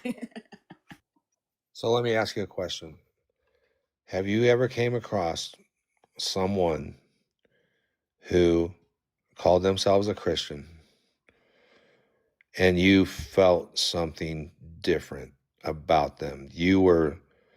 There was something about them that shifted within you. No. That's a shame. That is a tragedy. You something? It's Have you literally ever what pushed your mind outside the bounds of humanity? Who are you asking? You. Absolutely. How? Linda Way, don't make me start saying sexual Christian. Because he's asking about Christians, Linda Way. Christian. Guys, Linda Way said, yeah, I met a Christian like that. that's what I'm saying. It can go either way. It can go many different ways.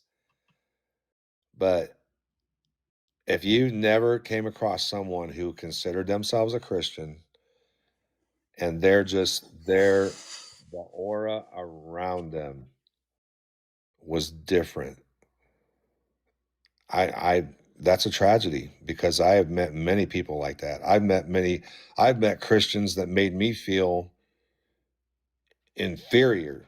Like, oh my, I wish I had that the beauty within inside them, because they embodied something outside of our natural human way of being. And I hope that at some point you'll meet somebody like that. I'm But not what that what person. what we've quite literally have been discussing is if your God's power is in believers who claim to be that type of believer that's carrying your God's power to where it shifts an atmosphere. The religious spirit, the religiosity spirit, the toxicity spirit that we've been discussing is stronger than that because that's the effect that we see in society. Yeah. We don't see that. And if you're like, "Oh, you got to be around this specific person, right, to experience the power of God," and you have to be willing to attribute it to a god. Like that's not true power. That's what we've been discussing this whole time. Well, see, that is true power to me. Not if When you I have to assign it. Not if I have to say, "Well, yeah, I agree that's your God's power." Like it's not true power if I have to assign it its power. True power is powerful regardless of who thinks it's powerful or not. That is why I keep giving the analogy of the tornado. A tornado is a tornado no matter what. Yeah. And I wish it was that way across the board, but it's not. Because it's not true power. It depends on your mind and it depends on you. That's why it's not that way across the board. Yeah. But So I honestly, guess to your question that you asked earlier, I'm just like you're.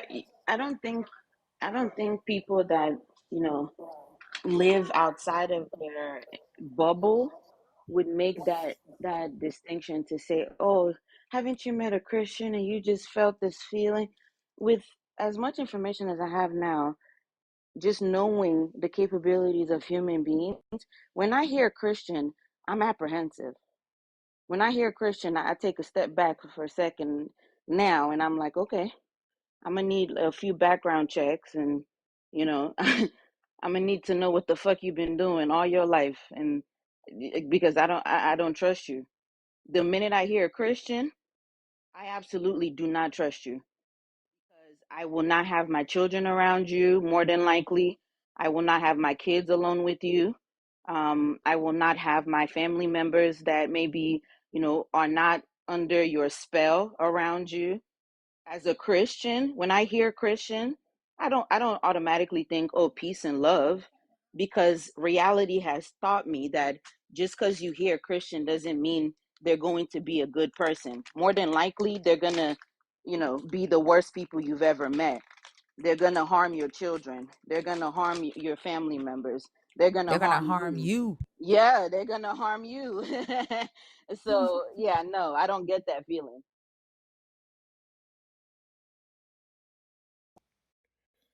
Yep, and that's the toxicity. But there are a lot of good people who do consider themselves to be Christians who are genuinely good people. And like I said, I wish it was that way across the board. Realize that they've been harming children for the past 50 years. They're very good people. People have great testimonies about them. Oh my God, I didn't think he could hurt a fly. He's the nicest person I know. They gave me free donuts. Oh my goodness. This has been my pastor for 50 years. He Oh was my a great goodness. guy. Oh my goodness, he doesn't have any arms. I didn't Right, expect him to say little girls. right. He's a man of God. What? Literally, a disabled pastor was essaying children.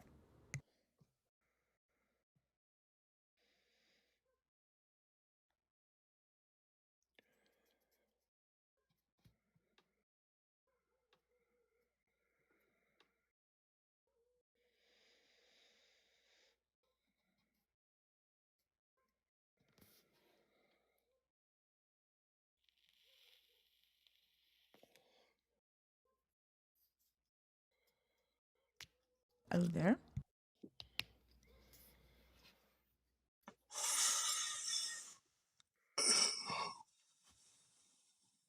Rose voice, are you there? I'm here. You just had to take a fat puff. I did. It's all nicotine though. At the moment. I ain't mad at you. I'm about to hit my vape.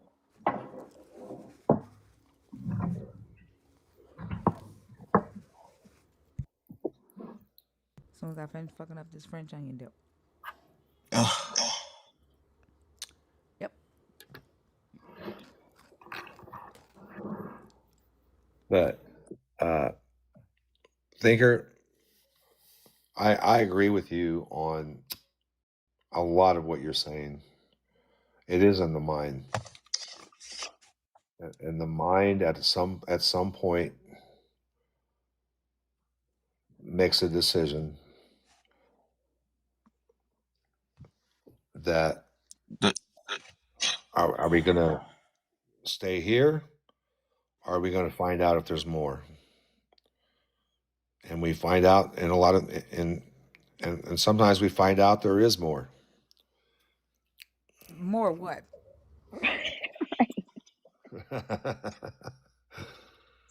There's more to experience. There's more to there's more to what our mind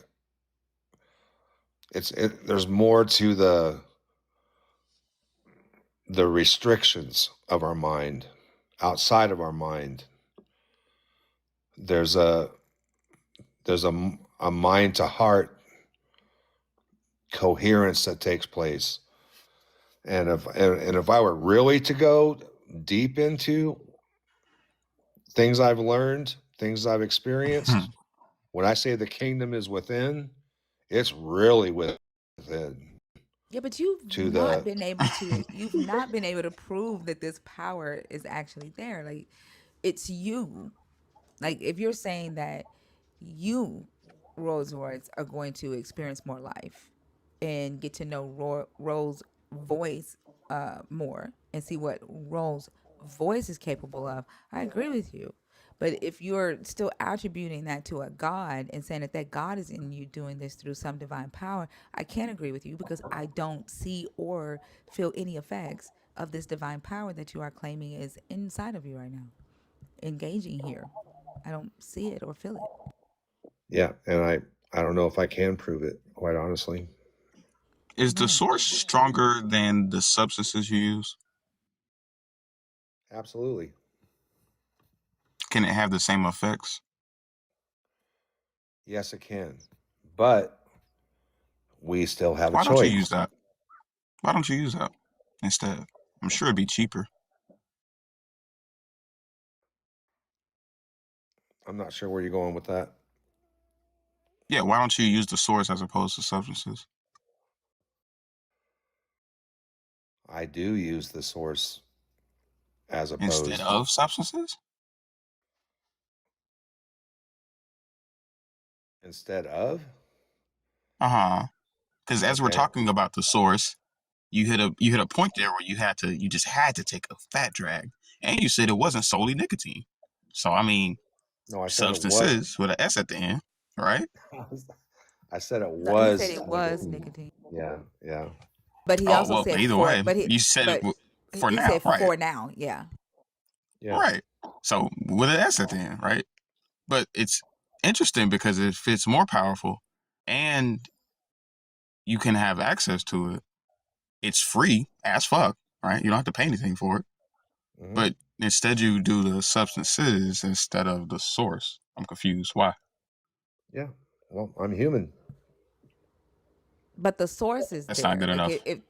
if the source provides you with what earthly elements provide you and at a greater, effect, then it doesn't make sense for you to need the earthly element to get you elevated. If the source that's in you elevates you at a higher, elevation and trusted.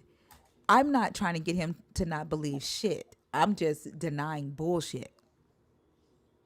You all get scared when I reject illogical shit and you accuse me of trying to make you not believe. That's what's in your head. Deal with that on your own. Stop blaming me for your shit. And then if you can't handle listening to these conversations because it makes you question what you are not ready to question, then get the fuck out the stream. Have I come across like that? I'm not talking to you, She love. wasn't talking to you. Oh, okay. No, no, no. They know who I'm talking to. I'm not talking to you. No, I think it's good. It's good to question. I'm still stuck on the finding out part. You said you have to go a little further. Like, how did you find out apart from like your really strong feelings about it?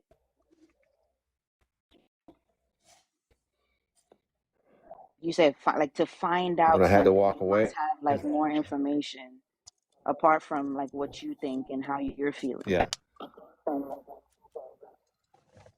yeah. So what made me have to walk away What do you mean by walk away? was I just everywhere I looked, I was walk away from the mainstream religious construct. I'm sorry, That's that's what not you're what I asking me, asked. right? That's not what I was asking. Okay. Did you hear my question? Would you like to ask? No, go ahead. Can you say it one more time?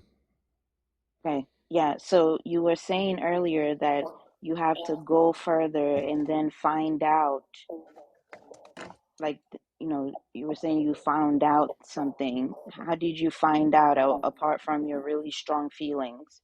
Like, what did you find out? Okay. Okay. So what I found out was I grew up Catholic, so I was in religion, pretty much all my life. As soon as I was able to, absolutely refuse to go to church, I did. That was around 15, 16. And I lived, most of my 20s as I mean, character wise, I did not have great character. I was a hell raiser, and I did that for about a decade, and it caused a lot of problems, a lot of pain, and I got to the point where I pretty much wore myself out and wore out all my whatever you want to call it, goodwill, and I was just at a very uh, just end of the rope place in my life, and even though I'd grown up with religion, I had never really known what the Bible said. Somebody walked in and sat down with me and showed me some verses from the Bible that showed me something I'd never seen before, and that God would accept me in whatever condition I was in. I didn't have to be polished up. I didn't have to do more good than bad, because I had done a lot more bad than good. And it was shown to me that there was not a ledger that that I that that he would that I was literally a son. I was part of the family, and that he would accept me in any condition that I was in. And for whatever reason, that blew me away. I guess maybe Okay, because I yeah. So I was asking that question because I thought you were gonna maybe show us something outside of your mind and the human experience. So what it sounds like to me was another human being came to give you this information. I guess the God didn't know your address at the time. Were you Okay. like 12 when this happened? I mean, yeah, God did not have my address. right. So he didn't know where you were at the time. So he had to bring another human being to give you verses in the Bible. So all I heard from that was just human beings and the human experience. I was asking because I thought there was something outside of that. Never mind. No problem. There is more to it, but it sounds like you got what you needed. Well, not necessarily. If there was more to it, I think you would have started there.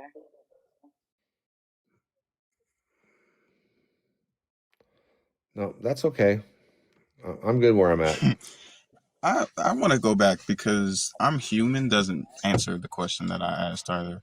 Um, why is it that you go out of your way to pay your hard-earned dollars for other substances when you have access to this one power source that is greater? Yeah, the answer to that is both can be true at the same time.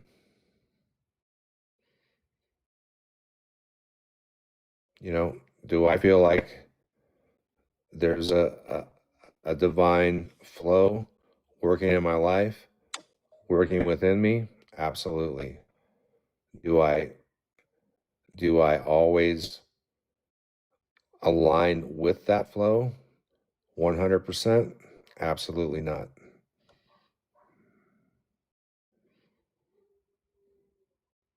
So you're basically saying that the only reason why you do it is because it's outside of the will of the source that is already inside of you? Yeah, absolutely. We all do the same. We all do it. We all do things that are not in Oh our wow. best interest. So you are more powerful than the source, and that's inside of you. Like the source is literally dead smack inside of you. Oh yeah, Then it is weak as fuck, Rose the Royce. source is It there. is. The flow It's is weak. there. Like if the I can source, either I can either align Hey, myself chill with the out. hold flow. Chill on. out. I think he Chill has a out. delay. I think he has a delay. Also, his connection's been. the if it's inside of you and you are more powerful, like it doesn't have an effect, and you need this other thing, like, and that's outside of its will. You're more powerful than that source. You don't need it.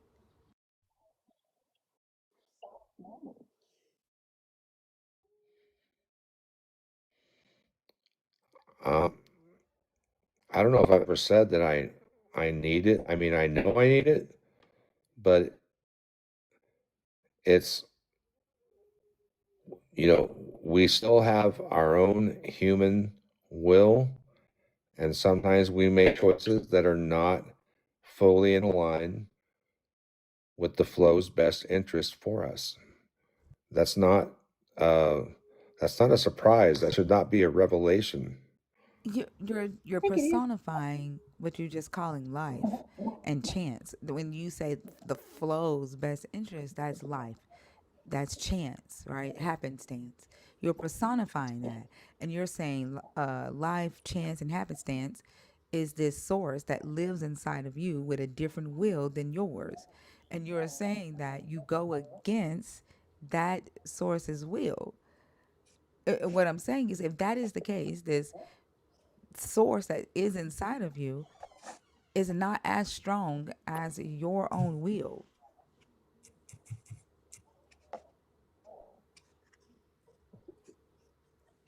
Yeah. So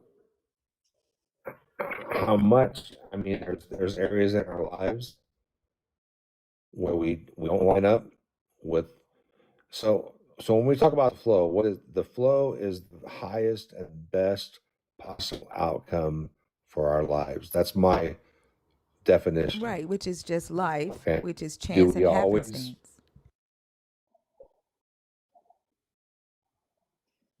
Yeah. See, I think it's more than that. I think that when we do align ourselves with that flow within us, it's not just chance and happenstance. It is targeted. It's pegged for our highest and our best outcome. Are you getting We have to directions? Are decide, you does this are we going to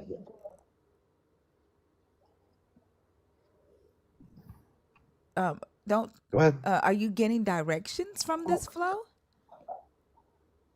Like, No. so then it's It's life, as I go through my life, right?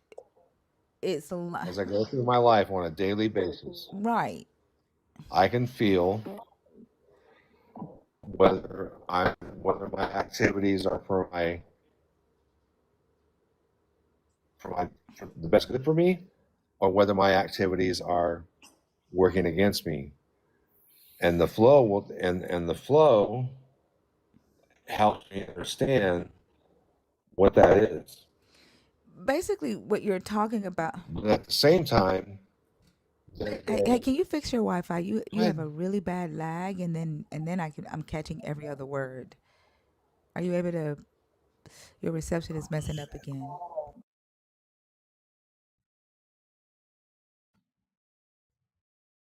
If I understand the hierarchy correctly, it's substances, then self, then source in terms of power dynamic. Hmm.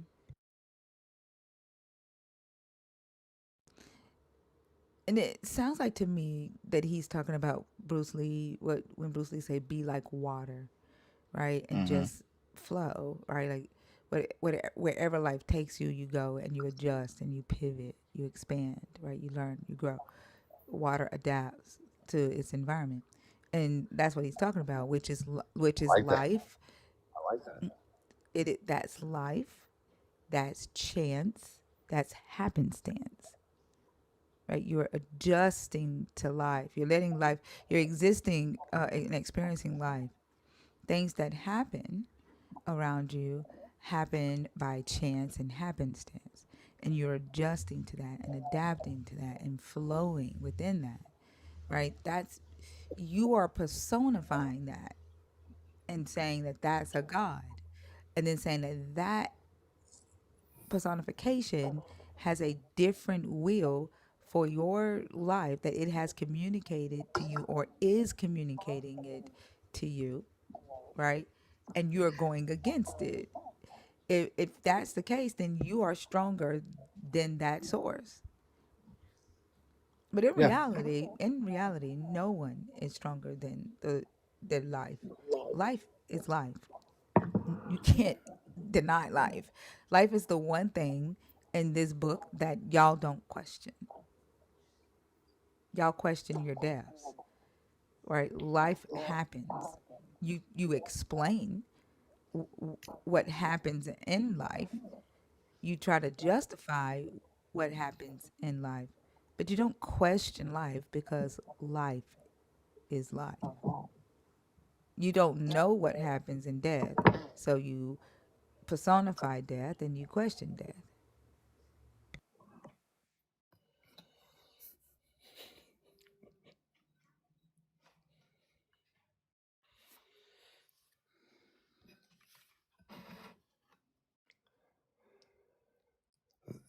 That was really good, thinker. um, and a lot of what you said is, from my perspective, is really accurate. Um, you know, and again, I'm not afraid to question my beliefs or what I feel I've experienced that's formed my beliefs. Um, and maybe just as human beings, and maybe the people in this panel, and I hope to include myself to a degree. We're just trying to figure. We've seen the construct that we have to somehow, humanity has to have some kind of God to worship, and to a degree we've rejected it. Some of us have flat out rejected it, and this is what I would ask for us, you know, for people in that camp to be patient with people, especially like myself, that have seen the futility of organized religion and the religious construct, and we're trying to work our way out of it, you know, and yet not deny what we consider to be genuine experiences. But yeah, thinker, you said a lot of what you said is super impactful, and all I can all I can say, gang, is I'm still trying to figure shit out myself. And that's honest, and I can respect that.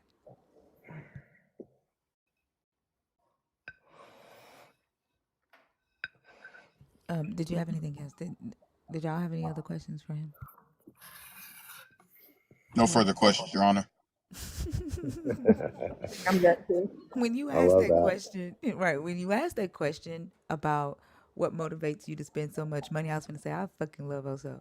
Now I'm saying I fucking can't stand your ass. That's the dichotomy.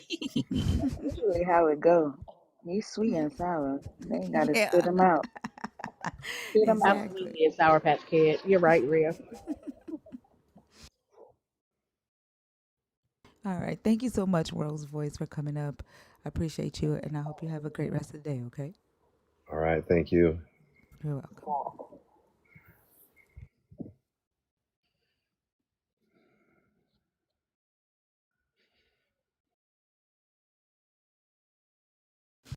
Nunya is losing their shit in the comments over my mind. Do y'all see it? Mm-hmm. What did he say? I missed it. I don't know. Somehow Nunya knows that I drive myself crazy. Somehow Nunya knows that I know what happens after death, or I think that I can tell people what happens when they die.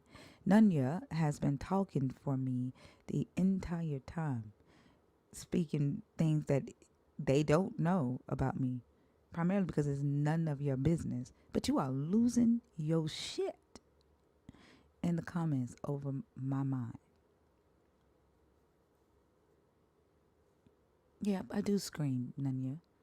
What's your point? You show up here to listen to me scream, but you're in the comments losing your shit. Why? Yep, they do, Nunya. They do. I think the things that you are saying work on people who aren't sure of who they are. And you sit and you listen to me and those of us on the stage, and you don't know that you're dealing with people who know who we are. Like, if we yell and we scream, it's because we fucking want to. If we don't yell or we don't scream, it's because we don't fucking want to. Absolutely. There are times where I get into it, and there are other times where I go full Javarius and just drop a motherfucker off the panel. Now, I don't Yeah, it's called flow. Please, please, please, please. Yeah. Sometimes you get a little greenery. I don't. I don't have the greenery, but it's just called flow. Maybe you need to get you some. That sauce you got, it ain't that good. You need to get you care. I was some trying to good figure out if good. the source was going to work because feet dragging her feet about coming and seeing your boy. So, Fee at a conference. She can't be making drop offs. G Unit, Yeah, good morning, y'all. how are you? I'm good. How about you? I'm good.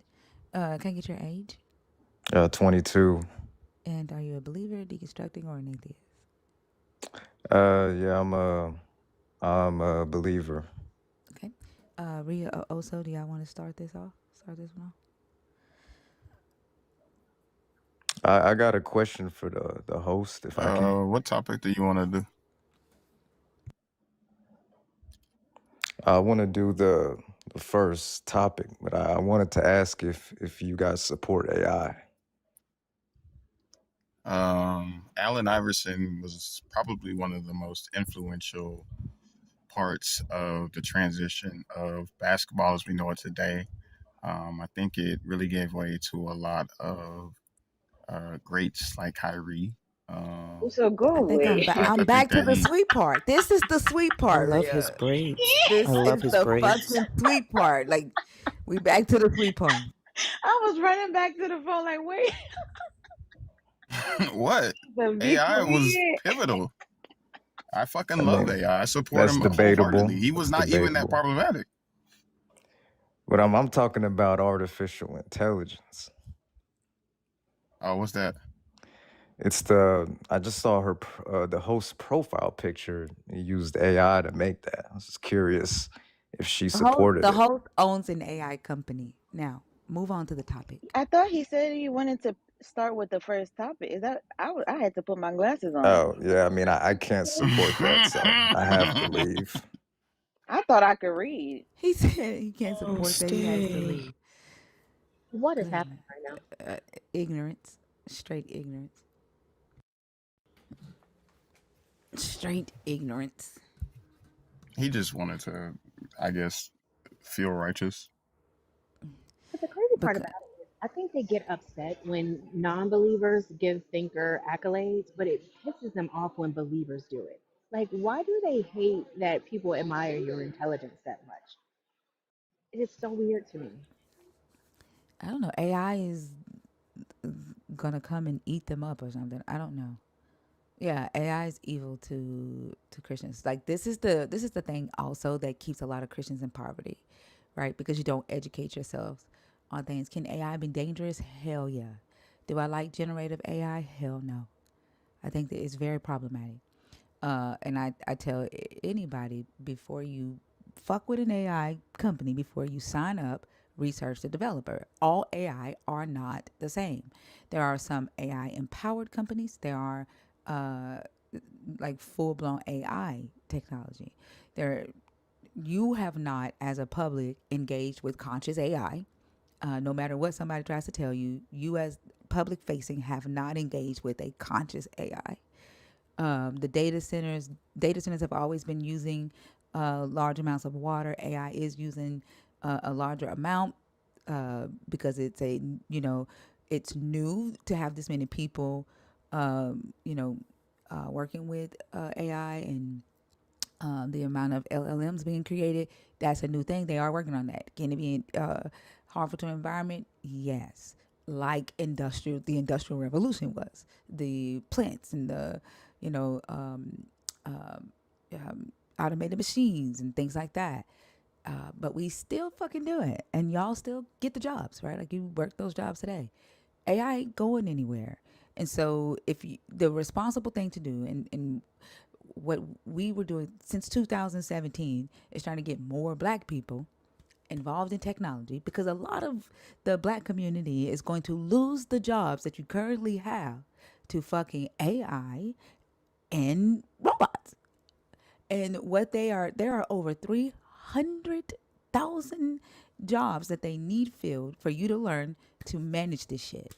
And if you're afraid, you're going to be in that poverty, below that poverty line. You may be middle income now, but by 2035, the labor workforce and labor development is estimating that the black community will be -$0 in median household income, -$0 because you don't fuck with technology and you engage with shit. You're the late adopters to shit because everything is the devil. Everything is the devil, and then a lot of times, it, a lot of times you get this information from some white man who has very low education, and you're running with it, and we're left behind. Be responsible with the technology. Definitely be responsible with it. All AI isn't good AI, but it is an opportunity for a lot of people to rise above the poverty line if you engage with it. The tech industry, if you get your Scrum Master certification, and you can get that, and it doesn't take a lot. Google offers those classes. A Scrum Master starts out anywhere between 75,000 and 90,000 a year, and most of the time you're in tech meetings. Those meetings are 15, 20 minutes, and you're just managing the Scrum board, keeping up with the task and deleting tasks, making sure the board stays clean, making sure different teams are on track. There are ways for you to get above the poverty line if you just start engaging with technology and stop seeing technology as the devil. But and I'm not saying it's easy peasy. Don't be like Thinker said, go and do it. It's just easy. It's not easy peasy, but it is possible. That's all I'm saying. Yeah. There's a company in China that's putting their data centers in the ocean, and they're using wind turbines to power them. Oh wow. Yeah, also, I was literally about to talk about that, like on the ethical part of things, right?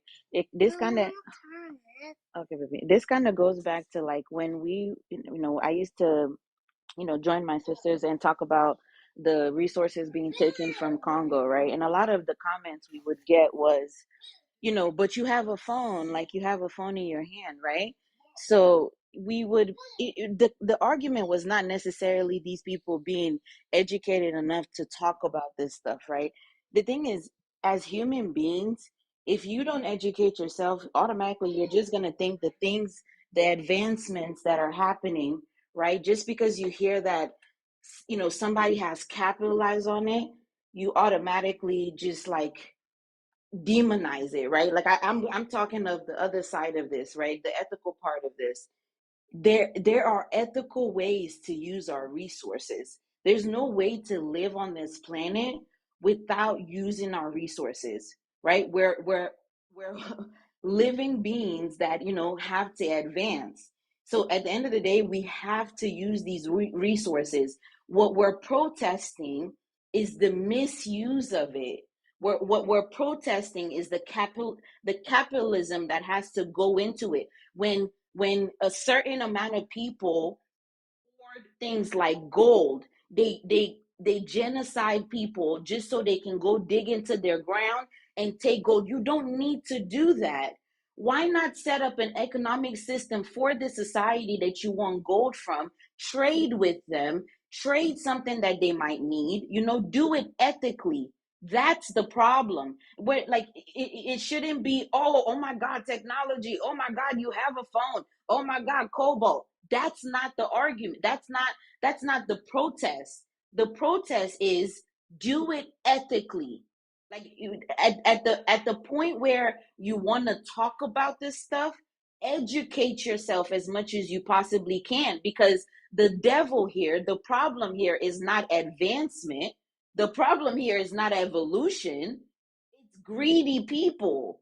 It's people that are hoarding resources and not wanting to ethically use the resources we have. We can replenish our resources. We can make them more. We can even find healthier ways. We can recycle. There's literally there are women in Nigeria right now, all over Africa, just even men that have found ways to recycle plastic. They're making tires. You know, if we did things like that ethically, we don't need to, like, why genocide people? Why do that? Why go into a community, build a master database, knowing that this is an already impoverished community? Those are the things that we're needing to talk about, right? Like, when y'all want to talk about this stuff, educate yourself. That's all I'm asking. Yeah. Did you see they're paving the roads too? Like they're making like really durable bricks. Yes. Yeah. Possible. People are And just and greedy. and then like if like the people that own the companies, right? Like the products, um, it for it to become less oppressive, more effective, ethical, you have to be willing to do business with people who share your same sentiment, and pay attention to where your dollars are going. Don't just walk into a store or a business and do business with them. One thing I love about the conference that's coming up in October, they emailed us yesterday. There was a company that wanted to sponsor the event that's coming up in October, and they wanted images of all of us, and they wanted rights to, clips and stuff. And the um, promoters of the conference that's coming up in October researched the company, right, and turned down a major sponsor because of what they believe in, because of what they stood for, and where their money goes. And they said, nope, this ain't good for us because that's not what we stand for, right? And so we should be the same way with our dollars. Where are we spending our money? What are they doing with our money? Right? I'm not just talking about with the Israel thing. If in your local community, the businesses who come in and they set up shop in your local community, are they giving back to your local community? If Walmart sets up there, is Walmart giving back to the local community, to the local schools, to the local library, to the football teams, the basketball teams? Is there a STEM program there that companies are doing to build up the education there, the innovation there? That's where you want to spend money with. That's how you invest in your community. Because I guarantee you, these big box chains that come in and they set up in your community, that money is going to their communities because it's going in their pockets, and they're investing in their neighborhoods, in their schools, right? And this is how we have to start thinking. Walmart does give to charity. That's how they get write-offs. So they do give to charities, but But not they in beg us not for in the local money. neighborhoods, huh? But they beg us for the money at the register. No, I'm talking. They give money out of their thing. That's how they get right. Yeah, but not in our neighborhoods. They don't. They get they giving it to other things, other places. These private schools can go to Walmart and get a check with the quickness.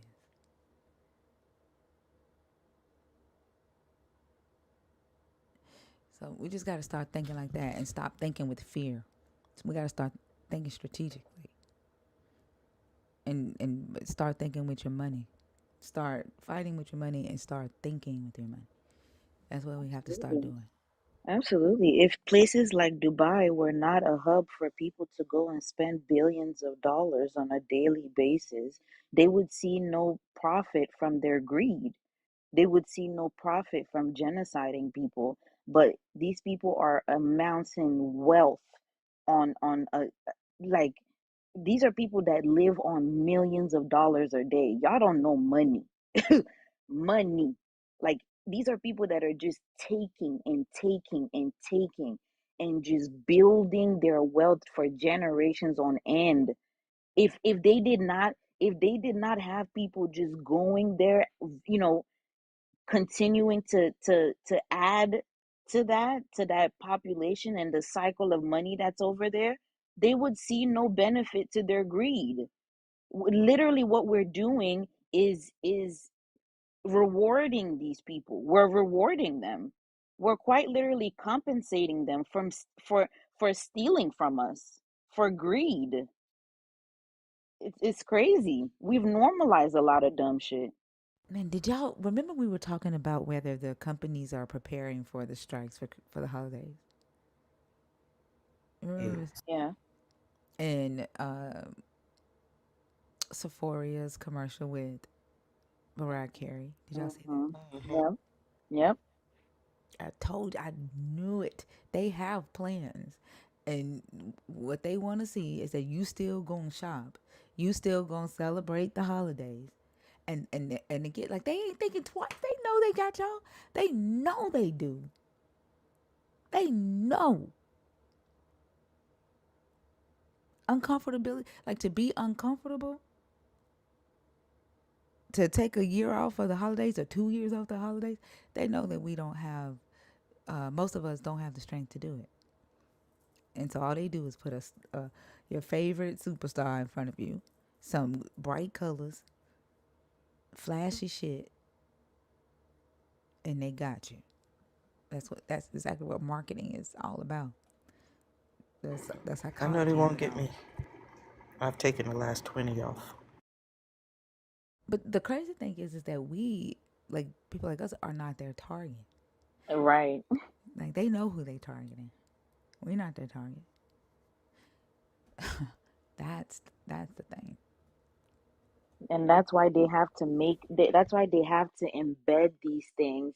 And now people like us that are so rich in tradition have now called this culture, right? There's no like it's like people cannot see their lives without celebrating these specific, you know, events.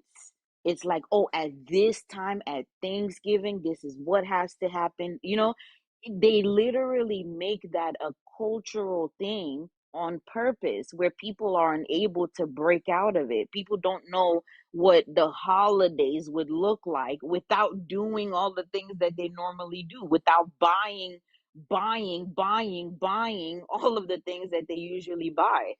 It's indoctrination. Thank you. I just watched it and holy fuck. Mm-hmm. You see, do you see the Yep. way she trying to make it? They're trying to make people feel guilty for fucking striking. Yes. Yeah.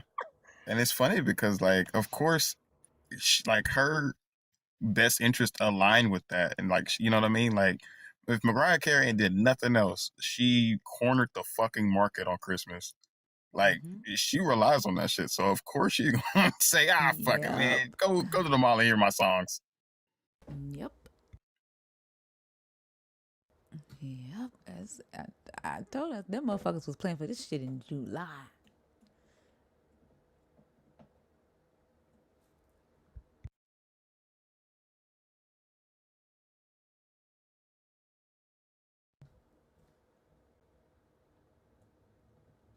Roscoe, are you in the box on purpose?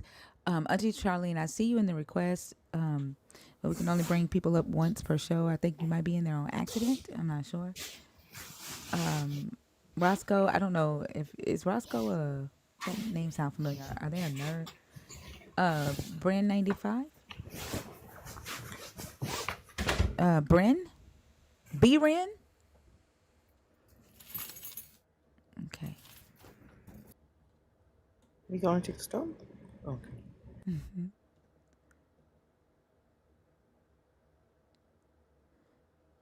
Roscoe's not a nerd, but it might be interesting. Okay, that name looks familiar. Let's see. You say you late to work. Oh my goodness! I hope you don't get a strike.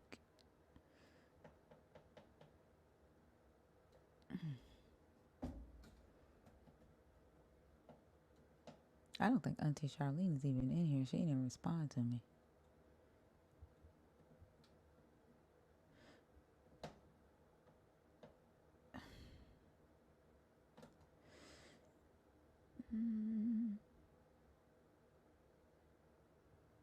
Yep, she forced the elf back to work. Okay, Roscoe's not coming up. Oh, no worries, Auntie. I figured it was on accident. You back in the box, Auntie? Are you accidentally requesting? Madison Allen. I I just know this is gonna be a kid. I fucking knew it. I told y'all. Oh, I knew it. The deep breath. As soon as they took that deep breath, I was like, "This is a kid." halfway through the first syllable. Right. I'm like, I didn't even hear anything.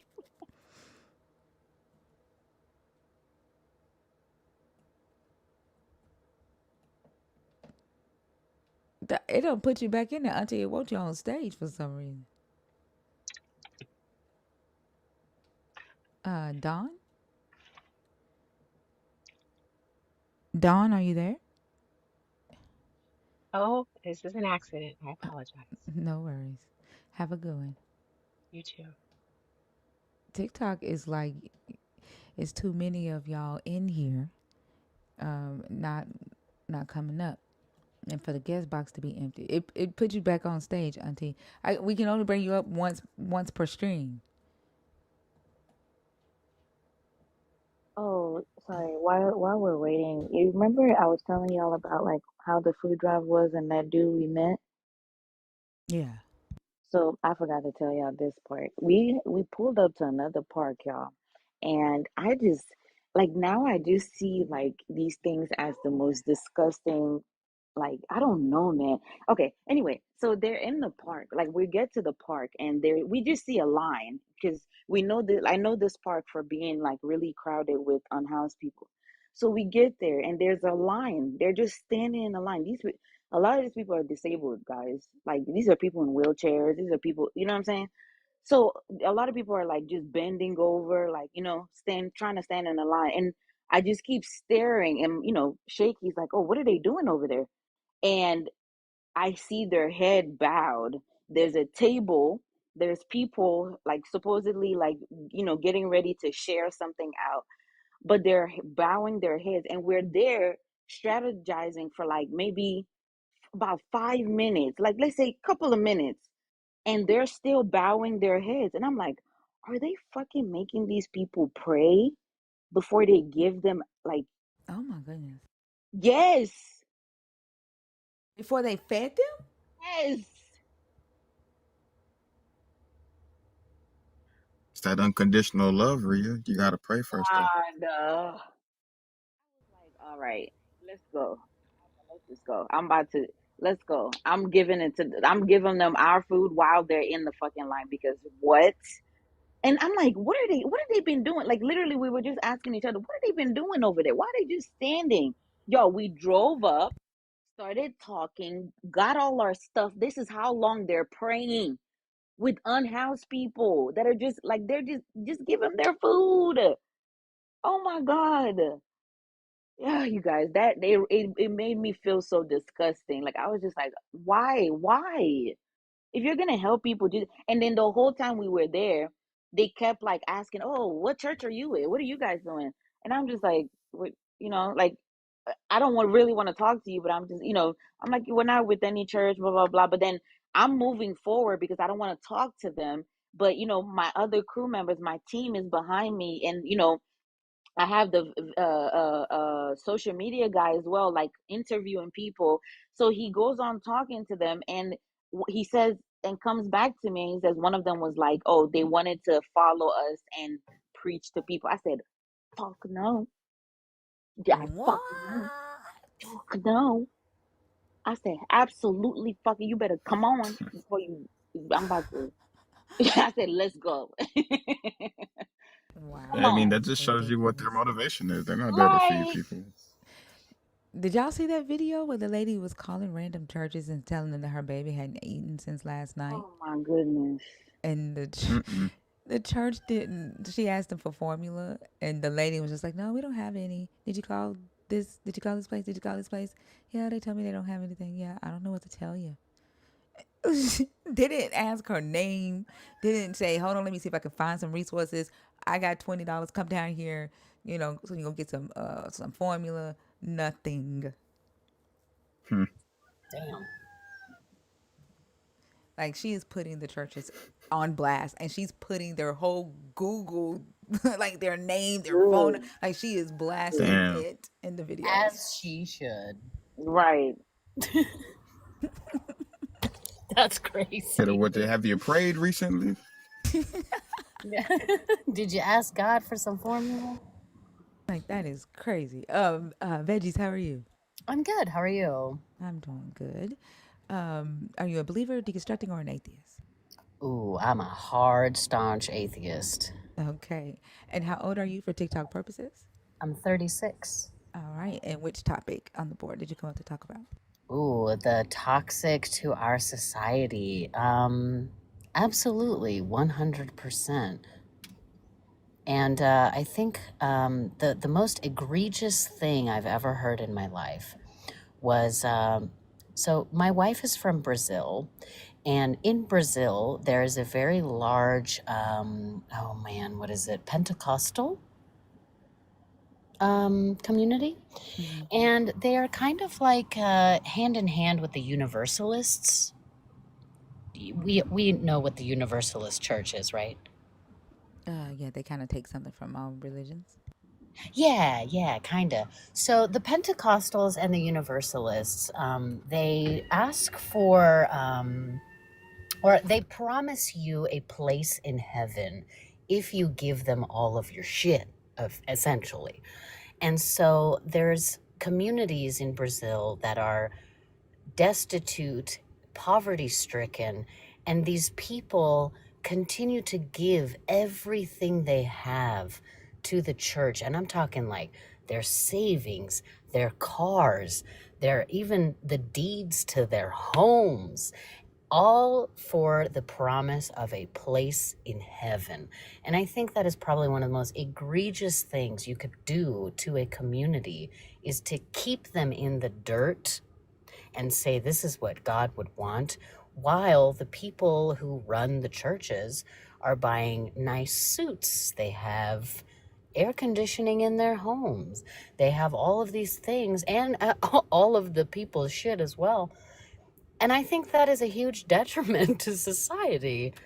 And Absolutely. these poor people don't deserve to be bamboozled in such a way that they, not only are they already, quite poor, but now they're even more poor than they were before they entered this church. I think that's crazy. Yeah, I agree. We actually talk about that a lot in here. The Mm. brainwashing to get people to believe that if they don't do these things, they'll miss out on eternal life. There was a couple of pastors who were selling plots of land in heaven, Yep. and people were selling their homes here so they could have a mansion next to their God's palace. Like, I don't That's mean to laugh, but what the fuck? The guy, lit- Funny. laugh. yeah, the guy literally, he literally said that Jesus invited him for a tea and gave him permission to sell land plots, and they believed it. No. Um, but back in the day of early Christianity, they used to sell indulgences where you could, it's like a bond, like an investment bond, where you could, go ahead and prepay for your slot in heaven and you could sin as much as you want. They were literally selling those shits. And I researched when I learned about the indulgences. I was trying to see if there were any indulgences today, and there are still some. The Catholic Church stopped it, but there are still some that still sell indulgences. That's crazy. There was a pastor. Somebody sent me a video a couple of days ago. A pastor is basically Jesus is selling his selfie for $10,000. He's gonna make him a multimillionaire if they gifted $10,000 in 90 seconds, and then he's gonna show them his face. And people No, were like literally standing up in the lines to give this $10,000 no, that's because crazy. they wanted. Like when I see stuff like this, I wonder, could these people not have a conscience? Like, how could they not feel bad about tricking people like this? There was one pastor, like he just got arrested. Y'all know who I'm talking about, the brown skinned guy that was like, I need Versace because when I go speak, what's his name? Oh, I think I've heard of this. Yeah. He was standing up on the I know who you're pulpit. talking about. Little. Oh my God, it's gonna come to me. Hold on. Mark Wahlberg. Be quiet. I'm back to the sour. I'm back to the sour. The sweet lasted for not too long, not long enough. Um, the Is it he David was Taylor? what? What? Is it David Yeah, Taylor? The I guy that got think it. arrested? David E. Talbot. Yeah, the guy that got it. What is it? What's his name? Also said I couldn't hear him. It also sounded like David. David E. Talbot. David Talbot. Thank you. Yeah. Yeah, when sourness speaks, I don't know, but he was like leaning up on the pulpit, just like you can cash in your 401k, you got it, like just telling people go, you got some land that you can sell, that you can do this, God is good for it, and knowing that he's out living a lavish lifestyle on their dime, taking from elderly people and convincing them to cash in their life insurance policies, their 401ks, sell their land, stuff that they were going to pass down to their kids and give to him and his wife. Then he was using some of them as slave labor. Oof.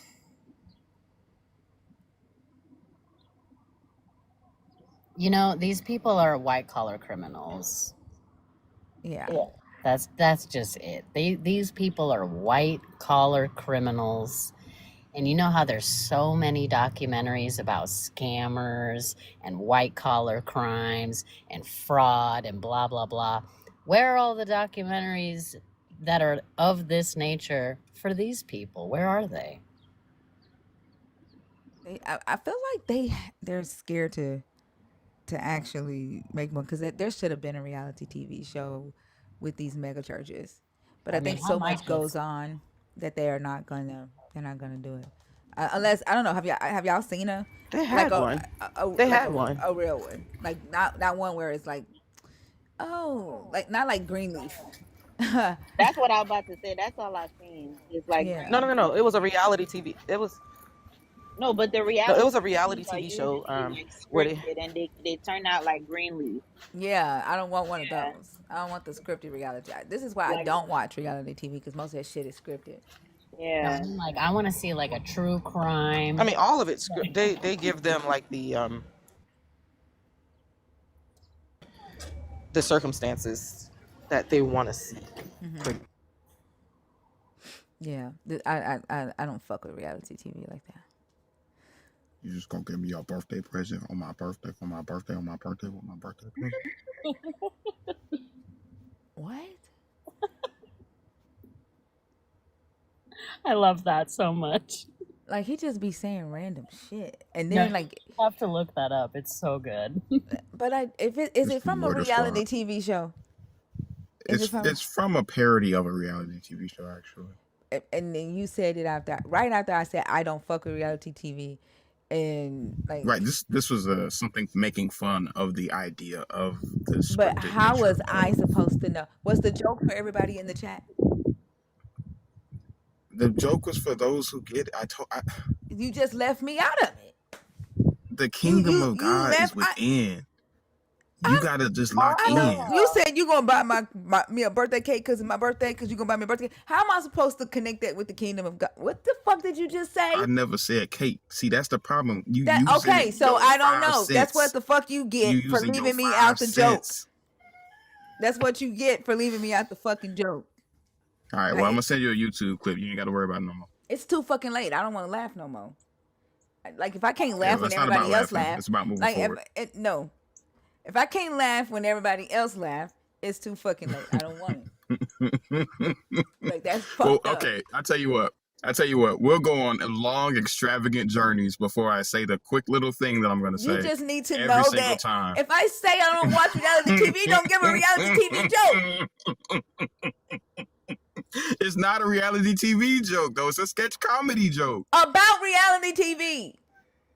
Right. Poking fun at the How the scripted fuck am I nature supposed to of. know? I don't just say fucking know. sorry. Again, we'll go on. We'll go Just on say long, sorry. extravagant journeys before I say my little jokes. Just say Now, thank sorry. you so Just say much. sorry. That's all you gotta do. Just say All you sorry. gotta do is just know who the fuck you talking to.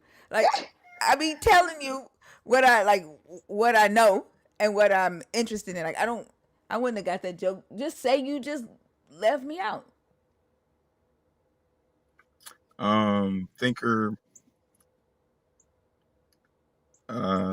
The Sorry. thing about being a Oh my forward-thinking person goodness. is Oh, sometimes the rest of us get left behind. You we left always us gotta behind. argue. Just say You sorry. left us behind. You keep going forward, and we got left behind on that one.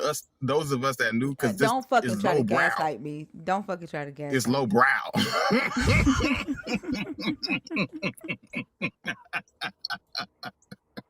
Thank you, Patty. His ass don't went extra sour. Betty, did you have anything else? No, I just completely agree. Thank you so much for coming up. I hope you have a great rest of the day. You too.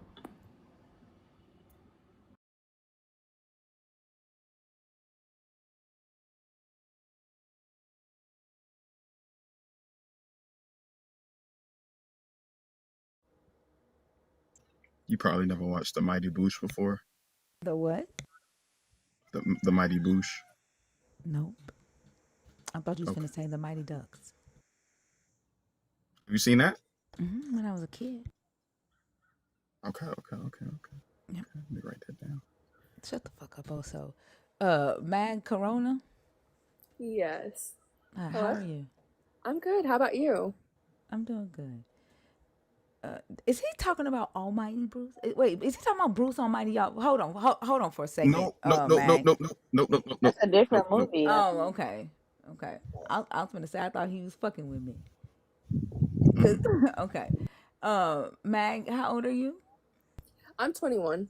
Okay. Are you a believer? Are you deconstructing? Are you an atheist?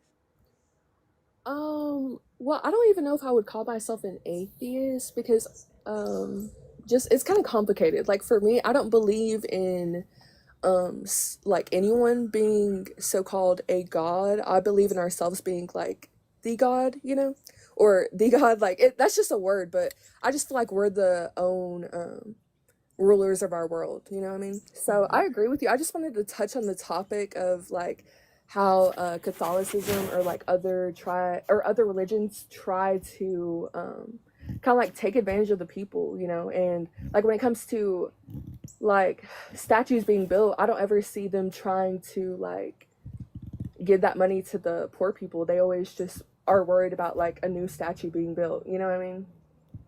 Yeah, they prioritize the beautification of their,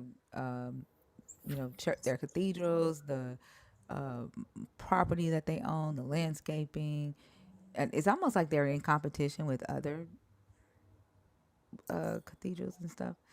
But yeah, no, I agree.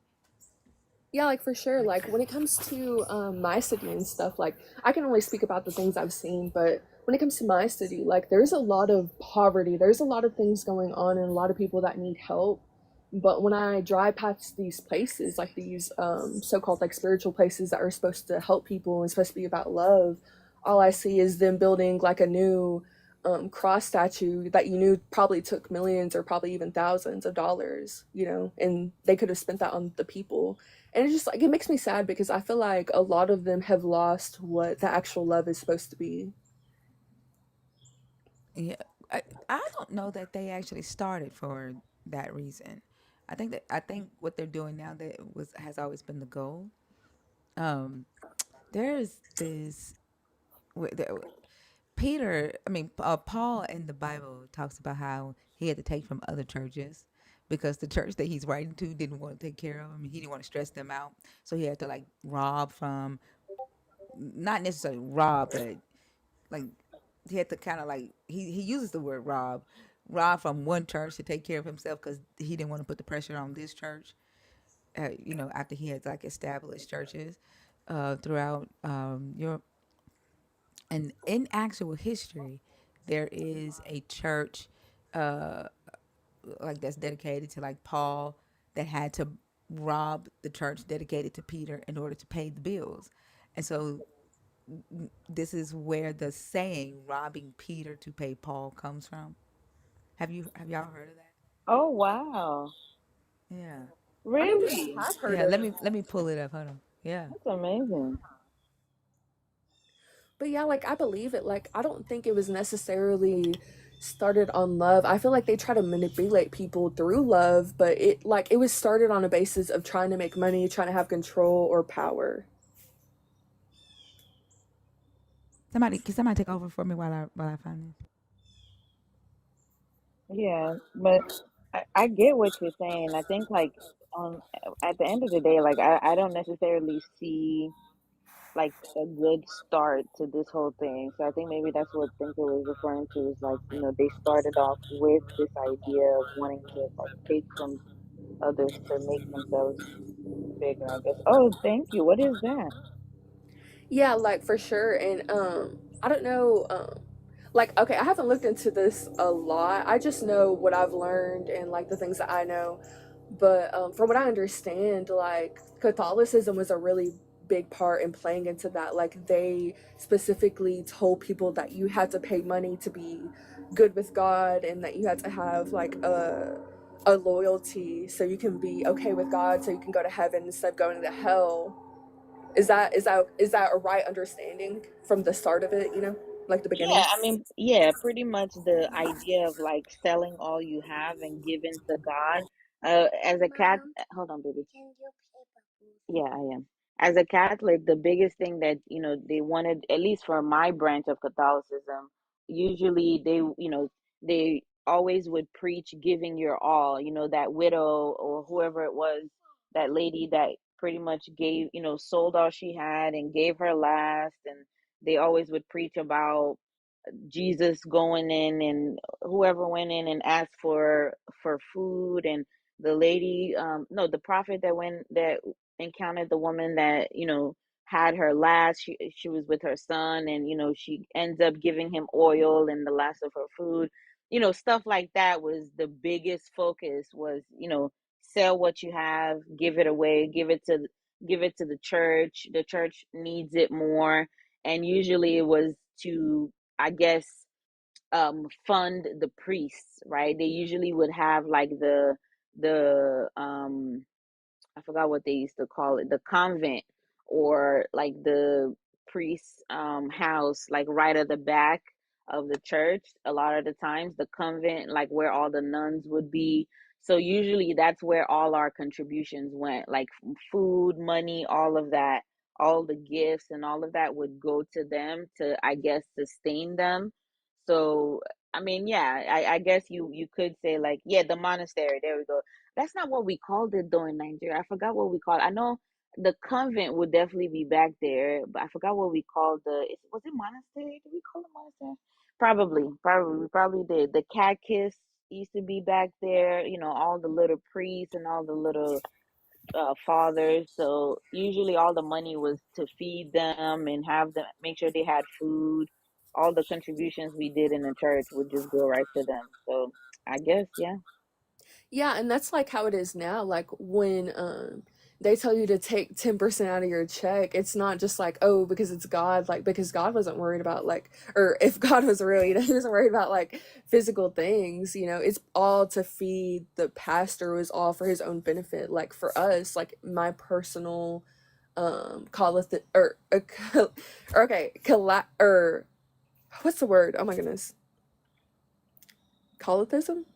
Is that what it is? Catholic. Catholicism. Damn, now I Yes. can't Oh my say it. goodness. It's a tongue Damn. tie. Hold on, put it back in my brain. Put it back in my brain. Yes, Catholicism. Catholicicities. Okay. Shut up, In my Oso. Hold on, perspective. say it, Risa. I mean, damn, Oma. Risa. Say it, Rhea.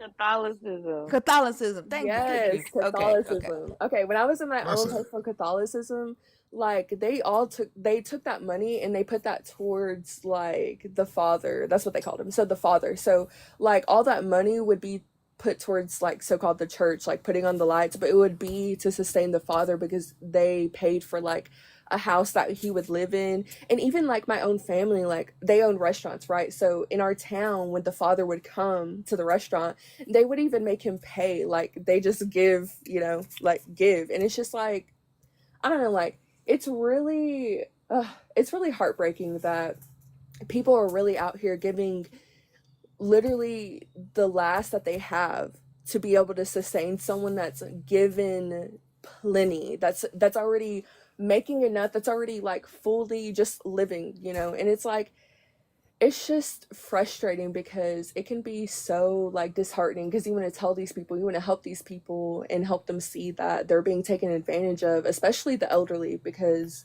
like for me, like my grandma, she's really really lost in that, and when she goes to church she gives as much as she can, like for real. And it breaks my heart because like I want to tell her and I want to help her, like, hey, like you don't have to do that. It's not like you are not going to hell. This is not something that's a real. And it's like I can't tell someone that's already so indoctrinated and already like so brainwashed that they're willing to give everything for it. You know what I mean? Yeah, and we were talking about that earlier too. How the elderly, it's going to be difficult to get them to stop doing what they're doing, and it could possibly kind of take away what's giving them purpose every day. You know, Yeah, and it's sad. yeah, it is sad because like you just want to help them to see that they're being taken advantage of, but for them they think they're doing it out of love, they're doing it out of like I don't know, goodness. And it's just really sad because like you don't want to see them go through that. You don't want to have to like sit here and just be like okay, like because there's something that you can say to them. You just have to be like, okay, like yeah, that's awesome, but it's like they're being taken advantage of and they're being used. But that's like why your voice matters and why our voice matters when you're talking to other people, because this is breaking the chain, this is breaking the cycle, and it's starting new conversations and new questions that were never questioned before. Like things that were believed were never questioned because we were taught, hey, like especially in like Pentecostal or Catholicism, you were taught, hey, you're not supposed to question it, or you'll go to hell because that's going against the beliefs of God, and you should live in this fear. And that's not something that's actually truth or something that's actually real. Like the hell is just a mindset. Like we can be in heaven and hell now if we're sacrificing everything we have for this imaginary being. Then we can be in hell because we're giving everything to someone that doesn't even exist.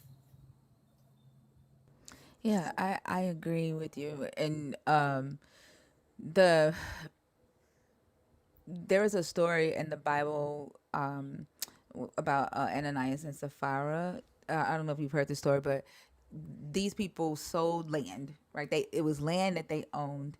They sold the land and they decided that they would give part of the money to the apostles in the community and keep part for themselves.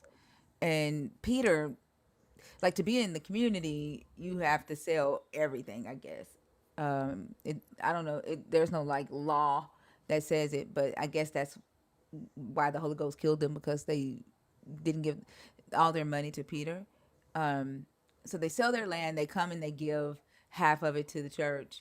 Peter goes, "Is this really all you sold the land for?" And Ananias doesn't say anything, but apparently the Holy Ghost goes, "Hey, that motherfucker lying." And Peter goes, "Why you lying to the Holy Spirit? You gon' you can't lie to the Holy Spirit." Then the Holy Spirit kills him. And then a couple hours later, Peter's sitting at his desk counting money, doing working or whatever. The wife comes in. He throws the money on the table. And he's like, "Hey, is this all y'all got for that land?" And the wife goes, "Yep, that's all we got." And he said, "You lying ass bitch. Just like your husband, death is at you at the door." And then she drops dead by the Holy Ghost. And then the Peter's men come in and drag her out by her feet and bury her with her husband. And this story here is the story that instills the fear, right, in people, to make them feel like even if they don't have it, if they're thinking in the back of their head like, "Man, I have $1,500 in the bank. Pastor's asking for 1,200. The $1,500 is for my rent. But if I say I don't have it, then I'm lying to the Holy Spirit," right? And they end up giving it because they're scared that something's going to happen to them for, saying that they don't have it. Because the Holy Spirit, for some odd reason, don't give a damn that the money, if he asks for money, if the money in the bank is for your rent, the Holy Spirit don't give a damn. I asked if you had $1,500 and you said you don't. You didn't trust me. You didn't have faith. You know what I'm saying? And that's how they get it. If you trusted God, God is a provider. If you trusted God, you would have given it even though it was your rent money. You would have trusted that God was going to double it. Your rent was going to get paid anyway. That's how they do it. Wow, and that's so crazy. Like, I never heard of that story, but yeah, it makes sense, like, why that's something that's distilled into them, because I feel like a lot of it is out of fear. Like, for me, when I started questioning things, like, the whole reason I would stop kind of questioning it is because I would be in my head, like, like, well, what if I go to hell? Like, what if I burn? What if I just, like, and that's eternity. That's like forever, right? That's what we're taught, right? Like, we're supposed to be scared of this, and like, no matter what, we can't help it. And it's like, it's just the fear. It's the tactic. It's manipulation. That's what it's always been, and like, we can see that in other people. Like, if you're manipulating someone, we can recognize that and be like, hey, like, you're just using them for this, that, or whatever. But when it comes to religion, a lot of people just have a blind spot because they think, oh, he died for them. He died for their sins. Like, and it can be hard because if you really believe in that, you can live in that fear and you can be afraid, and you can not believe within you. You cannot believe who you are because you're dependent on someone else. Yeah, I saw a comment. Lyra said, "Baby, once I researched and I learned that hell wasn't real, I was free." And I sent Fee and Christina a video that was an older black lady. She said the best thing about 2025 was learning that hell wasn't real. She said, y'all niggas had me. She Yeah, said, and but exactly. And like like, the for no, yeah, one go second. ahead. The freedom that you get when that thing that they have hanging over your head no longer is powerful, right? That's the true freedom. Go ahead. And I did find the two churches, and I have the scripture for the robbing Peter to pay Paul. But go ahead, and then I'll read Yeah, that. and like, I don't know, a lot of people don't understand. Sometimes there is no passage. Sometimes there is no facts. There's no words that put into what you experience is real. You know what I mean? Like, because your experience is the experience that you're experiencing right now. And how can you prove that to someone when you're the one experiencing it? You know what I mean?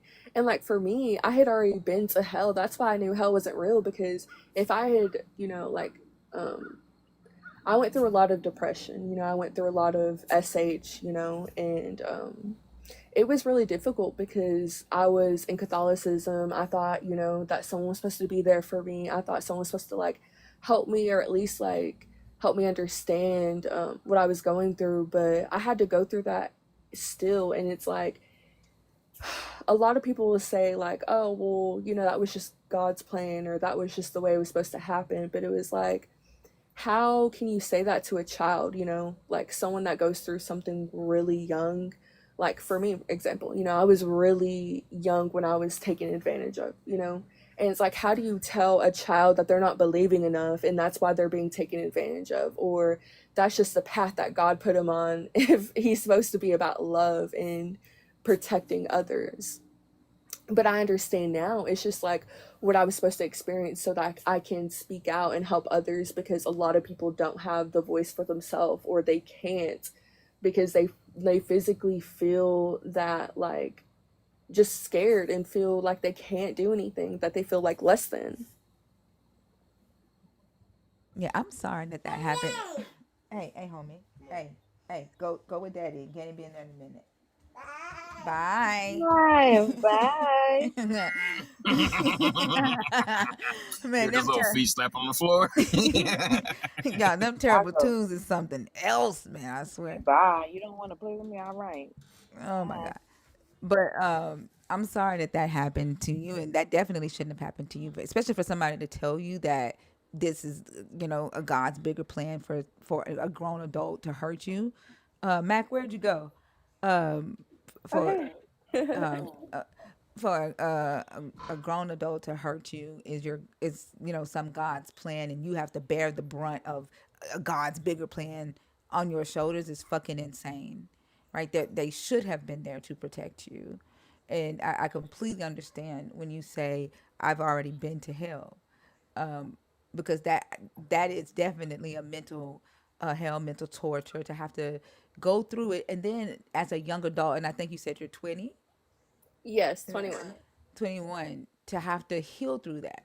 And I'm sure there was not a church there, or some adult there that's telling you how to work through that, like to go through therapy, and you having to figure this shit out on your own or find the right support system to help you get through that. That is torture and that's hell. But you sound like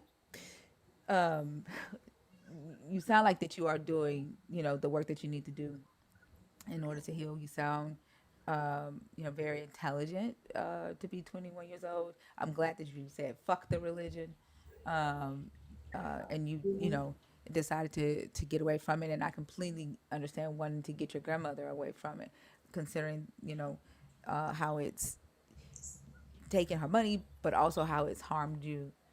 Um, I'm sorry. I hate that that happened to you.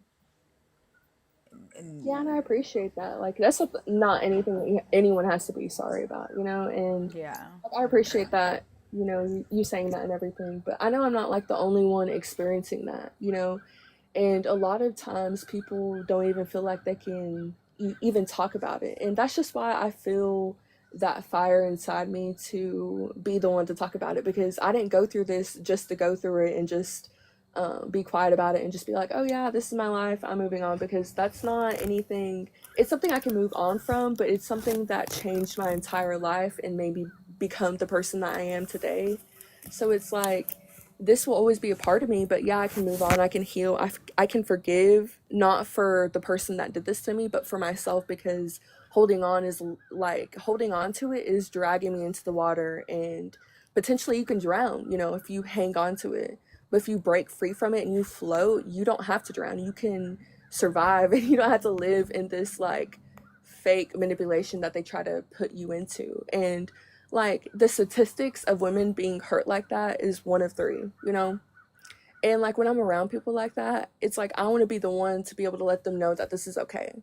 Like this is okay to talk about. This is not something that should be hid. And unfortunately, like in a lot of Catholicism or other churches that follow that, they will try to hide a lot of the abuse, the neglect, the wrong things that are actually going on behind the scenes that they try to pretend isn't going on. Yeah, that's why they now have like the insurance policy. They don't have to report it outside of their own court judicial system, because they want to keep it on the wraps now. They don't want the public being able to know how many reports and they get per year, or how much they've had to pay out, because it happens so much. And I was saying yesterday about the Abel and Harlow study, where Abel and Harlow surveyed over 2,500 or 2,000 child essayers, who the majority of them said they identify as religious, primarily Christian, because it's easy to get their victims in the church, because most Christians just want to be seen as good Christians. When they learn about the abuse, they pray for the abuser and hope for the best, and they don't report the abuse. And so it was easy for them to hide amongst Christians and just pluck their victims off one by one without, being turned in. And I think that's fucked up, right? I was gonna say sad, but fuck that. That's fucked up. That the place that's supposed to, that claims, right, come right unto me and I'll give you rest, is a place that's harming you, harming majority Christians in the place where harm can hide and be safe. That is fucking wild. That evil can hide in the arms of the Lord and be safe. That's fucking wild to me.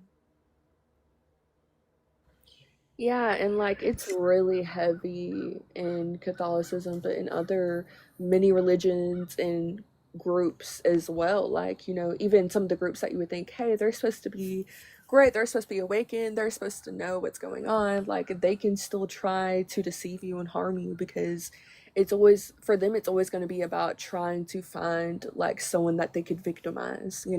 It's not about seeing you as a person. It's not about any of that. They're just trying to find someone that's easy to take advantage of and easy to kind of keep quiet and just like, not say anything against them. And that's unfortunately is a lot of children, because a lot of children are very, susceptible to what you tell them. They're like, they want to please adults. And I feel like that's like a fucked up way to think, like, but that's what we all been taught. They want to please adults. They want to like, just like kind of just like hold this narrative, and it's really messed up. Yeah, I agree. Um, Let me see. Let me get this. I'm sorry, I had to write something down. Um, Hold on. Let's see. Okay, this is the scripture that I was saying about, like, the whole robbing Peter to pay Paul. Okay, so here Paul doesn't say he's robbing Peter, but okay, he says, "Did I commit a sin by humbling myself, so that you may be exalted, because I proclaim God's good news?" Oh, let me tell you what this is. This is 2 Corinthians chapter 11, starting at verse 7. Because I proclaim good news to you free of charge. I robbed other churches by accepting support from them in order to serve you. And when I was with you and was in need, I did not burden anyone, for my need were supplied by the brothers who came from Macedonia. So I refrained and will continue to refrain from burdening you in any way. Okay, so Paul is basically saying, like, whatever bill you're supposed to pay to take care of me for coming and ministering to you, I'm letting the other churches, right, in Macedonia do it. And so in 1547, the church of, it was called St. Peter's Church, which was used to be called Westminster, which is one of the churches that King James, one of the churches in universities that King James used, selected to translate parts of the Bible, the King James Version. And then you have St. Paul's Cathedral in London. And so St. Paul's Cathedral had some repairs that it had to go undergo, and King Henry VIII had, like, shut down monasteries and reallocated funds. And so what he did was he took money from St. Peter's twice. They took King Henry VIII did, and Henry VI took money twice from St. Peter's Cathedral to fund St. Paul's Cathedral. And this is where the saying robbing Peter to pay Paul comes from. And this is why I say, I think sometimes, like, not sometimes, a lot of times, the Bible is kind of like a playbook, because you'll see churches moving money around from, like, they have multiple buildings, right? Multiple churches. You'll see them moving money around from church to church. right? To fund all of their things that they have going on, robbing Peter to pay Paul.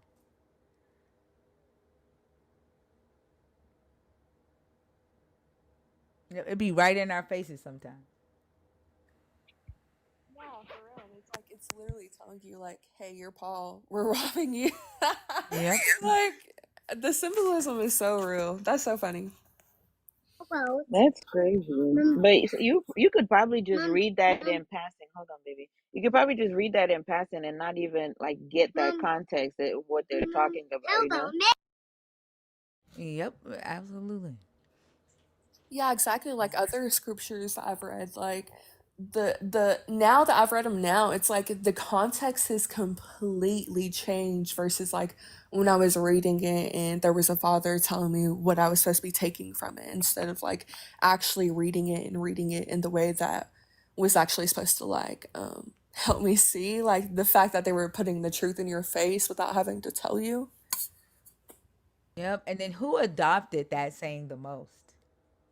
Who adopted the saying robbing Peter to pay Paul the most?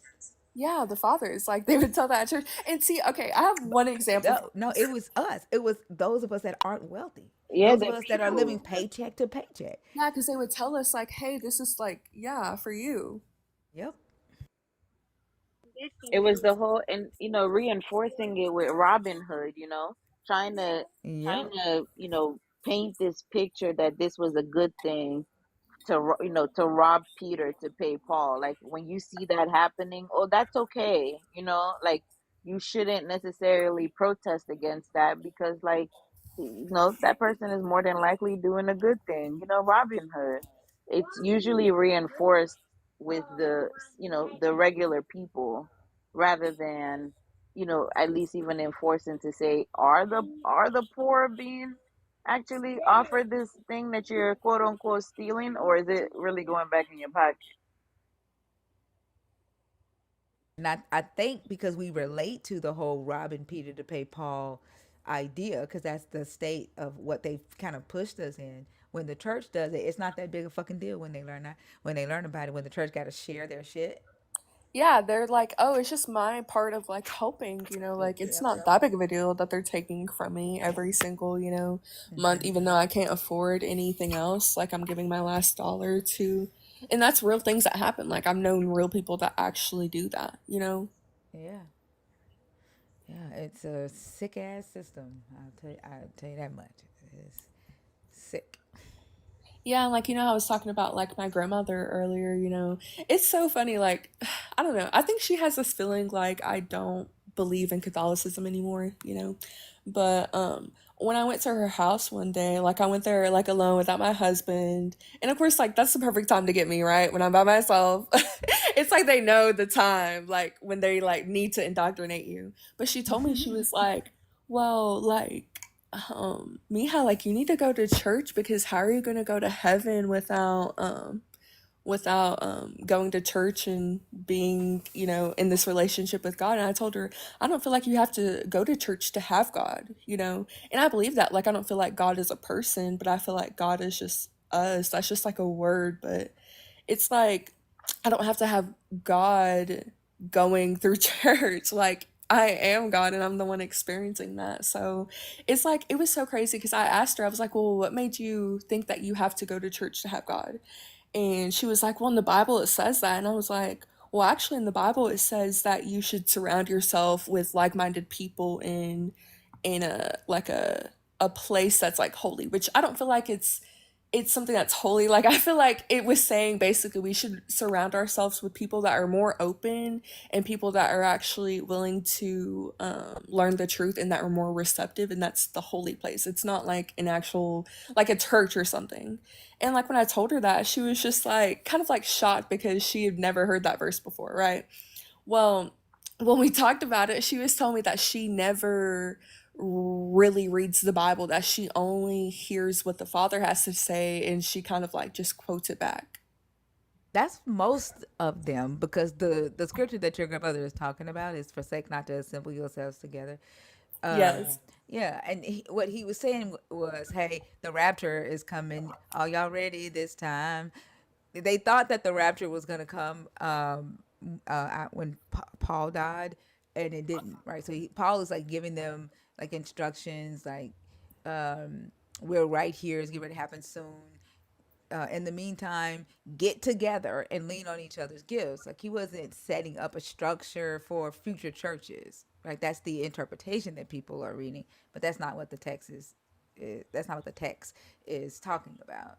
And they, I, we used to get in trouble if we decided not to come to church. We used to have to repent because we didn't come to church and we didn't get permission to stay home.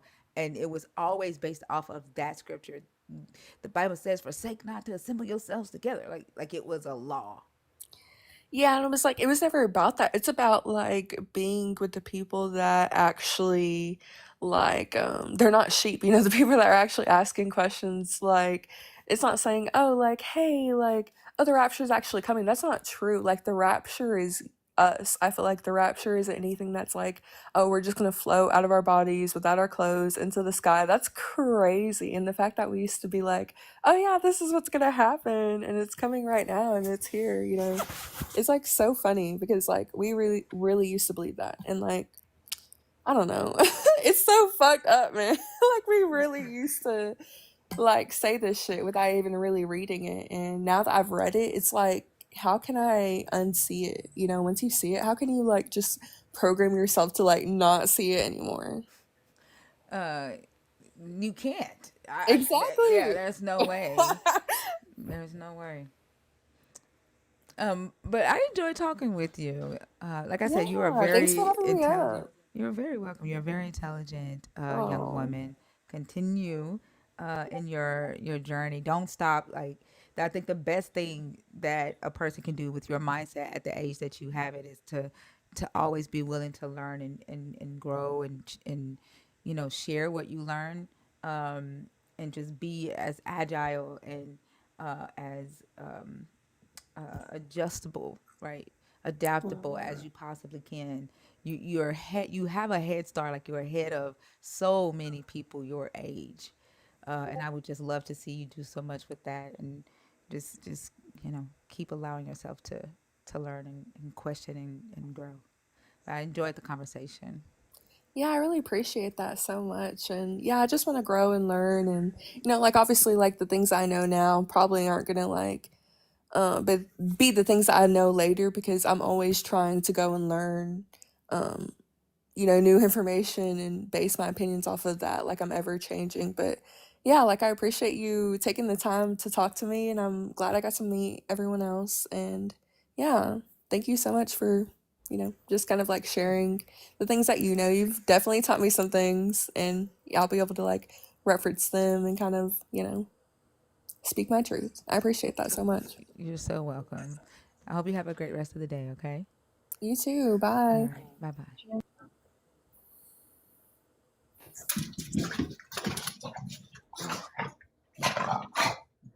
Is that pressure? Pressure.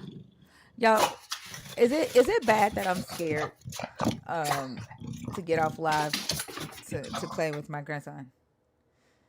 Why? That child is going crazy. Yesterday, when my son said, "Mama, he crazy," I said, "Don't be." I said, "You got him fucked up."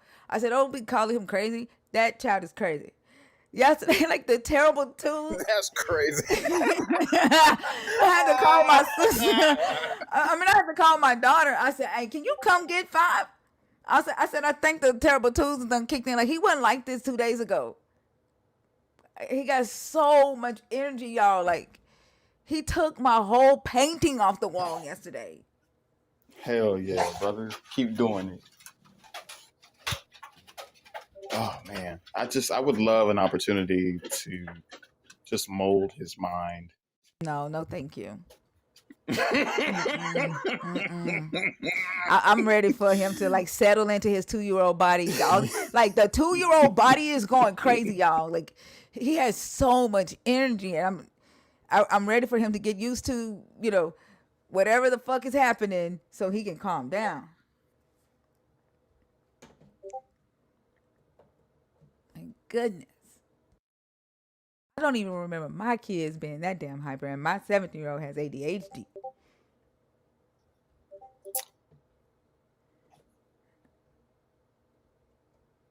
Where did the person go that asked if they could join? Philly D, Philly something?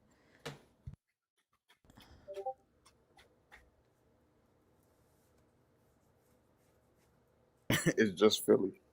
Oh, where did they go? They probably a troll with that profile picture. I ain't gonna hold you. Whew, goodness gracious, y'all. I have about like 3 hours of sleep, 3.5 hours of sleep. And then I got to, Oh, Dahlia, are you in the box on purpose? I got to 11, 12. I'm going to get 3 hours of sleep before the interview with Jaren. Yeah. who? The magazine interview today. Oh, Yeah. Jarian. Jaren, yeah.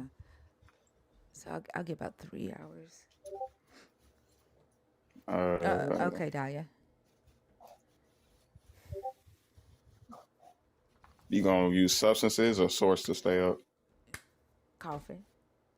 What Substances. substances? What substances? I mean, caffeine is a substance. Um, I'm finna drink a whole hell of a lot of it. There you go. Yeah. Yep. Anybody else? We got 45 minutes. Also pregnant? Who told you that? Also pregnant? I was supposed to be keeping it on wraps. Who told you that? You finna have a baby? Yeah, How many months are you? 14. Oh my gosh. You a fucking cow, aren't you? God damn. Nah, greatness just takes time. Think I was You, about to you say if 5 is terrible at 2, I don't think 3 gonna be any better really? I can't remember. Wait, it ain't over at 2? now. Bruh, I wish. I do not remember my kids acting like that. Goodness. Yo, get Brokeback Bible out of here. The broke Bible, Shit. what? Brokeback Bible set must have been Oh. a period cramp simulator. Got him right in the mood.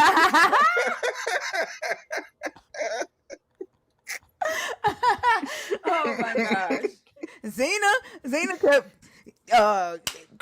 cramps. Who spent the most money during their live? Was it Zena? That's a good question. I don't know. I mean, it was a lot of people that really wanted to see that. That's a good question.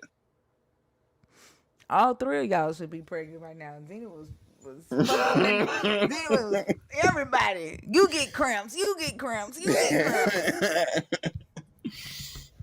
Yeah, somewhere during that live, I was thinking to myself, I guess this has to be cathartic for them on some level because they are incredibly motivated to this pain happening to me. Listen, yeah. So when are you planning on doing the next one so we can get some simulators? Have you I looked to was thinking see about. the guys? Did you get the guys that were saying that they message you?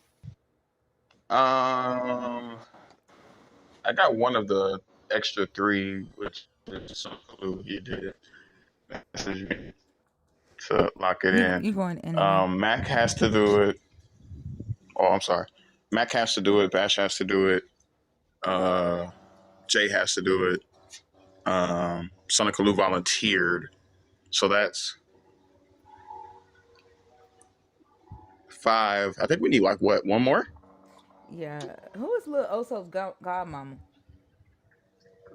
Little Oso's godmama? Oh, so are you trying to like do double duty on the stage? Are you trying to do double duty on stage? Sorry, a helicopter is Hold on. flying Hey, over bring up as Little close as Oso. legally fucking possible. Flying close to you? Literally, I could throw a football and hit the motherfucker. That's how close it's flying over. Damn.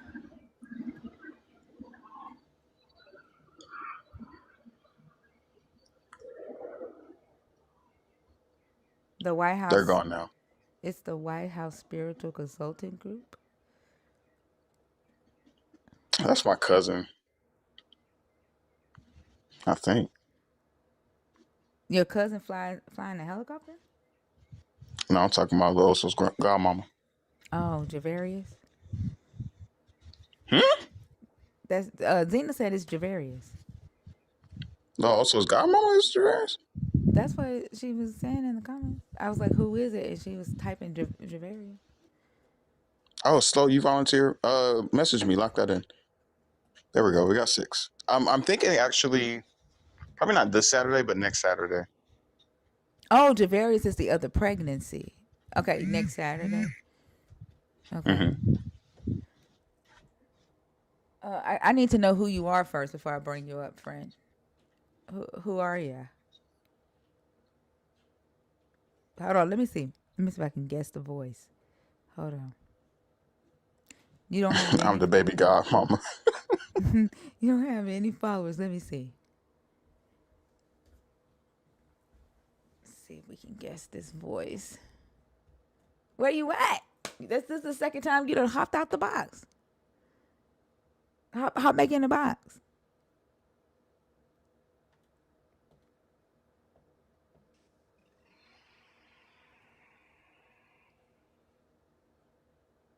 Are you gonna speak? Good morning, y'all. Good morning. Hold on. Say it again. Good morning, Saints. Good morning. How y'all doing today? Good luck. I'm the baby's godmama. The baby's godmama. Mm-hmm. We're gonna baptize it when it get here. Mm-hmm. Whose voice is this? Mm-hmm. How did you meet Oso? I'm sorry. What was that? How did you meet Oso? It's my cousin and them. My cousins. Y'all cousins. Mm-hmm. Yeah, no, it ain't Lord's. It's not Lord's. Y'all go to church? Did y'all go to church together growing up? We did. Mm-hmm. We did. They also play the organ.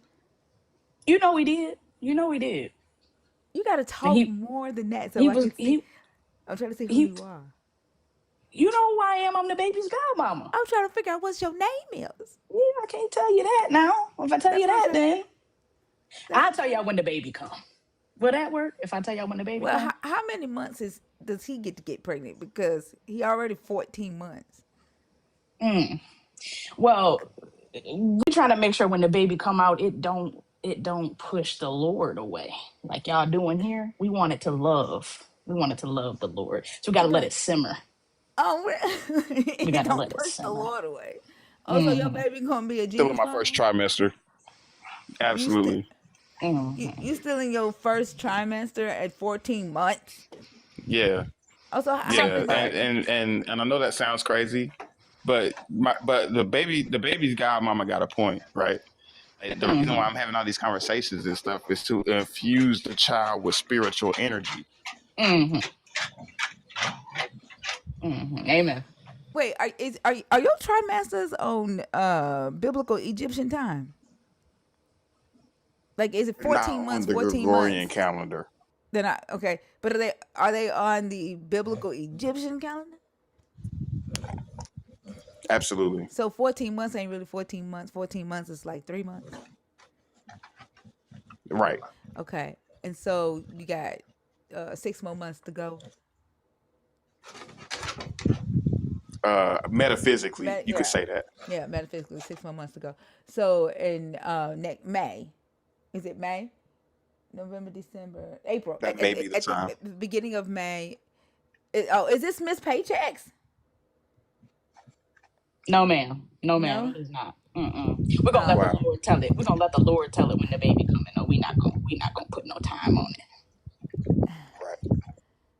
I'm gonna figure it out. Mm-hmm. I'm gonna figure it out. How y'all know? How y'all know it's Paychecks? Who was paycheck? Who is Angie? You talking about Angie P? Mm-mm. Mm-mm. Y'all not even close, Lord. That's all right. When Christina go live, I'm gonna be listening for Paycheck's voice. Mm-hmm. I'm gonna make. Y'all not gonna find me behind it now. Y'all not gonna find me behind it. So you're not paychecks. I am not. Mm-mm. Mm-mm. Who is Zena Mae, you wrong, baby girl. You wrong. It's not Zena, Matt. No, it's not Kayla got it right Lawrence. in the comments. It's not me either, Elsa. Oh, well, then I don't know who it is. Man, I'm trying to think. Who could it be? I'm just If trying to y'all do the had the math. power of the Lord, y'all I'm would just know trying to by do the now. math to figure out how a trimester turned into 14 months. I'm not on the Gregorian calendar like y'all. Oh, Not okay. is thinker. For real? Sure, for real? It's not Mama Bash. Mama Bash is on Bash's Live right now. No, she don't sound like Mama Bash. Mm-mm. I'm trying to figure. Have y'all have this person ever been on stage before? Are you asking me? Or are you asking the chat? No, you ain't gonna tell me. Like if Mm-hmm. you gonna straight up say no. So Mm-hmm. that is paychecks. Is it paychecks? Yeah. I done told y'all. I done told y'all. Wow. Wow. That is Miss Wow. Paycheck. But Can I Paychex's just voice say sound this? lighter. Paychex's voice sound higher. Oh, I'm pretty sure. I bet you $50 on it. This is racism. This is racism. Mm-hmm. Racism, Elsa. I can't tell you why, but it is.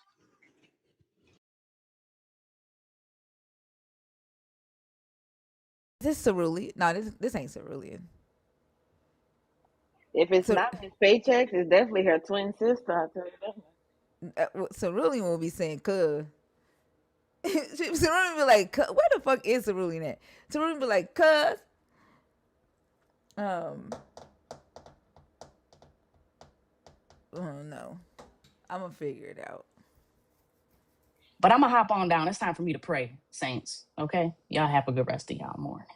Okay, That paychecks. is Miss Paychecks. Amen. Have a good Have a one. good one, Godmama. Was that paychecks for real? It gotta Oh, be. It has Also, been not. That's crazy. It sounds just like she's I not. thought paychecks' voice was higher than that. That's not paychecks. you. Yes, it is also.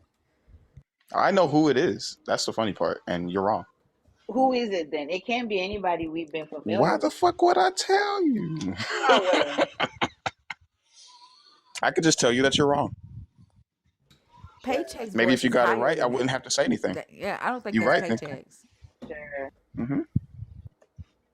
Is it You Look, do? got all I can it? do is tell you when you're wrong. Yo, why did I get a DM asking about that? What?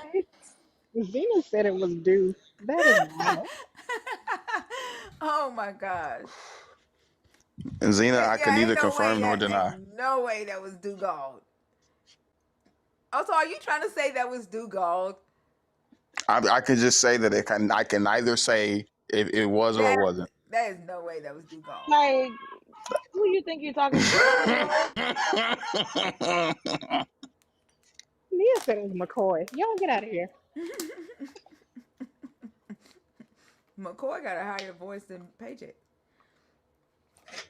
Maybe I don't know. Maybe it's because his voice sounds annoying to me, but McCoy's voice sounds. Does McCoy have a high voice? So what you're doing? Yeah, No, that's that's not it. It's what is it? 100%, 100%. Nah, he doesn't sound higher. I think it's just. Yeah, I McCoy think it's also just. He has sounds like, whinier. yeah, It's a whiny nature to it for sure, but it's I not think I it's think not he has a high whiny. annoyance. I think Absolutely. that's what I'm. I think that's what I'm feeling. It's a high annoyance. Uh, Trace Burner. Yo, what's up? How are you? I'm good. How are you? I'm good. How old are you, and are you a believer, deconstructing, or an atheist? No, I'm a Christian and I'm 21. Okay. Ria, do you want to do this one? Yeah, that's fine. What topic do you want to pick? I don't think religion is not only toxic, I think it's necessary for our society. If you guys are American. Yeah, are you gonna elaborate on that?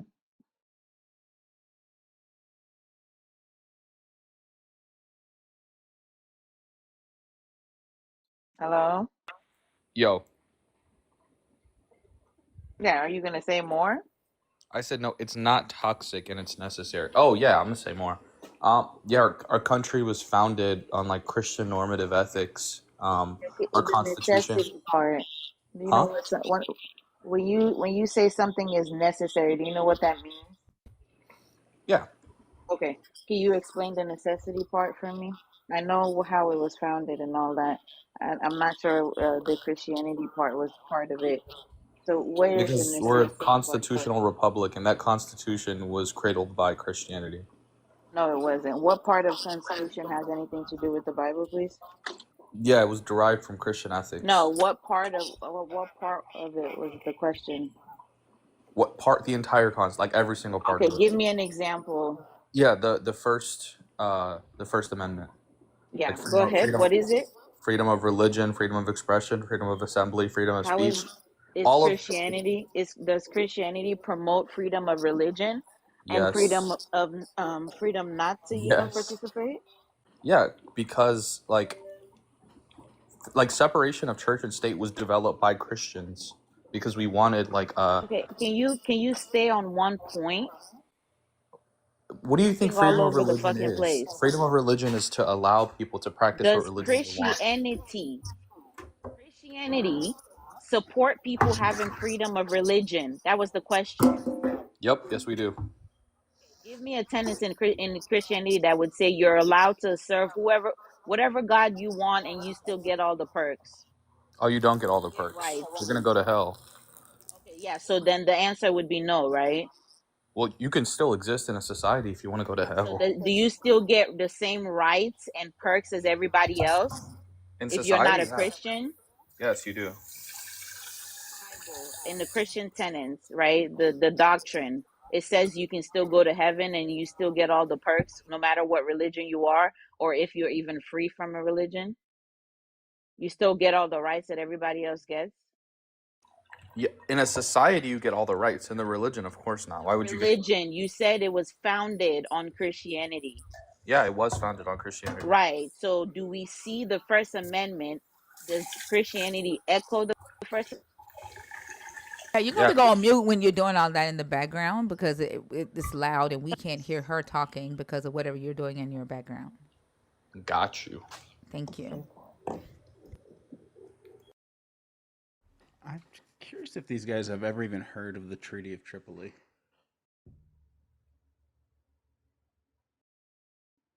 I've heard of double D, but triple D? Yeah. Do you know what that is, Trace? I didn't hear you. What'd you say? Do you know what the Treaty of Tripoli is? No, I don't. So it's a treaty that was signed into law in 1796 by the U.S. government, right? President John Adams. And Article 11 says, as the government of the United States of America is not in any sense founded on the Christian religion, it has in itself no character of enmity against the laws, religion, or tranquility of the Musliman, which is Muslims. Yeah, I'm well aware that like the founding fathers were like one of the cradles of like freedom of religion, but I'm saying that idea, that concept was derived from Christian scholars. The fact that we need a secular state to operate was like derived from Christian theology. No, Yeah, it was. no, I don't think it's our society. it's Enlightenment philosophy. Yeah, Enlightenment philosophy was against like Christianity, but that like again, separation of church and state was way before the Enlightenment. The Enlightenment happened right around the same like development of America and the Constitution. I'm Right. So talking. when the founding fathers say that the government is not in any sense founded on the Christian religion, how is it founded on the Christian religion? Wait, okay. So like you know how democracy isn't like this one like idea or philosophy that was made by one guy. It was like an evolution of different like normative like policies, and you had different like sorry for the dogs, and you had Normative different policies. like I feel like you normative just use words that you think are gonna like mean something. normative as in non-theologic, as in like they develop these things without dogma. They develop these So things secular. not secular because they were derived from like a foundational philosophy. So you can talk about like I'll say like Greek democracy. Like, do you not think that Greek democracy was secular? Would you not say that it's normative? That's direct. I don't even understand what this question is. The evolution of democracy is not like this one, like So what? one point in time. The same thing can be said for the evolution of like separation of church and state, and that was derived from Christians and the evolution of Christianity. I mean, ideas can travel together. That doesn't mean that one determines Sure, the other. and that idea was developed from Christianity. I would say Christianity is a crux of our, like it's one of the necessary components of our society. No, we have laws. It was much more modeled on, entitlement or enlightenment philosophy than the Christian religion. We don't follow. We don't have. We have laws specifically prohibiting, favoritism of one religion over another. Right. So to say that, and that is not a Christian philosophy. Christianity says go and make believe. Christianity says go and make believers of the nations. I'm not denying the impact that like enlightenment had, like developing like unalienable rights, developing like a lot of the developing a lot of the Constitution. But I'm saying this happened like these concepts are not mutually exclusive. I'm not saying that enlightenment happened and that's what influenced the Constitution. I would say the Constitution was also like an extension of like English Enlightenment, along with French Enlightenment, along with like the English monarch and like the Magna Carta. Like all of these things are an influence, but to deny Christianity from that is like saying that all of these things happen, but it's without Christianity. Like these things happen. Nobody's saying it's without. That's exactly what you're it's saying. Inexorable. No, you are saying you're trying to give it more weight. Is the objection? No, you're saying that these things could have happened like with the exception of Christianity. Like the Constitution could have been developed with the exception of Christianity. I'm saying it couldn't have been. Where's your evidence for that? Yeah, all the founding 30 something of the initial like founders who signed the Constitution, or the signers of the Constitution, were all Christians. Yeah, those people also signed the Treaty of Tripoli. So then you're saying that America couldn't have been founded without deism? Of course, yeah. Deism doesn't make any sense. These are the personal. Doesn't negate Christianity. Like these are a deistic God is not a Christian God. Don't be silly. Wait. You can't be a Christian deist. Where did deism derive from? I'm so confused. Where do you think these concepts came from? Christianity. The first deists were Christians. They believed that God. Mackie thinks he's kicking your ass. I know. It's so funny. The first deists were Christian? Yes.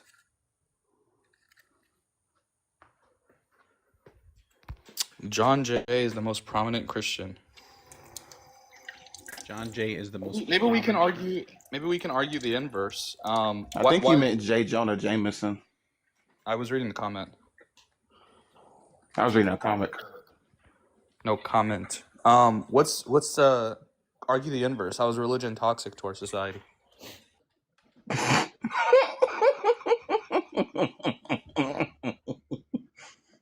Did you do your big one and now it's on us?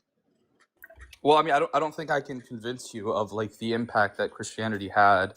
If you don't want to argue in good faith, but maybe it's not there. Oh, now it's bad faith. Okay. Yeah, it's been bad faith this whole time. I'm trying to see if I could argue. What is bad faith? What makes something bad faith? Like you're not willing to engage with what I'm saying. It's like you're dismissing everything on it, not on its merits, rather than you're just saying like, oh, this didn't happen. No. This other thing actually happened.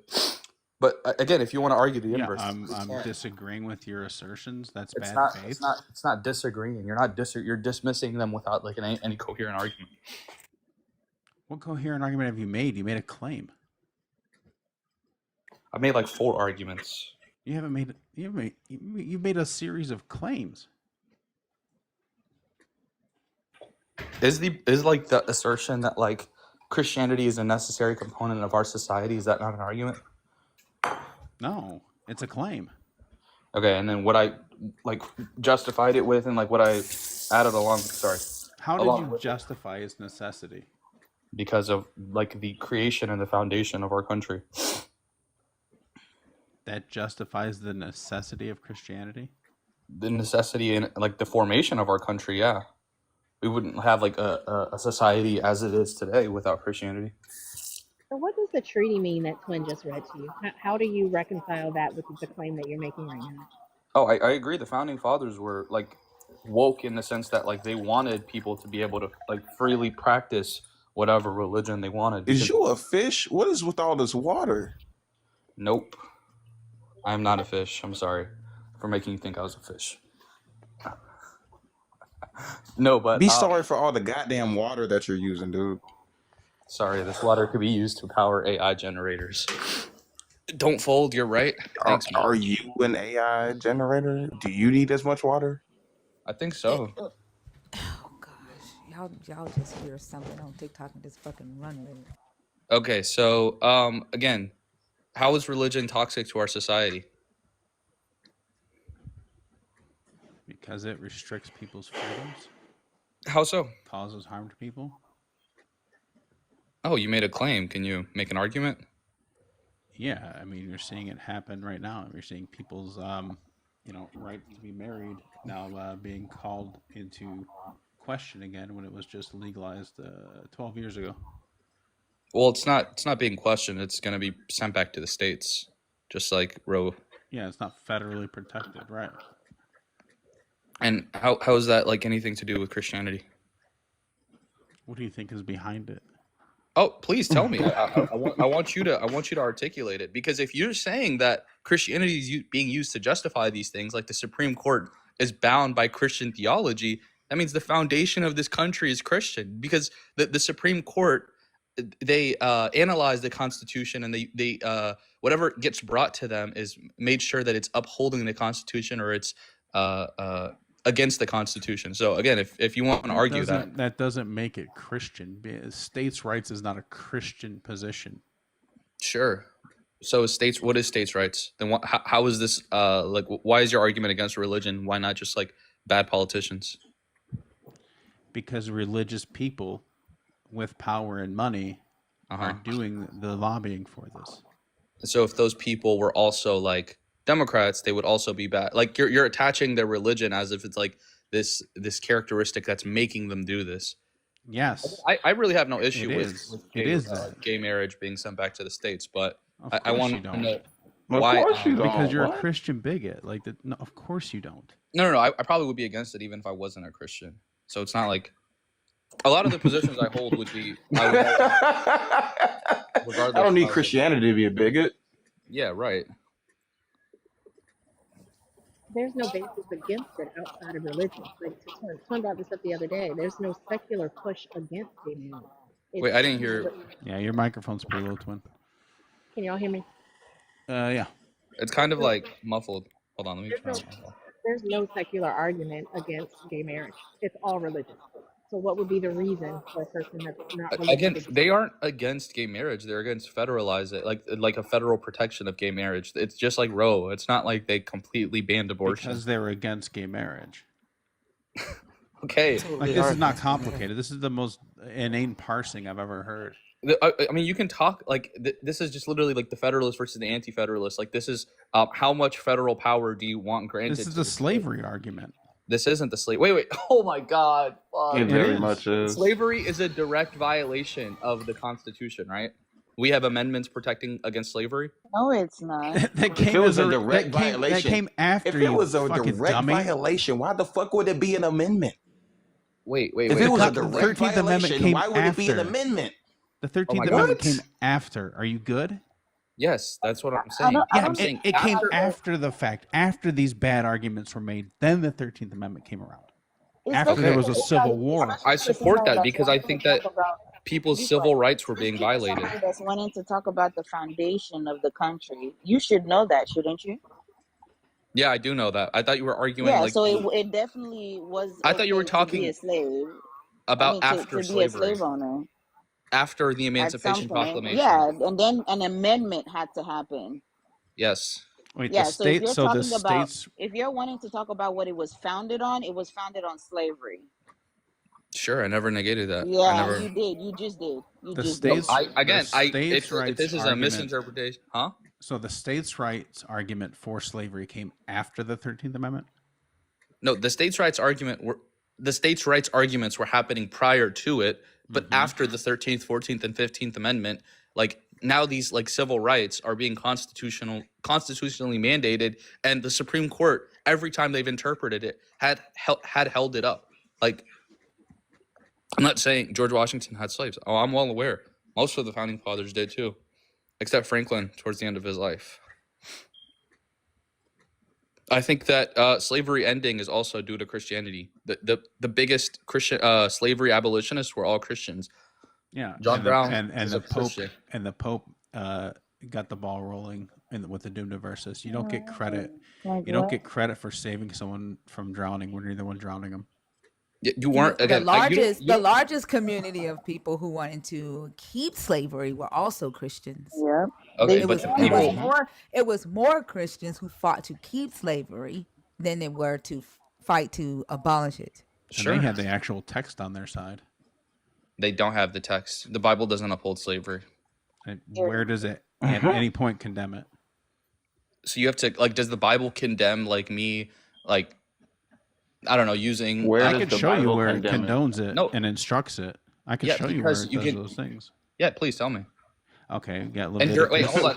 I Where just does want it to condemn clarify. it? Where does it condemn it? Where I does it just want condemn it? Let's just in the cut to the chase. Ten Where does it Commandments. condemn it? In the Ten The Commandments. 10th commandment tells you not to covet your Oh, neighbor's slaves. What the fuck are I you said in talking the about? Ten Commandments. Do you have like Which comprehension? The one? In the Which 10th Ten one? Commandments. the 10th Okay, Again, which one? commandment so tells you not to covet slavery, your neighbor's slave. Hold on, quote guys. unquote, I think slavery we in have the Bible is Trace. indentured servitude Trace. You're and absolutely like wrong. prisoners of Why are war. you lying Trace. right Absolutely now? wrong. That is Trace. true. What? In the Ten Commandments, which one says thou shalt not own slaves? It can be like an interpretation of multiple, No, but which one? You said in the Ten yeah, Commandments. it can be Why? an interpretation of multiple Oh, like so now we have to commandments. interpret it. So it Yeah, doesn't say that. We have to interpret it. So yeah, why just like how we from like do not covet thy neighbor's wife, we can interpret that means you covert. also do not cheat or covet your neighbor's wife. Covet, That covet is a specific thing. You don't need to interpret that word. You would have to yeah, do but you that can because you don't interpret have like the brain sexual cells to understand immorality what you're as an reading. extension of You those don't need things. to do that, right? You don't need Do to. the word covet, that's all it means. That's why all would it means. You That's don't not have, true. there's no need for any other interpretation. That's what you need to do to sugarcoat whatever the fuck you're reading, right? Even in coveting your wife, it then goes on to mention coveting slaves. That's why coveting is a specific word, right? So Because so like it the goes on to thousands of mention, different. be quiet, you're obviously uneducated.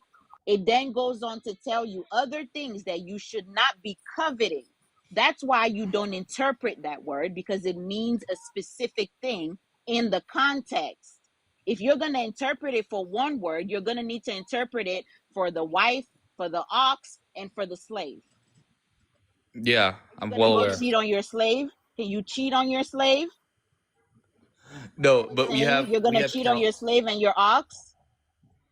no, we've Interpreting it had for one word, councils. for the We've had wife. councils. We've had many different like assemblies of Christian I ask scholars you, and are you Christian only leaders. going to interpret the I, word yes, covet because yeah, of the I wife? am only going to interpret it when it's That's not okay, but then that shows that you're uneducated and you don't have comprehension skills. are you allowed to have a Mind wife? you, this is the same guy that was like, "Oh, like the water that AI uses," while his fucking TikTok account is Hmm. sitting on a data center, sitting in a data center on a data server, drinking about 550,000 gallons of water. Bro, I don't Save care the about Oh, he AI. planet. doesn't actually. He doesn't actually That was care a about any of joke. that shit. Yeah. Yeah. No, he's exactly what you think he He's is. a troll. Anyway, That's so what is someone in the Bible allowed to have a house?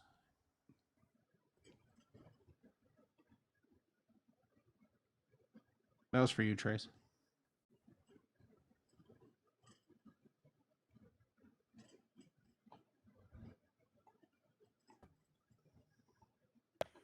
But I keep getting muted. You're not muted. I was just muted right now. I thought I was talking. What? Again, hold on. I don't want you to pivot. Can you tell me? Nobody's pivoting. Is Yeah, someone in you the pivoted. Bible? I asked you Is a very someone? clear Nobody's question. pivoting. Is Okay, someone in can the you answer my Bible? question? I am answering your question. Is somebody in the Okay. Bible allowed to own a house? Does the sun red? You just answered my question with a question. You said I'm answering your The question. answer is not. The sun isn't red. What? Like, as you proceeded to ask me a question, you said I'm answering your question. Yeah. So again, Yeah, can you I'm tell walking me you through it. how religion is toxic to society? And if you're talking That was about like 8 minutes ago. We're talking about the. I never got a clear answer. We were going into the intricacies of the Bible. So then and this took us commandments. where we are. If you just want to take the L on slavery and pivot back, that's fine. Sure. But I mean, you if you want to, okay. I'm not going to Sure. convince you that slavery isn't in the Bible. If you have this preconceived notion, That's your claim. Concrete. That's your claim. I can defend my position. Can you? Yeah, I did. I defended it. They justified prisoners of war and indentured servitude. It wasn't the same as chattel slavery. It's literally chattel slavery. It's not. It's literally, what is chattel? Chattel, as in like slavery, where people are being treated like property and being like they were born. What does the word chattel mean? Okay, what does great. the word chattel So when the Bible says that you can have a slave, right, and you can pass them down to your children as property, as an inheritance, what is that? Yeah, the church fathers already negated that. Church fathers didn't negate shit. This was used by Pope Nicholas to write the Dumna verses. The church fathers. Like, yeah. Are you just saying stuff? Yeah. Like, that's all they have is their church. The church fathers said slavery was a result. The church fathers said slavery was a result of the fall, and that slavery was necessary for hierarchy. Like the church fathers were not against slavery. Yeah. So why are they against it now? Because secular morality is superior. Church fathers and are it surpassed against it. Now? Wait, so secular morality didn't exist like 1,000 years ago? No, it overtook the Christian morality. Secular morality like supersedes like Christian morality? Yes, it's far superior. So where did like all of the secular morality? This is why children don't get stoned for being disobedient. Yeah, where did secular morality derive from? It derived from like you can't have like our modern ethics and morality without Christian. These things are like inseparable. They're intertwined. Christianity. Secular morality is Christian? Yep. Mm-hmm. Yes, exactly. Everything's Christian. Secular morality is the same Christian. way. The same way I can't talk about Christianity without like understanding the 42 impact laws of Judaism. of Ma'at, those are Christian. Like without interpreting like Judaism. The Code of Hammurabi, those are Christian. That's Christian, yeah. Everything's Christian. Backward and forward, it's all Christian. That's Christian. Okay, so like let me paint an example. Kant, that feeling you get on a Friday when you're off and you got a lot of money to blow. That's Christian. Everything is Christian. Stub your toe, buddy. French onion dip. Buddy, you just did a Christianity. That's Christian. Holy shit. Would you stub your toe and say, a lady God damn joined it? the live and said that Jesus was everything and that she was everything. And I said, so you return? She said, yeah. I said, so Jesus is shit? Yeah. So Jesus is my turn? go-to. Yeah. Dog They would shit. say anything, Jesus bro. got his dog shit. They would say anything.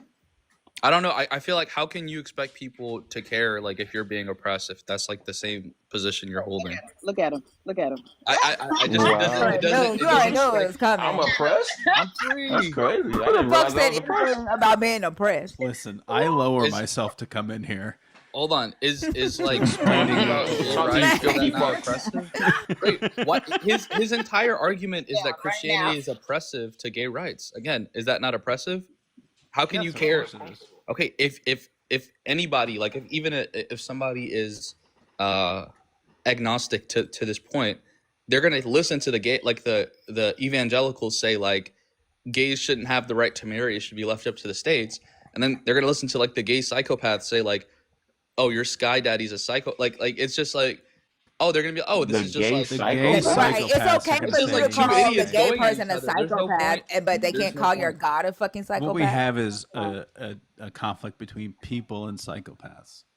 I Just agree, just but so the we're clear, people Right. are the yeah. ones on the Waiting for right a because that can at reaction. least they can justify what they You do know, with their people, contributions to little society. human beings like you with tiny brains just want to say the like buzzwords, right? Mm-hmm. The gay psychopath. You just want to say the thing so you can get a reaction. I'm a cool guy. Look at me. I No, just got out of I'm shower. not talking Look, about look, like I can have regular fun. I gay can make people, but what look. you're saying is Calling like, people gay psychopaths because you don't have brain cells enough to understand other people's autonomy, that's not nobody else's fault but yours and your parents. They're the reason why your brain functions this way. It's my lacking parents. so much fucking nutrients that it did not fucking form enough to have, intellectual shit to say. So you just say words. You're a dummy.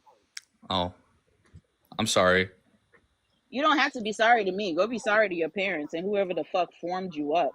Okay, I'll make sure to write them like a heartfelt apology. Yeah, do that. You should be sorry for your whole existence. I I don't am. think The he whole can write time you that. spent I on don't think this he planet, has that. you should apologize for that. Oh, I I will. take your I'll be on my apology. hands and knees. Your whole There'd definitely be existence some is a stray words mistake. in I there. take your apology. Yo, what? My apology? I take your apology for being the mistake and the useless human being that you are. Oh my God, I'm so sorry. Please, you have to forgive You me. should apologize every day of your life. Okay, that's your new task. I'll wake up, Every and morning you need to I'll thank text me and RuPaul tell me every that you morning are I wake up sorry for my for your existence. existence. Okay, that is your task. Every Oh, day you will message me and let me know how sorry you are for being here this long, learning nothing, having no vocab words to even form a sentence, calling people psychopaths because you don't have enough brain cells, like, stuff like that. Be sorry. Very sorry. I'm gonna wake up and pray to RuPaul to forgive me. No. You don't have to pray. Just No, message I'm me. gonna Make sure do I it. need to No, I'm know gonna. that You can't I stop need me. to know No, that you you can't acknowledge stop how me. dumb you are. you I need to you make can't sure that stop me, dummies bro. like you acknowledge it At every least day. RuPaul is real, Do motherfucker. that. I'm gonna beg for forgiveness. You should do that every day. Good job. Good boy. Okay, let's all bow our heads in RuPaul. Nope, you don't have to do that. Make sure you message me every day. Remind yourself how useless of a human being you are. Do that every day. You need to know that. Maybe you won't have the confidence to come up here and embarrass yourself every day. Message me. Maybe that will help you. Okay? Make sure I you will. apologize profusely and Okay. mention how many years you've spent on here and how you've wasted it. Okay? Make sure you add all of that because you're gonna forget and then you're gonna do this again tomorrow. You're gonna embarrass yourself again tomorrow. I'd Okay. rather not have that for you. Okay. Okay. Yeah. So should Mhm. I like add up how many days I've been alive? Yeah, do that. Whatever you feel like will give you more grades, do it. Okay. Okay. Whatever Wait, you feel like grades? will make sure that I see you as the useless human being that you are. Do Oh. that. Okay. Do that. Add all of that. Make All sure right. you add all the time you sat on your couch and didn't learn anything. You were in school and didn't use your brain. All the money that's been spent on your existence. Make sure you tell me about how you wasted all of that and all Okay. the resources. Food that could have been going to an actual human being with empathy was given to you. A waste is what it is. Oh God. But how about the food stamps? Oh, there we go. Even racist at your age, being this young and racist is crazy to me. Like at Being that young, we're point, about the same you need to age. make sure that you're also adding that into your apology that you're a racist young bigot, right? And you have nothing else to do with your life. I How am I get it. racist? I'm I get it. black. I understand. It's the people that make up the largest population on food stamps that want to talk about food stamps. It's the idiots that did not realize that all of their subsidies were coming from SNAP, and now they're crying on the internet. Do you know how many of your mothers and sisters and brothers have been crying on the internet because they didn't realize they were on SNAP? No, They I don't thought the know. government was helping them because they were white. Wait, are you serious? Yes. Wait, they They thought didn't they know were they were on Snap, thinker. Wait, run that back. what? That's They really didn't funny. know. That's really funny. They're How you fucking not know that is stupid. They insane. thought they were They thought getting they were on help a because different. they Yes, were white? yes, thinker. They thought they were just getting fucking subsidies because they didn't know it was on under Snap. They thought they were on Fucking like a dummies. different program. That's so funny. Wow. Hilarious. That's the kind of brain that Jesus relies on, like Trace over here, dumbass. It's crazy. Is this why Marjorie Taylor Greene and them are trying to get them to reinstate it? And there's like it's affecting our constituents. Did Yep. Marjorie Taylor Greene think Yeah. that it was because they were white? Bruh, Spencer, Nah, I don't. there's lawyers coming out. Nah, I There's don't this think so. one dude, this black guy. He was in his car. He said, "I got to change my glasses for this." He works, he works with Snap and the benefits and stuff. He said, you will not realize the amount of white people that are coming up to him, asking him about the benefits, and he'd be like, "They took Snap away. What you want me to do?" That is insane. I know that yeah, she's trying to get it back because she said it's affecting her constituents. I don't think she Of course. knew that the majority of her constituents were white and on EBT. She's kind of doing like a populism bent I've noticed recently, and so I think this might be just part of Yeah. it. Yeah, the trunk thing only lasts for so long. Then you kind of have to like create your own cult. So Mm. Oh, he didn't like that. He about to run. Yeah, of course. He don't have shit Yeah. else to add. They No, I'm they here. rely on the brains like that. They don't have any information, but they're the most confident idiots. The most confident stupid brains. I don't have any more words for y'all. Y'all are the dumbest human beings on this planet.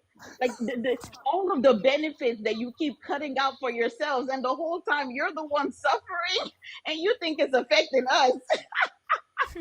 Rita's laugh is so fucking sinister, I swear. I love it. I don't know. I mean, I don't get food stamps, so. Dumb. And then young people like this, watch, he gonna be a 15-year-old. Oh, I'm a beg the red because I don't know my farm I get subsidies, but I don't know where it's coming from. Now I don't have money, but I voted for the idiot though.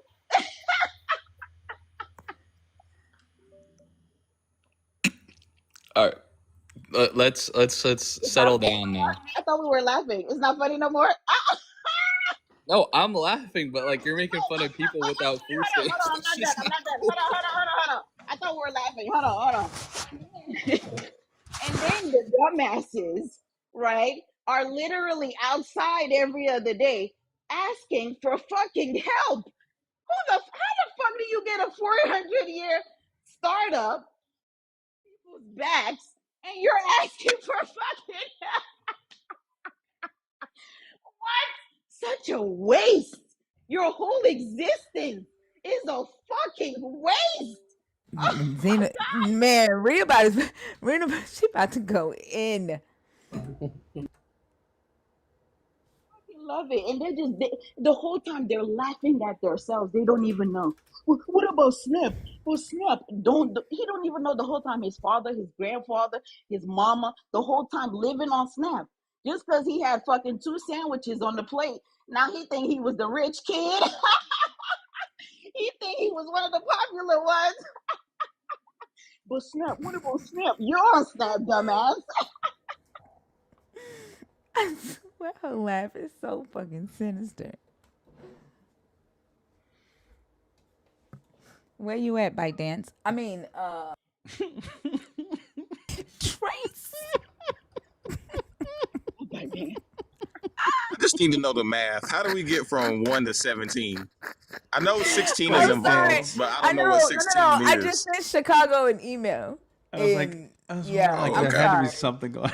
Yeah, I'm so sorry. Yeah. Had to. Trace, where we at? Comments just jumping me, bro. I gotta fight back. Do it in the comments then. I am. I'm trying. Yeah, well, you're on the panel, so if you got to be in the comments, go be in the comments. No. Let's stay up here. What? I was just trying to make a joke. I feel That like is you literally actually the hate kind people of on food yeah. stamps, bro. Hold on, That's kind of sinister. I gotta talk about this comment. That's voting against their own benefits. It ain't crazy. That is literally the mind of colonization. These idiots will literally tie their own legs together if they think they can shit on other people. They don't give a fuck. Mm-hmm. They will tie their own hands together. Even as far as it means that they can be racist and bigots, they don't give a fuck.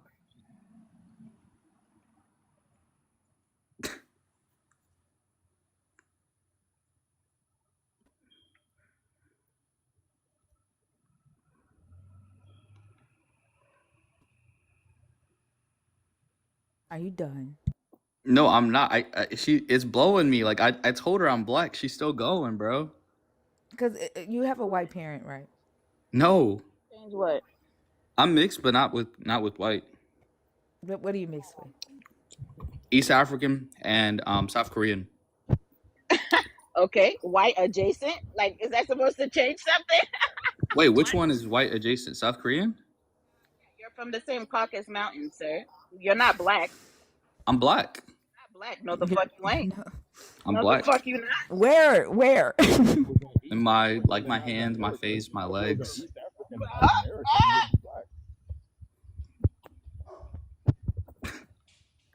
This shit blowing me, bro. If I was white, this would make me sick. But Turn your camera on. Uh-huh. all right. How is he black with a hard K? Black. Turn your camera on. I'm showing. Bruh. Stop it. Stop it. You know that's not how we tell. Huh? You're real quiet, also. Let me see your face. Oh, you want me to show you my face? Let's cam up at the same time, also. Okay, so we can. Oh, also ain't got no problem Also camming never up. been on camera. Also ain't got no problem camming up. I can't really hear him. Okay. Put your face on the We made sure he was camera, nigga. black. You passed the test. Where's your camera?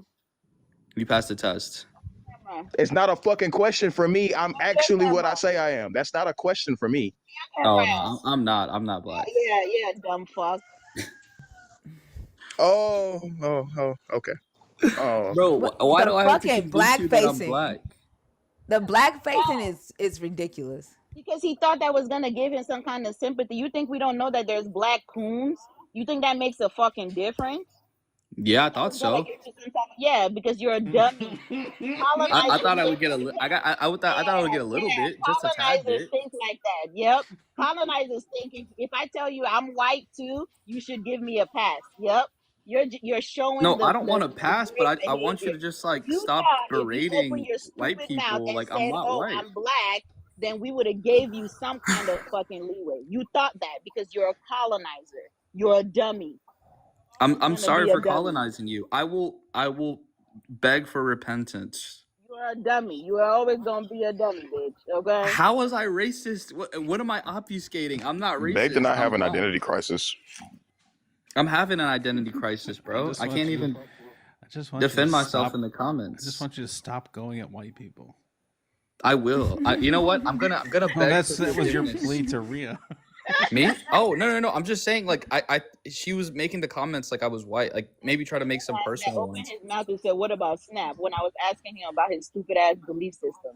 Because you were saying there's like not enough food to go around. Like I'm taking too much food. Now you want me to be sympathetic to white people, right? Please be sympathetic to them. No, don't be sympathetic. Just make some like personal attacks towards me. Do not deserve to be in our society. You, whatever the fuck you're getting should be given to somebody that's empathetic. That's what I said. And you decided that you will open your mouth and talk about Snap. That you can't even fucking help it. That is racism on autopilot. You don't even know why you said it, and now you're begging for mercy. You dumb fuck. No, can you be racist towards me? Like I feel like I'm being left out. Of your mouth. Your bigotry is on auto fucking pilot. Stop leaving me out, twin. Like be racist towards me. Like I don't want you to just make some. Who's your twin? Who's you? You're my twin. I would have ate his ass up in the stomach. In my mouth. I would have ate him up. You would have ate me up in the stomach? Yo. What the fuck out of your dumb ass? Yo, you would have ate me in the stomach? What the Yo, that's really funny. What would you fucking have ate me for, bro? Like, we're the same. Me and you are both black. Oh, my God. Twin, you're killing me. Twin.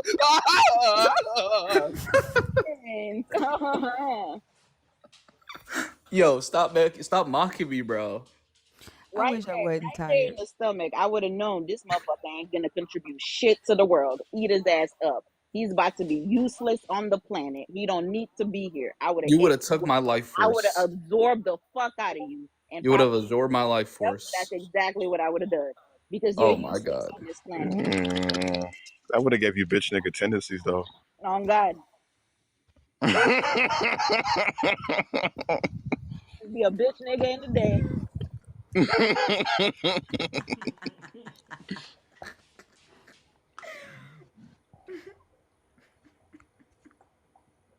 Bro.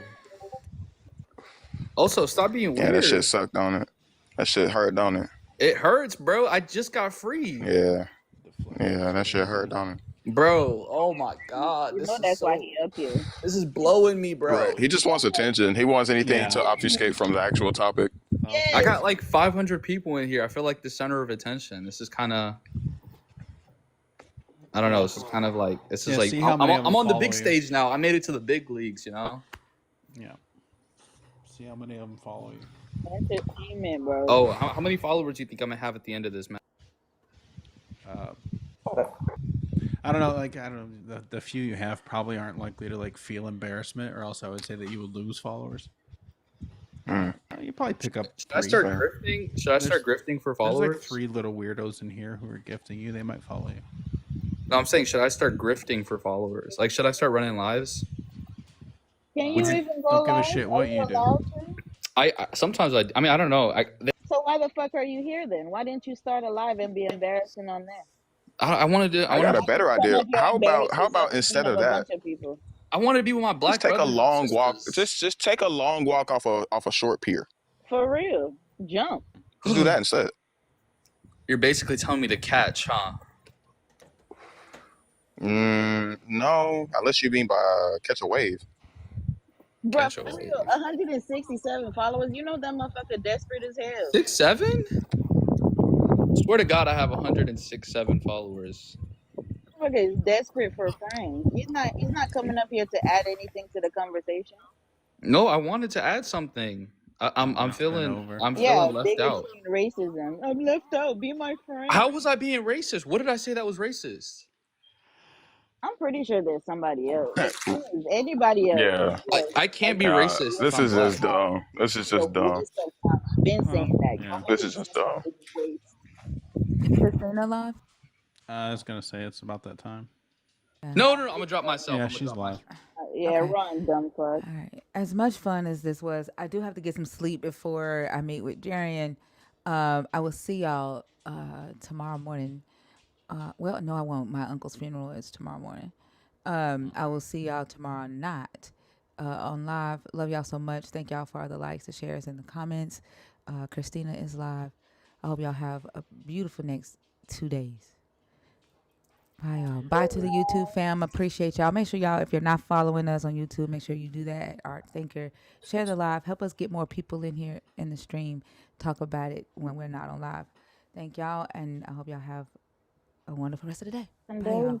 See you guys. Thank Love you, Thinker. Love you too. Bye, y'all.